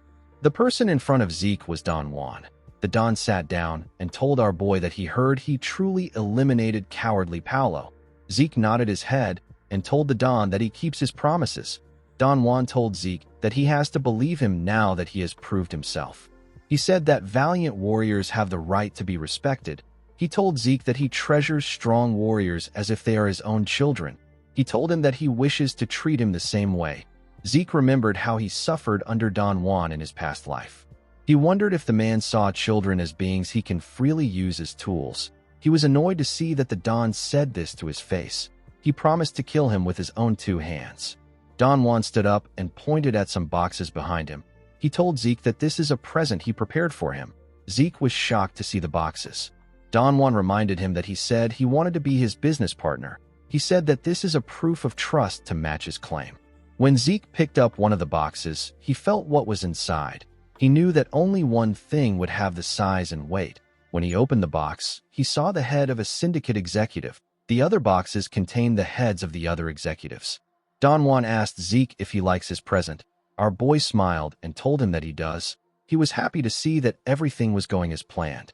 Now that the executives of the syndicate are dead, all our boy needs to do is to put K at the top. The Don moved close to his chair and said that there is still one more issue. Zeke asked him about what it is. The Don informed him that the Pabella has found out that they were the ones who attacked them. He said that the Pabella believes they attacked them with knights and mages. Zeke smirked when he heard this. He knew that the average person would think that the place was attacked by knights and mages. Don Juan said that he wants to properly warn the pirate bastards and teach them that the master of the southern continent is the McCain. Zeke realized that the Don wanted him to attack the Pabella. He told him that he will do it. Don Juan was surprised to hear this. Zeke clenched his fist and told him that he will go to the Pabella and let them know his will. He said that he wants a favor in return. He asked Don Juan to give Kay some power so that she can become the new core of the syndicate. The Don gently rubbed his head. He put his cigar back in his mouth and accepted Zeke's request. He told him that he will take responsibility as her backer. He snapped his fingers and told Zeke that he will assign the cartel's greatest hitman and his squad to him. The moment he said this, different hitmen appeared in the room. Zeke turned around to see the person behind him. He saw a man with blonde hair. The man also had an eye patch. The Don assured him that the man and his squad will be helpful to him. The scene shifts, and we are taken to Paulo Santos's territory. We see two people walking in the ruins. The people turned out to be Abel and his friend. The man informed Abel that the investigation is already over. He told him that the Imperial Intelligence Bureau has already gone through the place. He assured him that he won't find anything there. He reminded him that he has already received the results. According to the result, the place was attacked by one squad of mages and knights. Abel ignored the man and bent down to look at the ground. He used his finger to pull out some energy from the ground. He told the man that this place was attacked by only one person. The man was shocked to hear this. He asked Abel about what he means. He told him that there are traces of magic and swords. Abel told him that the attacker was at least a red knight. He said that the attacker dealt with everyone there. The man didn't understand how Abel came to this conclusion. As the energy in his finger dissipated, Abel informed the man that there are traces that the Intelligence Bureau dealt with this in a hurry. He told him that there is something the Intelligence Bureau doesn't want them to know. He walked forward and said that he needs to know what the Empire is hiding. The man called out to him and asked him if he is going to look into the Intelligence Bureau. He asked him about what he will do if a problem arises later. Abel turned to the man known as William and told him that there is something here that he can't miss. He said that his instincts are telling him to look around. With a creepy smile on his face, Abel asked William if he doesn't know that he wants to make the Drakers and the Empire his own. In the next scene, we are taken to the Pabella cartel port. Someone at the port saw a boat coming towards their port. He asked the people inside the boat about who they are with. Zeke drew his dagger and got up. He jumped out of the boat and moved up. He tore the man apart at a crazy speed. He threw the guard's body down. Before the man's body could reach the water and make a huge splash, the eye patch man took out his sword and threw it at the guard. The sword hit the guard in his chest and pinned his body to the wall. Zeke realized that the man dealt with the body in order to stop it from making noise when it drops into the water. He called out to the man known as Simon and asked him to come up. The hitman nodded his head at him. Simon Zapatero is the man who taught Zeke the Southern-style martial arts and assassination techniques. Even within the McCain cartel, where everything was terrible, Simon was the only person Zeke could trust. Even after our boy regressed, him and Simon still possess an incredible battle synergy. Zeke wanted to bring Simon to his side. After Simon and his subordinates got to the top, they went into the city. Simon informed Zeke that the Pabella has forces in all parts of the city. He asked him if there is a way to infiltrate the central area. Zeke told him that there is. He reminded him that this land originally belonged to the Holy Empire. Due to this, underground paths must exist there. Simon found it weird that Zeke wanted to go underground. He told him that it doesn't make any sense. He asked him about how he plans to find his way through the maze-like underground paths. Zeke asked him to simply watch. He assured him that there is a way. In the next scene, we see Zeke running through the underground paths. He used his mini-map guide function to search for a way to reach Mateo's room from the underground path. Thanks to his mini-map, Zeke is able to easily find his way in this maze. While running, Zeke noticed that there were some forces in front of them. He decided to follow another path. He was trying to be careful. He recalled that red knights and knights above them do not get marked on the mini-map. This is why he ran into Cain in the ruins. He told the assassins that they are almost there. He told them that they need to split up from there. He ordered them to set up bombs in many places as possible. He said that he is going after Mateo. The men accepted his order and split up. Zeke went to the waterways of the city. He saw 3 paths meant to carry water. The paths were covered with iron bars. He moved to the entrance with no water and removed the bars. Zeke knew that the Pabella boss will be furious if he kills Mateo. This will lead to a war between the McCain and the Pabella. As he went into the waterway, he wondered if Don Juan really sent him there to start a war. Someone who is so cautious that he would even kill his subordinate to prevent unrest in his organization. There is no way someone like Don Juan would do something like this. He probably hopes that everyone he sent here ends up dead. This ambush probably serves as a warning to the Pabella. Don Juan will be able to show that he doesn't care about a sacrifice on this scale. Zeke smiled when he thought of the Don's plan. He didn't have any intentions of letting things go as the Don wished. This is because he intends to kill Mateo. He kicked open the iron bars at the end of the waterway. The guards in the area were shocked to see the iron bars. Before they could do anything, Zeke jumped out of the waterway and tore them apart. He ran into the building. As he ran through the place, he recalled that the Empire and the Pabella were working together. He wondered why he hadn't seen any soldiers. Even his mini-map wasn't showing their location. The moment he thought of this, a bright light shined in his eyes. Zeke quickly used his hand to cover his eyes. He realized that this was where the soldiers were hiding. The leader of the squad said that they need to capture Zeke alive. The swordsman quickly charged at him. Zeke dodged the attack of the first person that charged at him. He used the man's shoulder to push himself up. He threw his dagger in the air and gave it a kick. The dagger went through the man's neck. Immediately, the leader saw this. He activated a magic circle and ordered his mage squad to activate their magic and fire. Zeke instantly activated his swift step the moment his leg touched the ground. He was able to dodge the attacks of the mages. He charged at them. He took out another dagger and activated the wind field of the elemental sword. He used the technique to tear the soldiers apart.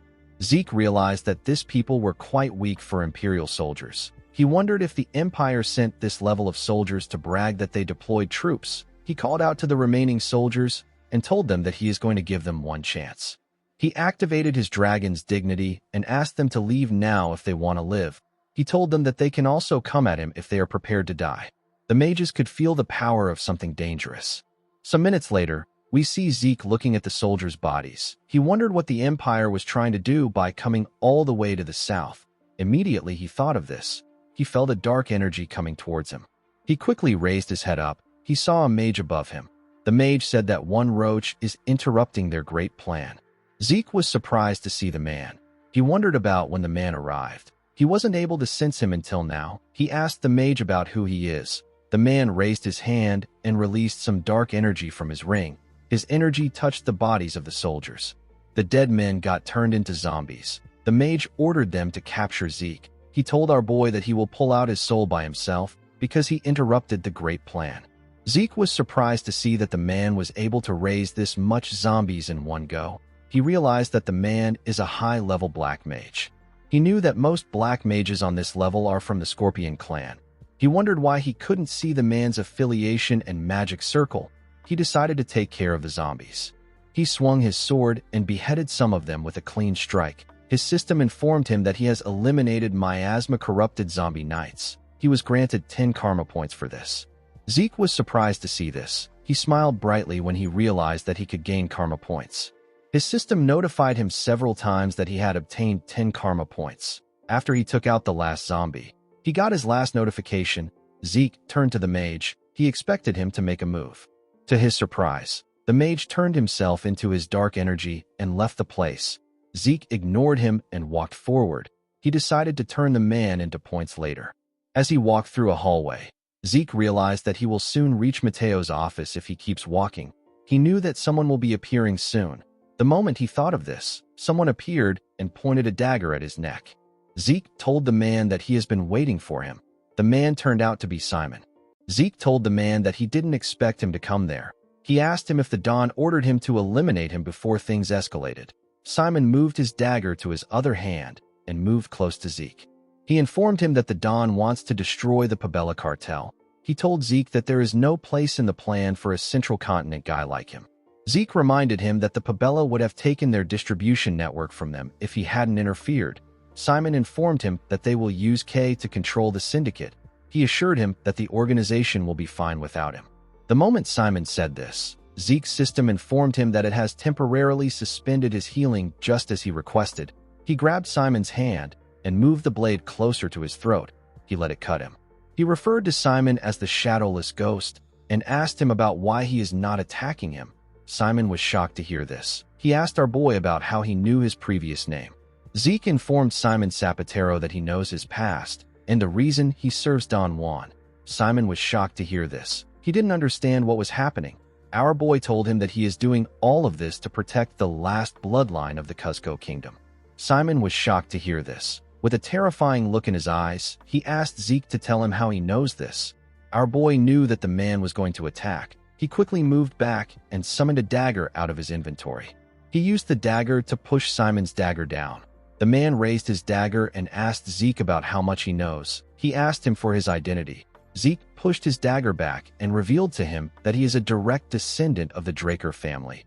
He shared his name with Simon. Simon was surprised to hear our boy's name. He asked him if he is the rumored youngest Blue Knight. He said that the entire southern continent will shake if the Drakers get involved.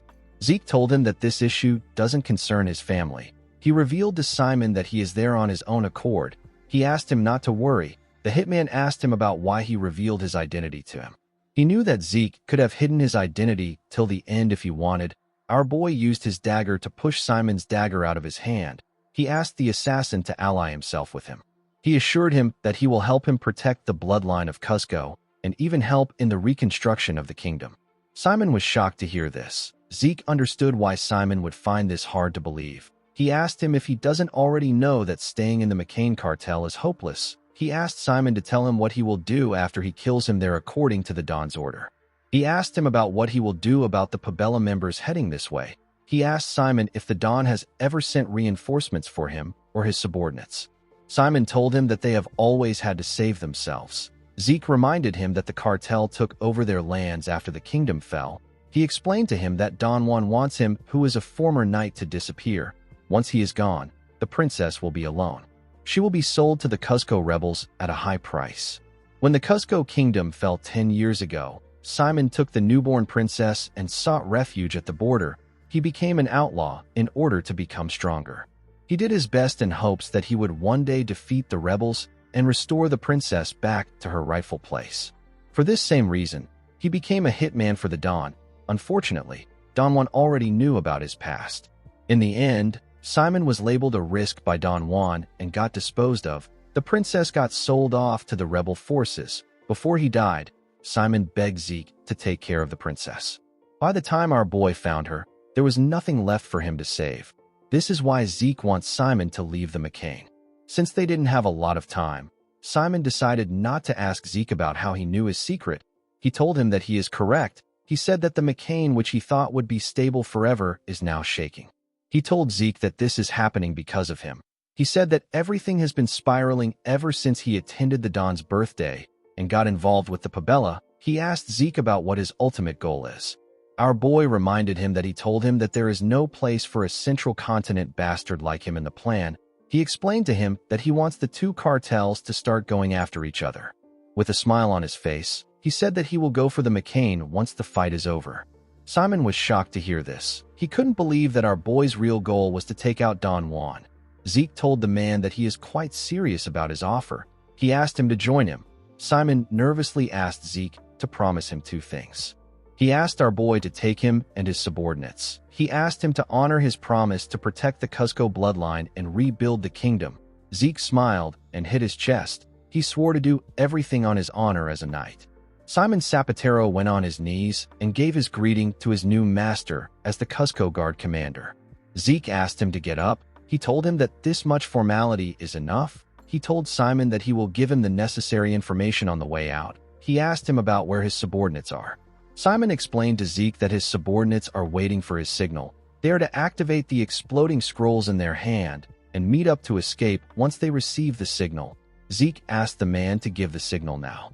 He asked him to call all his subordinates to the underground waterway entrance. Simon said that he understands. He informed his new master that he has already tied up Mateo in his room. Zeke walked forward and told him that he did well. In the next scene, we see Mateo fall to the ground. He called Zeke a bastard and asked him if he thinks that the McCain will be safe. Our boy smiled and moved close to Mateo. He explained to him that nobody will be safe when a war breaks out between the two cartels. He showed Mateo a paper containing a message and told him that the war will break out thanks to him. The man began to shake when he heard this. Zeke pushed the letter into Mateo's mouth. The letter states that those who wield their swords against the McCain will rest for eternity. After giving Mateo the letter, Zeke took him out. He stepped out of his room with the secret ledgers of the Pabella. He decided to leave the place. The moment he thought of this, Simon ran to him and informed him that he has sent the signal to his subordinates. Zeke quickly summoned his sword and pushed Simon behind him. He used his sword sheath to block several arrows. The cartel members were the ones who fired at them. One of them announced that they have intruders.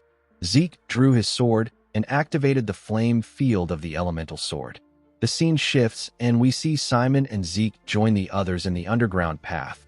Simon ordered his subordinates to greet their new boss. The men quickly bowed their heads to Zeke. Our boy told them that they will talk more later.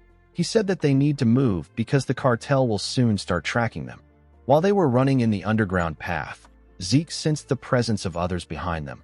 He realized that the cartel will soon catch up to them. He ordered the group to stop. He told them that they will need to split up. He said that he will lure the cartel members away. He ordered Simon to take his subordinates and run. He asked him to join Kay once he gets out. He assured him that Kay will understand once he mentions his name to her. Simon informed his master that the princess is still in the McCain cartel. Zeke asked him if he believes that he didn't prepare for something so obvious. Our boy remembered that he gave the Northern Rangers a mission. The mission was to save a girl imprisoned by the McCain in the time of chaos. Zeke smiled and informed Simon that he has already saved the princess. The scene shifts, and we are taken to Don Juan's mansion. We see that Don slam his hand on the table. He told his subordinates that it has already been a month since they attacked the Pabella cartel. He asked his scared subordinates if they know how many times they have been attacked by the Pabella in that 1 month. He reminded them that half of the executives are dead. The Don sat on his chair and thought about what he did. He told himself that Zeke and Simon were far too dangerous. This was why he tried to get rid of them by forcing a reckless mission on them. Contrary to his expectations, Zeke and Simon managed to pull off the attack and ended up provoking the Pabella too much. One of the executives called out to the Don while he was thinking. Don Juan asked him about what he needs. The man advised the Don to try distancing himself from the McCain for a while. Don Juan asked him if he is telling him to run away like a coward. The man explained to him that the crazy pirates are blinded by revenge right now. He told the Don that they will soon be charging straight into the McCain without knowing their place. He said that they will use this opportunity to go against them. Don Juan asked him if he is saying that he wants to lure them there and try to wipe them out in one go. The man told the Don that he is correct. He explained to him that he can continue giving his orders from his villa in Tawani. The Don agreed with him. He turned to his other subordinates and told them that crisis has always made them stronger. He assured them that this time will be no different. The men stood up and told him that they understand. After the meeting was over, everyone stood up and left the place. The man who made the suggestion was the last to get up. The moment he got up, Zeke entered the mansion. He pointed his dagger at the man's neck and told him that he talks really well. The man became scared. He told our boy that he did as he was told. He reminded Zeke that he asked him to lure Don Juan to Dawani. He begged our boy to let him live. Zeke slit his throat and told him that he did well. As blood gushed out of the man's neck, Zeke told him that he will finally be able to enjoy the main dish. The scene shifts and we see Don Juan arrive at his villa in Tawani. Don Juan carefully looked around when he got off the carriage. He couldn't believe that the Pabella cartel was able to push him to this villa. He promised himself that he would wipe out the pirates. Later in the night, we see the Don sitting in his room. He noticed that someone opened the door of his room. Without turning around, Don Juan said that he did not summon any servants. He asked the person to leave. To his surprise, the person moved closer to him. Don Juan turned around and asked the person to leave. He was surprised to see a masked person behind him.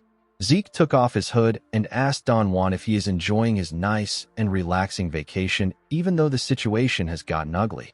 The Don was surprised to see Zeke. He quickly calmed himself and picked up his bottle of wine. He asked our boy if he believes that he reached this position without ever facing threats like this. He poured himself some wine and told Zeke that this is a pathetic stunt. Our boy hit the glass cup with his dagger and broke it. He told the Don that he was worried he would beg for his life in tears. He told him that this would be boring to someone who is trying to take revenge. Don Juan was annoyed to hear this. He got up and called Zeke an arrogant brat. He called out to his guards and asked them to make Zeke kneel in front of him immediately. Zeke informed the Don that no one is coming. Don Juan was shocked to hear this. Our boy revealed to him that he has already killed everyone. He told Don Juan that he always regretted the fact that he didn't have enough time to make him suffer in his previous life. He hid his dagger on the table and told Don Juan that he has recently been having dreams of the days he crawled like a dog under him. He said that he remembers the countless people he had to kill because of his orders. Don Juan couldn't comprehend what Zeke was saying. He asked him about why he is spouting nonsense. He said that he never gave such orders. Zeke slammed his body on the glass behind him and asked him if he knows what the victims say to him in his dreams. With a terrifying look on his face, Zeke told the Don that the victims always beg him to spare them. He said that they were begging the bastard who enjoyed wealth and glory while standing on their blood. He raised his dagger and told Don Juan that they cried out desperately. The Don told Zeke that he is wrong. He said that he is a savior chosen by God. Zeke cut off his ear when he heard this. He began to torture the man. A while later, we see blood all over Zeke's clothes. He asked Don Juan to die slowly while feeling the pain of his victims. At daybreak, Zeke walked downstairs and took off the coat he wore. Kay and Simon were waiting for him downstairs. Kay asked him if he is done. Zeke said that he is. He asked Kay about how things went with the syndicate. Kay revealed to him that it went exactly as he said. She said that she reported that the executives were killed by Don Juan while trying to defect to the Pabella. She told Zeke that there is no punishment for her since she was the one who was already handling the field operations. Zeke gave Simon his coat and gave Kay a document. He told her that the syndicate will need to handle the document from now on. Kay quickly went through it. She saw that it was a contract with the Reinhardt mercenary group. Zeke took off his disguise and explained to Kay that the merchant group is starting a pharmaceutical company. He told her that they will produce high-quality soma and supply it to the company. He explained to her that soma can be used for all sorts of medicine when processed well. He told the mage that the syndicate will handle the transportation of the product. Kay noticed that Zeke was walking towards the door. She quickly asked him about where the production will take place and the person who will control it. She told him that they can't transport soma openly with the syndicate's name. Zeke explained to her that they will get their cultivation permits after they help the Cusco Kingdom. He assured her that he has a plan for everything. He said that he can't explain things right now. He told Kay that he will see her later. The woman called out to him when she heard this. Zeke moved into the woods with his uniform. He decided to take care of his urgent business. He took out a letter from his pocket. The letter was a personal invitation from Karis. Decker informed Zeke that the prince didn't return to the Empire after the banquet. He continued staying in Atlas. Our boy knew that it would take him several days to reach the central continent from the south. He knew that the prince or someone by his side would grow suspicious if he arrived to the meeting late. They will conveniently start guessing the reason for his tardiness. They might even wonder if Zeke was involved in the destruction of the McCain. Our boy believes that the prince summoned him because he already suspects him. He believed that he needed to be careful. He decided to create an alibi for himself. He opened his system and activated its portal function. A magic circle instantly appeared beneath him. The system asked him to choose the location he would like to move to. Zeke chose the Atlas Ruins area. The system informed him that he needed 600 points to get transported there. Our boy gladly paid for the portal. Immediately he did this. He disappeared into thin air. The scene shifts, and we are taken to the Sky Lounge of the Atlas Hotel. When Zeke entered the lounge, he heard someone call out to him. The person turned out to be Prince Karis. The prince waved at him. Zeke noticed that there was another person next to the prince. He already knew who it was. The person turned out to be Abel Draker. Zeke bowed his head to the prince and paid his respect to him. He asked the prince about why he summoned him. Karis smiled and told Zeke that he called him there for a serious matter. He picked up a bottle of wine and placed his hand around Zeke's neck. He told him that he called him for the wine. He explained to our boy that William and Abel are quite good at their jobs, but they can't hold their liquor. He told Zeke that he called for him because he seems like the wild type. Our boy did not think that the prince would see him as someone who drinks. Since Abel, William Zimmons and Prince Karis were in the same room together, Zeke could guess what they were talking about. He noticed that his brothers seemed to have something to say to him separately. Karis poured Zeke a drink and asked him not to just stand around. Our boy nervously accepted the drink. He clinked glasses with the prince. A while later, we see William escorting the drunk prince out. Zeke watched the man take him out. He wasn't drunk because the system detected alcohol and classified it as a poison. Thanks to Zeke's poison resistance, the effects of the alcohol were neutralized. Our boy felt bad for being the only one that was okay. After the prince left, Abel stood up and apologized to Zeke for interrupting him. He told him that he heard he was in a closed-door training. Zeke told him that it is fine. He said that he was frustrated because he wasn't making any progress. Abel smiled and said that this is a relief. He picked up a bottle of wine and asked his brother to have a drink with him too. Zeke watched Abel fill his cup. He didn't think that Abel would make this suggestion. He realized that Abel plans to tell him something quite important today. The moment he thought of this, Abel asked him about what he thinks of the Draker house. Zeke didn't understand what he meant. With a terrifying look in his eyes, Abel told Zeke that he plans to bring the Drakers to ruin one day. Zeke stood up and acted surprised. His brother told him that he carries the same scent as him. He told him that he carries the scent of blood, battles, deaths, and victories. He said that this is exactly how a pure-blood dragon slayer is supposed to be. He told our boy that he is a perfect role model and he smells like a predator. Abel explained to Zeke that he will understand what he is saying if he is a predator like him. Our boy didn't like what he was hearing.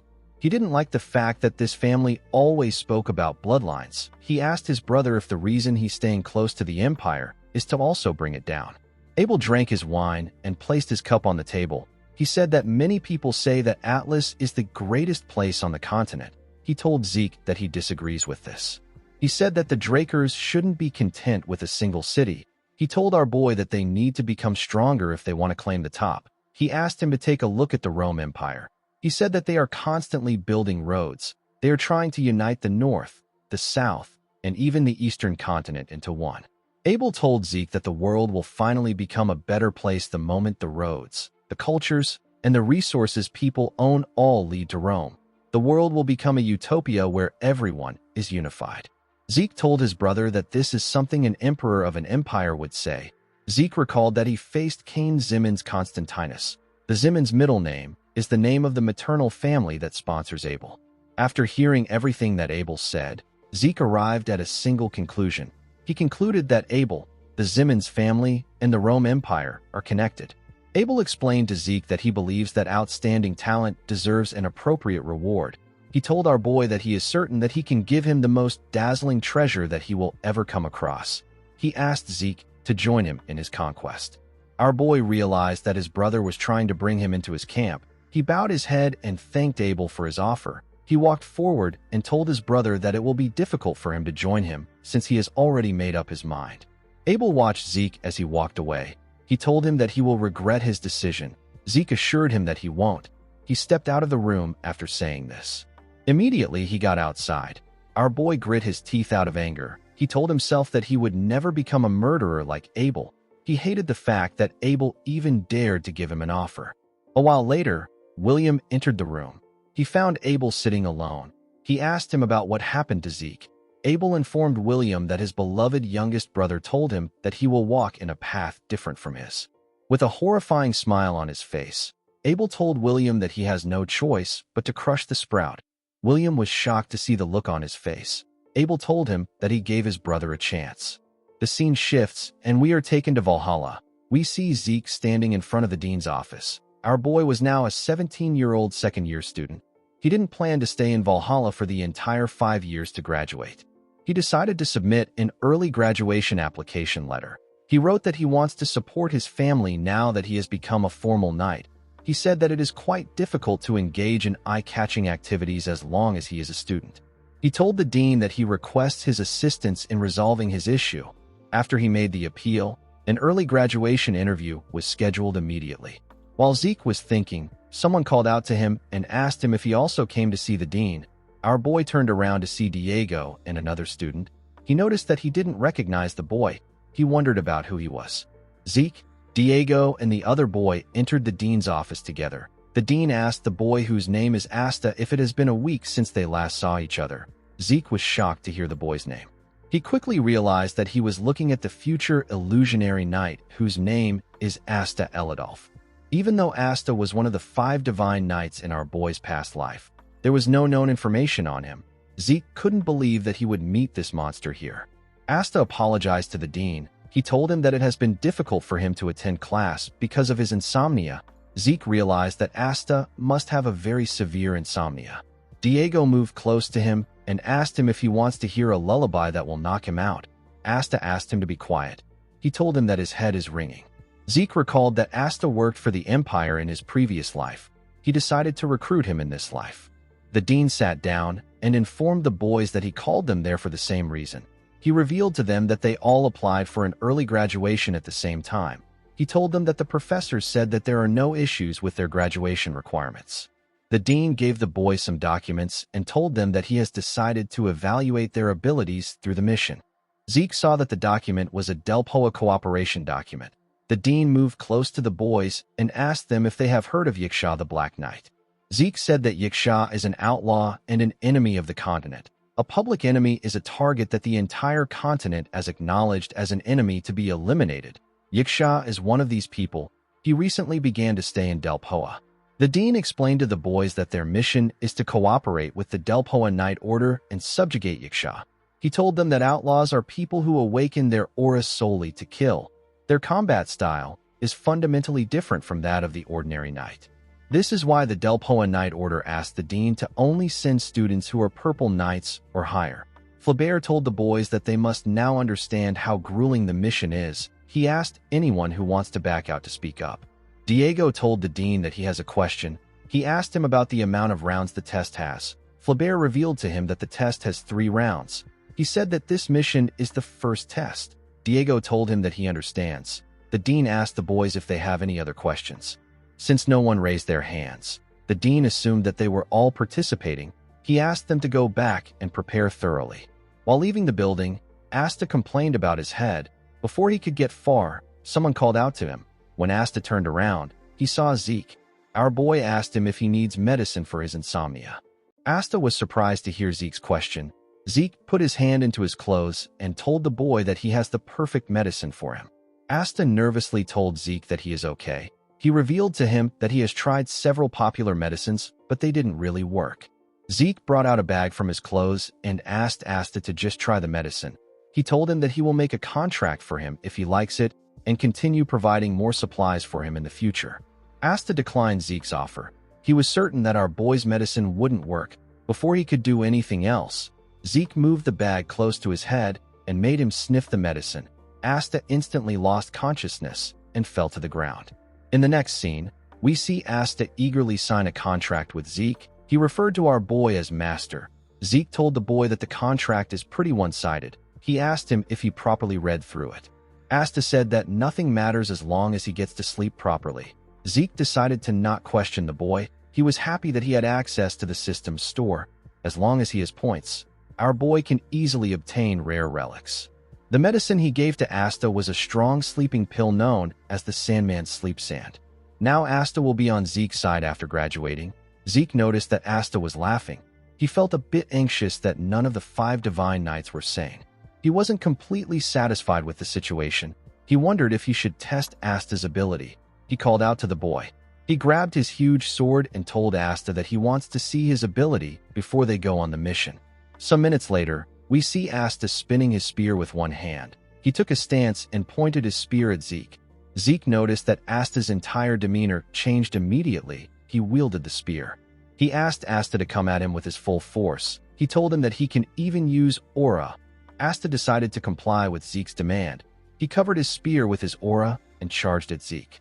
Our boy blocked his attack, but he got pushed back. He realized that Asta's threat range is quite wide because he is using a spear. He noticed that the boy was good at blocking his sword. He wondered if Asta uses his spear mostly for defense. Zeke decided to switch things up. He activated the phantom steps and disappeared in front of Asta. He reappeared behind him and got ready to swing his sword. Asta was surprised to feel Zeke's presence behind him. Zeke quickly swung his sword at the boy before he could turn around. Asta instantly split his spear apart. He used the tip of his spear to block Zeke's sword before it could reach him. Our boy got pushed back when Asta's spear hit his sword. Asta quickly swung the top at Zeke again. Our boy pushed his sword into the ground and used it to push himself up. He was able to dodge Asta's attack. Zeke never expected Asta's spear to split into 2. This type of thing is usually done by outlaws. He found the fight to be interesting. While he was in the air, he took out his dagger and threw it at Asta. The boy quickly put his spear back together and used it to block the attack. Immediately, Zeke landed on the ground. He charged at Asta. The moment Asta saw our boy coming at him, he turned his spear and got ready to split it. Zeke stopped moving when he saw that the boy was about to split his spear again. He pushed his sword into the ground. He was certain that Asta won't be able to block this attack by splitting his spear. Before reaching Asta, Zeke used the first verse of Chapter 2 of the True Dragon's swordplay. The technique is known as the Earth Slice. Asta became nervous when he saw this. He knew that he couldn't split his spear in this situation. He changed his stance and used the Eladolf counterstrike. The technique is known as the crosscurrent spear. Zeke swung a large amount of dirt at the boy. The attack was mixed with his aura. Asta used his technique to attack him. A bright light shined when their weapons clashed.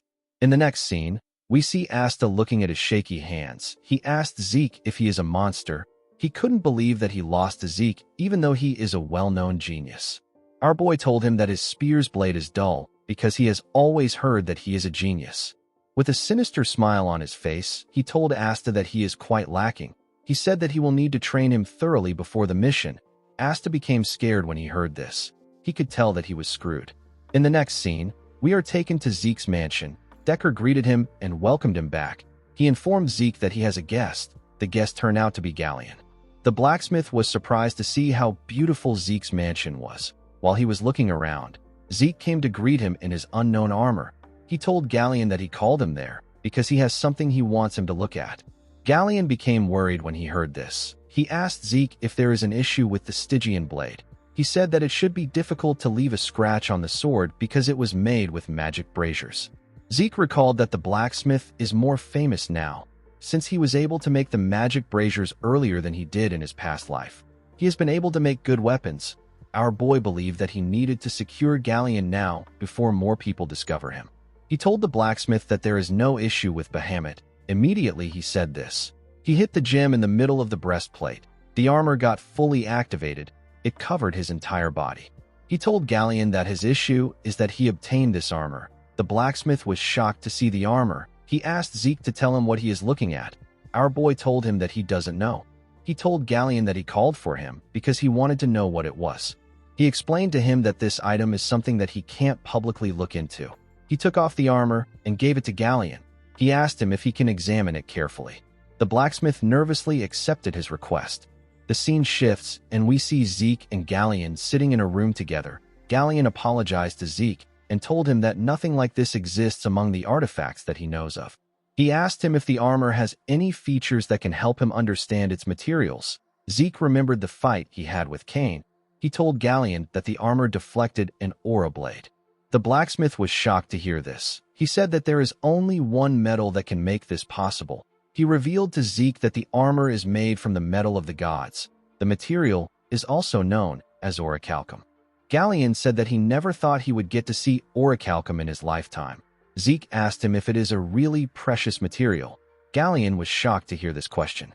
He explained to our boy that people say that orichalcum is a perfect material made by the gods. It has extraordinary mana conduction compared to other materials. A lot of spells can be engraved into it. Zeke asked the blacksmith to tell him the amount of big magic circles that can be engraved into a normal metal armor. Galleon told him that normal metal armors can't even have large-scale magic circles engraved on them. Zeke did not expect to hear this. He knew that the armor was an unusual item, but he never expected it to be on this level. He asked Galleon if it is possible to change this armor into something else. The blacksmith was shocked to hear this. He said that this is impossible for him. He said that it doesn't matter if he can use the metal of the gods because the armor is already complete. He explained to Zeke that he wouldn't be able to use it again if he was to rashly touch it and ruin the magic circles. He said that his master might be able to do it. Zeke asked him if he is referring to Master Galleon. Galleon told him that he is correct. He explained to our boy that his master may be able to change the armor's form without changing its function. Zeke asked him if he knows where his master is right now. Galleon informed him that his master is always in Himonas. Zeke was shocked to hear this. Galleon told him that he might not know the place because it is up north. Our boy said that it is in the area where the Northern Duke is. Galleon was surprised to see that he knew about this. He asked Zeke about how he knows this. He said that most people on the Central Continent don't even know about the Northern Duke. Zeke remembered a blonde woman when he heard this. He he told Galleon that he somehow came to know about the Northern Duke. He stood up and thanked Galleon for his help. He told him that he can visit him while he is there if he wants to know more about the medal. Galleon nervously thanked Zeke. He could tell that something was off about our boy. Zeke told himself that he still has a lot of time before he visits Himonas. He said that he will take care of his priorities first and then visit Himonas. The scene shifts and we see Zeke having a meeting with the Reinhardt merchant group. Cliff and the princess were present at the meeting. Cliff informed Zeke that the production of the medicinal supplies he mentioned will go by without a hitch. He said that the only problem is that it will be difficult to set up a factory that produces the soma they need for ingredients in the central continent. Zeke knew that this would be the case. If news spreads that the princess is supporting the production of soma, there will be a dent in her reputation. Our boy asked Cliff about what they will do if the production is already complete. Cliff said that the soma will be treated as a medicine. He explained to Zeke that there will be no issues as long as they can receive the safety verification from the magic tower in advance. Our boy said that it will be better for them to create a factory in the southern continent and use it to create the product. They can then import the product and distribute it using the merchant group. Princess Melissa explained to Zeke that their merchant group doesn't have enough influence to create a large-scale factory on another continent. She said that they were barely able to create a factory for the creation of the rose disease antidote. She said that it will be better for them to consider other plans for the construction of a factory. Zeke asked her not to worry about this. He said that they will be the ones to create the factory. He asked her to ensure that the magic tower provides the approval so that they can distribute the product. Melissa asked our boy if he is saying that the Draker household will support them. Zeke told her that this has nothing to do with his household. He said that he will cover all fees using his personal funds. He placed a file on the table and said that it is connected to today's main point. He asked the princess to read it.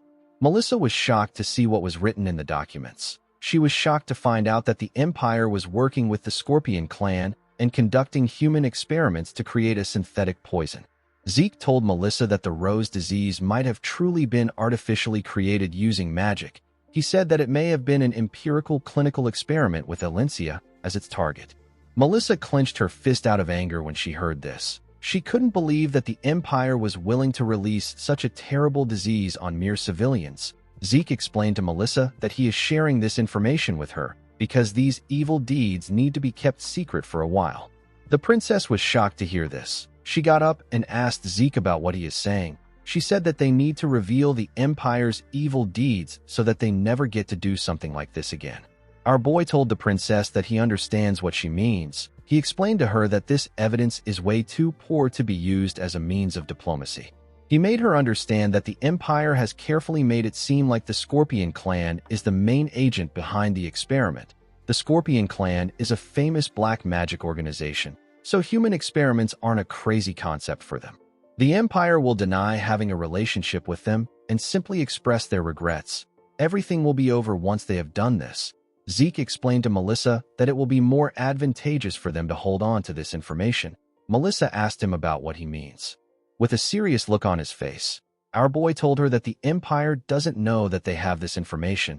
As long as they continue carrying these experiments out extensively, there will be existing evidence that they are more involved than it seems. Melissa was surprised to hear this. She asked Zeke if he wants to obtain this evidence with this opportunity in order to properly pressure the Empire. Zeke told her that she is correct. He explained to her that the reason he showed her this information is to prepare for the future. Melissa asked him about what he means. Our boy reminded her that the rose disease was a temporary experiment in the Alencia conflict areas. He said that there is a possibility that the Empire will test other synthetic poisons. He told Melissa that they need to create antidotes to these poisons before this happens. The princess was shocked to hear this. She realized that her soldiers would have to fight while being poisoned if these poisons are used in conflict areas. However, if they are able to prepare the antidotes in advance, they will be able to prevent losses and gain the upper hand on the Empire. Melissa realized that she made the right call by bringing Zeke into her merchant group. Zeke told Cliff and Melissa that he won't be able to partake in these meetings for a while because he will be busy at Valhalla. Melissa told him that she would like to take him to Alencia if the opportunity arises. Our boy said that Alencia is a kingdom filled with beautiful mountains and lakes. Melissa was surprised to hear this. She asked him if he has been there before. Zeke turned around and smiled. He said that he has heard many stories about how good the kingdom is.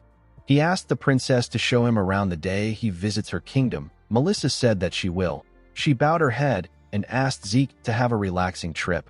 Our boy walked out of the room after hearing this. The scene shifts, and we see Diego and Asta breathing heavily on the ground. They were on a stage with Zeke. Diego told our boy that they will die before they begin the mission. Zeke asked him not to say this. He asked Diego to pick up his sword again instead of wasting time. Diego raised his head and told Zeke that he is the devil. He told him that he truly has the Draker bloodline in him. He grabbed his swords and charged at Zeke. Our boy quickly blocked his attacks. He smiled and said that a person needs to bother these guys in order to create a desire in them.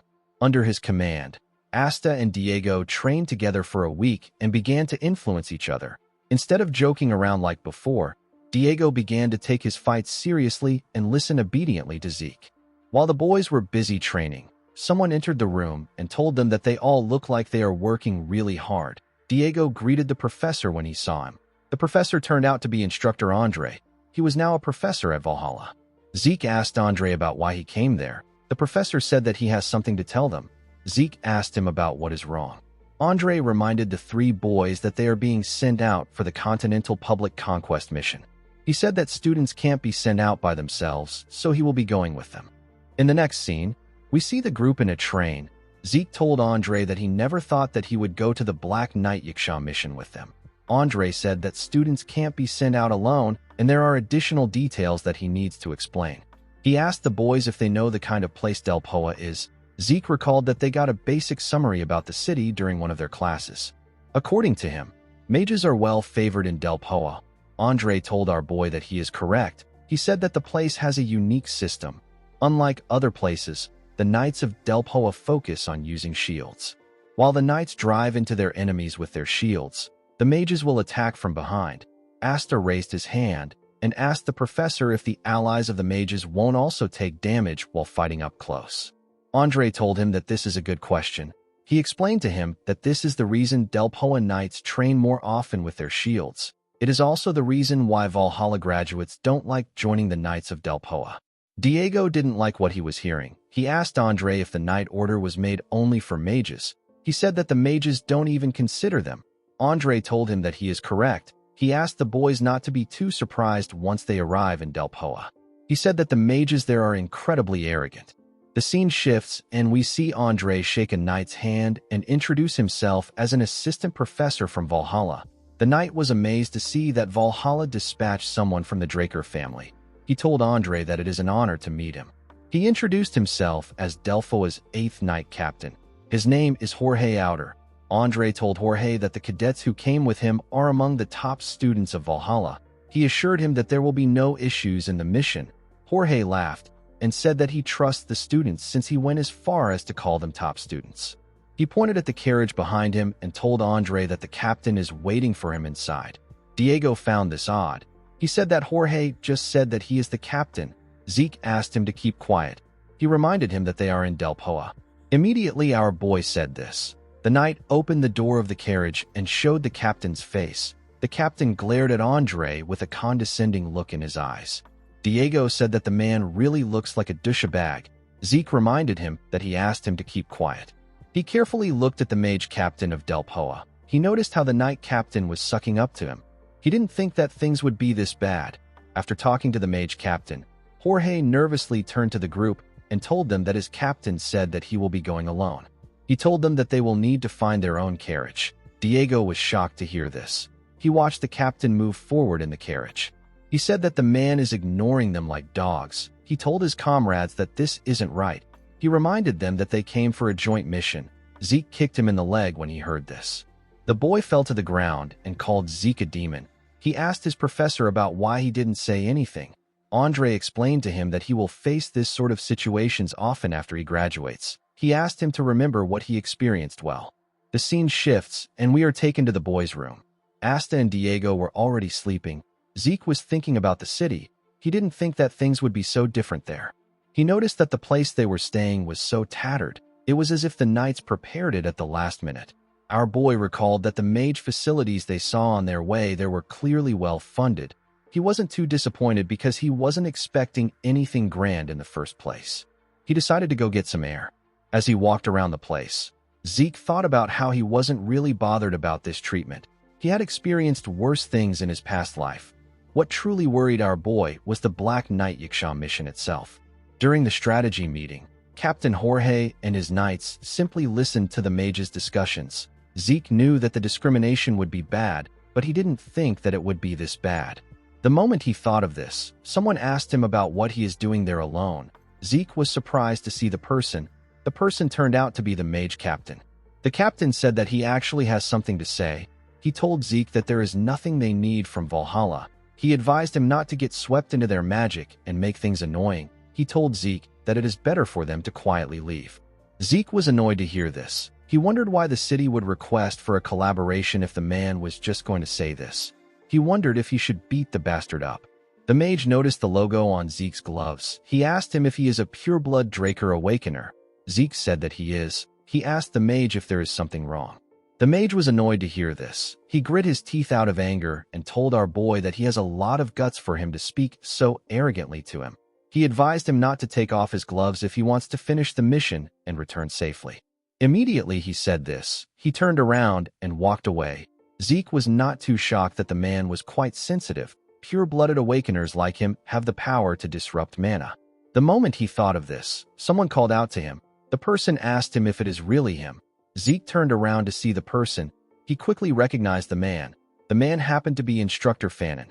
The mage laughed and told Zeke that he knew it was him. He moved closer to our boy and asked him about how he has been. Zeke told him that he has been good. He asked the mage about why he is there. The instructor smiled and said that there is no better place to gain experience as a mage than Delpoa. He told Zeke that he volunteered to enlist because he wasn't satisfied with just research. He asked Zeke about why he came there. Our boy revealed to him that he is there for the Black Knight Yiksha mission. Fanon was shocked to hear this. He asked Zeke if he can follow him for a moment. He took our boy to a different room. Our boy asked him about what he wants to say to him. Fanon clenched his fist and told Zeke that he cannot go on tomorrow's mission.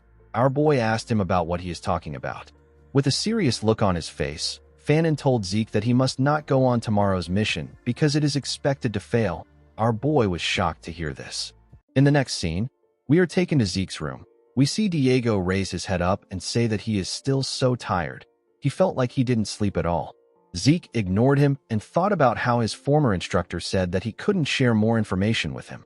He didn't understand what the instructor meant by saying that the mission was going to fail. Zeke could only come up with two reasons why Fanon would say this to him. It is either that the higher-ups of the subjugation squad are corrupt or they made some kind of deal with the people they are about to attack. Zeke knew that Delpoa was a place where mages abused their power, but he didn't think that the inner workings would be so bad to the point where there would be rampant military corruption. Zeke believed that it is more realistic that the mages had some kind of alliance with the people they are about to face. He decided to go with his second possibility. The scene shifts, and we see the mages and the knights gather at the top of a cliff. The captain of the mages ordered Group 1 to 3 to go up through the mountainsides. He said that Group 4 to 6 will fight head-on. He asked Jorge if he has any complaints. The man said that he doesn't, before the captain could give his final command. Zeke told him that he has a question. He asked him about what him and his group should do. The captain got angry and asked Zeke if he didn't tell him that he shouldn't do anything yesterday. Our boy reminded him that he is a blue knight. He told him that Diego and Asta are purple knights. With a cold gaze in his eyes, he told the man that he was simply asking if he was just going to leave dispatched cooperation forces on this level unused. The captain was shocked to hear that Zeke was a blue knight. The knights and the mages were also shocked to hear this. They couldn't believe that the other two boys were purple knights. The mage grit his teeth out of anger. He knew that he had to give the boys a mission. He ordered Jorge to give them a scouting job. The knight captain nervously accepted his order. Andre moved close to Zeke and asked him if something is wrong. He knew that our boy wouldn't provoke the captain without any reasons. Zeke told him that there is something odd about this mission. Andre asked him about what he means. Zeke revealed to him that he suspects the raid squad of having an alliance with the Black Knight Yiksha. Andre was shocked to hear this. He quickly calmed himself. He knew that Zeke was rational, and he would have his reasons for thinking like this. He announced to the mages that they will carry out a patrol mission from there to the Black Knight Yiksha's camp. He asked the members of the squad to prepare. He turned to our boy and asked him to be the commander of the squad. In the next scene, we see a group of men walking in the forest. They seem to be patrolling the area. A man carrying a torch suddenly asked the others to stop. He informed them that there are trolls nearby. He told them that they are going to quietly walk past them. He warned them not to make any noise. He said that things will become annoying if they get caught. The moment he said this, someone threw a sword at him. The sword stabbed the man in his thigh. The man fell to the ground and screamed. The trolls quickly turned to the man when they heard his voice. They attacked the group. The men turned around and began to run. They screamed and asked for someone to save them. Before the trolls could attack them again, Diego and Asta appeared behind them and attacked them. They easily cut the two trolls down. Zeke landed in front of them and turned to the wounded men. He asked them if they are the Black Knight Yakshaw's patrol team. He asked them to tell him where the Black Knight Yakshaw is. The scene shifts and we see Zeke and his group looking at the fortress of the Black Knight Yakshaw from afar. Asta informed our boy that the fortress is made out of sturdy natural stones. He said that it won't be easy to break through. Zeke turned to Jorge and asked him about where the mage core is. He told him that it will be difficult for them to raid this place by themselves. With a nervous look on his face, Jorge informed Zeke that the mages will support them from behind after they are done taking out the fortress. Zeke was shocked to hear this. He asked him about what he means. He asked him if he can see the number of enemies in the fortress. He asked the knight captain if he wants all of them to die. Immediately he asked this question, Diego saw something in the air. He was shocked to see the object. He informed the group that flying objects are coming towards them. Zeke quickly turned around. He instantly knew that the objects were shells. He turned to the men and ordered them to get as far away as possible. The moment he gave the order, the shells hit the ground and began to destroy everything. They caused a large explosion immediately they touched the ground. Jorge was shocked to see this. He couldn't comprehend what was happening. Zeke grabbed him and asked him to get himself together. He asked him if he is going to let all his subordinates die. The captain said that he won't allow this. Zeke grit his teeth out of anger. He didn't understand how the enemy was able to figure out their location. He became certain that there was a spy among them. The moment he thought of this, he heard a loud sound behind him. He quickly turned around to see what was happening. He saw their enemies charging at them. He quickly noticed something odd about the men. They were charging at them like crazy people. It was as if they had lost their minds. Zeke was shocked to see this. He instantly knew that these men were all soma addicts. The soma being produced by the Southern Cartel is distributed to the central continent, and it eventually spreads to the mainland. Mages use soma and controlled amounts for temporary mana increase. However, the mercenaries were different. Since they lived each day as if it was their last, they frequently used more soma than recommended. Zeke announced to his subordinates that these men are the mercenaries of the Black Knight Yakshaw. He asked them not to fall for their attack. The crazed mercenaries pushed Diego and Asta back with their attacks. Diego said that these guys are crazy. Asta told our boy that there are too many mercenaries. Zeke asked Asta and Diego to save their auras. He told them that they shouldn't overdo things here. He realized that it will be difficult for him to apprehend the crazy enemy with the current knights. He wondered if they should just charge at the fortress right now. Immediately he thought of this. He heard a loud explosion. He quickly turned around. He realized that the explosion was caused by magic. He knew that the mages had finally arrived. The mage captain and the other mages activated their spells and fired their attacks at the mercenaries. One of the knights informed the others that the mage corps has arrived. He asked them to fall back. The mages fired their attacks at the crazed men. Zeke carefully looked at them. He didn't like the fact that they just arrived, but he had to admit that their power was impressive. He believed that they could take over the fortress if they pushed forward with this momentum. Before he could move forward, the captain asked him to stop. He referred to our boy as a bastard and told him that the mission has been ruined thanks to him. He asked Zeke if he knows what he has done. Our boy was annoyed to hear this. He wondered why the man was spouting nonsense. The mage captain told Zeke that he simply asked him to scout the area. He said that he didn't want him to provoke the enemy. He turned to Andre and asked him to take the cadets and leave. He said that he will speak to Valhalla about what happened. Zeke asked him if he can consider their collaborative relationship with Delpoa over. The man was surprised to hear this. Zeke told him that they no longer need to follow his command now that their partnership is over. He said that they will now be independently carrying out this mission. The man was shocked to hear this. He reminded Zeke that this is Delphoa's territory. Andre reminded him that the Black Knight Yiksha is registered as a continental enemy. He said that he and Zeke, who are official knights of the Draker household, are permitted to act independently for the mission and report to their household. The captain was annoyed to hear this. He turned around and asked Andre to do whatever he wants. He told him that he will be the one to bear the responsibility for everything. The knight captain was shocked to see that the mage corps was leaving. He wondered about how they were going to complete the mission now. Zeke turned to him and told him that he has a question. The man asked him to tell him what is wrong. Zeke asked him if he even wants to defeat the Black Knight Yiksha. Jorge reminded him that they are knights. He said that there is no knight who would want to return with the enemy right in front of them. Zeke told him that he understands. He told Jorge that he needs his help with one thing.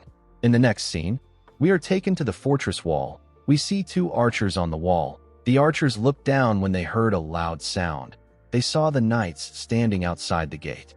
Jorge and his subordinates banged their shields with their swords to create a loud sound. While screaming at the top of his voice, Jorge asked the enemy to stop hiding like cowards and come out. The archers thought that the men had lost their minds. They quickly pointed their arrows at them. They fired their arrows at the knights. The men quickly used their shields to block the attack. Jorge ordered them to maintain formation. He said that they will show their enemies that their attacks are useless. More warriors joined the archers and fired more arrows at the knights. Two mercenaries watched their comrades fire their arrows at the knights. One of them said that the knights were useless. Immediately he said this, he got stabbed from behind. He and his comrade fell to the ground. The man was taken out by Zeke. Our boy was with Andre and his teammates. He told the dead man that they will see if the knights were truly useless. The moment he said this, Zeke heard the sound of a horse. He quickly looked down. He saw a man riding his horse away from the fortress. Zeke found it odd that the man was heading out on a horse in this situation. He used his dragonic eyes to look at the man. He was able to see the face of the hooded man. He noticed that the man matched the description of the Black Knight Yiksha. Zeke told Andre that he will chase after the man. He asked him to take care of the fortress and to send a signal flare after opening the main gate. Andre told our boy that he understands. Immediately he gave out the order. Zeke jumped down from the fortress wall. Before his leg touched the ground, he asked Bucephalus to come out. Our boy landed on the back of his beloved horse. He asked Bucephalus to chase after the Black Knight Yiksha. Bucephalus dashed forward when it heard Zeke's order. It quickly caught up to the man. The Black Knight Yiksha was shocked to see Bucephalus behind him. He found the speed of the horse to be incredible. Zeke smiled when he saw how close he got to the Black Knight Yiksha. He jumped off Bucephalus and charged at the man. He swung his sword with a large amount of energy when he got close to the Black Knight Yiksha. His attack destroyed the ground. The Black Knight Yiksha was able to jump back and dodge the attack. With a smile on his face, Zeke asked the man to tell him where he was going in such a rush. The Black Knight Yiksha became nervous when he heard this. He charged at Zeke. He and our boy blocked each other's attacks. As his sword clashed with Zeke's sword, the Black Knight Yiksha realized something. He realized that Zeke wasn't from Delphoa. He asked our boy to tell him who he is. Zeke smiled and told him that nothing will change even if he knows his identity. The moment he said this, he and the Black Knight Yiksha pushed each other back with their attacks. The Black Knight Yiksha swung his sword and fired some substance at Zeke. The substance burned through Zeke's clothes and touched his skin. The system instantly informed our boy that it detects the desert scorpion's poison. Thanks to his poison resistance constitution, the poison did not affect him. Zeke didn't expect the man to use poison. He realized that the Black Knight Yiksha uses a lot of petty tricks like other outlaws. Due to the fact that his poison didn't work, the Black Knight Yiksha asked Zeke if he was from the desert or the southern borderline. Our boy told him that he has quite the curious mind. The Black Knight Yiksha took out some daggers and said that it doesn't matter. He threw the daggers at Zeke and told him that he is still going to die. The daggers moved close to Zeke from all directions. Our boy used his sword to block some of them. He activated his dragon scale armor and used it to block the rest of the daggers. He found the man's attack to be impressive. The moment he thought of this, he saw something shocking. He saw that the Black Knight Yiksha was using an aura blade. Zeke realized that the man was hiding his skills. The Black Knight Yiksha told him that this is the end. He charged at Zeke at a crazy speed and tore him apart with his blade. He asked our boy to die. The moment he said this, Zeke told him that he can tell from his swordsmanship that he is from the Empire's Intelligence Bureau. The Black Knight Yaksha was shocked to hear his voice. Before he could do anything, he felt a large amount of pain in his body. He fell to the ground and dropped his sword. Zeke moved close to him with his aura blade and told him that it is now his turn to ask questions. He asked the man to tell him why a bastard from the Intelligence Bureau is making a fuss at Delpoa. The man quickly bit his tongue when he heard this. He decided to take his life in order to not answer Zeke's question. Our boy poured a potion in his mouth and told the man that it is pointless. He told the Black Knight Yaksha that he is well aware of how determined agents of the Imperial Intelligence Bureau are. With a smile on his face, he told the man that he might let him kill himself if he says something that satisfies him. The Black Knight Yaksha was shocked to hear this. He realized that the person standing above him is insane. In the next scene, we see the Black Knight Yaksha struggling to catch his breath. Zeke was holding his dagger. He asked the man if he is ready to talk. The heavily injured man asked our boy to tell him what he is curious about. Zeke asked him to share his identity and what he has done. The Black Knight Yaksha revealed to him that he is an agent of the 13th unit of the Imperial Intelligence Bureau.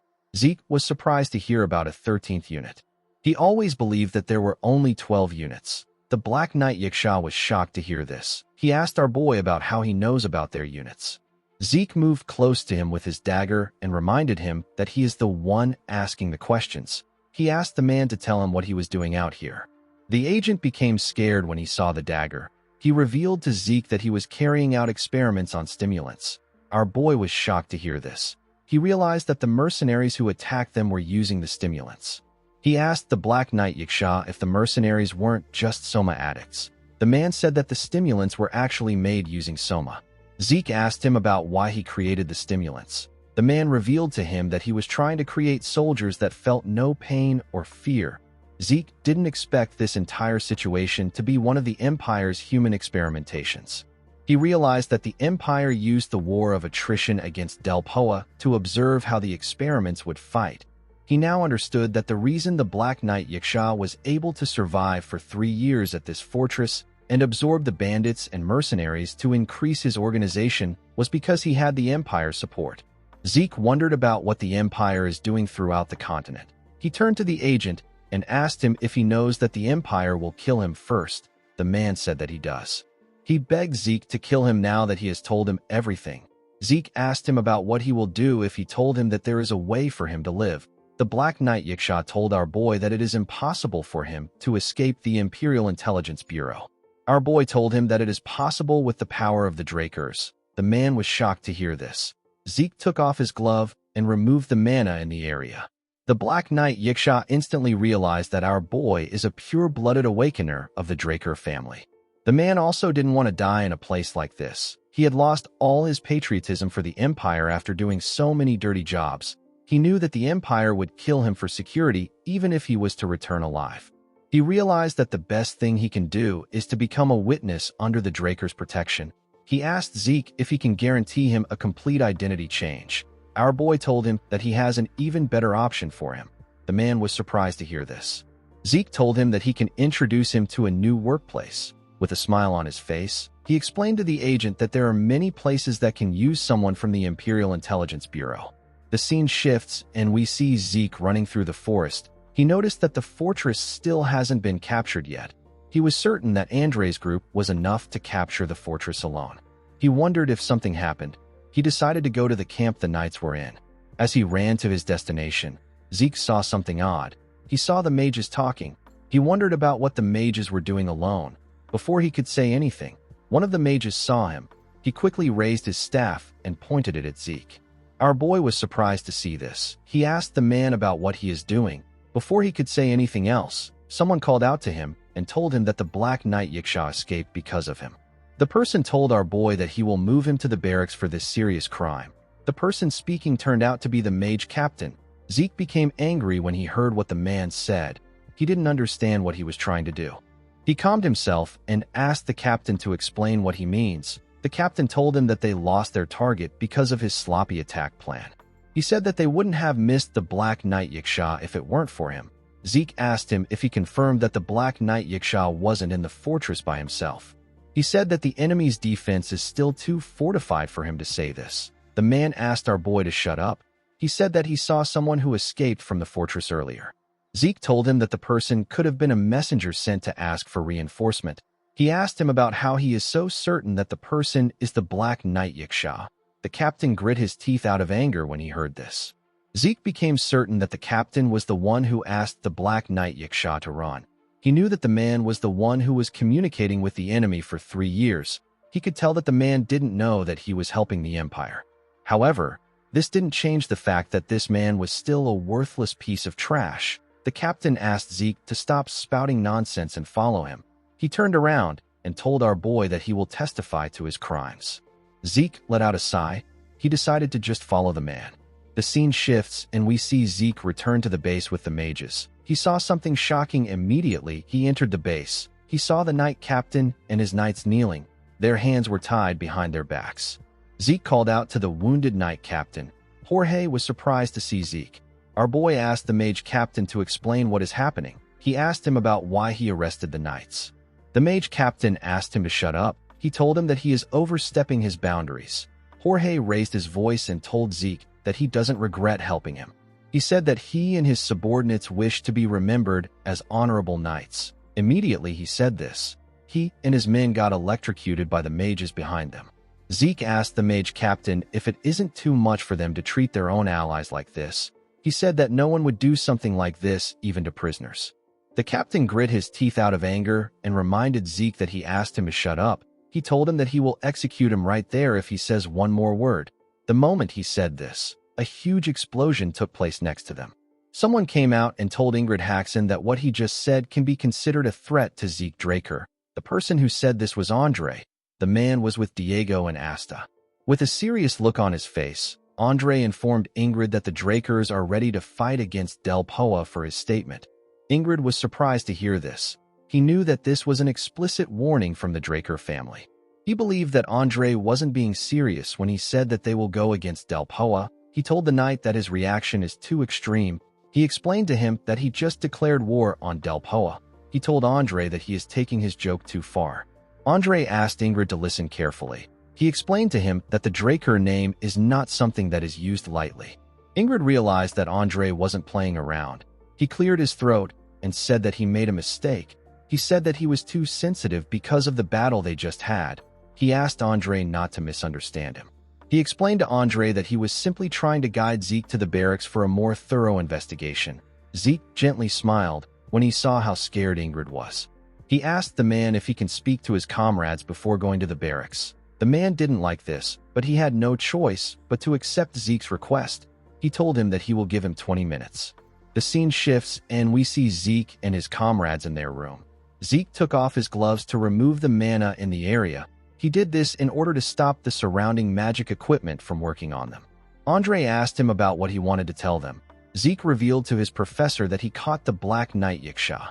Andre was surprised to hear this. He asked our boy if he caught him alone. Zeke explained to him that he got the man to put his guard down before the battle got prolonged and eventually caught him. Andre couldn't believe that Zeke captured an enemy that even an experienced knight couldn't easily face. He was quite impressed. Zeke revealed to the group that he found out that the Black Knight Yiksha was deeply involved with Captain Ingrid after interrogating him. He said that the captain and the Black Knight Yiksha's relationship is so deep that it makes things complicated. The professor asked our boy about what he plans on doing now. Zeke said that it would be right for them to let Del Poa deal with their own business. He told him that he will simply play his part. The scene shifts and we are taken to Zeke's containment unit. 2 guards were standing outside his unit. Inside the cell, we see our boy raise his head. He realized that someone will be arriving soon. Some minutes later, someone knocked on his door. The person turned out to be Fanon. Zeke didn't seem surprised to see the man. The mage asked him about what is happening now. Zeke told him that this is the result of not listening to his warning. Fanon didn't expect our boy to ignore his advice. Zeke realized that Fanon already knew about Captain Ingrid's corruption. Aside from him, most high-level mage officials already had an idea of it. In order to rise to a higher rank, Del Poa mages must have core experience. Zeke planned to offer Fanon a path to sever this experience. He told the man that he has something to tell him. Fanon asked him to tell him what is wrong. Zeke asked the man if he knows about the Empire's stimulant experiment.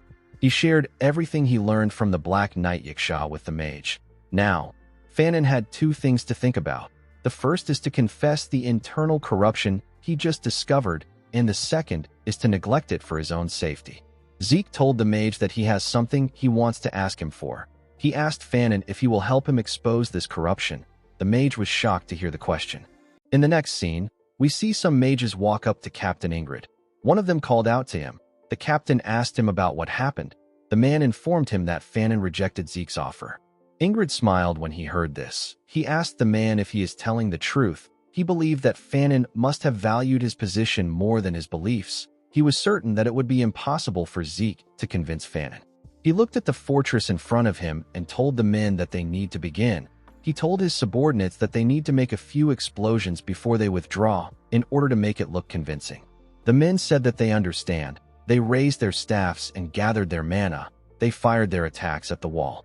As he watched his subordinates cause some explosions, Ingrid thought about how he was going to make Jorge take the blame for the failure of the subjugation. He quickly realized that something was strange. He wondered why the bandits weren't firing back at them. They usually pretend to fight back. Ingrid didn't understand why they weren't doing anything. While he was thinking, he saw the gate of the fortress open. Ingrid was surprised to see this. He never planned to open the gate. Someone stepped out of the fortress. Ingrid was shocked to see who it was. He asked the person about why he is there. The person turned out to be Zeke. Our boy asked the captain if something is wrong. He asked him if he saw something that he shouldn't have. The scene shifts, and we are taken back to the past. We see Zeke holding a magic scroll. He explained to Fanon that he has set up a scroll that blocks others from listening. He assured him that no one can hear them. He asked Fanon if he was being serious when he said that he will work with him. Fanon told him that he can't just stand by and watch when he knows what is really happening. Zeke explained to him that he won't be able to gather the experience he wants in Delpoa if he does this. The man assured him that it is fine. He said that it is better for him to do the right thing than to build a shameful experience. Zeke smiled and thanked Fanon. He told him that they need to leave now. He said that they still need to screw over the captain. The scene shifts, and we are taken to the present. We see Captain Ingrid looking shocked after seeing Zeke with Fanon and his comrades. He called Fanon a useless bastard. He couldn't believe that the man betrayed him. He asked him if he believes that he will be safe after doing something like this. Zeke revealed to Ingrid that he brought some people to investigate his relationship and secret communications with a continental enemy and his corruption. Our boy asked Ingrid to cooperate with the arrest. 3 gentlemen stepped forward immediately Zeke said this. Ingrid was shocked to see the men. He instantly recognized them. He knew that they belonged to Delphoa's inspection squad. He quickly told the men that it is a misunderstanding. He said that he never communicated with a continental enemy. He said that Zeke is simply trying to frame him. The leader of the men informed Ingrid that they already procured the evidence. He asked him not to try to act innocent. The captain was annoyed to hear this. He asked the men if they believe that he will die alone. He said that he will take care of everyone there with his connections. He told them that Delpoa will shake if he decides to use his power. Zeke wasn't ready to listen to his nonsense. He charged at the man and gave him a punch in his face. Ingrid fell to the ground. He couldn't believe that Zeke did something like this after he warned him. Zeke asked him to try to use his connections. Ingrid was surprised to hear this. He didn't expect our boy to be so confident. Zeke said that he is a direct blood Draker and a pure-blooded awakened. He also said that he is the sole successor of Duke Draker, who was a former Black Knight. With a scary look in his eyes, he asked Ingrid if he would like to bet to see which one of them have more connections. The captain quickly went on his knees and apologized to our boy. He said that he was wrong. He begged Zeke to forgive him. Zeke told him that he shouldn't be begging him for forgiveness. He called him a piece of trash and told him that he should be begging the knights that died because of him for forgiveness. The moment he said this, someone called out to him. The person turned out to be Jorge. The knight captain and his subordinates bowed their heads to Zeke. Jorge thanked Zeke for what he did. He said that their injustice has been resolved. The knights were excluded from the investigation due to Zeke's testimony that they were unrelated to the incident. However, once the 8th Mage Corps disappears, the Knight Corps will also cease to exist. This means that if no other unit claims them, the 8th Knight Corps will be dissolved. Zeke asked Jorge if he doesn't regret things. The captain said that he doesn't. He said that he simply feels sorry for the men who died in vain because of how poor he is Zeke told Jorge that he would like to offer them a job if it is all right with him. The captain was surprised to hear this. He asked Zeke about which job he wants to give them. Our boy took out a document and gave it to the man. He asked him to check the details in the document. Jorge and his subordinates were shocked to see what was written in the document. Jorge told our boy that the conditions in the document are too good. He asked him if he is certain that the numbers are correct. Zeke told him that he needs to expect this much if he is going to work for him. He revealed to the captain and his subordinates that he recently created a merchant group. He told them that he wants them to guard the group. Jorge and his subordinates were surprised to hear this. Zeke asked them if they don't want the job. With a bright smile on his face, the captain told him that they will take the job. He said that they will pledge their allegiance to him. He ordered his subordinates to greet their new master. Zeke turned to Fannin and called out to him. He asked him to come to Atlas as soon as his work there is done. He told him that they have a lot of work to do. Fannin placed his hand on his chest and referred to Zeke as master. He told him that he understands. Our boy smiled when he heard this. He never thought that an instructor and a student would come to have a master-servant relationship. As our boy watched the sun slowly rise, he thought about the mission. Due to the fact that the mission had some unexpected results, Zeke didn't know how he would be evaluated. He didn't really care, since everything ended up getting resolved. He was certain that things will work out for him somehow. The scene shifts, and we are taken to the middle end. We see three men having a meeting in an office. A bald man thanked the other two men for coming there despite their busy schedules. He said that he believes that this incident has to be discussed urgently by the main members of the Order of Black Knights. The man, whose name is Varon Draker, said that he will go straight to the point. He revealed to the other two men that the southern continent has been acting strange lately. The men did not expect to hear this. A man with beards reminded Varon that the South is a criminal playground. He told him that it is just filled with drug dealers. The other man said that Don Juan has taken hold of the South through his Soma business and has accumulated immense wealth from it. He said that if someone like the Don causes trouble, it won't be a small matter. Varon referred to the man as Squad Commander Wick and asked him if he is still unaware despite being in charge of intelligence. He revealed to him that Don Juan is dead. The man was shocked to hear this. He said that this is impossible. He asked Varon if the Don isn't just hiding himself because of the Pabello attacks. Varon revealed to him that the McCain cartel has split into many factions after the Don went in hiding. He told him that most of the major figures in the Pabello were killed, so they are in the same state as the McCain. He asked the squad commander if it isn't strange that Don Juan hasn't revealed himself in a situation like this. A transparent screen appeared in the air. Varon told the men that a video was recorded by the two cartels a month ago. The video was of Zeke, Simon, and the other assassins. Varon said that this masked people appeared in both recordings. He told them that they believe that Zeke moved between the two organizations to defeat them. He said that neither side has been able to identify him. He told the men that they are going to find Zeke's identity and the reason why he went for the cartels in the South. Varon told them that they need to uncover everything. The scene shifts and we see Zeke standing in the dean's office. He seemed to be surprised. He asked the dean if he can repeat what he just said. The dean showed our boy a file and told him that he did a great job with the Black Knight Yiksha mission. He placed the file on the table and revealed to Zeke that Andre kept very detailed notes, and the Del Poa inspection department sent over their data along with their gratitude. Zeke didn't expect to hear this.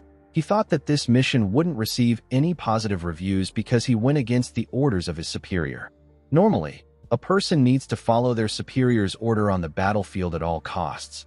Zeke didn't think that he would be praised for his actions. Flaubert told our boy that there is only one unfortunate thing in the mission. He said that it was a shame that the Black Knight Yiksha died in the process of moving. Zeke nervously laughed. He recalled that he let the man live. After making it seem like the Black Knight Yiksha died, our boy planned to change his identity and bring him to the Central Continent. Zeke knew that the human experiment data he found in the South and the Black Knight Yiksha, who was a witness to the stimulant experiments, are cards that can definitely pressure the Empire. The dean revealed to Zeke that the professors decided to give him a different type of exam during their meeting. He told him that it is because of the talent he showed in the mission. Zeke asked Flaubert about what the mission is. The dean revealed to him that it is a demon hunt. Zeke was surprised to hear this. He believed that this was too easy for a special graduation exam. Flaubert told him that it won't be a simple hunt. He said that it is an unsolved case. He revealed to him that he will be taking care of the mission on his own. Unlike monsters, demons have no specific species. Due to this, it is difficult to grasp what the demon's customs or traits may be. There are many strong and highly intelligent demons. Due to this, it is quite hard for humans to read and defeat them. Zeke believed that this case must involve a highly intelligent demon. He asked the dean to tell him the area where the incident occurred. Flaubert revealed to him that it took place in the Duchy of Troy. He reminded Zeke that the Duchy of Troy is where the Draker family is based. He said that the demon is no ordinary demon if it still hasn't been found in a place like that. He told Zeke that he will be exempted from taking the other exams if he passes this one. He explained to him that this exam is enough for him to graduate. Zeke placed his hand on his chest and told Flaubert that he will solve this case as quickly as possible on his honor as a knight. He assured him that he will not disappoint him. Immediately, he stepped out of the dean's office. A man greeted him and told him that it is an honor to meet him. He introduced himself as Felix Valencia. He told Zeke that he will be his guide for this mission. Zeke greeted Felix. He realized that he never heard of a name like Felix Valencia in his past life. However, there was something odd about the man. Zeke could feel a strange energy coming from him. He was certain that something was off for him to be sensing an energy like this from a normal young knight who isn't even a Draker. He asked the man if he is from Troy. Felix said that he is a native of Troy. He revealed to Zeke that he trained in a swordsmanship guild when he was younger, and now he works at Atlas. Although Felix seemed normal, Zeke believed that he still needs to have his guard up. He thanked Felix for sharing his information with him. He turned around and walked forward. He told Felix that they need to go to Troy now. The scene shifts, and we are taken to the Duchy of Troy. We see some people come outside to welcome Zeke. Their leader told our boy that they have been expecting him. He shook Zeke's hand and said that he never thought that a pure-blooded awakened would visit a place like this. He told our boy that it is an honor to meet him. Zeke said that he is pleased to be of assistance to them. He asked the man if he can explain the incident with more details. The man said that it has been going on for several weeks now. Initially, only the livestock went missing, but as time passed, even those who went up the mountain never returned. The children were the ones who were first taken, then the women followed. The demon eventually began to hunt the men. It seemed to be targeting larger prey. Zeke asked the man if there are any scenes where traces can still be found. The man guided Zeke to a fence. He showed him the farm where the livestock disappeared. The traces began from the farm and extended to the path towards the mountain. Zeke noticed that the fence was still intact, even though there was some blood splattered on it. He decided to examine the area. He activated his dragonic eyes and used it to look around. He quickly found some big footsteps. He realized that this demon was heavy enough to leave deep footprints, and it could easily jump over a fence like this. He knew that this wasn't the pattern of a normal demon.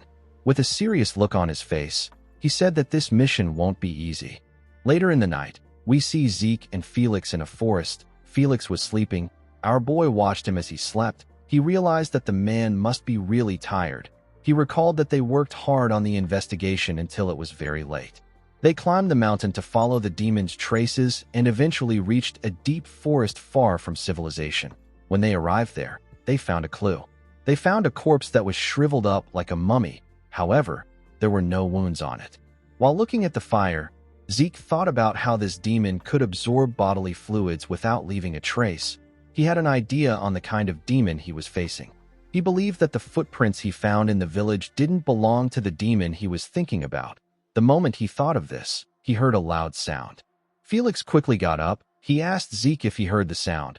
Our boy said that the sound came from 2 kilometers to the west. He asked Felix to wait there. He told him that he will return before sunrise. He quickly ran towards the sound. As he ran towards his destination, Zeke thought about how only a demon could cause an explosion in a place like this.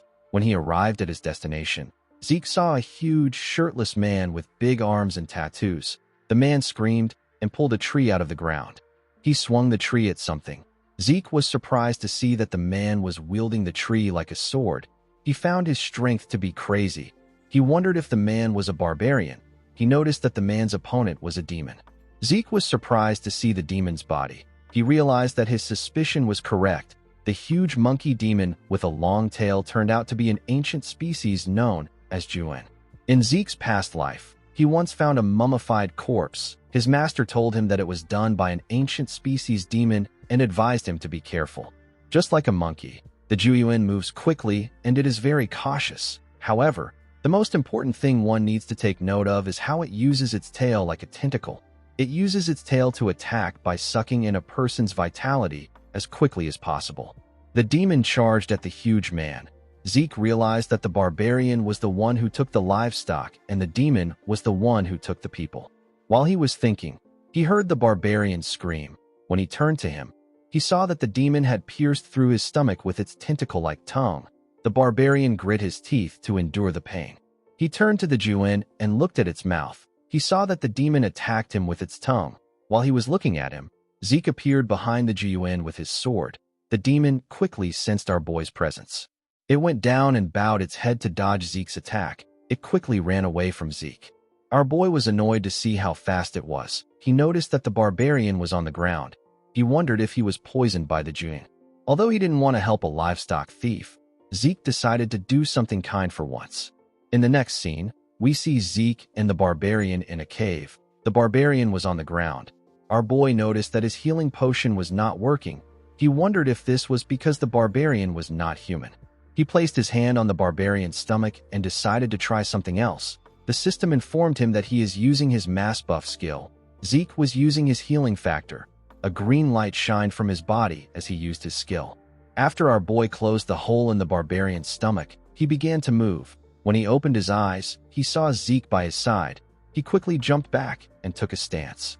Zeke asked him to calm down. The barbarian was shocked to hear this. Our boy informed him that he saved his life. The barbarian couldn't believe that Zeke was speaking his language. He thanked our boy for his help. Zeke was relieved to see that he remembers how to speak the language of the barbarians. This barbarian is known as Big Fists. Despite being 16, he is already stronger than the warriors of his village.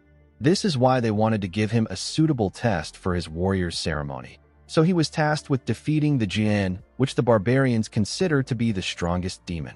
Unfortunately for him, the Jin was too strong. He eventually chased it to the Duchy of Troy. Big Fists told Zeke that the hunt is too hard. He said that he is going to fail his test. Zeke asked him if he wants him to help him with his hunt. Big Fists was surprised to hear this. He asked Zeke if he is serious. Our boy smiled and asked him to just trust him. In the next scene, we see Felix nervously ask Zeke if the person next to him is a barbarian. Zeke said that he is. He informed Felix that Big Fists will be joining them in the hunt for the demon. Felix didn't understand what was happening. Big Fists asked Zeke about who Felix is. Our boy said that Felix is his subordinate. Big Fists asked him about what this means. Zeke noticed that Felix didn't bother reaching for his sword the moment he saw a barbarian. He knew that one would require extensive training to fake their reaction like this. Aside from his aura, Felix felt like a perfectly ordinary swordsman to Zeke. Our boy wondered if he was being too sensitive. While he was thinking, Big Fists mentioned that he can smell something. Zeke asked him about what he means. With a serious look on his face, Big Fist said that it can smell the demon from before. Zeke was surprised to hear this. He asked him about where the smell is coming from. In the next scene, we see Big Fist guide Zeke to a cave. Our boy didn't expect him to guide him there. He recalled that his master once said that Juyuans like to hide in dark, humid places. Since the sun is about to rise, there is a good chance that the demon is there. Zeke turned to Big Fists and asked him if he has a way of catching the demon. Big Fists raised his hand and began to swing it around. He was trying to tell Zeke that he will fight the demon with his fists. Zeke now understood why the demon was able to evade the boy. He called out to him and asked him to fight the prey head-on. He said that he will strike it from behind. Big Fist smiled when he heard this. He told Zeke that he understands. He and Zeke went into the cave. As they walked deeper into the cave, Zeke became certain that this was the demon's hideout. The place was filled with all sorts of bones. Zeke called out to Big Fists and advised him to be careful. He reminded him that they are in the demon's den. The moment he said this, the Juyuan jumped out of hiding and charged at Big Fist from behind. Big Fist was able to sense his presence and jumped back to dodge his attack. He quickly moved close to the demon and swung his fist at it. His attack destroyed the ground. When the dust cleared up, Big Fist saw that the demon was gone. Zeke wasn't surprised to see this. He knew that the Jinn wouldn't be so easy to subdue. The reason it was so difficult for everyone, including his master, to capture the Jiyuan was because it could hide its body in darkness. The demon completely blended its body with the darkness and moved behind Big Fist's. Zeke took out his sword when this happened. The Jiyuan charged at Big Fist from behind. It wanted to tear him apart with its claws. Unfortunately, Big Fist didn't quickly sense its presence, so he was unable to react in time. Before the demon's claws could touch Big Fist's, Zeke charged at it and used the water field to cut off its arm with a clean strike. The demon was shocked to see what Zeke did. Our boy turned to Big Fist and asked him to attack the Jiyuan now. Big Fist wrapped his arms around the demon and held it tightly. The Jiyuan used its ruined arm to hit the boy. Big Fist withstood the attack.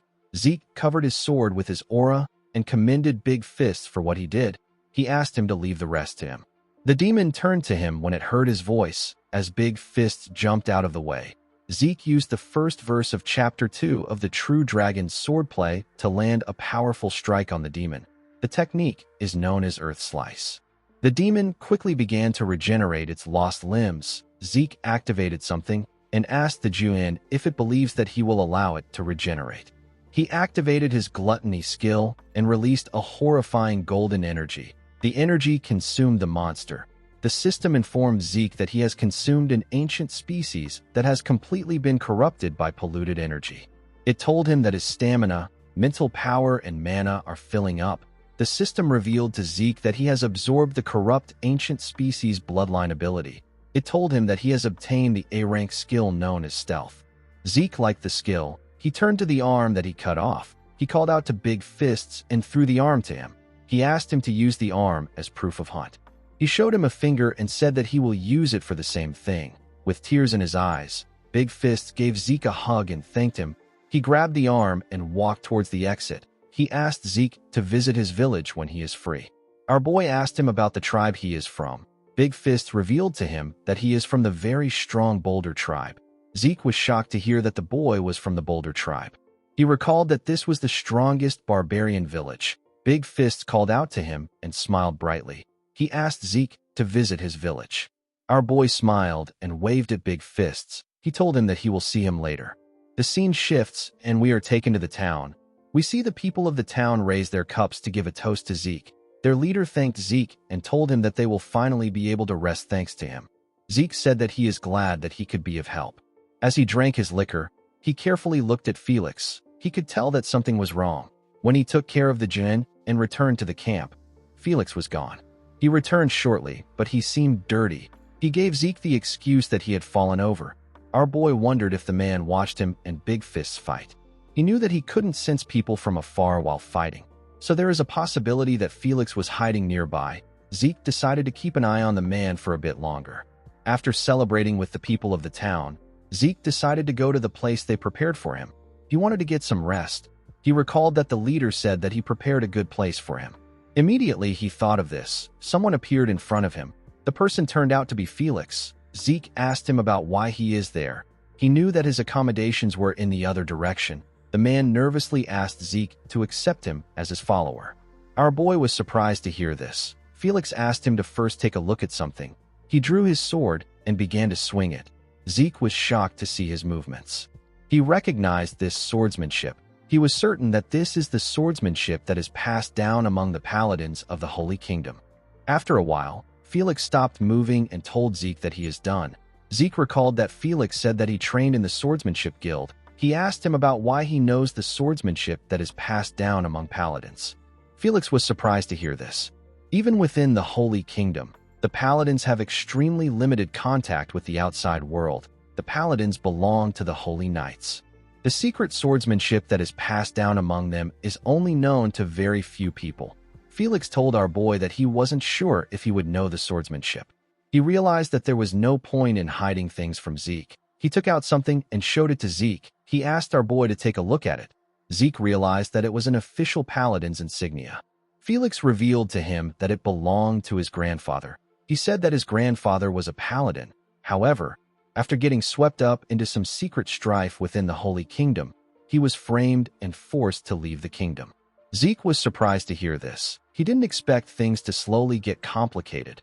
Felix explained to him that his grandfather put his life on the line and fought many internal enemies in order to reveal the corruption within the Holy Kingdom. However, he couldn't avoid the accusations turned against him. The man wasn't just told to leave. He was at a huge risk of being dishonorably executed. So with the help of his family and friends, the man barely managed to escape the kingdom. Afterwards, he lived in the Duchy of Troy while hiding his identity. Before he passed away, the man told his grandson about everything and taught him the swordsmanship. Zeke was surprised to hear that Felix's grandfather taught him the swordsmanship. He asked him if his grandfather tried aura transmission before he passed away. Felix asked him about what aura transmission is. Zeke asked him to hold out his hand. Felix did as he ordered. Zeke held the man's hand. He felt some energy from him. Our boy realized that Felix's aura conductivity was quite high compared to his abilities. He noticed that the man's aura circuits were properly cleared. Felix asked our boy if something is wrong. Zeke told him that there is nothing wrong. He told him that he should actually be thankful to his grandfather. Felix was shocked to hear this. He asked Zeke about what he means. Our boy revealed to him that his grandfather must have been a former Arc Paladin. In other words, he was on the level of a Black Knight. Felix couldn't believe what he was hearing. Zeke explained to him that there is a unique skill taught to the paladins of the Holy Knights since the Imperial Age. The skill is known as aura transmission. It is a skill that allows one to reach faster results with aura. Felix couldn't believe what he was hearing. Zeke explained to him that his grandfather didn't just improve his aura. He told him that his grandfather also increased his aura conductivity and cleared his circuits. Felix said that he had no idea. With a serious look on his face, Zeke asked the man if he wants to become his follower to avenge his wronged grandfather. Felix said that this is only part of the reason. He revealed to Zeke that after he watched him fight the demon, he thought about how he wanted to truly serve him. He assured Zeke that he won't regret it if he allows him to serve him. Zeke realized that he wasn't really losing. If the man is a normal spy, he can keep him near him and find out who his enemy is. And if Felix is not a spy, our boy will take in a follower with a lot of potential. He turned around and told Felix that it won't be easy for him to follow him. He said that they will return to Atlas tomorrow. He asked him to get ready. Felix was very happy to hear this. He thanked Zeke for the opportunity. He assured him that he will do his best. The scene shifts, and we are taken to Valhalla. We see the dean welcome Zeke to his office. He told him that the contents of his reports are incredible. Flaubert didn't think that Zeke would heal a barbarian and work with him to defeat the demon. He told him that keeping a talent like him in Valhalla would be a loss to the continent. Our boy said that he was just lucky. Flaubert laughed and told him that he is modest. He threw a paper to the table and asked Zeke to take it. He said that it is a temporary graduation certificate. He explained to our boy that the semester isn't over, so it will be difficult to graduate right now. However, with the temporary certificate, Zeke will have no trouble doing what he wants to do. Our boy smiled and thanked the dean for his help. The dean asked him if he has decided on the path he wants to take after graduation. He asked him if he is going to his family. Zeke told him that he is correct. He said that he would like to accumulate experience as a knight of the family first. Flaubert smiled and told him that this is good. He told him that he looks forward to his future growth. The moment he said this, someone knocked on his door. Flaubert asked the person to enter. The person turned out to be Andre. The professor apologized to the dean for disturbing him. He revealed to him that the Four Seasons Fortress asked him to take Zeke to the fortress. Flaubert told our boy that his father must have already heard about his graduation. Zeke told him that he will be taking his leave. The dean asked him to visit when he gets the chance. As he walked to his father's office, Zeke asked Andre if he knows the exact reason why his father called for him. Andre said that he doesn't. He told our boy that he believes that the patriarch called him to congratulate him on graduating. Zeke smiled when he heard this. He said that the patriarch that he knows wouldn't do something like this. Andre told him that it is possible. He reminded Zeke that he achieved something splendid by graduating from Valhalla in 2 years. He revealed to him that he saw his friends on his way to the dean's office. Zeke was surprised to hear about friends. He quickly realized that Andre was referring to Diego and Asta. Andre said that the two boys looked depressed. He asked Zeke if something happened. Our boy revealed to him that they were on guard at the northern borders. They were simply doing snow removal work throughout their stay there. Andre said that people often say that snow is scarier than monsters. When he arrived at the entrance of the patriarch's office, Andre asked Zeke to go in. Our boy thanked him for taking him there. When he stepped into his father's office, his father welcomed him. He congratulated him on his graduation. Zeke thanked the patriarch for this. Arthur asked him to sit comfortably. He placed his cup down and asked his son if he is curious about why he called for him. Zeke nodded his head at him. The patriarch revealed to him that he wants to send him out for the upcoming Draker martial arts competition. He told Zeke that he wants him to snag a victory there. The Draker martial arts competition is a competition that the Draker family hosts for young knights who have reached the level of Purple Knight in the last 5 years. To put it simply, it is a competition to find out which new rookies will lead the continent. Zeke told his father that he understands. The patriarch asked him if he is saying that he will win. Our boy told him that he is correct. He said that he will win the Draker martial arts competition. Arthur smiled and told his son that he hopes he can award him the medal on the last day of the competition. He placed a box on the table and revealed to Zeke that he prepared a graduation gift for him. He asked his son to open the box. When Zeke opened the box, he saw something shocking inside. There was a golden plaque and a document inside the box. Zeke realized that this was a title certificate for a territory. He asked his father if he is giving him a territory. Arthur told him that he is correct. He said that the territory is at the north of the Duchy of Troy, the place where Zeke caught the demon. Zeke couldn't believe that he was receiving a territory as his graduation present. He assured his father that he will work hard to meet his expectations. Arthur stood up and told his son that he expects a lot. He revealed to him that he will assign him a caretaker to manage the territory. He asked Zeke to hear the rest of the details from the caretaker. He told his son that he can leave now. Zeke thanked the patriarch for his consideration. As he walked out of the office, Zeke thought about how one needs to be a high-level knight in the family to receive a territory. He was quite shocked to see that he got something like this when he just became an official knight. While he was thinking, someone tapped him on his shoulder. When Zeke turned around, he saw his master. Duke smiled at him and referred to him as his busy disciple Bastard. He told him that it has been a while since he last saw him. Zeke asked him about why he is there. Duke revealed to him that he came there to rest comfortably at his side, but he got caught by the patriarch and got dragged into work. Zeke reminded him that he has rested for 10 years. He asked him if it isn't okay to do this much work. Duke told him that he is truly his father's son. He said that they talk the same way. He turned to a window and opened it. Zeke asked him about what he is doing. Duke jumped out of the window and told Zeke that they need to go home quickly before they get caught by some leeches. When they arrived at Zeke's mansion, Duke said that he feels as if he can now rest. He told his disciple that being at home is the best. Zeke reminded him that this is his house. Duke told him that he is cheap. He told Zeke that what belongs to him is also his own because he is his master. Zeke didn't know what to say. Duke asked him about why his father called him. He knew that Arthur wouldn't call him just to congratulate him on graduating. Zeke revealed to him that he received his graduation gift. Duke asked him if it is a sword or an armor. Our boy told him that he got a territory. Duke said that a territory is a good gift. He quickly came to his senses. He got up and asked Zeke to repeat himself. Our boy told him that he got a territory at the north of the Duchy of Troy. Duke couldn't believe what he was hearing. He couldn't believe that Zeke actually received a territory at his age. He assumed that his friend must have been really happy. He told Zeke that his tax revenue should be decent even if it is in the northern area of the Duchy of Troy. Zeke revealed to his master that he actually just completed his mission there, and the people in the area were good to him. Duke told him that this is good for him. He explained to him that being a lord is better than just having a knight title. Zeke told him that there is still one more thing. Duke was surprised to hear this. He asked Zeke if he got another gift. Zeke said that he didn't. He revealed to his master that the patriarch asked him to win the Draker martial arts competition. Duke didn't expect to hear this. He asked Zeke if he is serious. Our boy asked him if something is wrong. He asked him if the competition is very hard. Duke told him that it isn't. He told Zeke that things shouldn't be difficult for someone with his talent. However, this is if the competition was based on talent alone. Zeke asked his master about what he means. Duke asked him if he has ever watched the Draker martial arts competition before.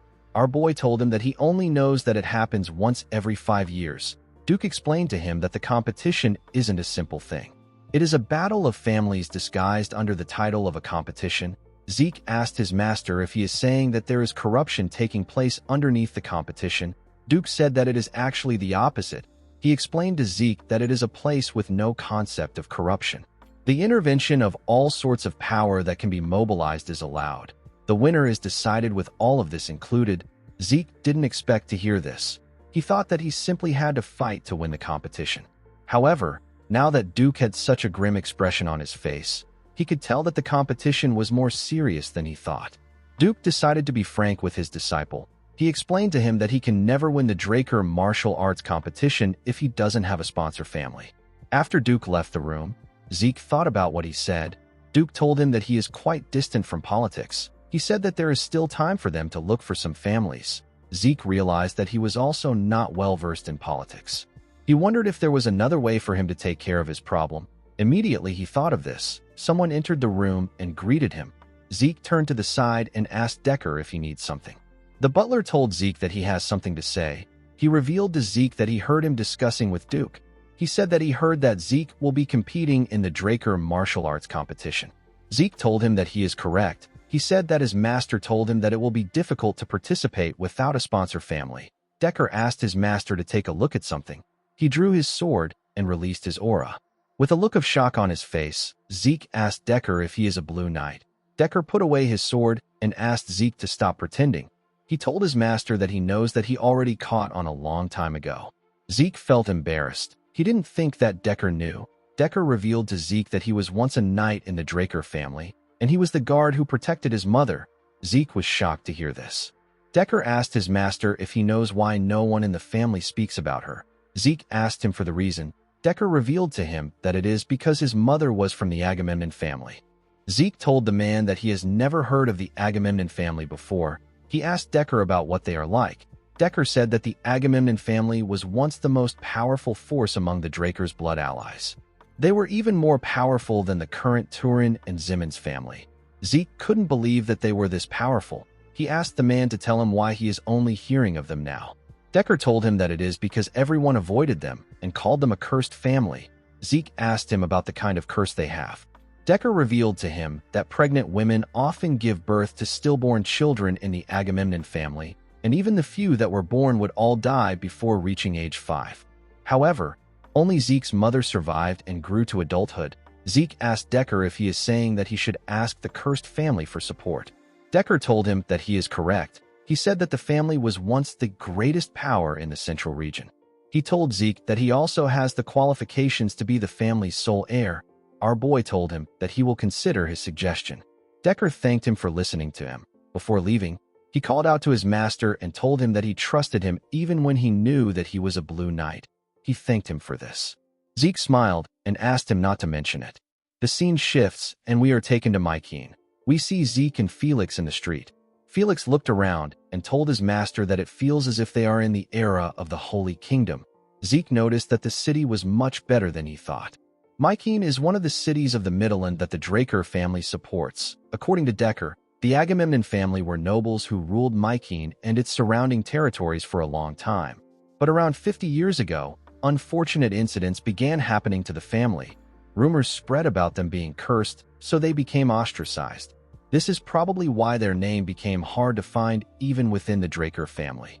As they walked through the streets, Zeke suggested that they get something to eat. He and Felix entered a restaurant. The owner welcomed them. Zeke and Felix moved close to him. Our boy asked him to give them the best-selling dish. The man told him that he will serve him the restaurant's special soup. Zeke looked around to see the people in the restaurant.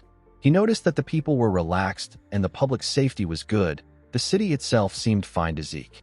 A bald man next to Felix asked him if they are travelers. He told him that they can treat them to some grilled short ribs if they haven't eaten yet. A man next to Zeke told him that he needs to try the dish since he has come to Mykeene. Our boy smiled and thanked him. He said that the citizens of Mykeene are very kind. He asked the owner to serve everyone a beer. The man told him that he understands.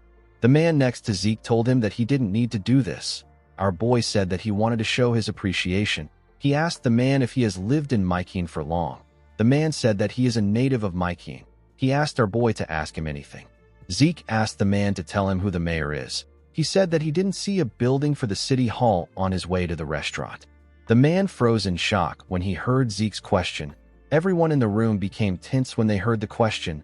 Zeke didn't understand what caused the sudden change in the atmosphere. The man next to him stood up and said that he was being too nosy. He asked Zeke to forget the beer and enjoy his stay. Zeke didn't expect their reactions to turn cold as soon as he mentioned the Agamemnon family. He wondered if they hate mentioning the name of the cursed family. Zeke stood up and told Felix that he is going to look around the area. He told him that he can rest there. The man said that he understands. The scene shifts, and we are taken to a classy bar. We see the bartender cleaning a cup.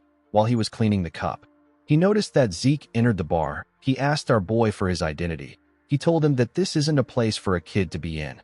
Zeke put his hand into his clothes and took out a VIP card.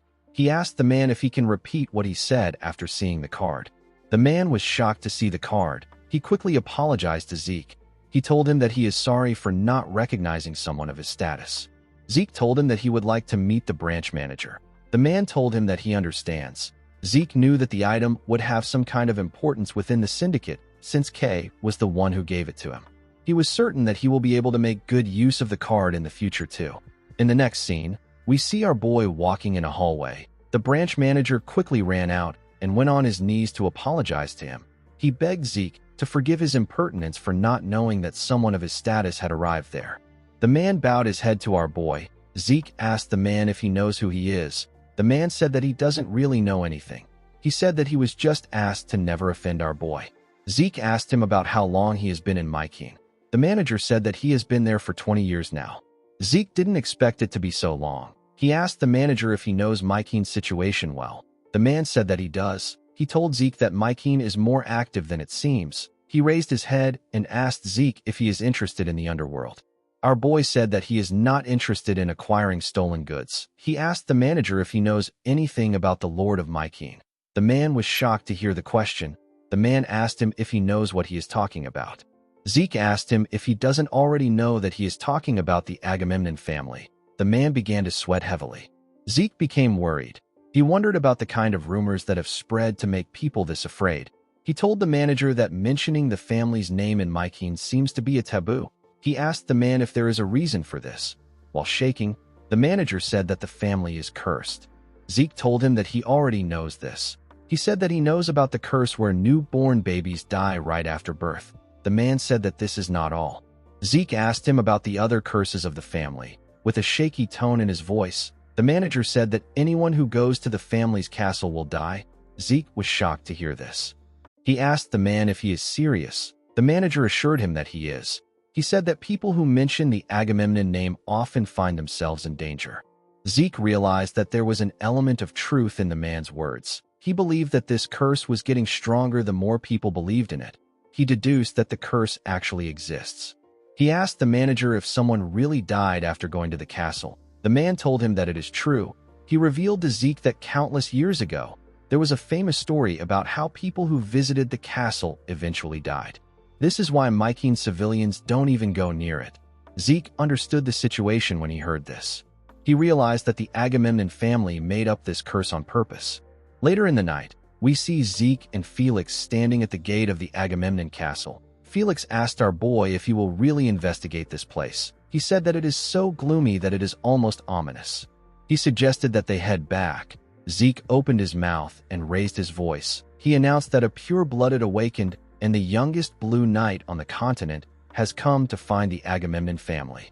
Immediately he said this. The gate slowly opened. An old woman wearing a maid's uniform asked him if he just said that he is Sir Zeke Draker. Our boy told her that she is correct. He told her that he wishes to meet the patriarch of the Agamemnon family. The woman told him that he has come to the right place. With a creepy smile on her face, she asked Zeke to come inside. As our boy walked through the hallway, he noticed that the castle looked very old. He guessed that it must be around 1,000 years old. While Zeke was looking around, Felix noticed something. He was shocked to see the thing. He raised his voice and asked Zeke to look at what is in front of them. Our boy saw a bunch of pale-looking old people sitting around a table. Felix called them ghosts. He told Zeke that there are more than one ghost. Zeke hit him in the head and asked him to keep quiet. He turned to the man sitting at the center of the table. He instantly knew that the old man was the patriarch of the family. Zeke greeted the masters of Mykeene and the elders of the Agamemnon family. He told them that he is there to ask them to sponsor him as the direct bloodline of the Agamemnon family. None of the elders said anything to him. The patriarch got up and moved close to a wall. Zeke noticed that there was a painting on the wall. He asked Felix to shine his light at the wall. When Felix raised his lantern, he revealed some paintings on the wall. Felix was shocked to see the paintings. He asked his lord to tell him why they looked like that. Zeke noticed that the patriarch was staring at two paintings.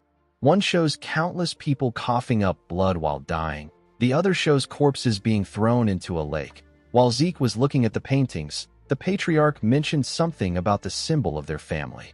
With an angry tone in his voice, he told Zeke that the symbol of the family doesn't exist. He told him that he will be cursed and he will have no right to succession. He said that everyone dies because of the curse. Zeke asked the patriarch if he is saying that the right to become the heir has vanished because the symbol disappeared. The old man nodded his head at him. Felix was shocked to hear this. He didn't understand how his master was able to interpret the patriarch's words.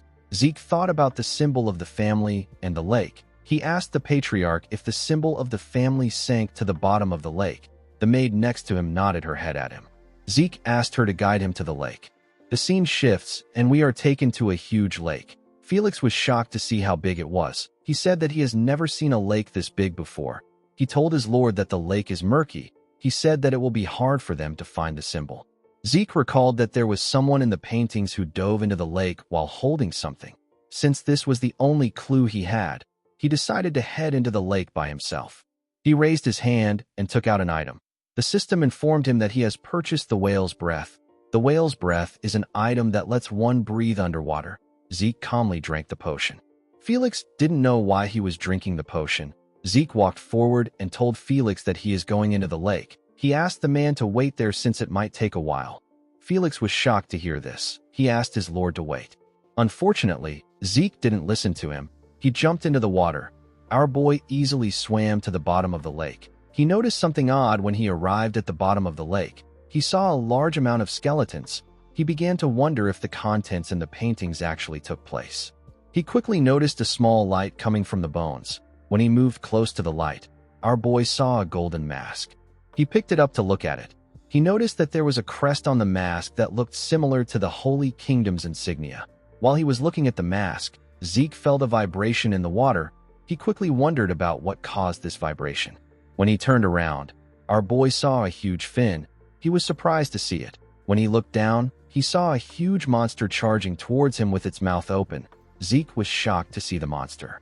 The system informed him that it has detected an ancient dragon that has been eroded by polluted energy. Before the monster could eat Zeke, he moved out of the way. He couldn't believe that an ancient dragon came out of nowhere.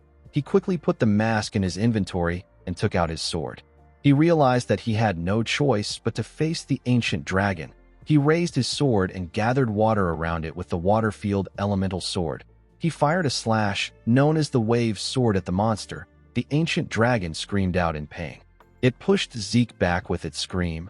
Our boy was shocked to feel the incredible water pressure. He realized that it will be difficult for him to continue fighting if this goes on. He quickly recalled that he had something that he could use in this situation. He took out the Herzion and equipped it. He tightened his grip around his sword and unleashed the first verse of Chapter 8 of the True Dragon Swordplay. The technique is known as Dragon Scale Slice. Zeke fired a huge strike at the monster. The attack pushed the monster back. The system informed our boy that the ancient dragon has shown fear. It told him that the innate authority known as Dragonic Control has been activated. It asked Zeke if he wishes to make the target dragon submit to him. Zeke was shocked to hear that he could also control this ancient dragon. He believed that it was better for him to do it. He asked the system to make the dragon submit. Immediately, he gave the order. Several golden chains appeared in the air and surrounded the ancient dragon. They held it down. The system informed Zeke that he has made the ancient dragon submit. The moment it said this, the dragon began to glow. Zeke didn't expect this. The ancient dragon released a bright light. Our boy didn't know what was happening. As the light slowly faded away, the system explained to Zeke that the polluted energy that eroded the ancient dragon has been purified. The ancient dragon has now recovered its past divinity. The ancient dragon's skin turned completely blue and it was radiating a peaceful energy.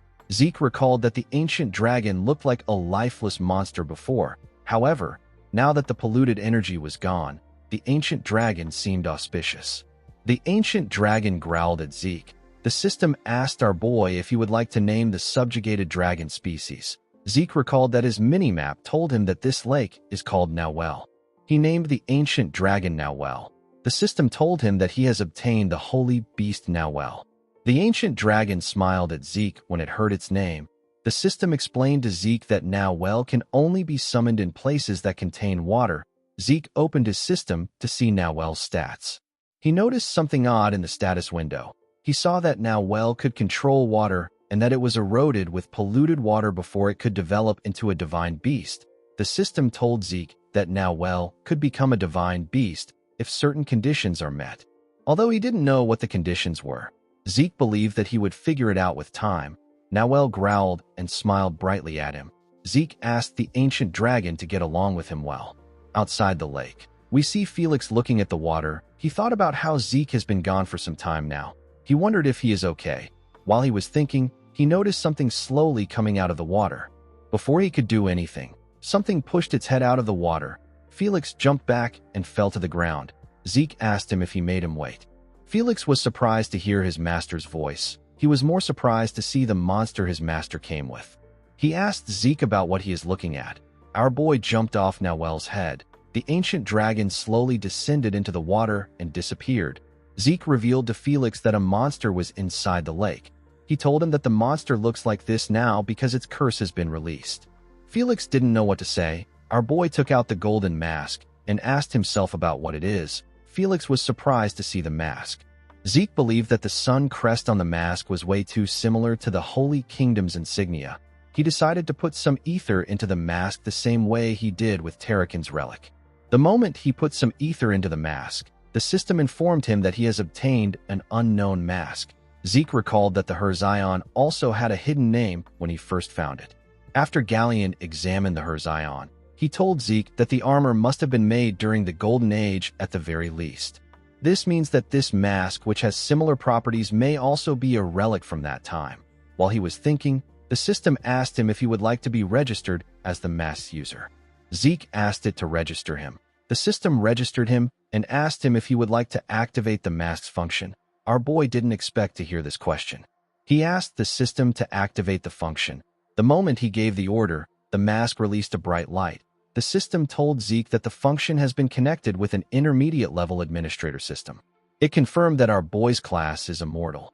It told him that the skill known as Purify has been activated. It informed Zeke that the skill has fused with the immortal class and has transformed into a unique class-exclusive skill known as the Great Purification. Zeke was shocked to hear about a unique class-exclusive skill. The system informed him that it is increasing the scope of the Great Purification. A small amount of light gathered around the mask. The mask fired a ridiculously bright light to the sky. The system told Zeke that it has began the purification of the polluted mana throughout the land. The moment the light touched the sky, the system said that it is connecting with an unknown admin system. The light began to brighten the sky. The dark clouds slowly vanished. The system told Zeke that it is converting unknown mode. It said that it is lifting emergency defense mode. Immediately it said this. The dark clouds completely vanished and the sky cleared up. Our boy was shocked to see how the environment completely changed. Before Felix could ask him about what just happened, someone screamed that the prophecy has come true. Zeke and Felix turned around when they heard the man's voice. They saw a bunch of people on some horses. Felix quickly grabbed his sword. He wondered about who these people are. Zeke stepped forward and asked him to calm down. He told him that these people are not their enemies. Felix didn't expect to hear this. He asked his lord about who they are. Zeke reminded him that they greeted these people earlier. Felix was shocked to hear this. He realized that these people were the ghosts from earlier. The patriarch got off his horse and said that the prophecy has really come true. He said that a child with black eyes has returned their family to their original state. Zeke was surprised to hear what the patriarch said. The elders of the family raised their hands and began to cheer for the child with black eyes. They called him the savior of their family. Felix was shocked to see them talking. He was certain that they were ghosts. Zeke explained to him that they weren't ghosts. The conditions of their bodies simply worsened due to the curse. Now that the curse has been released, they have returned to their original forms. The patriarch stepped forward and referred to Zeke as his grandchild with black eyes. He told him that he has released them from the family curse and saved them. Zeke smiled and told his grandfather that he is right. He placed his hand on his chest and told the patriarch that he is happy that he is able to greet him like this. The scene shifts, and we are taken to the family's castle. We see Felix looking around. He couldn't believe that a castle could change so much in one night. Zeke recalled that the system said that it lifted the emergency defense mode the moment the surroundings changed. Since the mask is connected to the system just like the home of the Dragon Slayer and the home of the hero King Kaiser, this means that the system's ability must be related to the Elder Dragon's artifact. While our boy was thinking, an old maid referred to him as young master and asked him if he enjoyed his meal. She said that this was her first time using her skills in 50 years. She told Zeke that she was happy to see him eating heartily. Felix wondered about who the woman was. He quickly recalled that this was the maid who guided them yesterday. The woman told him that he is correct. The patriarch explained to Zeke that they couldn't see sunlight because of their curse, so they couldn't even eat the food they needed to live properly. Due to this, they got sicker and sicker. In the end, they couldn't even talk properly. Upon hearing this, Zeke placed the mask on the table and told his grandfather that he has something to show him. He pushed the mask forward and told the patriarch that he found it at the bottom of the lake. The patriarch instantly recognized the mask. He revealed to Zeke that it is the Agamemnon's golden mask. The man couldn't believe that their family's symbol has finally returned. Zeke asked his grandfather if he can tell him what happened. The patriarch told him that he is qualified to know all their family's hidden history. He said that everything started around 50 years ago when a great plague spread across Mycenae. At that time, the Agamemnon family did their best to contain the illness within the city. The elders of the family quarantined those with the disease and took the rest of the citizens into the castle with thorough preparations. Unfortunately, the disease still spread with an incredible contagion speed. No one was able to prevent it. After experiencing a high fever, red spots would start to appear. The victims will then begin to vomit blood and die within 3 days. Zeke wondered if this was the Rose disease. Although the timing of deaths are different, the symptoms are quite similar. The real problem of the disease began after sunset. Those who died from the disease rose again and started attacking people. Zeke asked his grandfather if they became zombies. The patriarch said that they were different from the zombies that black mages control. These zombies could turn the living into zombies by biting them. It was as if they became infected. The patriarch clenched his fist and told Zeke that they could only explain things by saying that a curse had befallen Mycenae. This was because it was too strange and dreadful for most people to understand. After this, the family fortified the castle and waited for the disease and the people to settle down. But without a clear solution, the number of corpses only continued to increase. The patriarch revealed to Zeke that the mask was passed down from the family's oldest ancestor. Zeke asked him if he knows the person who made the mask. The patriarch said that he doesn't. He explained to our boy that most of the records from before the Golden Age have already disappeared. Zeke wished that the patriarch knew who the creator was. This was his chance to discover the mask's connection to the Herzion. He didn't expect things to be easy, but this was quite disappointing. The patriarch stood up and said that the castle and the golden mask have long been the symbol of their family. Due to the holy power within them, the dead could not enter the castle. However, surviving within the castle had its limits. In the end, the patriarch at that time made a decision. The elders of the family, including the patriarch, would voluntarily become bait in order to sink the dead in the holy lake and purify them. Unfortunately, a problem occurred. The corrupt energy contaminated the holy lake, and even the guardian god of the lake became a monster. Zeke realized that Nawel, who was a holy beast, became a monster because of the contamination. While looking at the paintings, the patriarch said that the decision was made to help the city and the people. Sadly, no one thought that it would lead to another problem. Zeke walked up to his grandfather and asked him if they were the ones who spread the rumors about the curse to protect the citizens. The man told him that he is correct. He said that the remaining corrupt energy could spread the plague again. Zeke asked him if the curse about the children dying is also related to the corrupt energy as well. The patriarch said that he thinks so. He said that weak children are more vulnerable. Zeke told his grandfather that he wishes to know more about his mother. The patriarch asked him if his father didn't tell him anything about her. Zeke revealed to him that everyone in the family avoids talking about her. He told his grandfather that he doesn't even know his mother's name. The patriarch grit his teeth out of anger and called Arthur a bastard. He said that he should have stopped Laura from marrying him. Zeke realized that his mother's name was Laura Agamemnon. He told his grandfather that he heard that the Agamemnon family once had more power than anyone in the Blood Alliance. The patriarch revealed to him that the Draker household was originally an allied family of their family. Zeke was shocked to hear this. With a look of anger on his face, the patriarch said that the Draker household was merely a knight family from the countryside during the time of the Holy Empire. He said that the Drakers wouldn't have even dreamed of entering the central continent without their help. However, when Myking collapsed due to the disease, the Draker household used the chance to swallow the other families and increase their size. This was how they were able to reach their current level. Zeke wasn't too surprised to hear this. He knew that his family could do something like this. He told his grandfather that his mother must have known about the Drakers. He asked him about why she married Arthur. The patriarch said that he doesn't know the reason. He explained to Zeke that his mother has always been a mystery because she managed to overcome the corrupt energy to be born. Zeke asked his grandfather to tell him why his mother was the only one who managed to be born. The patriarch told our boy that there is a reason for this. He revealed to Zeke that his mother belonged to the healer class. Our boy was shocked to hear this. He couldn't believe that his mother was a healer. Those talented in swordsmanship walk the path of a swordsman. Those talented in archery go down the path of an archer. People who are talented in spearmanship walk the path of a spearman. This is what it means to have a class. Laura Agamemnon was of the healer class. This allowed her to overcome the corrupt power. The patriarch explained to Zeke that a class was systematized in ancient times to increase a person's abilities. However, during the Age of the Knights, people began to get divided into the swordsmanship and mage class. The word class lost its meaning. The patriarch told Zeke that most Drakers are born into the swordsmanship class. Our boy now understood the reason why his past self suffered so much in his family. He thought about how his mother belonged to the healer class. He asked his grandfather if his father knew about his mother's class. The patriarch told him that Arthur knew about Laura's abilities. Zeke realized that his father probably knows that he has other abilities. He wondered why his father expelled him from the family in his past life if he already knew about his abilities. He asked his grandfather if there are a lot of healers in the Agamemnon family. The patriarch told him that healers are rare. Due to this, the patriarch position usually went to those with healing abilities.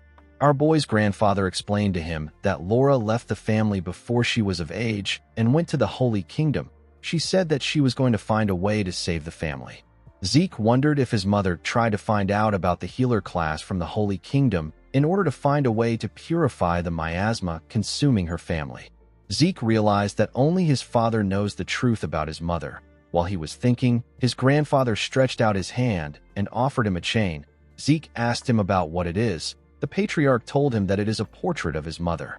He revealed to our boy that there was a time when his mother actually returned to the castle. He said that Laura told them that a child with black eyes will bring their family back to normal. Zeke asked his grandfather if his mother made a prophecy. The patriarch said that he doesn't know the truth behind it. He said that his daughter was an irregular in many ways. He told Zeke that his mother has always been extraordinary since she was young. He said that it might have been possible for her to make a prophecy. Zeke carefully looked at the chain and thought about how his mother was an irregular. While he was doing this, his grandfather reminded him that he said he wanted their family sponsorship.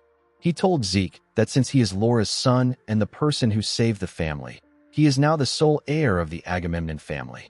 In the next scene, we see someone training Felix. The person asked him to pull himself together and hold his sword properly.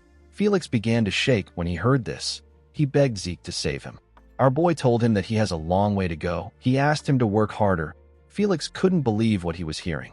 The patriarch began the different procedures needed to make Zeke the official heir. Because there was still some time left until the martial arts competition began, Zeke decided to follow his grandfather's wish and stay longer at the castle. While training Felix, our boy also began to learn the Agamemnon secret technique, which is known as the golden swordsmanship. The golden swordsmanship requires one to use a shield and a sword. It is similar to the paladin succession swordsmanship and the imperial swordsmanship.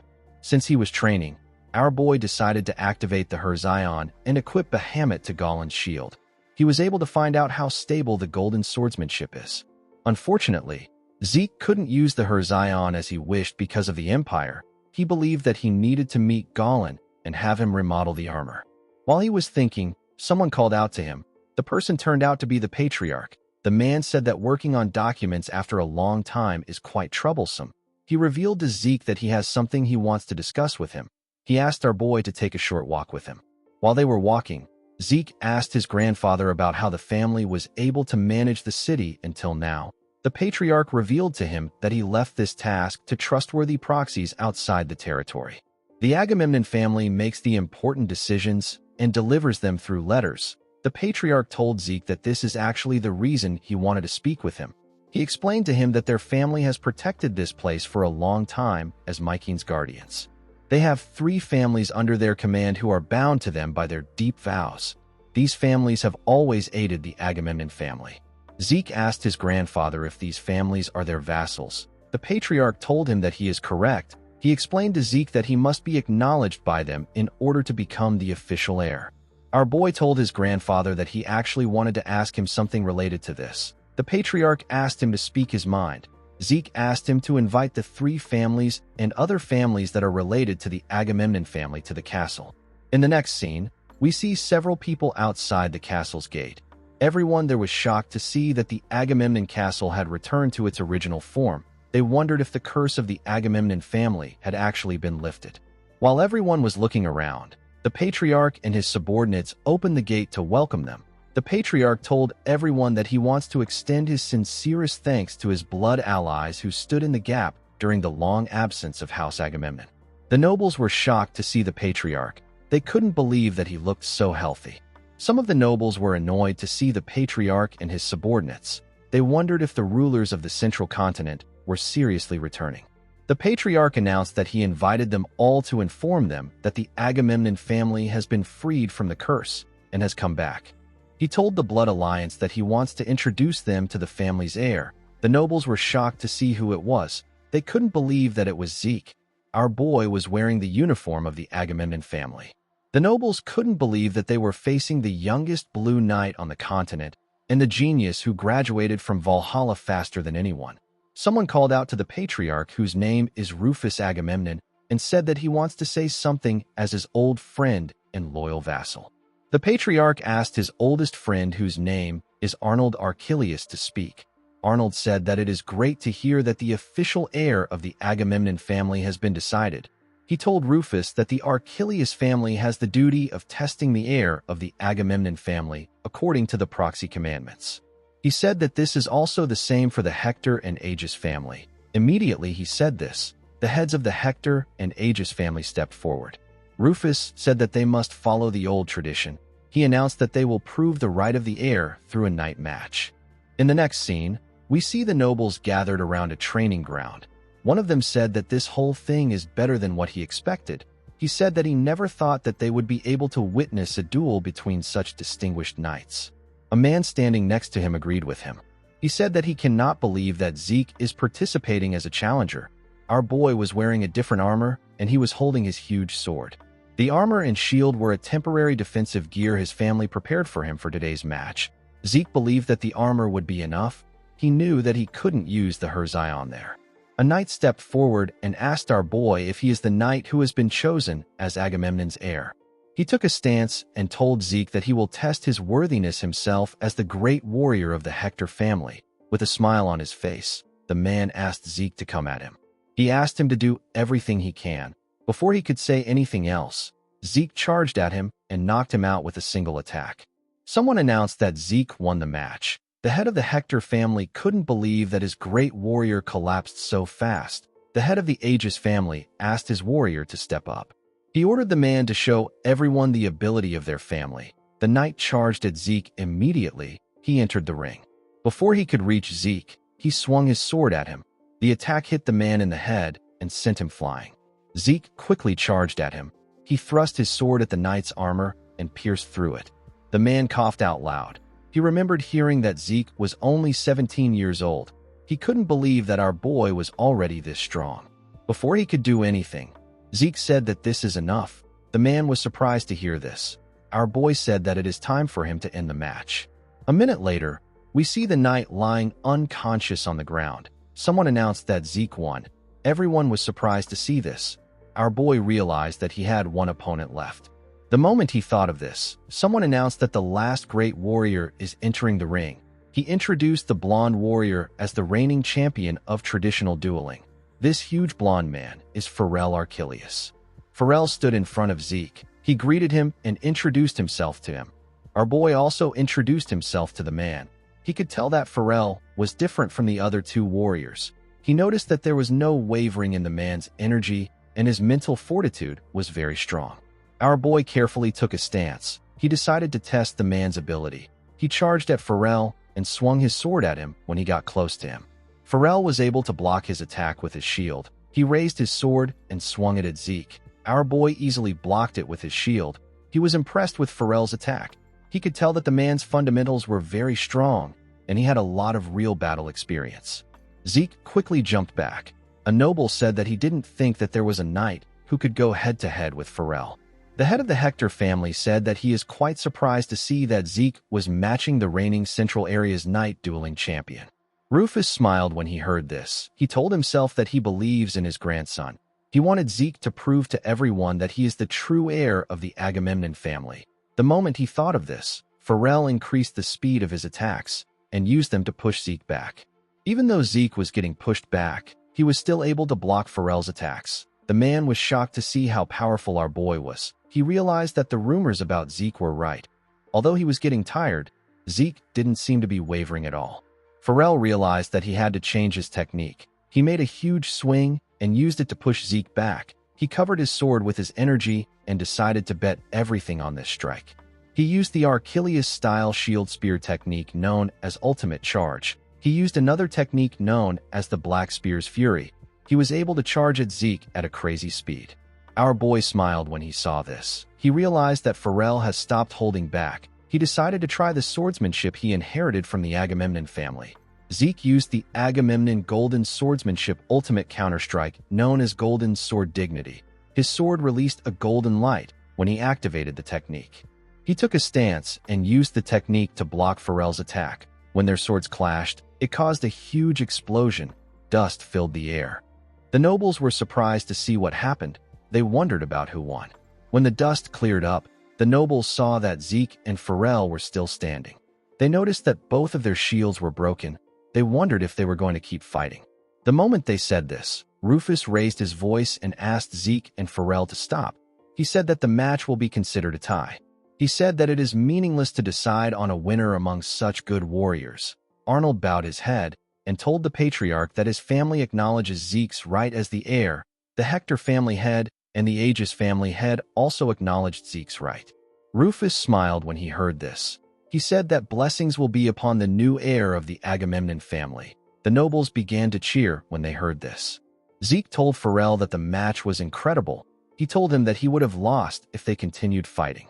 Pharrell disagreed with Zeke and said that he would have been the one who would have lost. He said that our boy could have destroyed his shield and counterattacked with his last technique if he wanted to. He thanked Zeke for his consideration. Our boy was surprised to hear this. He didn't think that the knight noticed this. It didn't really matter to him since he succeeded in becoming the heir. He could now begin his preparations for the martial arts competition. In the next scene, we see Zeke in another room with Felix. The man told Zeke that his match was incredible. He couldn't believe that his master drew a tie against the league champion. He said that Pharrell has a lot of fans in Atlas too. Zeke asked Felix to stop making a fuss. He explained to him that Pharrell went easy on him because he was thinking about his dignity. Felix didn't expect to hear this. He asked his master about what he means. Zeke explained to him that the Archelius family is known for their spear, not their swords. Yet, Pharrell fought him with a sword. Felix was surprised to hear this. He revealed to his master that Pharrell has always used a sword for his matches. Zeke said that this is why he is an incredible knight. He advised Felix to watch and learn from him. Immediately he said this, someone knocked on his door. The person asked our boy if he could enter. Zeke allowed him to enter. The visitor turned out to be Pharrell. The knight bowed his head to Zeke and thanked him. He believed that our boy was already tired. He begged him to forgive his impertinence for seeking an audience at this time. Zeke got up and told him that it is fine. He said that he is honored that an incredible knight like him came to find him. He asked Pharrell to take a seat. Pharrell sat down and revealed to him that he has a request to make. Our boy asked him to speak freely. Pharrell told him that he is aware that he is very lacking when compared to him. He asked Zeke if he will allow him to help him. Our boy asked him if he is talking about the Draker martial arts competition. Pharrell explained to Zeke that the competition is like a battlefield. He told him that he would like to be of help to him. Zeke revealed to Pharrell that his master also described the competition like this. He asked him if there is a reason for this. Pharrell said that the Draker martial arts competition is notorious for its strange rules. In fact, the events and the regulations change constantly and without any notice. Zeke couldn't believe what he was hearing. Pharrell explained to him that the people who decide the policies of the competition are the preparatory committee members. However, most of them are elders from powerful families in the central continent. Due to this, it is possible for them to create or manipulate the rules to favor the candidate they support. This leads the elders to instigate fights of incredible scales. It is what makes this competition so unique. Pharrell told Zeke that an example of a rule is that no opponent is allowed to use aura in a fight. Zeke didn't expect the competition to be like this. He didn't know about it because he was kicked out of his family very early in his past life. He now understood why his master said that it would be difficult for him to win without a sponsor family. No matter how strong a candidate is, if the match is manipulated to have unfavorable settings, there is a possibility of getting eliminated in the preliminaries. Pharrell grabbed Zeke's hands and begged him to allow him help him prepare for the competition. Zeke was shocked to see this. He didn't understand why the man was acting this way. He became worried. He wondered if he could really accept this offer. There had been a lot of people who backstabbed him in this sort of manner before. He found it difficult to trust the man. Our boy quickly changed his mind when he looked into Pharrell's eyes. He could see how passionate the man was. He decided to accept his offer. He told him that he would be honored if he helps him. Pharrell told Zeke that they have 1 month before the competition and there is still one thing that he hasn't obtained. Zeke asked him about what it is. Pharrell said that it is a broker. Our boy was surprised to hear this. He asked Pharrell about what he means. The knight said that they need a highly influential noble who will be on their side. He said that one of this people is the Lady of the Graham Duchy. He told Zeke that he must win over Catherine Graham. The scene shifts and we are taken to a city known as Pantas. We see Zeke, Pharrell, and Felix walking in the street. Felix looked around and told his master that he has never seen a city with so many species before. He noticed that there were Nagas, dwarves, and birdmen there. He said that this is such a different sight when compared to Atlas. Zeke knew that the Graham Duchy ruled over Pantas, which is one of the 3 biggest cities in the Midland. The family is in charge of the financial and real estate industries of the central continent. This makes them the perfect brokers. Another trait that this place has is that there are a lot of beauties there, and the people never enter businesses that cut them losses. The scene shifts, and we see Pharrell talking to someone in a mansion. Zeke and Felix were behind him. The man nervously looked at them. He turned around and apologized to Zeke. He told him that the Duchess is busy because there are a lot of debutantes. Our boy understood that it won't be easy to see the Duchess. He said that he will speak for himself now. He moved close to the butler. The man asked him if there is something he needs. Zeke told him that he wants to meet the Duke. The butler asked him if he can tell him the reason why he wants to see the Duke. Zeke asked him to inform the Duke that he is interested in investing in mithril mining. The butler didn't expect to hear this. Zeke explained to him that the Graham family has been investigating a vein for 3 years, but there hasn't been any result yet. He asked the man if the family isn't almost out of the initial investment fund. The butler told Zeke that he has outstanding sources of information. He asked him if he can tell him how much he wants to invest. He said that they are currently not accepting any small investments. Zeke took out a paper and asked the man if the amount is enough. He told him that it is 500,000 gold. The man was shocked to hear this. In the next scene, we see a man apologizing to Zeke for making him wait. The man introduced himself as Brian Graham. Zeke decided to be direct. He asked Brian if he has confirmed the check. Brian said that he has. He told Zeke that he is so grateful that he is willing to invest. He explained to him that he can help him if he is interested in any other investments. Zeke told him that he is fine. He revealed to him that he plans to partake in the upcoming Draker martial arts competition. He said that he doesn't have time to worry about other investments. Brian agreed with him. He said that the martial arts competition is the dream stage of young and talented knights. He told our boy that he will give him something perfectly suited to help with the competition. Zeke asked him if he is serious. The Duke told him that he is. He said that he will schedule a meeting with his wife. The scene shifts and we see Zeke sitting in the same room as Catherine Graham. The woman told our boy that she has heard a lot about him. She said that she knows that he is the knight everyone in the continent is currently focused on. Zeke told her that she is being too generous. He said that he still has much to learn.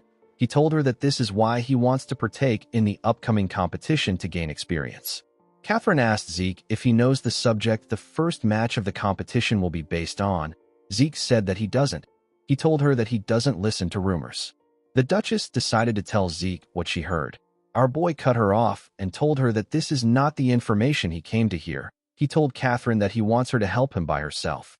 The Duchess placed her cup on the table and told Zeke that it is already late. She said that she enjoyed her time. Our boy told her that he wants to make a deal. The Duchess didn't expect to hear this. Zeke asked her if she will accept his offer if he can cure her daughter's illness. Catherine clenched her fist out of anger when she heard this. Zeke noticed this. He remembered hearing that Angelina Graham was deemed to be the future greatest beauty on the continent in her youth. However, even after passing age 16, which is the age where she was supposed to have her debutante, Angelina never revealed herself to the high society. People began to say that the girl was not really beautiful. Some even said that her face may have become extremely ugly. Catherine told Zeke that he is very rude. She said that she doesn't know where he heard such rumors. She told him that she cannot listen to him anymore. She asked him to leave her castle. Zeke told the Duchess that her daughter's illness will pass the point of no return if she continues to neglect it. Catherine was shocked to hear this. She told Zeke that he speaks as if he knows of the illness Angelina has. Our boy said that he does. He revealed to the Duchess that her daughter is not suffering from an illness. It is actually a curse. Catherine was shocked to hear this. Zeke asked her if Angelina gets more blisters all over her body and her skin begins to rot as time passes. Catherine nervously asked Zeke about how he knows this. Zeke explained to her that it may look as if her daughter has an illness, but it cannot be treated with ordinary medicine. This is because it is a vicious curse that was cast using forbidden magic. Zeke asked Catherine if she has heard of the Agamemnon family's curse. The Duchess said that she has. She told him that she heard that the curse was recently removed. Immediately she said this. The Duchess realized that Zeke was the Agamemnon family's new heir. Our boy told her that he was able to remove the curse using the Radiance God's help. Catherine grabbed his hands and asked him if he can dispel Angelina's curse. Our boy said that everything will go according to God's will. He told Catherine that the only thing he is certain about is that the curse gets worse the more time passes. He asked Catherine to take him to Angelina immediately. As Catherine guided Zeke to the top of a tower, she revealed to him that they got rid of any objects that operate with mana because they heard that mana was bad for illnesses. Zeke now understood why there were no common mana lights. He felt like the place was too dark. The moment he thought of this, he heard a loud scream. Someone was screaming out in pain. Zeke and Catherine were standing outside Angelina's door. Our boy asked the Duchess if this is Angelina's voice. Catherine said that it is. This situation was far worse than expected. Zeke told the Duchess that he will enter the room alone. He asked her to wait outside briefly. Catherine had no choice but to accept Zeke's order. When our boy entered the room, he saw Angelina covered in bloody bandages. He was shocked to see how serious her state was. He couldn't believe that a girl who was so beautiful could end up in a state like this because of a curse. The girl was chained to the wall. Zeke asked Angelina if she can hear him. The girl seemed surprised to hear someone's voice. With tears in her eyes, she begged Zeke to kill her. Zeke told himself that he can't let her die. He took out the golden mask and said that he will need Angelina for what will happen in the future. He wore the mask and decided to save the girl no matter what it took. The moment he said this to himself, our boy activated the mask and released a golden light from his body. His system informed him that he has connected the mask's function with it. Thanks to an incident that took place in Zeke's past life, he found out about Angelina's curse. At that time, Zeke received his master's orders and tracked down a mage who practiced evil ancient black magic. He succeeded in arresting the mage. But during the interrogation, Zeke uncovered an unexpected truth. He discovered that the mage cursed Angelina. Unfortunately, by the time Zeke searched for her whereabouts, Angelina was already dead. Since it was a curse created with ancient forbidden techniques, there was no way to undo it. It was a curse that becomes more painful the more beautiful the victim is. It was a very twisted curse. However, since Zeke possessed a mask that can use great purification, there was no curse that couldn't be broken by him. When our boy raised his hand, the system informed him that the mask's function has been linked to it. It told Zeke that he can use the great purification. Immediately he heard this. Zeke activated the technique and released a blinding bright light from his hand. Angelina screamed out in pain when she saw the light. The Duchess was shocked to hear her daughter screaming. She began to hit the door. She called out to Zeke and asked him if everything is okay. She begged him to open the door. Zeke ignored her and continued firing the light at Angelina. An eerie black smoke came out of Angelina's mouth and revealed itself to Zeke. Our boy realized that he needed to respond to this threat. He activated his gluttony skill and released the unique golden energy out of his body. Some minutes later, we see the Duchess barge into the room with two men. She called out to Angelina. She was shocked to see the state her daughter was in. The girl was no longer moving and her bandages had loosened. Catherine asked Zeke about what he did. Our boy turned to the Duchess and smiled. He told her that she has waited a long time. The scene shifts and we see Pharrell and Felix run to Zeke. Pharrell asked our boy if Angelina's curse is really gone. Zeke smiled and said that everything is according to the sun god's will. Catherine called out to him and thanked him. She told him that she doesn't know how to repay his grace. Zeke asked her to help him during this martial arts competition. The Duchess laughed and asked our boy if this is all he wants. She assured him that she will support him with everything within her family's power. Immediately she said this. Someone asked her if everyone was there. Zeke and his comrades quickly turned to the person. Pharrell and Felix were shocked to see who it was. The beautiful blonde girl with pink eyes smiled and introduced herself as Angelina Graham. Pharrell and Felix were blown away by the girl's beauty. They couldn't believe that a beauty like this could exist. Angelina bowed her head to Zeke and told him that she would like to express her gratitude to him. Zeke told her that he is simply relieved that she looks healthy. Pharrell and Felix were shocked to see how Zeke acted. Pharrell couldn't believe that our boy was able to remain composed in front of this beautiful woman. He saw Zeke as a knight among knights. Felix wondered if his master was a eunuch. Zeke asked Angelina if she is anyone she can think of. The girl didn't understand the question. Zeke explained to her that he is asking her if she knows someone who would cast a curse on her. Angelina didn't expect to hear this question. She began to blush. She wondered if Zeke was mad at the person who cast the curse on her. She told herself that this is what she expects from the knight who saved her.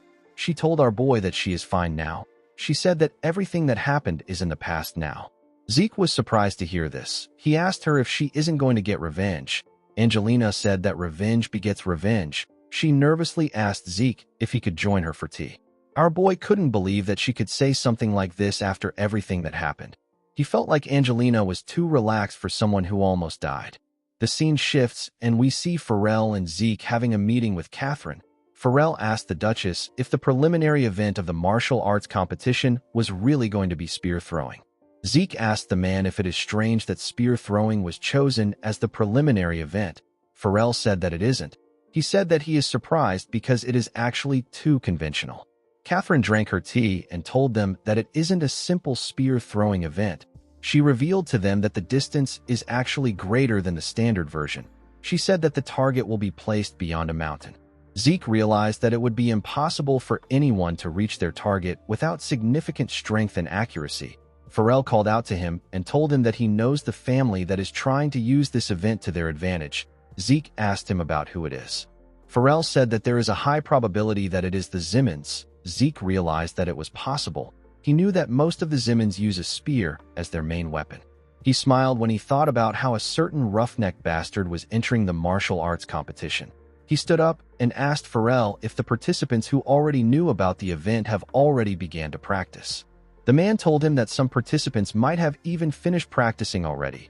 Zeke said that he needs to hurry. Pharrell asked him about what he means. Our boy touched his arm and said that he needs to start practicing now that he knows the event. In the next scene, we see Zeke holding a spear outside. There was a mountain in front of him. Our boy gathered his strength into his right hand and threw the spear with a crazy amount of force. The spear reached the mountain but failed to hit the target. It landed in front of it. Felix told his master that he was very close. He told him that it would have hit the target if it went a bit further.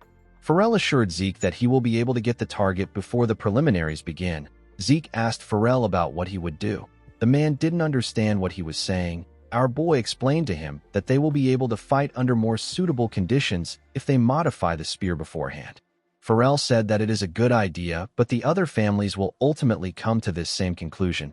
He told Zeke that everything comes down to who prepares the most suitable weapon. Zeke turned to Catherine and told her that he has a request to make. The Duchess asked him to go ahead. Our boy calmly shared some ideas with her. Pharrell and Felix wondered about what they were talking about. Catherine asked Zeke if he is really going through with this modification. She said that she is not well versed in weapons, but she believes that our boy understands what he is doing. She agreed to do what he asked. Zeke was relieved to hear this. He had now completed his preparations for the preliminary rounds. He planned to show Owen that he will always be in the palm of his hands no matter how hard he struggles.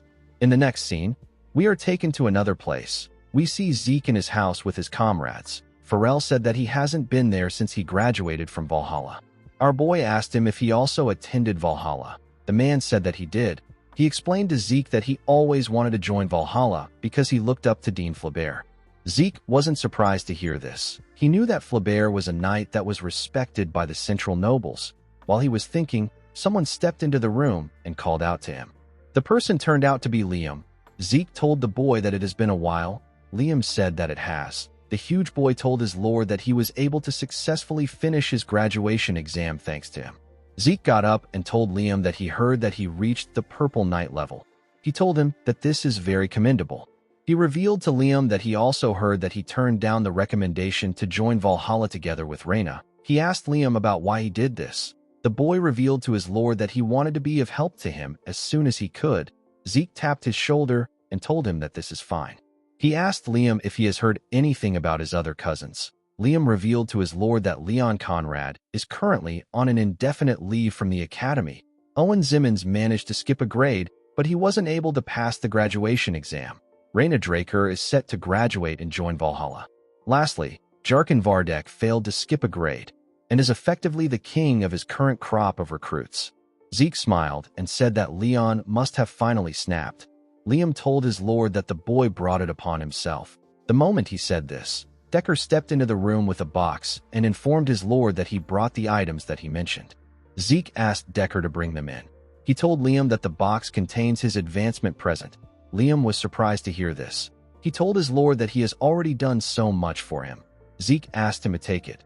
Decker opened the box and presented the gift to Liam. The boy was shocked to see what was inside the box. After Liam was done putting on his present, Zeke asked him if he likes it. Liam smiled brightly and told his lord that he does. He said that the armor fits him like a glove. He thanked his lord for the gift. Zeke specifically asked Galleon to make the armor based on the kind of armor Liam wore as the mercenary king in his previous life. He wasn't surprised to see that Liam liked it. He asked the boy to continue improving himself. He turned to Felix and called out to him. He explained to the man that Liam is the first person to have sworn loyalty to him. He told Felix that he needs to treat Liam as his senior since he is his squire. Felix didn't expect to hear this. He glared at Liam and asked his master about why he is below him. Zeke asked him if he has a problem with this. Felix became scared. He nervously told his master that he was just asking a question. Our boy understood Felix's behavior. He told the man that he will give him a chance. He explained to him that he will switch their hierarchies around if he can beat Liam. Felix was surprised to hear this. He smiled and asked his master if he is certain. He told Zeke that he can't take his word back. Some minutes later, we see Felix facing Liam with a wooden sword. Felix was already breathing heavily. He lost his strength and fell to the ground. Zeke realized that the winner was already decided. He announced that Liam won the match. The moment he did this, Pharrell rushed outside with a document in his hand and called out to him. Zeke asked him if something is wrong. Pharrell gave our boy the document and told him that he needs to read it by himself. Zeke asked him about what it is. Pharrell revealed to him that Reyna is participating in the competition. Zeke didn't expect this. Pharrell explained to him that the Turin family hurriedly registered the girl because anyone from Purple Knight and above can participate in the competition. Zeke asked Liam if he heard this. He revealed to the boy that he will be participating in the competition and his goal will be to beat Reyna. Liam was shocked to hear what his master said. Pharrell reminded Zeke that Reyna is a pure-blooded awakened. Although she might be young, She is still one of the strongest contenders in the competition. Zeke told Pharrell that this is why he is counting on Liam to win. He said that someone who has sworn loyalty to him should easily be able to beat someone on Reina's level. Liam didn't expect his lord to trust him this much. Pharrell realized that only Zeke would think like this. He believed that our boy's mind was completely different from that of common men like them. Zeke turned to Liam and told him that he needs to take down Reina. He asked him to keep working hard. The boy assured his lord that he will do his best. While Zeke was talking to Liam, Felix cried and wondered why he became his squire. In the next scene, we are taken to a large field. We see several tents in the field. Different people were standing around. While the participants were looking around, they saw someone shocking. They saw the Turin family. Reina was the one leading them. They also saw the Zimmons family. Owen was the one leading them. Owen walked up to Reina and told her that it has been a long time. He smiled and said that it is unfortunate, but the Zimmons will be the winners of the upcoming martial arts competition. Reina advised him not to get too cocky. She revealed to him that a certain person will be partaking in the martial arts competition as well. Owen was shocked to hear this. He immediately knew who Reina was referring to. Before he could say anything, someone stepped forward and told Reina that it has been a while. The person turned out to be Zeke. Our boy asked the girl if she has been well. Owen was annoyed to see Zeke. He smiled and told himself that Zeke wouldn't be able to do anything without a sponsor family. He was certain that he will win this competition. Immediately he thought of this. A bunch of people entered the field with their horses and flags. Owen was shocked to see them. Arnold Archelaus announced that the Archelaus, Hector, and Aegis families have gathered on the order of Sir Zeke Draker, the heir of the Agamemnon family. The family head said that Lady Angelina of the Graham family has also sent some escort guards to them. Owen was annoyed to see this. He wondered about what Zeke had done. Before he could say anything, someone raised his voice and asked everyone to pay attention. The participants were shocked to hear the person's voice. They quickly turned to the stage. Zeke instantly recognized the man on the stage. He knew that he was looking at Gareth Draker. He is also known as the Scarred Knight. He leads the Black Wolf Knights, which is one of the Draker's 3 knight groups. In Zeke's past life, Gareth was active on the front line during the Third Continental War. This is why our boy remembers his face. Gareth announced that the preliminary round of the Draker martial arts competition will begin now. He ordered the participants to take the weapon of their choice and step forward. Everyone took out a spear. Felix noticed this. He informed his master that everyone has refitted their weapons for spear throwing. Normally, the participants are expected to take out their spears and prepare, but instead, they covered it with fabric. Felix told his master that the rumors must be true. Zeke took out a spear and gave it to Felix. The man asked his master about why he is giving him a spear. Our boy didn't understand why he was asking this question. He revealed to Felix that it is the weapon he will be using to participate. He told him that he secretly signed him up for the event. Felix was shocked to hear this. He asked his master about why he would do this. He asked him about why he didn't ask for his opinion. While he was panicking, a carriage entered the field with something. Gareth asked the participants if they are curious about the event. He revealed to everyone that the event is one where they receive marks based on the iron plates they pierce. As he spoke, more soldiers pushed carts containing iron plates into the field. Gareth announced that the event is known as Pierce It Hard. The participants were shocked to hear this. They already found it difficult to put their strength into their spears properly. Felix began to panic when he heard the name of the event. He reminded his master that they thought that it was going to be a long-distance throwing event. Zeke asked him to take a look at his spear. When Felix removed the fabric around his spear, he saw something odd. His spear wasn't a javelin. He asked his master if he already knew about the preliminary event. Zeke explained to him that the Zimmons family doesn't favor javelins. It didn't make sense to him that the Zimmons family would choose a spear-throwing competition as the preliminary event. The first contestant to step up was Owen Zimmons. The boy asked everyone to watch him carefully. He took a stance and said that this is the moment he will outperform them all. He thrust his spear at the iron plates and destroyed it. He destroyed 6 iron plates. He turned to Zeke and smiled. He hoped that our boy could see the difference between them. Felix informed his lord that he is not confident. Zeke asked him to stop making a fuss. When it was Felix's turn, he was able to crush 3.5 iron plates. Liam managed to take down 3 plates. Reina was able to thrust her spear with a clean stance. She managed to get 4 plates.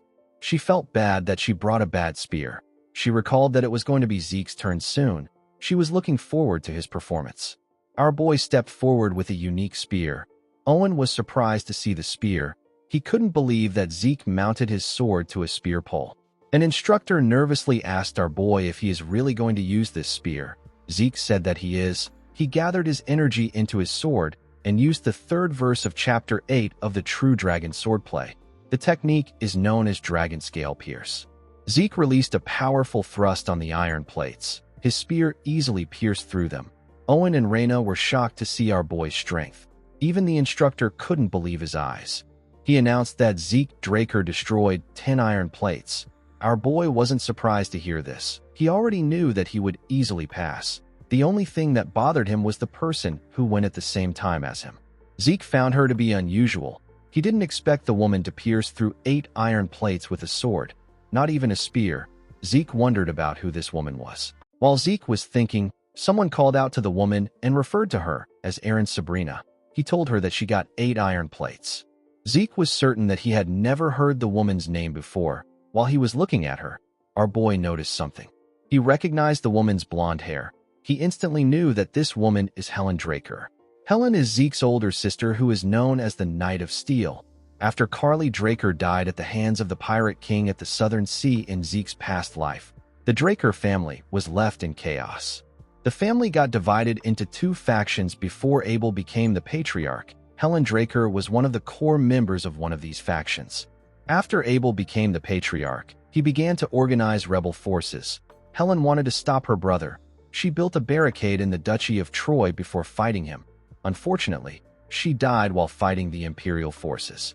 Up until her last breath, Helen was a traditional knight who fought fiercely. The scene shifts, and we see Zeke wondering about why his sister was participating in this martial arts tournament. While he was thinking, someone said something to him. Zeke quickly turned to the person. The person turned out to be the Duchess.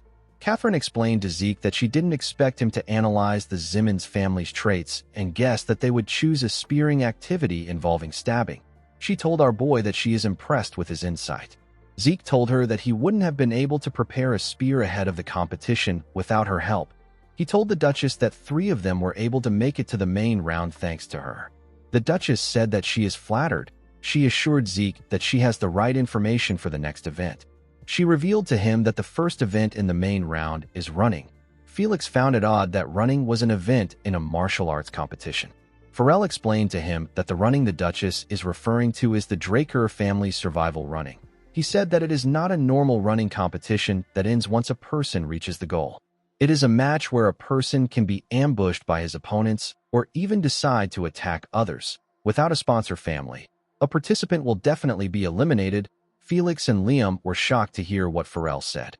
Zeke now understood why a martial arts competition was a microcosm of the political powers fighting. Aside from the event, our boy was still curious about what his sister wanted. He knew that it was impossible for Helen to be on the same side as Abel or the Simmons. The scene shifts and we see Helen swinging her sword. While she was training, someone called out to her. When Helen turned to the side, she saw Carly Draker. Carly asked Helen to just call her sister when they are together. She asked her about how she felt seeing Zeke for the first time. Helen's sword began to shake when she heard this. Carly asked her if she wants to face our boy already. She thought about how Zeke's dragon scale pierce technique, which she saw in the preliminary round, was impressive. The technique was somewhat more wild. It was as if Zeke could actually catch a dragon. Carly placed her hand on her sister's shoulder and told her that Zeke will be a huge help to them. She asked Helen to keep testing our boy until she can acknowledge him. Helen was excited to see her little brother's potential. The scene shifts, and we are taken to an area filled with snow. Everyone was wearing a coat. Gareth was standing in front of the participants. He told them that there is nothing special about the event. He said that everyone simply needs to come to Atlas's summit within 48 hours. After saying this, he asked the participants to begin. Owen turned to Zeke and smiled. He believed that our boy didn't know what survival running was about. Zeke guided his subordinates to another place. He ordered Felix to enter a cave. Felix was surprised to hear this. He asked his master if he is serious. Zeke glared at him and asked him if he doesn't want to enter the cave. Felix became nervous. He forcefully smiled at his master and told him that he will be back. He put himself together and entered the cave. Felix quickly screamed when he got inside. Liam was shocked to hear his voice. He saw Felix running out of the cave. The man was running from huge polar bear monsters. He begged Zeke to save him. Zeke smiled and ordered Liam to take out his sword. The boy didn't expect his lord to say this. Our boy told him that the pelts of the monsters is going to be very useful. In another part of the snowy mountain, we see Reyna and her subordinates walking somewhere. As she walked forward, Reyna noticed that her comrades were shivering. She knew that the cold was piercing through their Arctic clothes. While she was thinking, she heard something growling at her. When Reyna turned around, she saw some huge monsters standing in front of them. These monsters were ridiculously huge. They had white fur and a horn. Reyna instantly knew that these monsters were Yetis. The girl knew that Yetis don't usually reveal themselves. She didn't understand why they were out in the open. She quickly understood something. She found it weird that the Zimmons didn't attack them on their way up.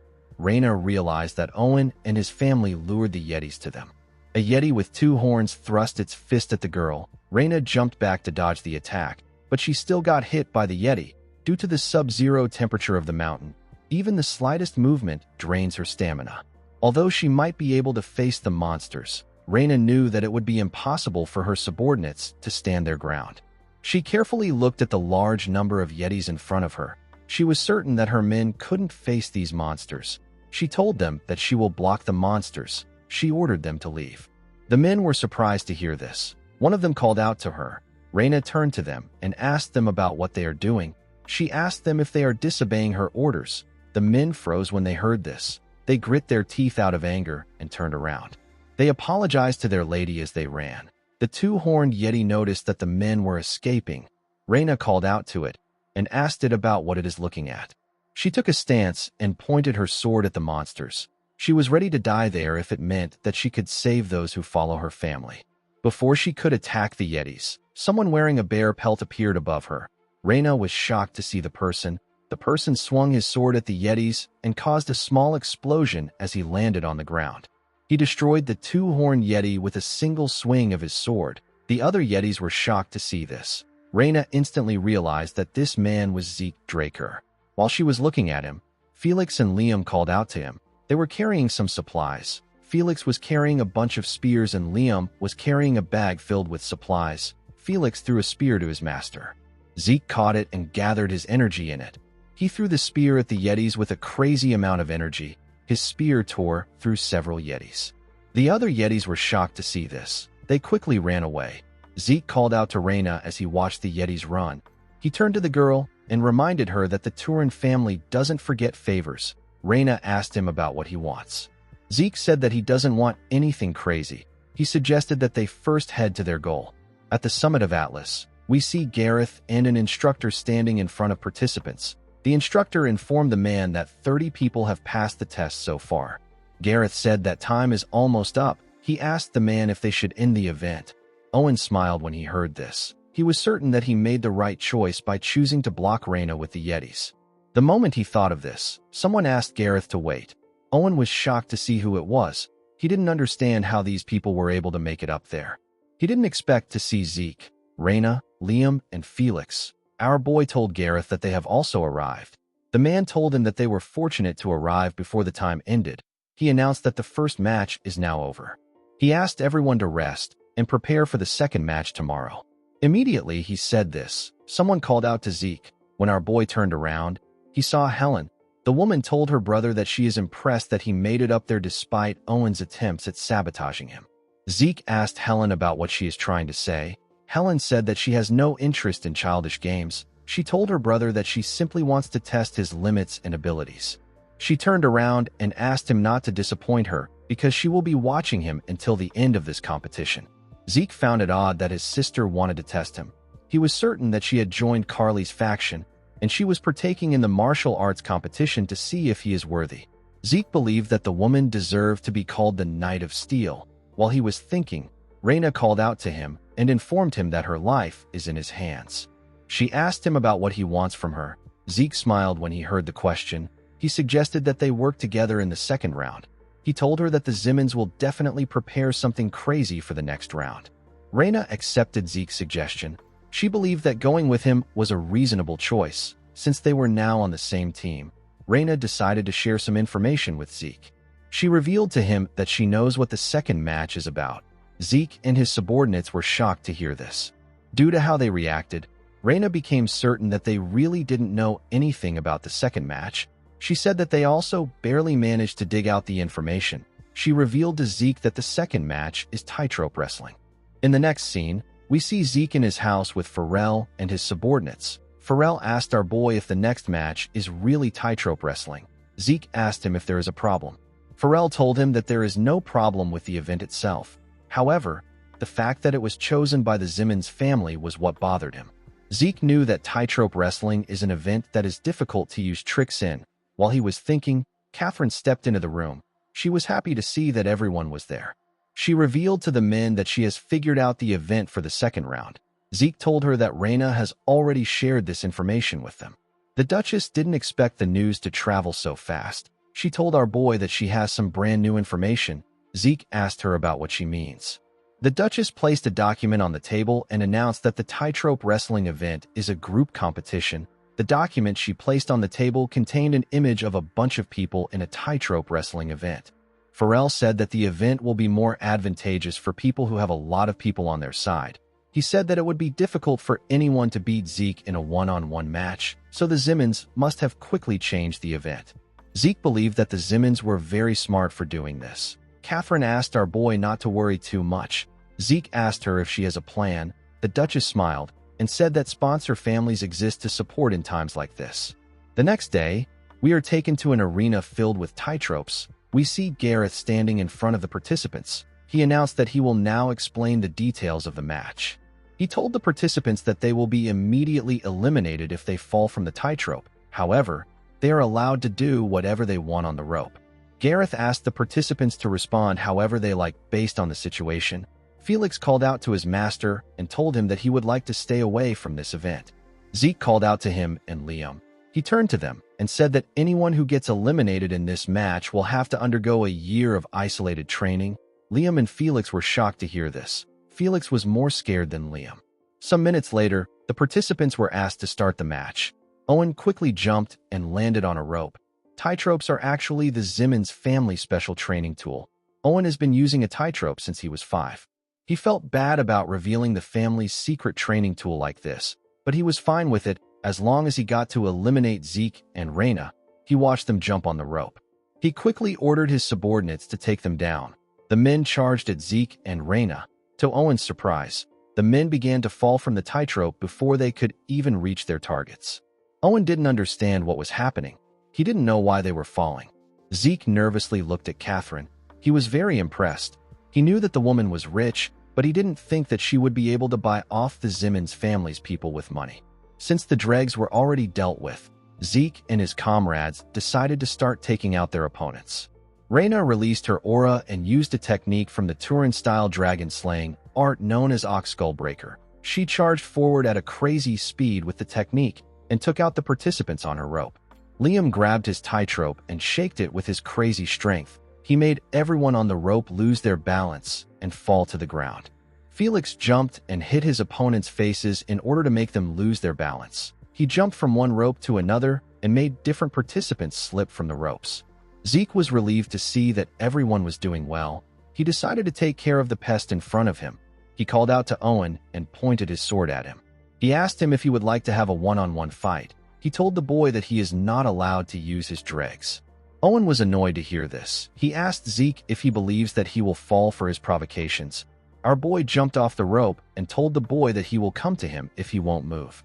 Before Zeke could reach Owen, someone blocked his attack. The person turned out to be Helen. Owen was shocked to see the woman. He was certain that she wasn't on his side. Zeke and Helen pushed each other back. They both landed on the same rope. Our boy asked his sister if she is taking the Zimmons side. Helen told him that she simply wants to check his abilities. Zeke carefully looked at his sword. He saw that it was shaking after clashing with Helen's sword. He knew that his sword would have broken apart if it wasn't special. He smiled and asked Helen if this is the test she mentioned last time. The woman said that it is. Since the situation had gotten to this level, Zeke covered his sword with his aura and told his sister that he will do as she wishes. He and Helen charged at each other. They swung their swords at a crazy speed. Gareth carefully observed the siblings as they fought. He now understood why Zeke was known as the continent's greatest genius. He remembered that the female knight referred to herself as Erin Sabrina. He couldn't believe that there was another outstanding female knight aside from Reyna. Zeke got pushed back by his sister. He found Helen to be very impressive. He realized that she wasn't bluffing when she said that she was going to test his abilities. He decided to take the fight a little more seriously. He gathered his energy and prepared to use the applied dragon-slaying arts. Before he could do anything, Gareth announced that the match was over. He said that the second round is now complete. He announced that the people left in the competition will proceed to the third round. Zeke let out a sigh and told his sister that they have to end the fight. He referred to her as Helen Draker and told her that he will see her in the next round. Helen was surprised to see that her brother knew about her true identity. She asked him if he always knew. Zeke reminded her that they are siblings. He told her that it is natural for him to recognize her face. Normally, Zeke wouldn't have recognized Helen. He only knew who she was thanks to a portrait he saw in his past life. Helen turned around and told Zeke that she will see him in the next match. The scene shifts and we see Zeke having a meeting with his group. The Duchess informed him that the third round will follow a tournament format. She told him that the public will be watching the third round. The organizers believe that increasing the number of matches in a tournament format would be great for publicity. Pharrell told Zeke that the third round is perfect since it directly determines the final champion. Since no one will be able to defeat Zeke in a one-on-one match, Pharrell believed that our boy will definitely become the winner. Catherine disagreed with him. She advised Zeke not to let his guard down. She told him that there is a very important rule attached to this match. She revealed to him that no one is allowed to use aura in their matches. This means that each contestant has to fight with their pure physical strength alone. Pharrell jumped out of his chair and asked the Duchess if she is being serious. He didn't expect the organizers to make such an extreme rule. Zeke asked Pharrell to calm down. He told him that it is fine. With a smile on his face, he told the man that the swordsmanship that he has been honing all this time is still within him even if he can't use aura. He assured Pharrell that he can win the tournament. Pharrell didn't expect Zeke to say this. He grabbed our boy's hand and promised him that he will help him with his training until the tournament is over. He asked Zeke to leave his training to him. Zeke nervously accepted his offer. He still wasn't used to how Pharrell gets so extra occasionally. Later in the night, we see Zeke at a different location. When he entered the building, Professor Fannin welcomed him with a smile and referred to him as Master. Zeke asked Fannin if he has gotten used to his new environment. The mage told him that he was a bit surprised that he suddenly had to take on such a big role. He said that he has been learning and working hard in order to avoid being a burden. Zeke made Fannin the president of the pharmaceutical company he created. However, Fannin's role is strictly focused on external affairs. Someone else handles the actual work in the shadows. That person is Kay. The woman is now the new boss of the syndicate. Kay stretched her arms and asked Zeke if he just arrived. She knew that our boy was busy with the martial arts competition. She didn't expect him to find time to visit them. Zeke reminded her that she said that she had something urgent to discuss. He asked her about why she sent the emergency message. He knew that the woman wouldn't call him there just because there was a lot of paperwork to handle. Kay told him that the paperwork is an issue, but it is not the reason she called for him. She said that she called him for something else. Zeke asked her if there is trouble on the side of the cartel. Kay told him that this is not the issue. She pointed at Zeke and told him that he is the problem. Our boy didn't expect to hear this. Kay explained to him that the Imperial Intelligence Bureau and the Draker Order of Black Knights are investigating the South. She revealed to him that the Imperial Intelligence Bureau is looking into the side that wrecked the Pabella cartel's camp, and the Draker Order of Black Knights is looking for the person who messed up Don Juan. Zeke already knew why the Imperial Intelligence Bureau was looking for him. It had to do with Cain Zimmons Constantinus. Since Zeke killed the man and took his armor, the Imperial family had enough reasons to track him down. However, our boy didn't know why the Draker Order of Black Knights were searching for him. Kay could tell that Zeke didn't know why the Draker Order of Black Knights were looking for him. She asked him not to think about it. She told him that this is just how they are. She explained to him that she can ask Simon to kill every corner that is leaking information if he is really concerned. Fannin was shocked to hear what the woman said. Zeke reminded Kay that they are not a cartel. He told her that they cannot kill everyone that is investigating them. He asked her if the Black Yiksha is adjusting well to the south. Kay revealed to him that it was actually the Black Yiksha that gave them the information. She said that the man is quite sensitive to the movements of the Imperial Intelligence Bureau because he used to be part of them. Simon liked him for being good at his job. Zeke was happy to hear this. He was thankful that he didn't kill the Black Yiksha. Kay informed Zeke that they have one more problem. Our boy asked her about what it is. Fanon revealed to him that they have been having some problems with their newly hired alchemists. Zeke didn't expect to hear this. Fanon said that they asked the alchemists to create a new drug using soma. However, a while ago, the alchemists suddenly went on strike and stopped doing research. Zeke asked Fanon if there is no way to convince the alchemists to work again. Fanon told him that they have tried their best, but the two alchemists are far too eccentric to handle. Zeke was surprised to hear about two alchemists that are eccentric. He quickly asked Fanon if the alchemists are twins. Fanon was shocked to hear this. He asked Zeke about how he knew this. Our boy smiled when he heard this. He realized that the twins were people he knew. These twins are the genius brothers known as Al and Jeff. In the past, when the rose disease began to spread, it killed many people. The continent got thrown into chaos. When no one could create a cure for the disease, the genius alchemist brothers suddenly appeared. Thanks to them creating a cure, the rose disease was no longer a threat. What was even more surprising was the fact that the twins released the formula for the cure for free. This was the reason that Zeke was able to teach Melissa how to make the cure. Zeke asked Fanon about what the twins are asking for in their strike. Fanon revealed to him that the brothers sent them a request list for alchemy ingredients, but it is largely unrelated to the new drug research, and it is excessively expensive. The mage told Zeke that the brothers went on a strike after he cut their purchasing budget. Our boy asked the mage to provide the brothers with everything they requested. Fanon was shocked to hear this. He asked Zeke if he is certain. He told him that the items are quite expensive. Zeke turned around and asked the man to provide them with everything they want. He asked him to tell the brothers that they must complete the new drug that uses soma. With a scary tone in his voice, Zeke asked Fanon to tell the alchemist that he will find them by himself if they cannot provide a satisfactory result. Fanon and Kay could tell that our boy was being serious. Fanon nervously said that he understands. In the next scene, we are taken to a huge stadium. We see Gareth asking the contestants if they are ready. He announced that the third round will be a tournament-style duel with 8 knights.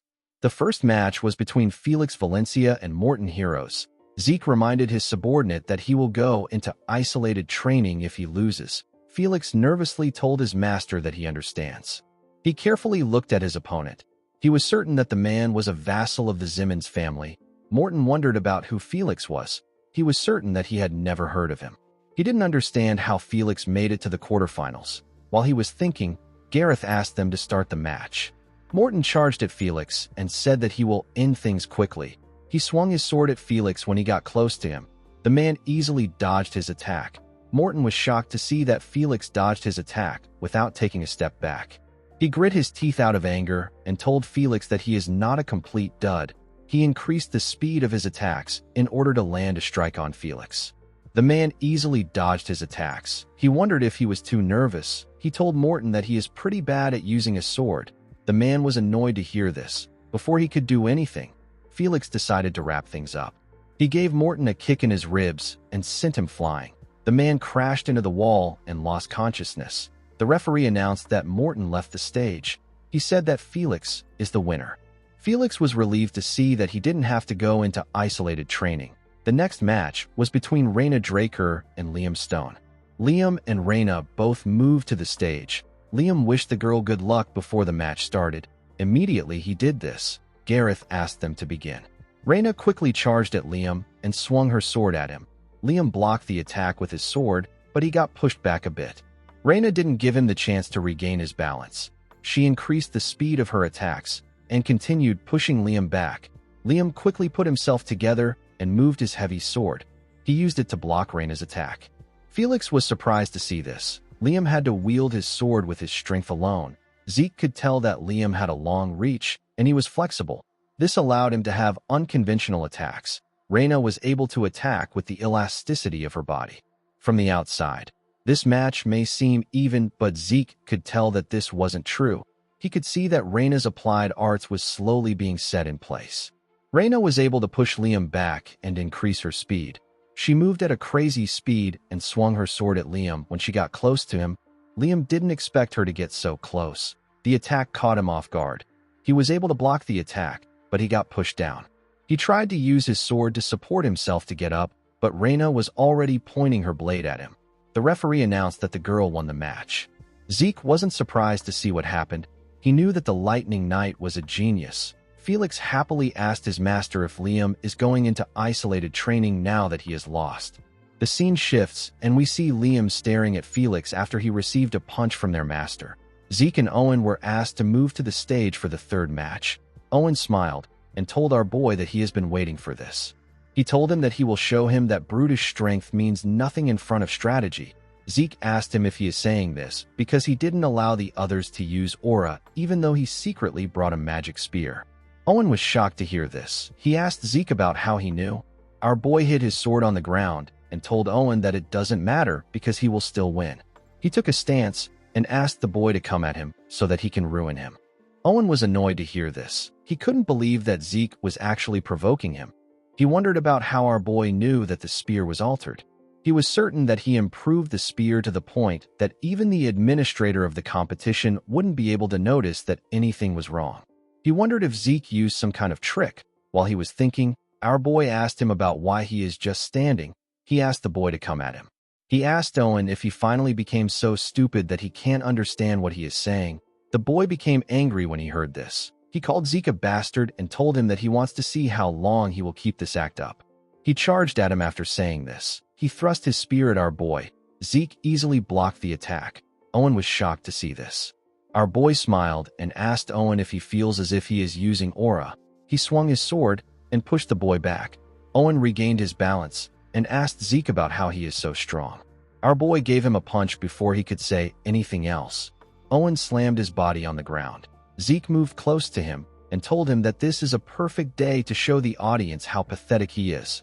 With an evil smile on his face, he asked Owen if this isn't a fair price to pay for trying to play tricks on him. Owen became scared when he saw the smile on Zeke's face. Some minutes later, we see a medical team carrying an unconscious Owen out of the stage. The crowd was cheering for our boy as he walked down from the stage. Zeke couldn't understand why Owen was using so many pathetic tricks if he couldn't even stand his ground. While he was thinking, he noticed something odd. He saw that his two subordinates were looking sad. He understood why Liam was sad, but he didn't know what was wrong with Felix. He asked the man if something is wrong. Felix informed his master that his next opponent is Aaron Sabrina. He said that he can't fight someone who almost faced his master to a draw. Zeke asked him to just fight. He asked him about why he is worried. He advised Felix to show his full potential and come back. He told him that he is going into isolated training if he fights poorly because he thinks he will lose. Felix was annoyed to hear this. He told his master that he didn't put Liam in isolated training even though he lost. He said that the favoritism is too obvious. After beating Felix again, Zeke told him that he is going to the semifinals. Felix nervously said goodbye to his master. Zeke went to the stage to meet his opponent. His opponent turned out to be Reina. Some people cheered for Reina, while others cheered for Zeke. They asked him to destroy the girl. Zeke asked the girl if this is the first time they faced each other since the cradle evaluation. Reina told our boy that things will be different this time. She took a stance and said that she has been preparing to face him since their last match. Zeke took his stance and told the girl that he will also do his best. He and Reina carefully stared at each other. Immediately they were asked to begin. The two of them charged at each other and swung their swords. Their blades clashed together. Zeke was surprised to see the look on Reina's face. Her gaze was different from when she fought Liam. She looked completely focused. She told Zeke that she has waited for the day she would get the chance to fight him again. She swung her sword and pushed him back. She assured him that she will beat him this time. Zeke smiled when he heard this. He believed that a person needed to be this strong to make fighting fun for him. Gareth carefully observed the match. He remembered hearing that Reina's competitive spirit has always been incredible.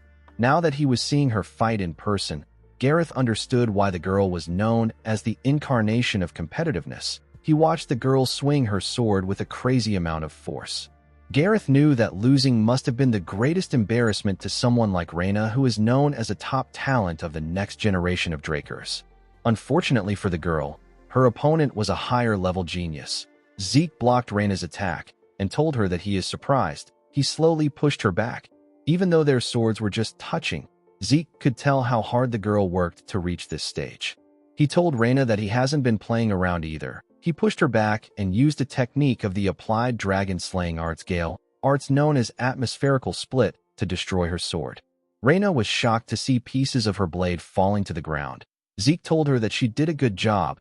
He said that it was a great fight. Reina fell to her knees when she heard this.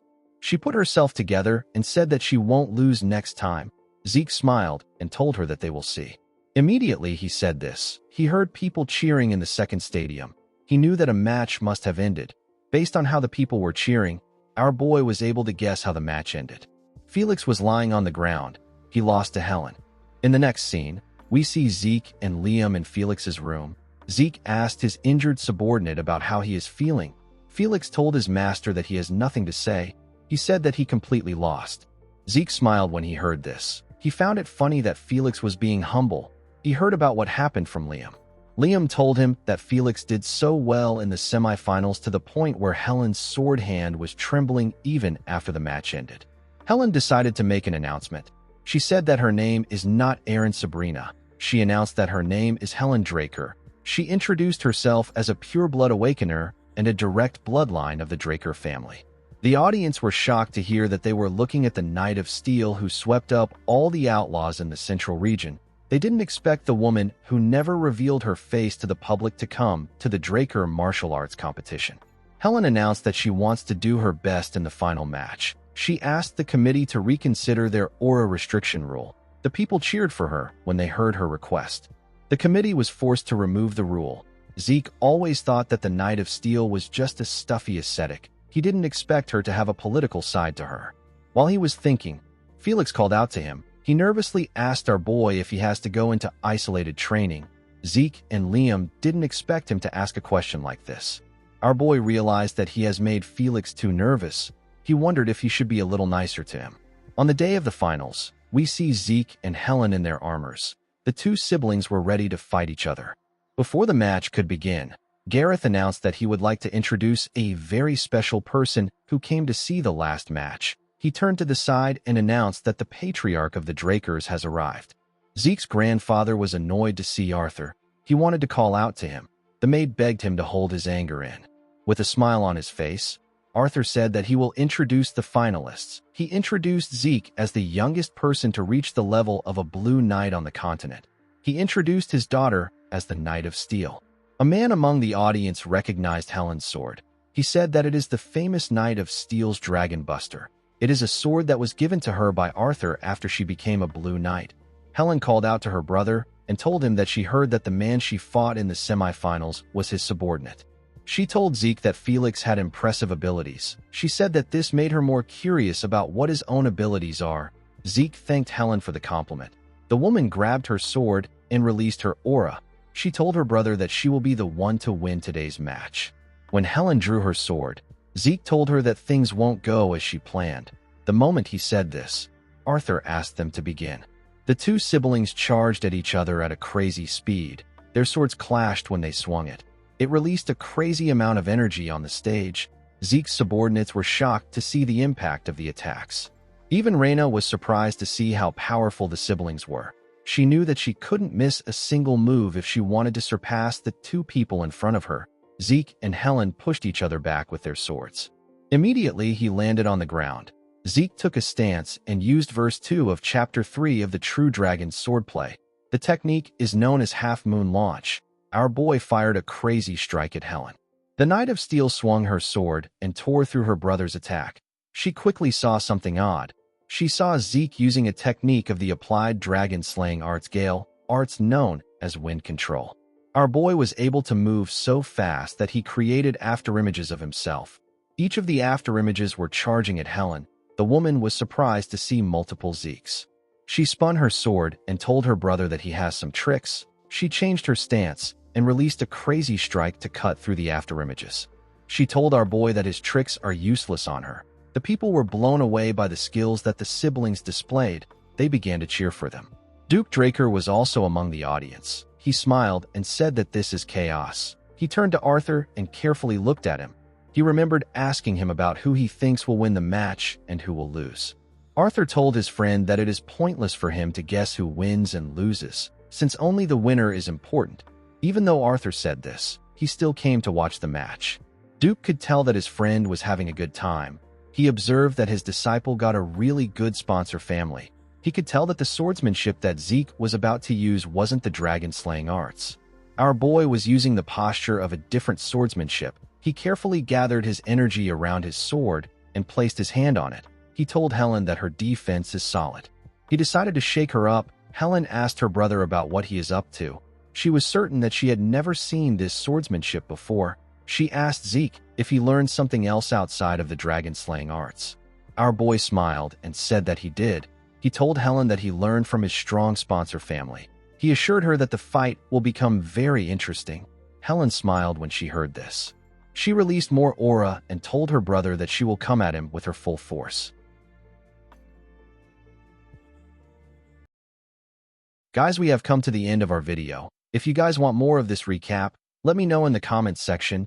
Don't forget to like and smash that subscribe button for more recaps. See you guys later.